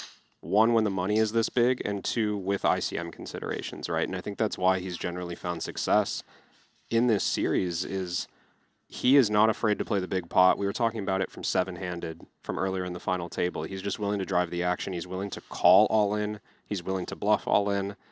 The players around him are usually not looking for this much action. It's uncomfortable to play with him. It's so crazy, especially with the amount the pay jumps are at the moment. But, you know, even Ibinger, he was willing to pull in a lot of moves. He finished in 4th. The 5-4 suited we saw happen.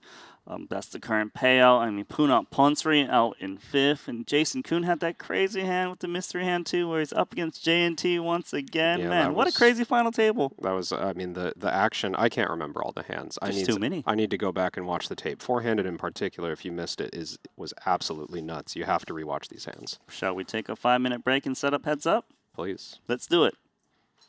CoinPoker and Triton are teaming up to give anyone a chance to win a $25,000 seat to the next Triton SHRS Series in Jeju. All you have to do is sign up to CoinPoker using code Triton, play the qualifiers, and the winner is gonna win an all expenses paid trip and a $25,000 buy-in for the next Triton SHRS Series. Hopefully, I see you in September.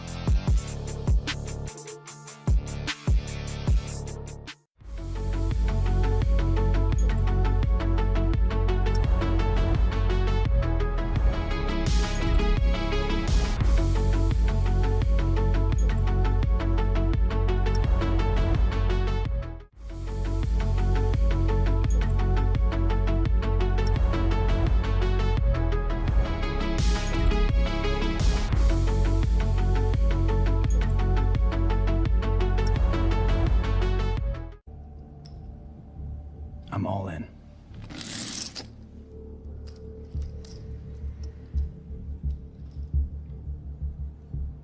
Call.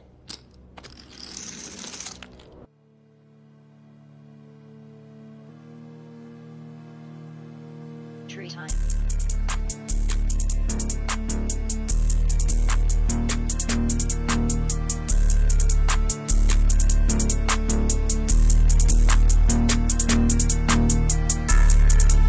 Most trading happens at a desk. Yours doesn't have to. Jupiter Mobile is the best crypto app ever built. Track your portfolio, scan for opportunities, buy and sell in one tap, and always get the best price with the best protection.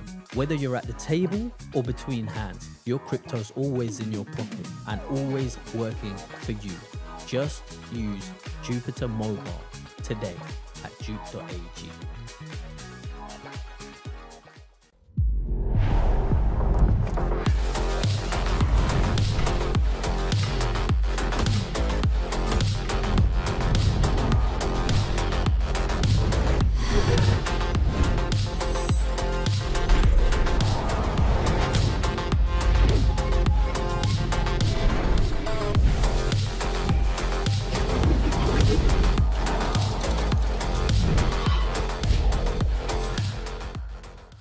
CoinPoker and Triton are teaming up to give anyone a chance to win a $25,000 seat to the next Triton SHRS Series in Jeju. All you have to do is sign up to CoinPoker using code Triton, play the qualifiers, and the winner is gonna win an all expenses paid trip and a $25,000 buy-in for the next Triton SHRS Series. Hopefully, I see you in September.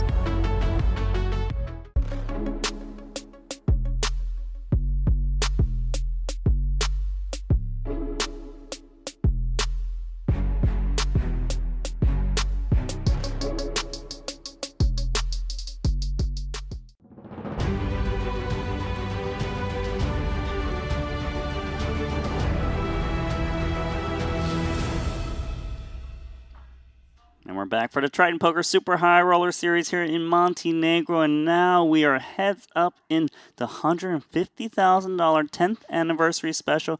And it's going to be Jonathan Jaffe with the majority of the chips, although just 10 more big blinds than Alex Ponakov, who has reached heads up so many times so far. You've got some stats for us. Let's pull it up on the screen and take a look at what we're working with here. Yeah, Ponakov's already has been heads up here in Montenegro a week ago, playing Fedor Holtz for the 40K Mystery Bounty title. Fedor got the best of him in that one. That's why you can see Ponakov's has played 5 career heads-ups on the Triton Tour, only 1 title, compared to Jaffe, who's been heads-up 4 times and won it twice. Obviously, the overwhelming amount of money won, Alex Ponakov's is ahead, overall number of cashes. But John Jaffe, not just better on the Triton stage in heads-up performance, he's an experienced former heads-up specialist, and playing deep stack heads-up, I think, comes very naturally to John. Yeah, it's kind of crazy because like we think about these two players, and we know Ponakovs is such an amazing player. So many podium finishes, the 26 million Triton earnings you just saw, but he only won 1 title so far. Lost multiple heads-up matches, I believe 5 total heads-up matches in total. But he's up against Jonathan Jaffe, and that's a player that we mentioned before. He primarily played heads-up back in the day, heads-up sit-and-goes. I believe probably played some cash as well. Yeah. I mean, he knows what to do with all the different stack depths, and that's what you're going to be working with in heads-up.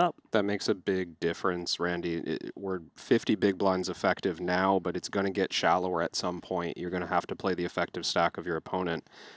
John used to be Iftari online. He was a legend in heads-up sit-and-goes. You know, this is even before my time, but 2010 and earlier, he was playing the highest stakes heads-up sit-and-goes, very successful in that format.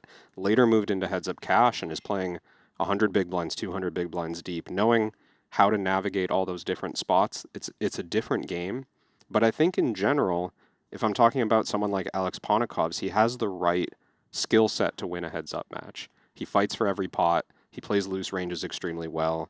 He's not going to have trouble being able to figure out where he's at in his range just because you're playing the whole deck pre-flop. Yeah, I would say that Ponakovs is not an inexperienced player who's never played heads-up, but we know Jaffe's got that experience under his belt, and even before, he likes to jump into the booth when we get into heads-up and kind of discuss the hands of players, so I'm really curious to see because it feels like he's been living for these moments to be at the Triton stage. He already has 2 Triton belts under his title, but this time he's going to be playing for $3 million up top, and it's a $900,000 difference between first and second. So there's a lot on the line, and you really don't want to get the pressure to get to your nerves in this moment. Yeah, Ponikov's prepared for big buy-ins, right? This is where he shines. You know, maybe slight edge in the experience category with just dealing with playing heads up or dealing with playing final tables when there's 7 figures up top.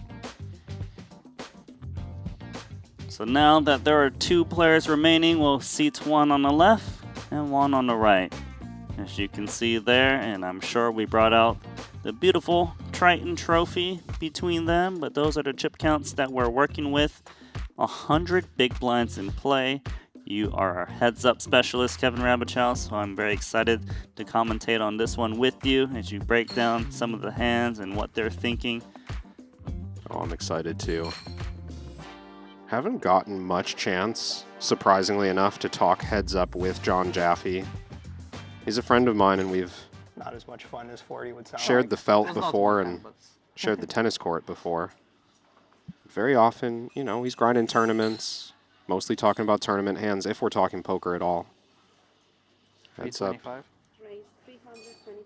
is both of our preferred formats. So right now, we're going to start a raising strategy immediately for Ponikovs, who is on the button the very first hand.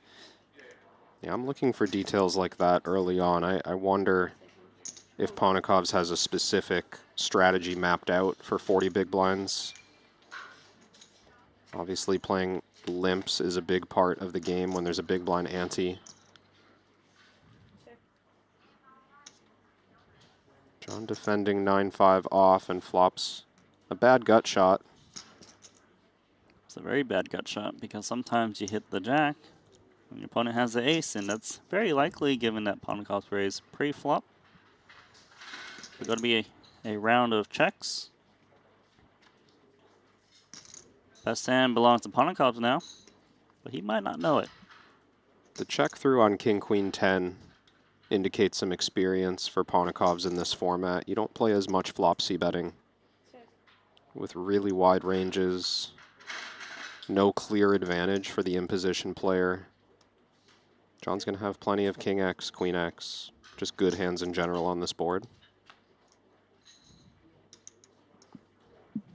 So 9 high, probably not expecting to win. If it was to check through, needs to decide if it wants to bluff. It will not. Check. Yeah. 9-5. 4-7. The way he said it. 9-5, 4-7. He led with his better card, the 4. So guys, I would love for you to tell me who you think will win this heads-up match. Who will pick up the $3 million, that Triton title, and also that special coin you see there in the maroon box, given to only those who win the 150,000 10th anniversary special. There's 4 of those coins to be given out. The first one was given to Paul Poix from his Jeju victory in this very tournament. The second one will be to one of these 2 gentlemen.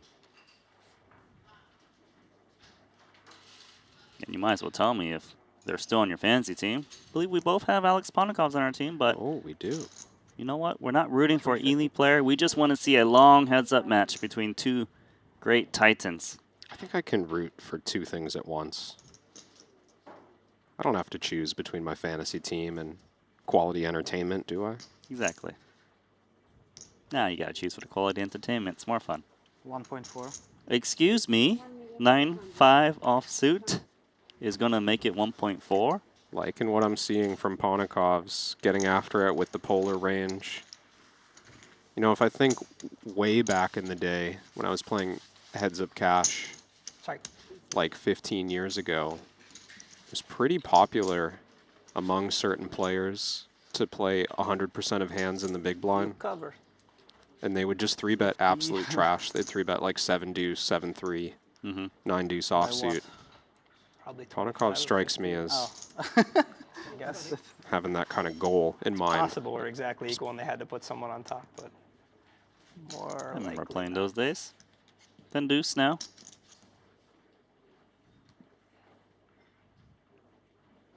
actually a really fair fight. Ponakov's slight lead. So Ponakov's now limping with one of the worst pre-flop hands. I like this. Some chunk of hands you just want to limp and fold to a raise. Try to get involved cheap.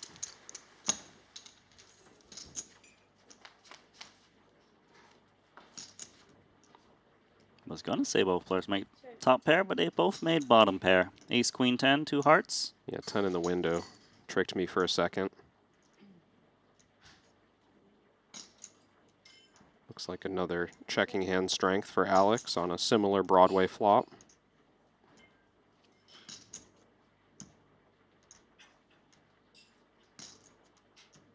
You have to generally respect in a heads-up match that either player can have pretty much all the good hands on the board. Obviously, you don't expect aces to check the big blind pre-flop, but there's always other stuff that he could have. This is kind of a greedy turn bet from Ponakov's. Very thin. Third pair, no heart. Opens the door to a check raise. Jaffe, I assume, will check call his 10, and his kicker plays for now. Kicker does play. It will chop half of the time, though. But 10s and 8s is good for the whole pot, as long as he can see showdown. 4 hearts out there, although I'm not convinced that Ponakovs wants to turn the 10 into a bluff. 2 pairs? He does beat 7x. Pairs good. Yeah, too much hand to bluff.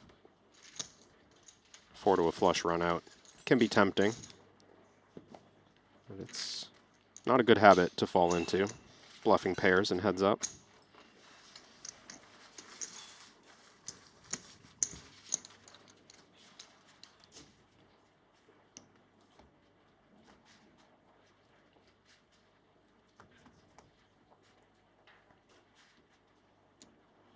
Close-up shot there at what they're playing for. You know, that in $1 million bucks. That coin I would use as my card protector if I win this tournament. Absolutely. I think the trophy is a little bit too large to have as your card protector. I think you might get asked to take that off the felt. I would try it at least. Raise 350,000. Just put it in front of your neighbor's chip stack. I would use that coin puck as another button. But like, I've got 2 buttons every hand. I don't know if it would trick the players, though. It also might get me banned. Dealers hate this one simple trick. So this one's actually a pre-flop raise from 4-3 offsuit, mind you. Getting called by 5-3 offsuit. Yeah, you don't really want to bluff open on the button, but this is a hand that's, you know, just a touch above the worst ones for Jaffe. Decides instead of limping and folding to a raise, he'll bluff raise sometimes. No c-bet on the flop from Jaffe. Is there a delayed bet? Don't think you want to take every spot like this, but of course, once in a while, you can bluff at this card empty. A lot of King X in John's range. Got a fun comment from Suhas in the chat. I like them both, to be honest. Ponakovs is the type of guy I would like to party with, and Jonathan's the guy I like to study with. Oh, I might flip those. Yeah, it's the other way around? Yeah, just my personal preference. All good. Both good guys to hang with and to study with.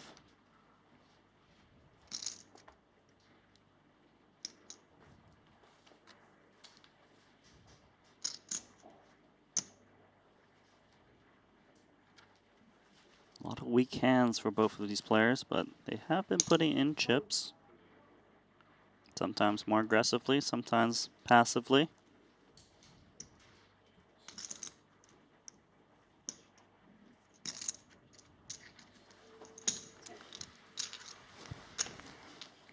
It's kind of weird to me that sometimes we see limping with these 3 deuce, and then sometimes we see raising with like 3-4, which are, I would say, the same hand class. Very similar.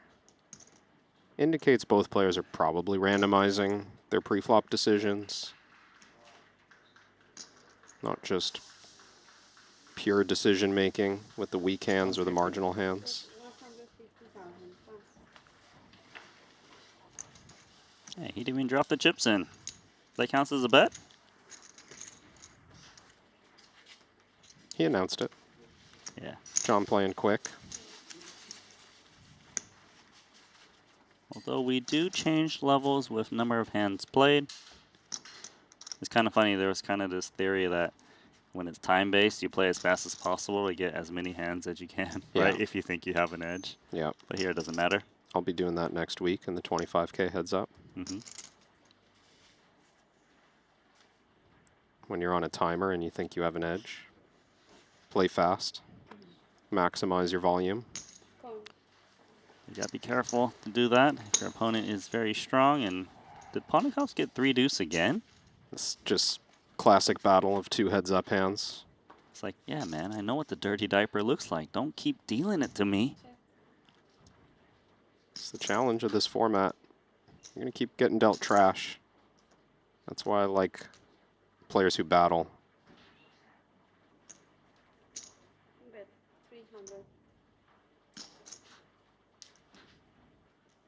Guess this hand's over? It has to be, right? Ponikov's just practicing his poker face.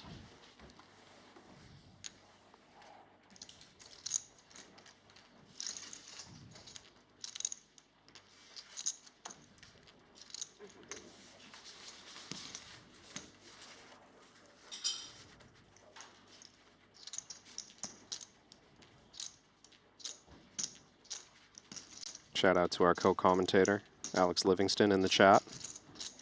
Are you Bear Wire? Also a very good heads-up no-limit player, or at least he was at some point in his life. He wants action of your 25K, by the way.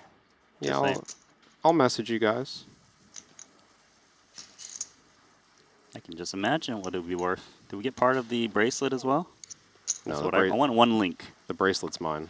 No, one give me a link. link. One You want me link. to disassemble a bracelet? Yeah. It might be too big for you, so just give me the spare link. Okay, if that's the case, then sure. Yeah, I would treasure that. 650. I'll use that as my card protector. Ponikovs is getting literally the bottom of the deck over and over again, but he's not losing that many chips.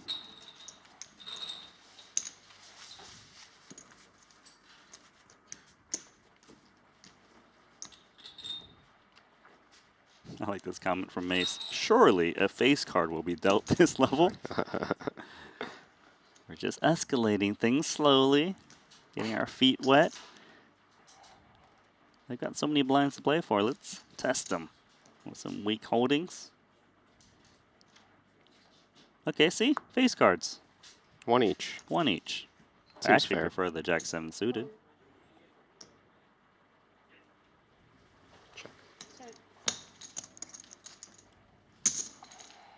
Gonna have a 3 big blind pot, courtesy of the big blind ante. First to speak will be Ponikovs, and he's flopped nothing, and Jaffe has flopped nothing as well. So we can give out 2 face cards, but no pairs. That'd be too much. Maybe in 10 more hands or so. TBD. Actually, I like this card, because both players pick up straight draws. It's an interesting one. Ponikovs will bluff sometimes. Don't think Jaffe folds to a bet. King high with an open-ender is too strong. 6 would be a nasty one. 6 would be very nasty. Both players would make a straight. I agree with you that the King 3 looks pretty solid. Even King high could be good against some stabs, but there is no stabbing. So let's see a river card. The King is going to be top pair for Jaffe. Ponikovs, just Jack high. Don't expect Alex to bluff this hand in this line. I think the turn was his opportunity. And now John will go for value with any top pair. Time to value bet against a random pair. But there is no random pair at home for Alex. Pass.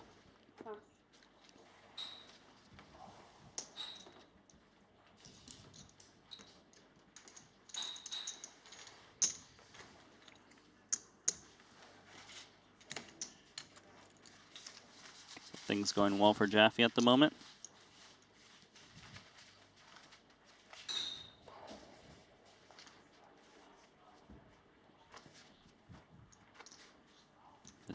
5 more hands to be played at this level. As you can look at the scoreboard up there, top left or top right.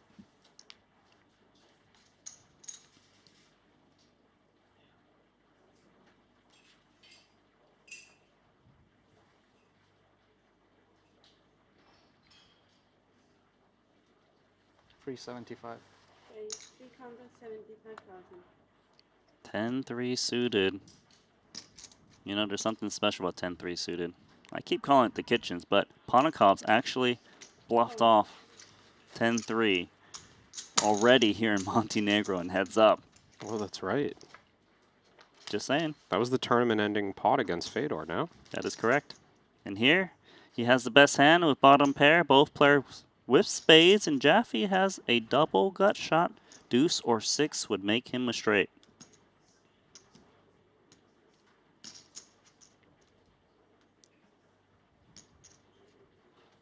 No action from Ponikov's. It'd be thin to bet this for value. Queen of hearts now. Dicey turn card for both.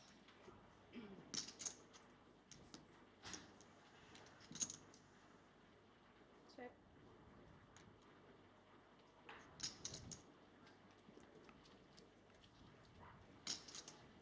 Does his hand need any protection, or do we just take one more street off? Single raise pot at the moment. I think it's important to remember with protection betting that you still need to get called by worse, and your hand still needs to be good enough to deserve betting for value. Sorry, need to vomit for a second. Look at that run out for both. Still likely just checks down. It's annoying. Neither player really expects to win much. 10-3. Ponikov's on the right side of this one. Same suit. Same suit. Ponikov's going to be very happy to take this one down on that run out with just a pair of 3s. Jaffe is stretching. It's been a long day. Guess fitness is important in this heads-up match, so let's stretch those legs. I think he's thinking ahead to our tennis match tomorrow evening. I've already pre-booked it. That's more important than the $900,000 difference between first and second. I think it just popped into his mind. He was, you know, between hands. He was like, "Oh right, I have to play Kevin tomorrow night." Are you guys playing for Better $900,000 in that number match up. at all? I'm just curious. No, just for glory. Okay. Well, that's good that you're going to play him in some tennis. Wish you the best. Thank you. Taking him. Check.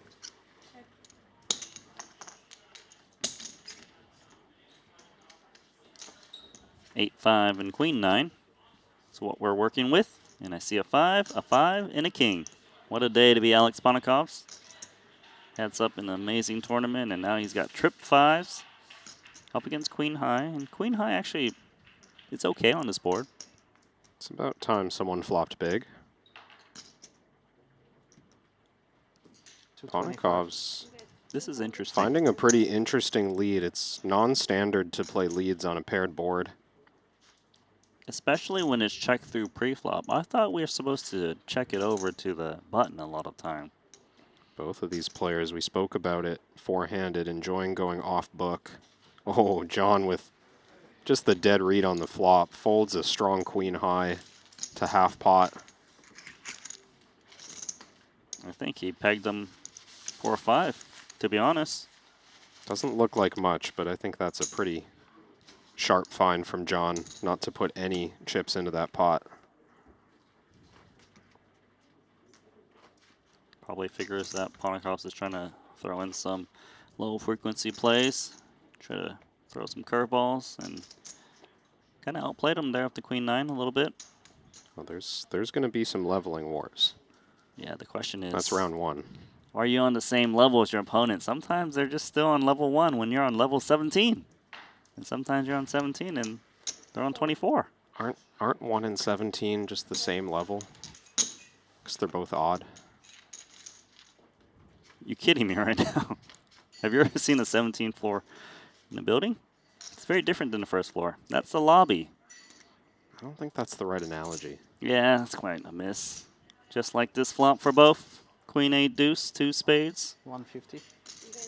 But he's going to convince himself that he might have a piece. 5-4's got a little something going on. 3 gives him the open ender. 6, the double gutter.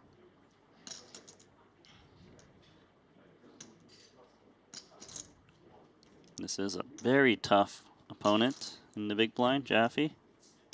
You mentioned how good he is at heads up. He shouldn't be folding for 1 big blind with ace high and a spade. Really just any ace high. Looks like he's counting out raising chips. I was going to say, should he be raising this hand? Interesting find from John. I don't think it really folds out better. But he's playing an aggressive style to include a hand like that. Little backdoor wheel, backdoor flush draw combination. I think John comes from a generation of heads-up players where, because we kind of constructed strategies by hand, pre-solver, you thought about building parts of your range like, oh, I want some ace high in my check raising range for when the ace comes. I want some showdown value in my check raising range for when I check the turn. I want some good hands in my check back range. I want some weak hands in my aggressive range. Like thinking of all the possible branches down the tree. Yeah, I definitely agree with you on that. You know, I played some heads up in my time in long battles, and you need to think about the long con. It's just how the match plays out. You don't want to always have a certain type of range, like, oh, you never have an ace, blah, blah, blah. It makes a lot of sense. It's pretty deep stack still as well, so the importance of elements like that is higher, I think. I agree. And we saw Jaffe stretching his legs earlier, so he don't mind sitting for hours and hours if he needs to get the job done against Ponikovs. But Ponikovs is the type of guy that will adjust. We've got open-ended versus king high at the moment with 8 of hearts. Similar kind of hand strength to the ace-5 from last hand. Ponikovs plays it as a call. 5 of hearts now, giving both players flush draws. 10 of hearts is the bigger one. Looks like a fairly strong bluff candidate for John. He doesn't have to bet this, but not a lot can go wrong. His hand is interacting with all the right stuff to block continues. 425. 425K. Looks like a little too much for Alex's hand to continue. He needs the suits to reverse. Yeah, the king of hearts would get in there, and we've got to solve a recommendation that disagrees. Says king high with the 8 of hearts is good enough. I thought it would be reverse. 90% fold, 10% call. I think what's clear is that king 8 can beat a bluff. What's unclear is how much equity is added against John's range by that 8 of hearts. He knows his GTO wizard. There's the call with king 8 high.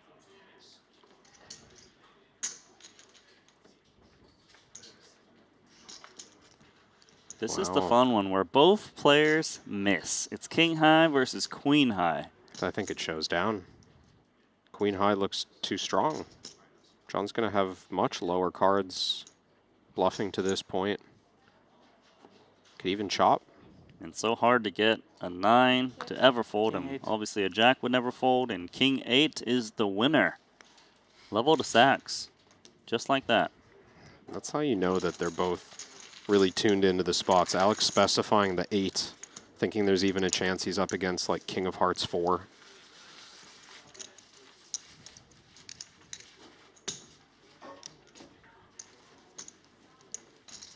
This comment in chat got me. By Profion. Jonathan Jaffe uses the same defensive style as Obi-Wan Kenobi. I don't know why, but that got me. I never watched Star Wars, so how do we understand the reference? You and me both. I actually don't like Star Wars. I've only seen episode 6, I believe, where he says, someone's his father. Like how you just threw out he, not clarifying that you weren't talking about Obi-Wan. Oh, was it Obi-Wan? No. 650. Oh. Well, I'm confused now. Let's take a look at this pot. 650 for ace 4. And we've got jack 7 suited here for Ponikovs. He's got a hand that probably limp calls for this price, I assume. Yeah, for sure. Way too strong to do anything else. I say that because 3-betting would be a bluff, but this hand is too strong to bluff with. It's got connected properties, suited properties, and just the jack or 7. They often are looking quite good if you can pair them up. John's been pretty aggressive with ace high. This is his second raise with kind of a bad offsuit ace out of the big blind facing limp. It's not a mandatory raise. Could have checked. Once again, both players whiffing it. King, queen, 8 rainbow. It's an inflated pot due to the 650 from Jaffe. How do we proceed now? Starts with a check onto Ponikov's. It's an interesting check from John. I think he's treating this like he has a polarized pre-flop range. Hasn't looked like he's all that polarized. We're playing fairly deep, and he's had some marginal hands. King, queen, 8, very favorable board to the big blinds, but playing big bets with a lot of checks is a nice idea on these textures, heads up. Ace of hearts matters quite a lot on the turn. Maybe a delayed bluff was an option, but he goes for check. Just trying to show down the ace high at the moment, it seems. For Ponikov's, he might be wondering, what does Jaffe have to make it 650 and then check twice to me? Probably never a king. 475. And that's why he's speaking up now.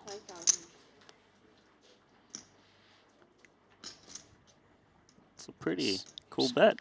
I mean, he's starting this bluff. I'm somehow not even convinced that John's planning to fold this hand. Ace high, no kicker. That'd be crazy. Calling with ace 4 high right now?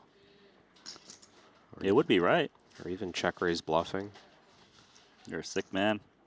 He is going for that check call as you expected, Coach K. It's just so it would be unusual to take this much showdown value and play it passively without some idea of maybe I'm going to continue this hand.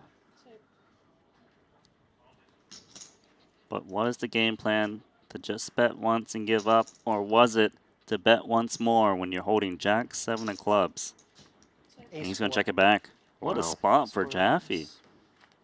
He got max value. Yeah, that's going to be an annoying showdown if you're Ponikov's. He runs the 1 street bluff. Basically gets the next best hand in the deck. Check calling. Feels like a very ineffective turn bluff in hindsight. As Jack 9 and Jack 10 were straight draws, you don't expect those hands to check fold.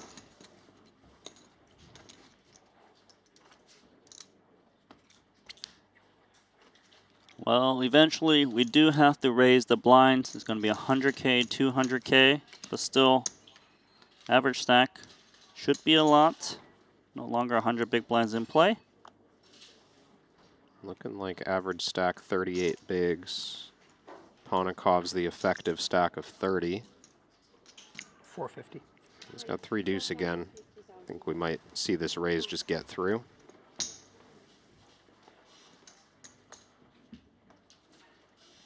Can play every hand on the button with big blind ante, but you can't play every hand in the big blind versus raise. Careful, John. Oh, he's going back to the stretching. So let's take a look at what they will win along with $3 million. You can see the trophy. You can see the special coin for the 10th anniversary edition of the 150K. It's special for a reason. Extra trinkets. 475. Price 475,000. 475. John with a hand that's strong enough to call, but might consider 3-bet bluffing. One of the weakest suited hands. Call.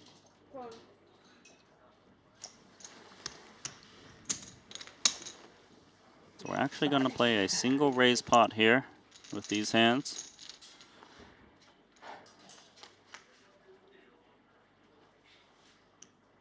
Ace, King, 8.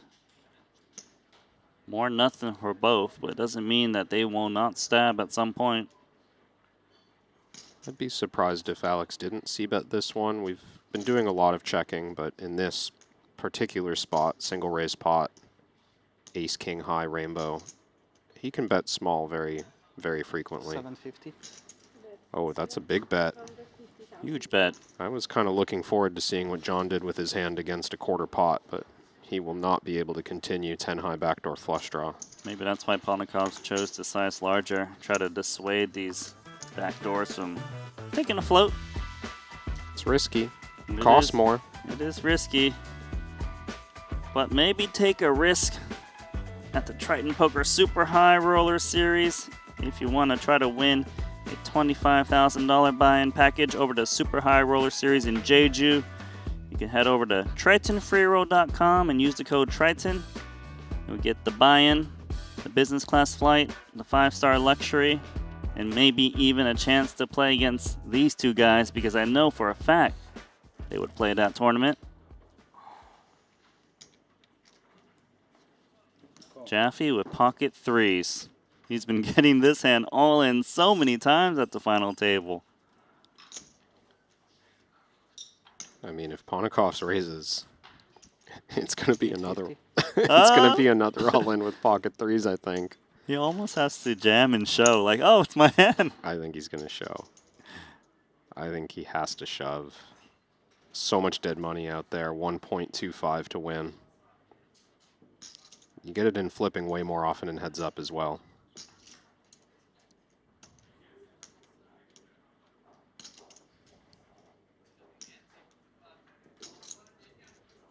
Believe in the rabbit chow. Jam. All in. There it is.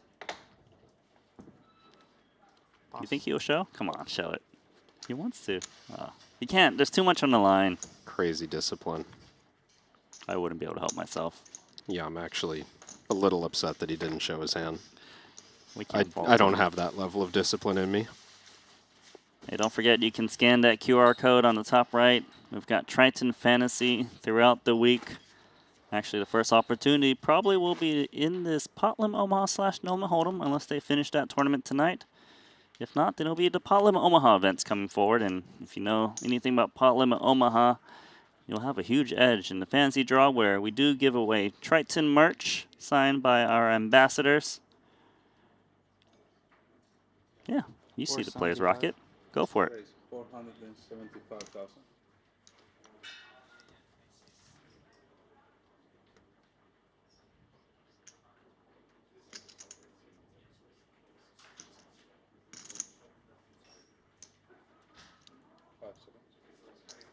Okay, King 9 and 7-5 offsuit, and seems like a lot less limp pots lately. But once again, 7-5 offsuits in there, but this time it's a defense from the big blind.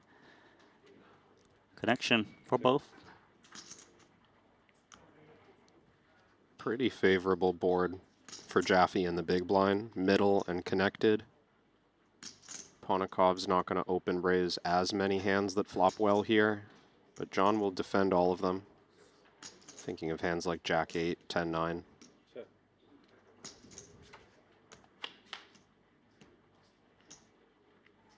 Check, check.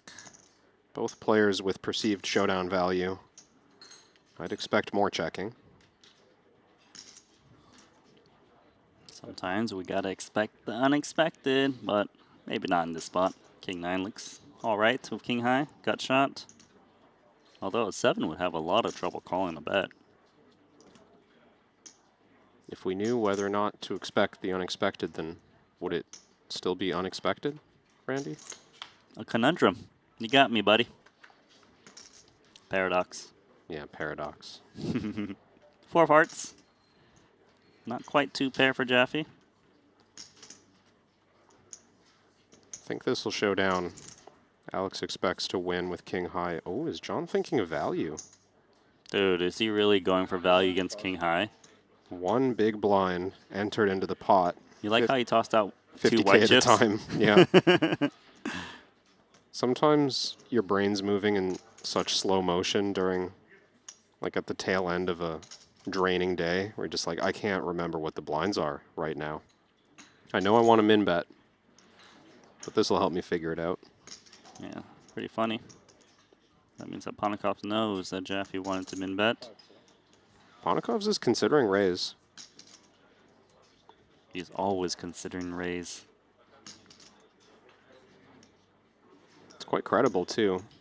He can check back an ace on the turn when it's 3 to a straight, and then raise now for value. It doesn't have to be something that improved on the 4. Even a hand like Jack-6. He's going to pay it off. What Flicks a in the call. value bet from the 7-5 kicker. Yeah, it's very thin. 4th pair, no kicker. Talented heads-up player, Jonathan Jaffe. So good. It's a pretty nice find if you remember that Ponikov's made a very thin value bet early in the match. I think it was 10 deuce on ace queen 10-7. Now that hand didn't show down, but if the data has kind of loaded into John's brain that Alex is a thin value better, that's just his style to open the action in position, then he can get away with going a little thinner from out of position. 450. Queen Jack, 450 up against the suited Jack of Ponikov's.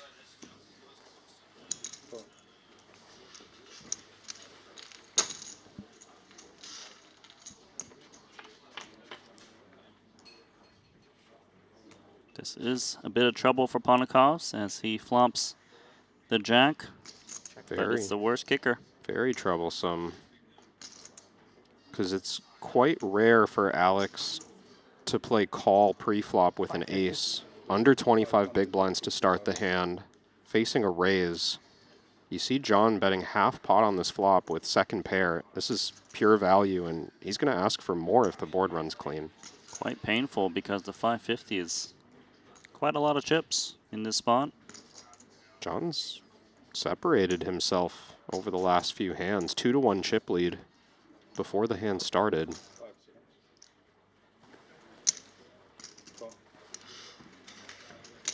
So Alex is going to pay off the flop bet.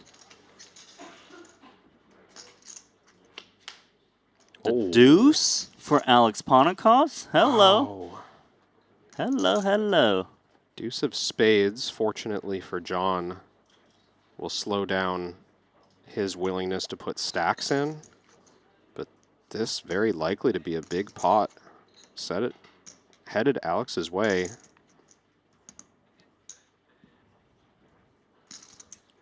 So maybe it's harder to get multiple streets of value for Jaffe with this card. Flush shows up. Yeah, there's a lot of suited hands in Ponikov's pre-flop range. He never folds a flush draw on the flop. Now he even makes more flushes. John might be able to get away without losing any more chips on the 4 spades river. Pretty disgusting for Ponikov's. He could have got a nice bet out of Queen Jack. It didn't come 4 spades. I wonder if he'll go block against an ace. Is that a thing, or is that too thin on 4 flush? An ace might also just not check the turn. Like, yes, the 3 to a flush is bad, but top pair is notably better than second pair, allowing more Jack X for the big blind. I'm not sure what he'd be targeting. He could block. He could still get value, but I don't think there's many aces in John's range. Okay. No check. 2 pair. Ponikov's was hoping to just catch a bluff on the end.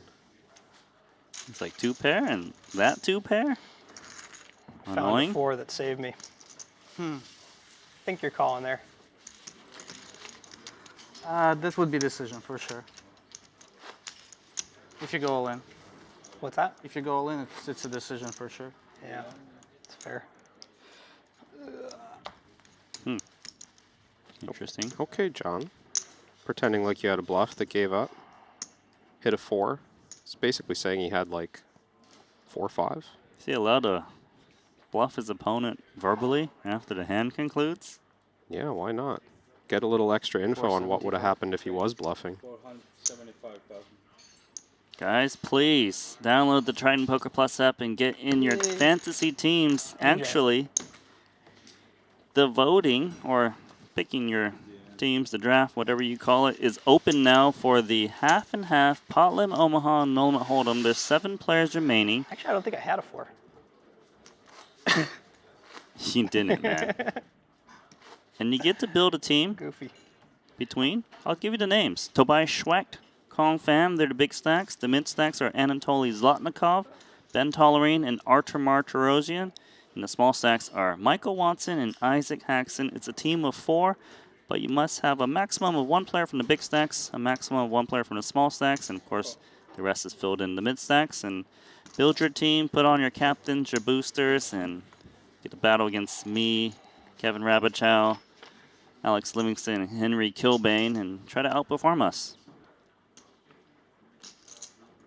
Oh, by the way, if you're wondering why would you ever pick the short stacks, you get better value on your picks when you do. It's called odds. 7 players left in that final table of the half-half. Actually kind of curious. Do you pick the guys that are better at Problem Omaha or better at Noma Hold'em? Because it's half and half. You make it sound like I would know which of them is better at which game. I have no idea. I think the blinds are larger in No Limit. I don't know the structure. I would say that Tollerine's a really good pick, given how good he is at Noma Hold'em and Problem Omaha, and he's kind of in the middle pack. Well, of course, Watson, Haxton, they're really good at it too, but they're the short stack, so they're quite the gamble. 475. I didn't know Tobias played PLO, but he's the overwhelming chip lead. So let's get back to the action. Queen 8 versus Ace Deuce. Looks like John's just going to call with this offsuit ace. We're a bit deep to be 3-bet shoving all of them. The stronger ones would do it. Ooh, deuce in the window. Not the best hand. Ponikov's flops top pair in a spot where ace deuce looks pretty strong. So top versus bottom pair. I would generally like to see larger c-bets on the low disconnected board. And Alex's hand is well strong enough to bet big and try to put stacks in. You like that? There's 750. This is nice. I expect he'll get called.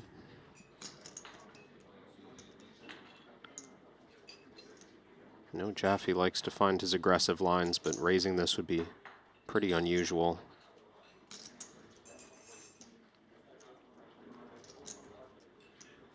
This one a raised pot from Ponikov's pre-flop. Already inflated.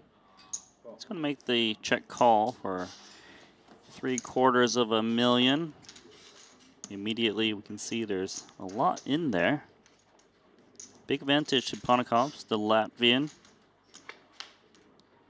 King of spades. Some relevance, as John will check call the flop with some good king highs, definitely king high hearts or clubs. Spades not possible. Yeah, it can't be the random king highs that doesn't have good backup because the flop bet was so big. Yeah, I think it could be like king jack offsuit, right? If it's a strong enough king high, very, you know, 2 quality high cards that could call, but king 7 would just fold. This is just an outright value bet for 1.6 million with the 8s. That was once upon a time top pair, but still looks very strong for queen kicker. Yeah, Alex is trying to play for stacks. He's setting up a river shove on blanks. Yes, you could be up against a king, but there's way more 5x, weaker 8s, straight draws. What to do now, though, with the deuce? It's a pretty good bluff catcher candidate. Alex will never bluff with an ace. You've got clean 2-pair outs when you are dominated, or when you're behind, rather. I don't think John has to make this call, but it's very common in heads up to take your weak pair with the ace kicker and bluff catch with it. He's going to make the call here. There's so many chips in this pot. This is a big one, because on a blank river, I think John calling the turn means he's willing to call river as well. It's a key moment. A pivotal hand, possibly. Definitely, Ponikov's will be the chip leader. Now the question is, how many chips will he have? The queen makes it easy for Alex. He goes all in, 100%. So then let's talk about Jaffe. What does he do with the deuce? What is he trying to pick off? Well, there's a number of obvious bluffs on the bottom of the board, right? 7-6 has missed, 3-4 has missed. Now, this was a raised pot pre, but we've seen Ponikovs raising buttons with offsuit low cards. Very tough spot for John. Sometimes even just total air is going to fire the turn. Something like Jack 4, Jack 3. My question to you is, let's say Ponikovs has Jack 8, for example, when flop bet, turn bet. Does he still go all in for value with 2 cards that now overcard the 8? I don't think so. That's going to weigh into John's decision. The value starts to thin out, but the bluffs still want to follow through. That's the recipe for a good bluff catch. 3,050,000. Remember, John could just have like queen high spades that rivers a queen. GTO Wizard recommends 100% to call. And if he is thinking on the same lines as GTO Wizard, which he does, he is going to be down to 3.2 million in chips, and Ponikovs has 12 million. Jaffe calls it off with bottom pair. I like that he took the spot. Turn was a big juncture there. Jaffe deciding to hang on half pot with a good bluff catcher. You got to take your spot here on the river. I do like this call down. Ponikovs is so capable. He's earned it. He has earned it indeed, especially with the way the heads up has been going. It seems like he's been doing quite well maintaining his stack a bit in his heads up play, and he really got paid off for the maximum there. He's got 60 big blinds, and that bet jam earned him an additional 30 big blinds from the 30 big blinds he had. On the flip side, Jaffe is down to 16 bigs. It looked like everything was going his way. Momentum was on his side. Now it's more of a pre-flop game. Ooh. King 6 suited limps. Starts with. Alex has a shoving hand here for just 15. And if he jams, is King 6 suited enough for a call? I think he can find the fold. It's worth consideration. You dominate some King X. When your kicker's just a 6, though. He's wow, he does call. And now we could potentially just end the tournament now if Ace High can hold against Jonathan Jaffe, who has King 6 suited. He's got 44%. 2 live card suited king. It's a near flip to get back into it. Flip a coin. One side is Ponikovs, the other is Jaffe. And if it's Ponikovs, this tournament is over, and we're going to crown a champion.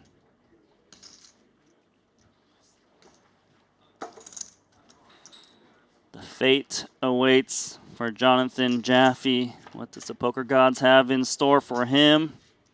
It's an ace-high board, and it's looking grim. Backdoor diamonds, backdoor 2 pair of trips. Slim hopes for John Jaffe on this flop.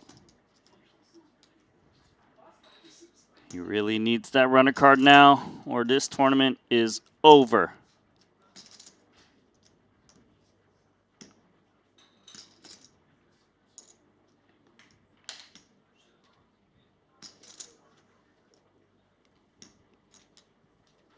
Dealer, you're ready for that turn card as the rail watches on. Here it is. It's the 9 of diamonds, and now we have an opportunity to continue this heads-up match. One more diamond needed. 9 of hearts. Said 9 of hearts. He hesitated. I thought you liked playing. But he likes winning more. John needs a diamond. He wants to seal it. And he has on the 7 of clubs, Alex Ponikovs. After a long break. Yeah, I'll take it. Beats Jonathan Jaffe. He is the 150,000 anniversary special winner He wins $3 million. Appreciate it. There's his partner. What a day. Appreciate it. What a run. And Alex Ponakovs wins it. Ponakovs has had so much success in these big buy-ins. Finally picks up title number 2. With all of his career earnings now, just nearly 30 million in career earnings. You'd think he has 5 titles by now. Hey, these are 2 very important titles that he just picked up. He picks up that trophy, he picks up that special coin for the anniversary edition, and he picks up the $3 million up top. Wow, Alex Ponakovs, one of the greatest out there, and when he wins, he really does make it count. Adding to his main event title, which he scored $4.5 million. Was an incredible final table. And J&T really did put on a show before we got up to that amazing heads-up match between Jaffe and Ponakovs, and there was a lot of big blinds in play, and let's talk about what we just witnessed. Jaffe said he hadn't played a final table in 6 months. Is that right? Coming back from Paradise, got 4th in the 250K for 2.8 million. How about another 2 million plus score to add to his resume? And did I hear you right, Producer Lee? You were saying that Alex Ponakovs has cashed 25 of his 30 million career earnings in 100K plus buy-ins. As you look at John Jaffe's little gap there in the results, not a bad comeback tour for him. It's pretty good for him. You know, he did win 2 titles already. He won't be getting his 3rd Triton title, but you know, Jaffe, he's a fighter.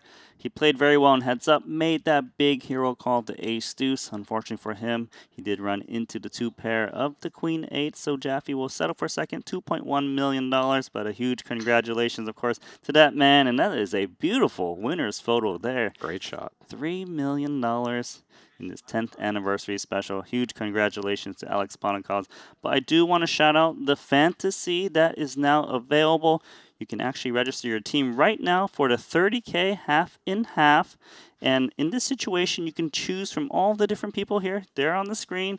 You got to choose a big stack, for example, like this, Tobias Schwecht, and I'll pick Ben Tollering because I know he's a crusher.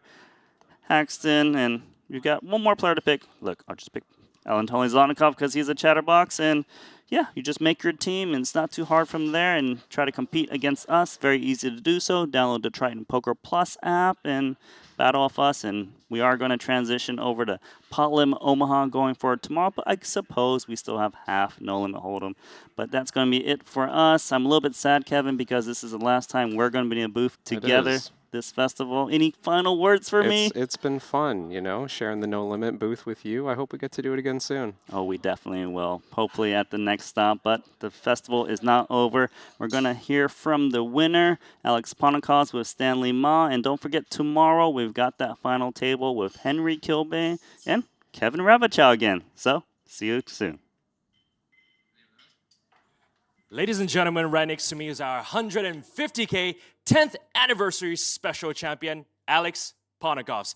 Alex, look, on the stream, a lot of people have been saying this final table is the best final table of this stop. How did it feel like playing in it?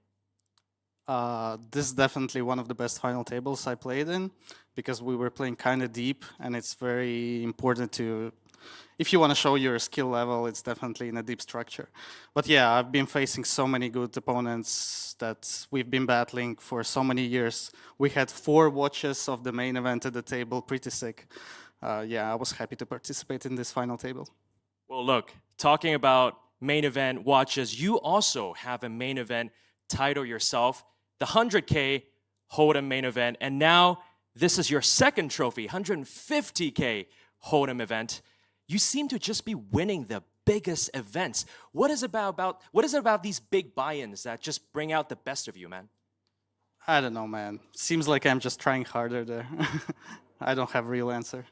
No real answer? That's all right, but trust me, the boys in the commentary room, they've been saying this final table, there's this Ponakovs effect. So what it means is that with you on the final table, everyone has to change up their strategy because you're so unpredictable, you're so aggressive. You know, what is it like being on the, dictating side of things, let's say? To be honest, today I came to the final table with the idea I will play conservative. You know, I'm gonna give a little surprise to my opponents. I will not put pressure on my opponents, but yeah, it worked out. I wouldn't say I had many bluffing opportunities, mostly just get really big hands when someone put all in before me. So yeah, was pretty lucky. Thanks everyone who railed me. Yeah, it was great. All right, man, look, this is like the 10th anniversary. The 10th anniversary, the golden decade of Triton. What did it feel like playing in the past few years in Triton, and how did Triton change your life, Alex?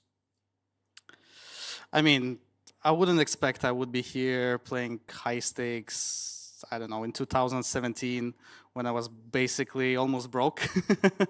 So yeah, pretty happy to be here, play highest events with like smartest people in the world. I don't know, players that participate in invitational events, just like super high-end people, and I'm happy to be able to have a conversation with some of them. Well, there you have it. Look, lastly, Alex, we see that you have your wife cheering you on the rail, and we also know that you are a father to a beautiful baby daughter. What is that dynamic like? How does that change things up as a pro poker player, man? I heard once you get one child, you became more conservative. With a second child, you still play way tighter. If it gets to the third one, you go YOLO. All right, we'll expect some YOLO from you in the future then. All right, ladies and gentlemen, there you have it. I'm going to invite our Senior Director of Live Events, Luca Vivaldi, onto the stage with this trophy. Ladies and gentlemen, it is your 150K 10th anniversary special champion, Alex Ponnikovs.